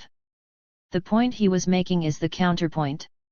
It was Greece, as opposed to both Rome and Egypt, that represented for the Romantic movement models of liberty, p. 289. An overly favorable picture of Egypt might pose a threat to the uniqueness of Greek civilization and that of Europe as a whole, p. 269. When the Greeks rose up against the Ottoman Empire in 1823, European Romantics led the call for solidarity, proclaiming it a struggle between European youthful vigor and Asian and African decadence, corruption, and cruelty, p. 291. It is not important here to analyze the scholarly controversy that Bernal's book has aroused. Point 74. What is undeniable is that Egyptology developed in the 19th century as an Orientalist subdiscipline, as a study of the other. The largely deprecatory picture of Egyptian civilization that dominated the 19th century literature, and indeed that of the 20th century, corresponded to the geopolitics and geoculture of the world system of that period. Point 75. It also seems clear that the emergence of classics as a field of study, a discipline, in British, and then American, universities reflected the thrust of centrist liberalism in the geoculture. Classics represented on the one hand, in its emphasis on a close reading of the literature, a break from the stagnant curriculum of traditional Oxbridge education. But at the same time it also represented a rejection of the radicalism bred by the French Revolution. It was a sort of third way 76. Egypt was nonetheless secondary, in the emergent discipline of Orientalism, to India. In 1818, James Mill published the first edition of A History of British India. In it, Mill developed the thesis of Oriental despotism as something quite different from European enlightened despotism, drawing quite negative portraits of both Hindus and Muslims in British India, both seen as unchanging peoples. Banerjee, 1995, 60-61. The book was highly successful, republished in ever-expanded form. It led to his appointment in a senior position in India House, of which he eventually became the director. But, despite Mill and despite the fact that India became a British colony, it was not Great Britain that became the prime locus of the study of Indian civilization. Rather, it was Germany. Dietmar Rothermund, himself a late 20th century German historian of India, attributes the origin of the German Romantic quest for India to the struggle of German poets and playwrights in the late 18th century against the supremacy of French style and classical literary precedent in Germany. He notes the translation by George Fisher in 1791 of the Indian epic Shakuntala, which created a veritable sensation in literary circles and had a much more enthusiastic reception than the English translation by William Jones in Great Britain, 1986, 7-8. Indology served the German rejection of Anglo-French universalism. 77. German Indology took a heavily linguistic form. The discovery of the links among that vast group of languages we today call the Indo-European family can be traced to the late 18th century. Although there had been suggestions of the existence of such linguistic links by both an English Jesuit and an Italian merchant in the 16th century, by a Dutch linguist in the 17th century, and by two French Jesuits in the 18th century, these suggestions got little purchase until Thomas Jones, founder of the Asiatic Society, proposed it in his presidential address in 1786. The actual term Indo-European was subsequently coined by Thomas Young in 1813, De Charnus, 2013. In Germany, Indo-European was, however, labeled Indo-Germanic, Shapiro, 1981, and German research emphasized the search for an Ursprache, an original language, sometimes associated with a search for an Urimat, an original homeland. This search could take on romantic notions of linguistic purity, making of Sanskrit the oldest language and German the closest language to Sanskrit in terms of its structure, Mauat, 2000, 62. This is what Rothermund, 1986, 53, considers the conservative version of German Indology, one which saw in the most ancient past the manifestation of the greatest purity and perfection of language and religion, one whose object was to penetrate the veil of later decay and corruption so as to reach the fountainhead of original revelation. Nonetheless, the most famous of Germany's 19th-century Indologists, Max Müller, was also infused with the liberal optimism of evolutionary doctrines, and he conceived of the possibility of a religious evolution of Hinduism that would bring it closer to Christianity. He was personally close to the leaders of the Brahmo Samaj, a group that actually pursued such a process, as did comparable movements in other Asian religions in the 19th and early 20th centuries, Rothermund, 1986, 54. Of course, not all German scholars were Indologists. It was precisely in opposition to Orientalist views that Hegel laid such great emphasis on the idea that it was only in ancient Greece that mankind began in seiner Heimatzusen, to live in its homeland, Droit, 2000, 91. As with Egypt, so with India. It was point-counterpoint of European universalism versus the frozen civilizations of the Orient, which might evolve, but only under Western tutelage. It was therefore no accident that German, indeed all Western, 19th-century scholarship concerning India and other Asian countries took no interest in the contemporary history of these countries. 78. China is in some ways the most interesting case of the tilt that the Orientalist perception involved. The image of China as an old, wealthy, far-off civilization was one that had aroused European admiration for a long time. But somewhere in the mid to late 18th century, the image was inverted. The Chinese were now condemned for what the Enlightenment had considered admirable, their stability. Bernal, 1987, 240. China became, especially in the period after the First Opium War, 1839–1842, a civilization conventionally interpreted as archetypically static and traditional. Blue, 1999, 94–95.79. Here, too, Germany seemed to take the lead. But unlike in the case of India, German thinkers seemed unforgiving on all sides. Herder led the way, arguing that China was the definitely dated and localized product of the Eastern Mongolians, a mere petrification of an ancient way of life, a hibernating marmot and an embalmed Egyptian mummy. Rose, 1951, 58. Hegel was slightly more generous. Rose, 1951, 59, summarizes Hegel's views. The Chinese state was an admirable patriarchy and a well-functioning bureaucracy, but it also represented an unbearable despotism. Hegel could not find any free spirit, inward religiosity, deep feeling, or high ethical standards in China. In their place, the dead hand of abstract reasoning had arrested all life by its withering touch. China had no share in history. It has always remained what it was. Finally, Gobineau, although deeply opposed to progress and modernity, nonetheless found reasons for disdaining China, if reasons that were virtually the opposite of those of other Western thinkers. Blue, 1999, 134, characterizes Gobineau's analysis in this way. Mediocrity, despotism, and lack of freedom were for him typical characteristics of the masses and revolution. China was thus a striking example of democratic despotism and progress as he conceived it, and of the consequences he saw flowing from these, namely, slavery, stagnation, and eventual doom.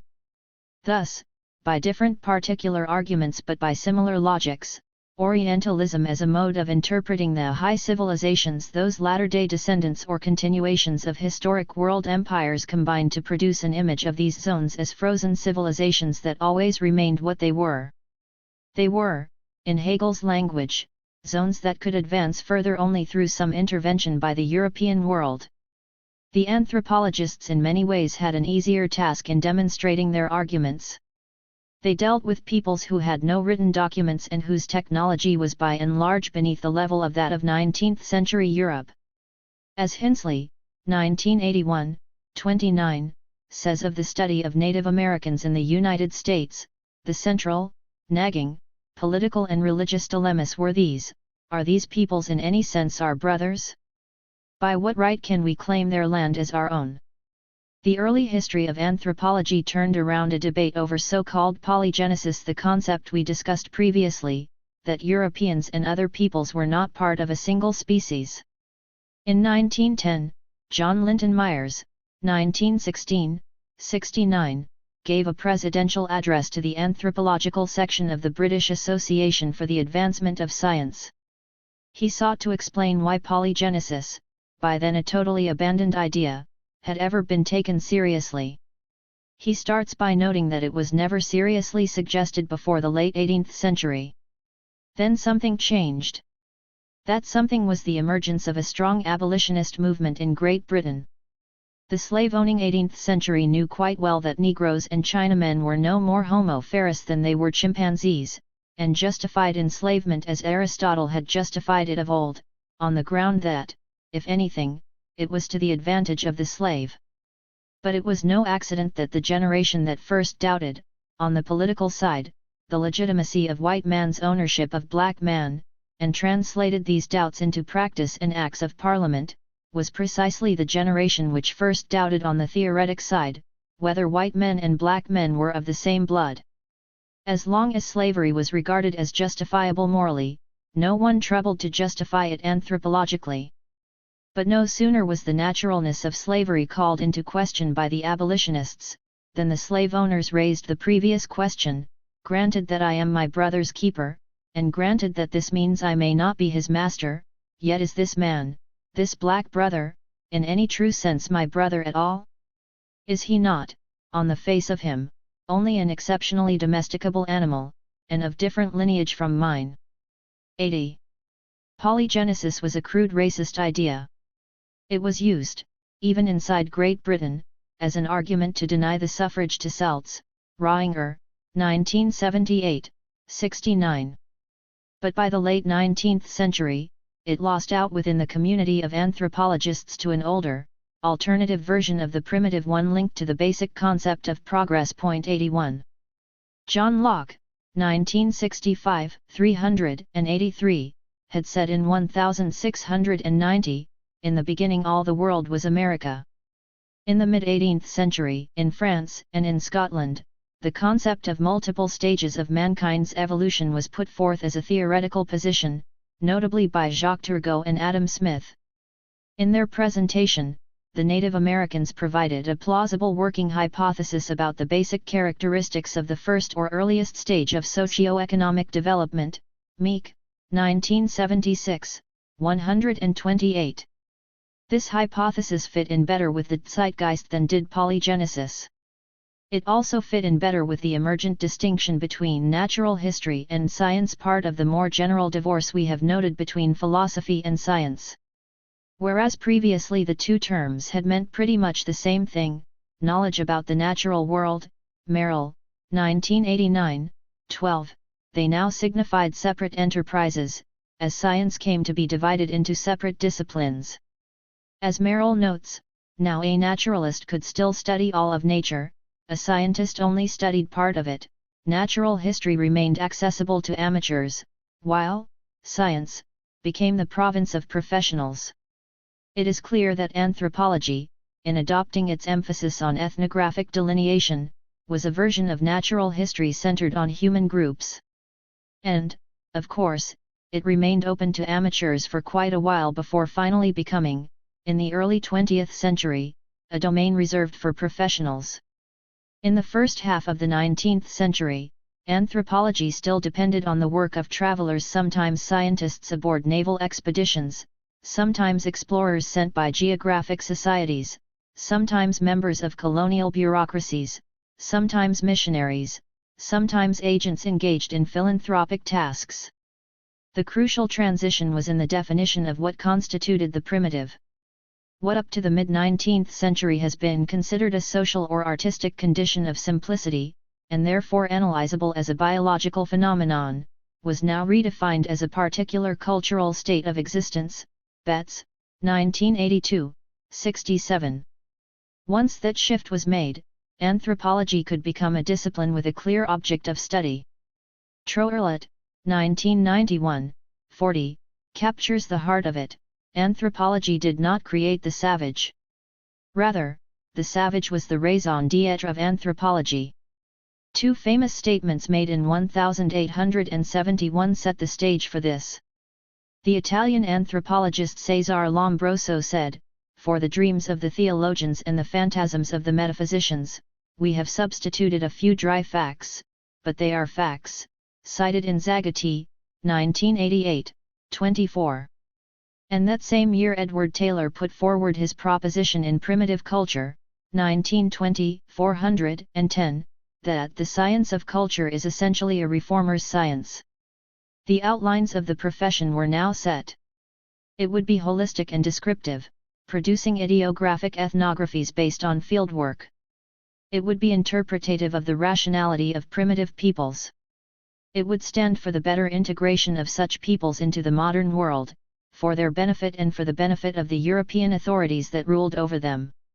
And this it would remain until the anti-colonial revolutions of the post-1945 era undid the basic geopolitical and hence geocultural framework within which anthropology carved its niche in the structures of knowledge.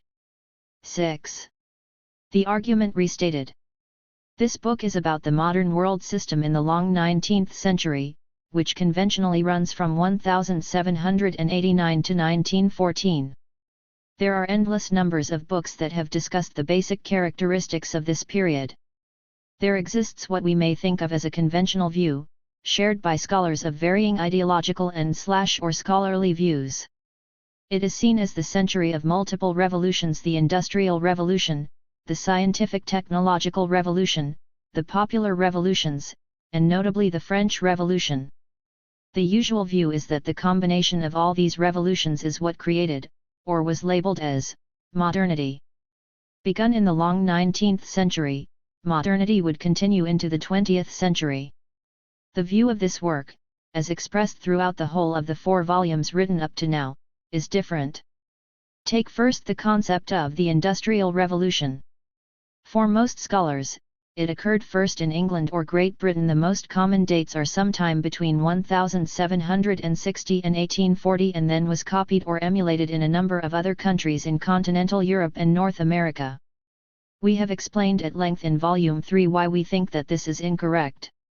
We consider that what occurred in that period in England was a cyclical upward increase in the mechanization of industrial production, one that had occurred a number of times previously and would occur again a number of times later.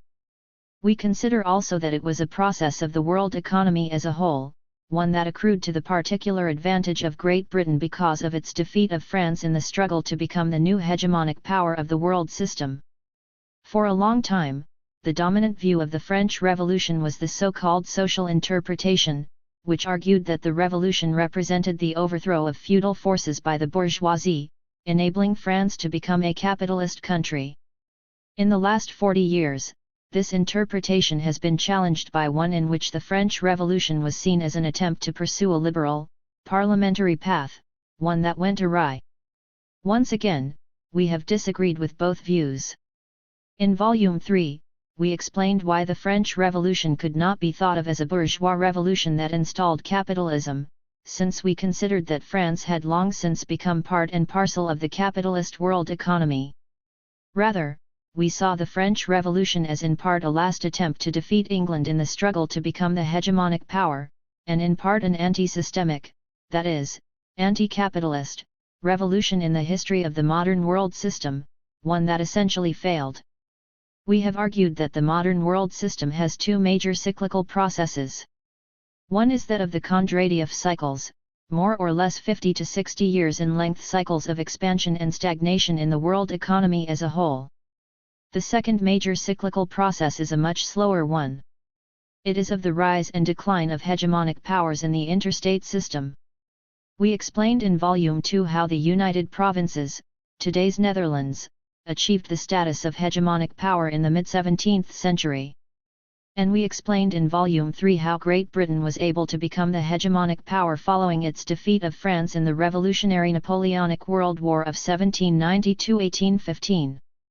Finally, we recounted in Volume 3 the second great geographical expansion of the functioning boundaries of the capitalist world economy. We explained the processes by which four zones that had been essentially outside the capitalist world economy, Russia, the Ottoman Empire, the Indian subcontinent, and West Africa, were pulled inside and transformed economically, politically, and socially as a result of this inclusion. Hence, when we arrived at telling the story of the long 19th century, we based it on the analyses made in the first 3 volumes. The modern world system had been a capitalist world economy since the long 16th century. Great Britain was the hegemonic power in the mid-19th century. The effective boundaries of the modern world system had been expanded, although they did not yet include the totality of the globe. The third and last expansion would occur in the late 19th and early 20th centuries. These were stories we did not need to retell in this volume. We explained in the preface why we were postponing the story of the third and final expansion of the modern world system until Volume 5.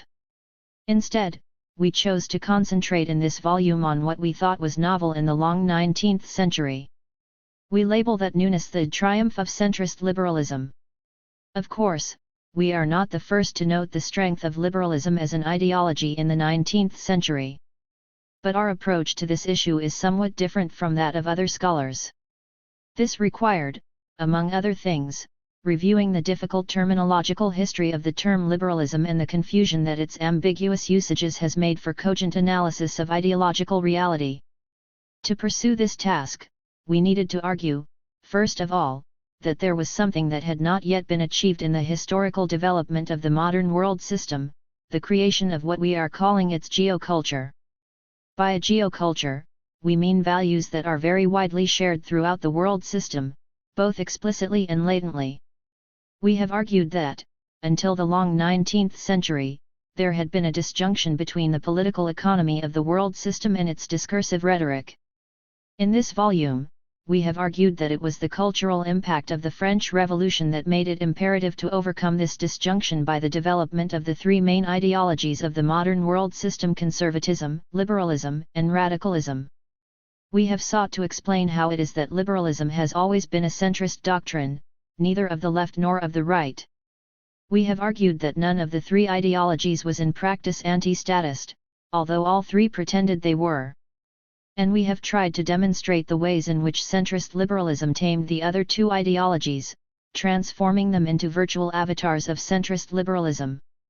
In that way, we could argue that by the end of the long 19th century, centrist liberalism was the prevailing doctrine of the world system's geoculture.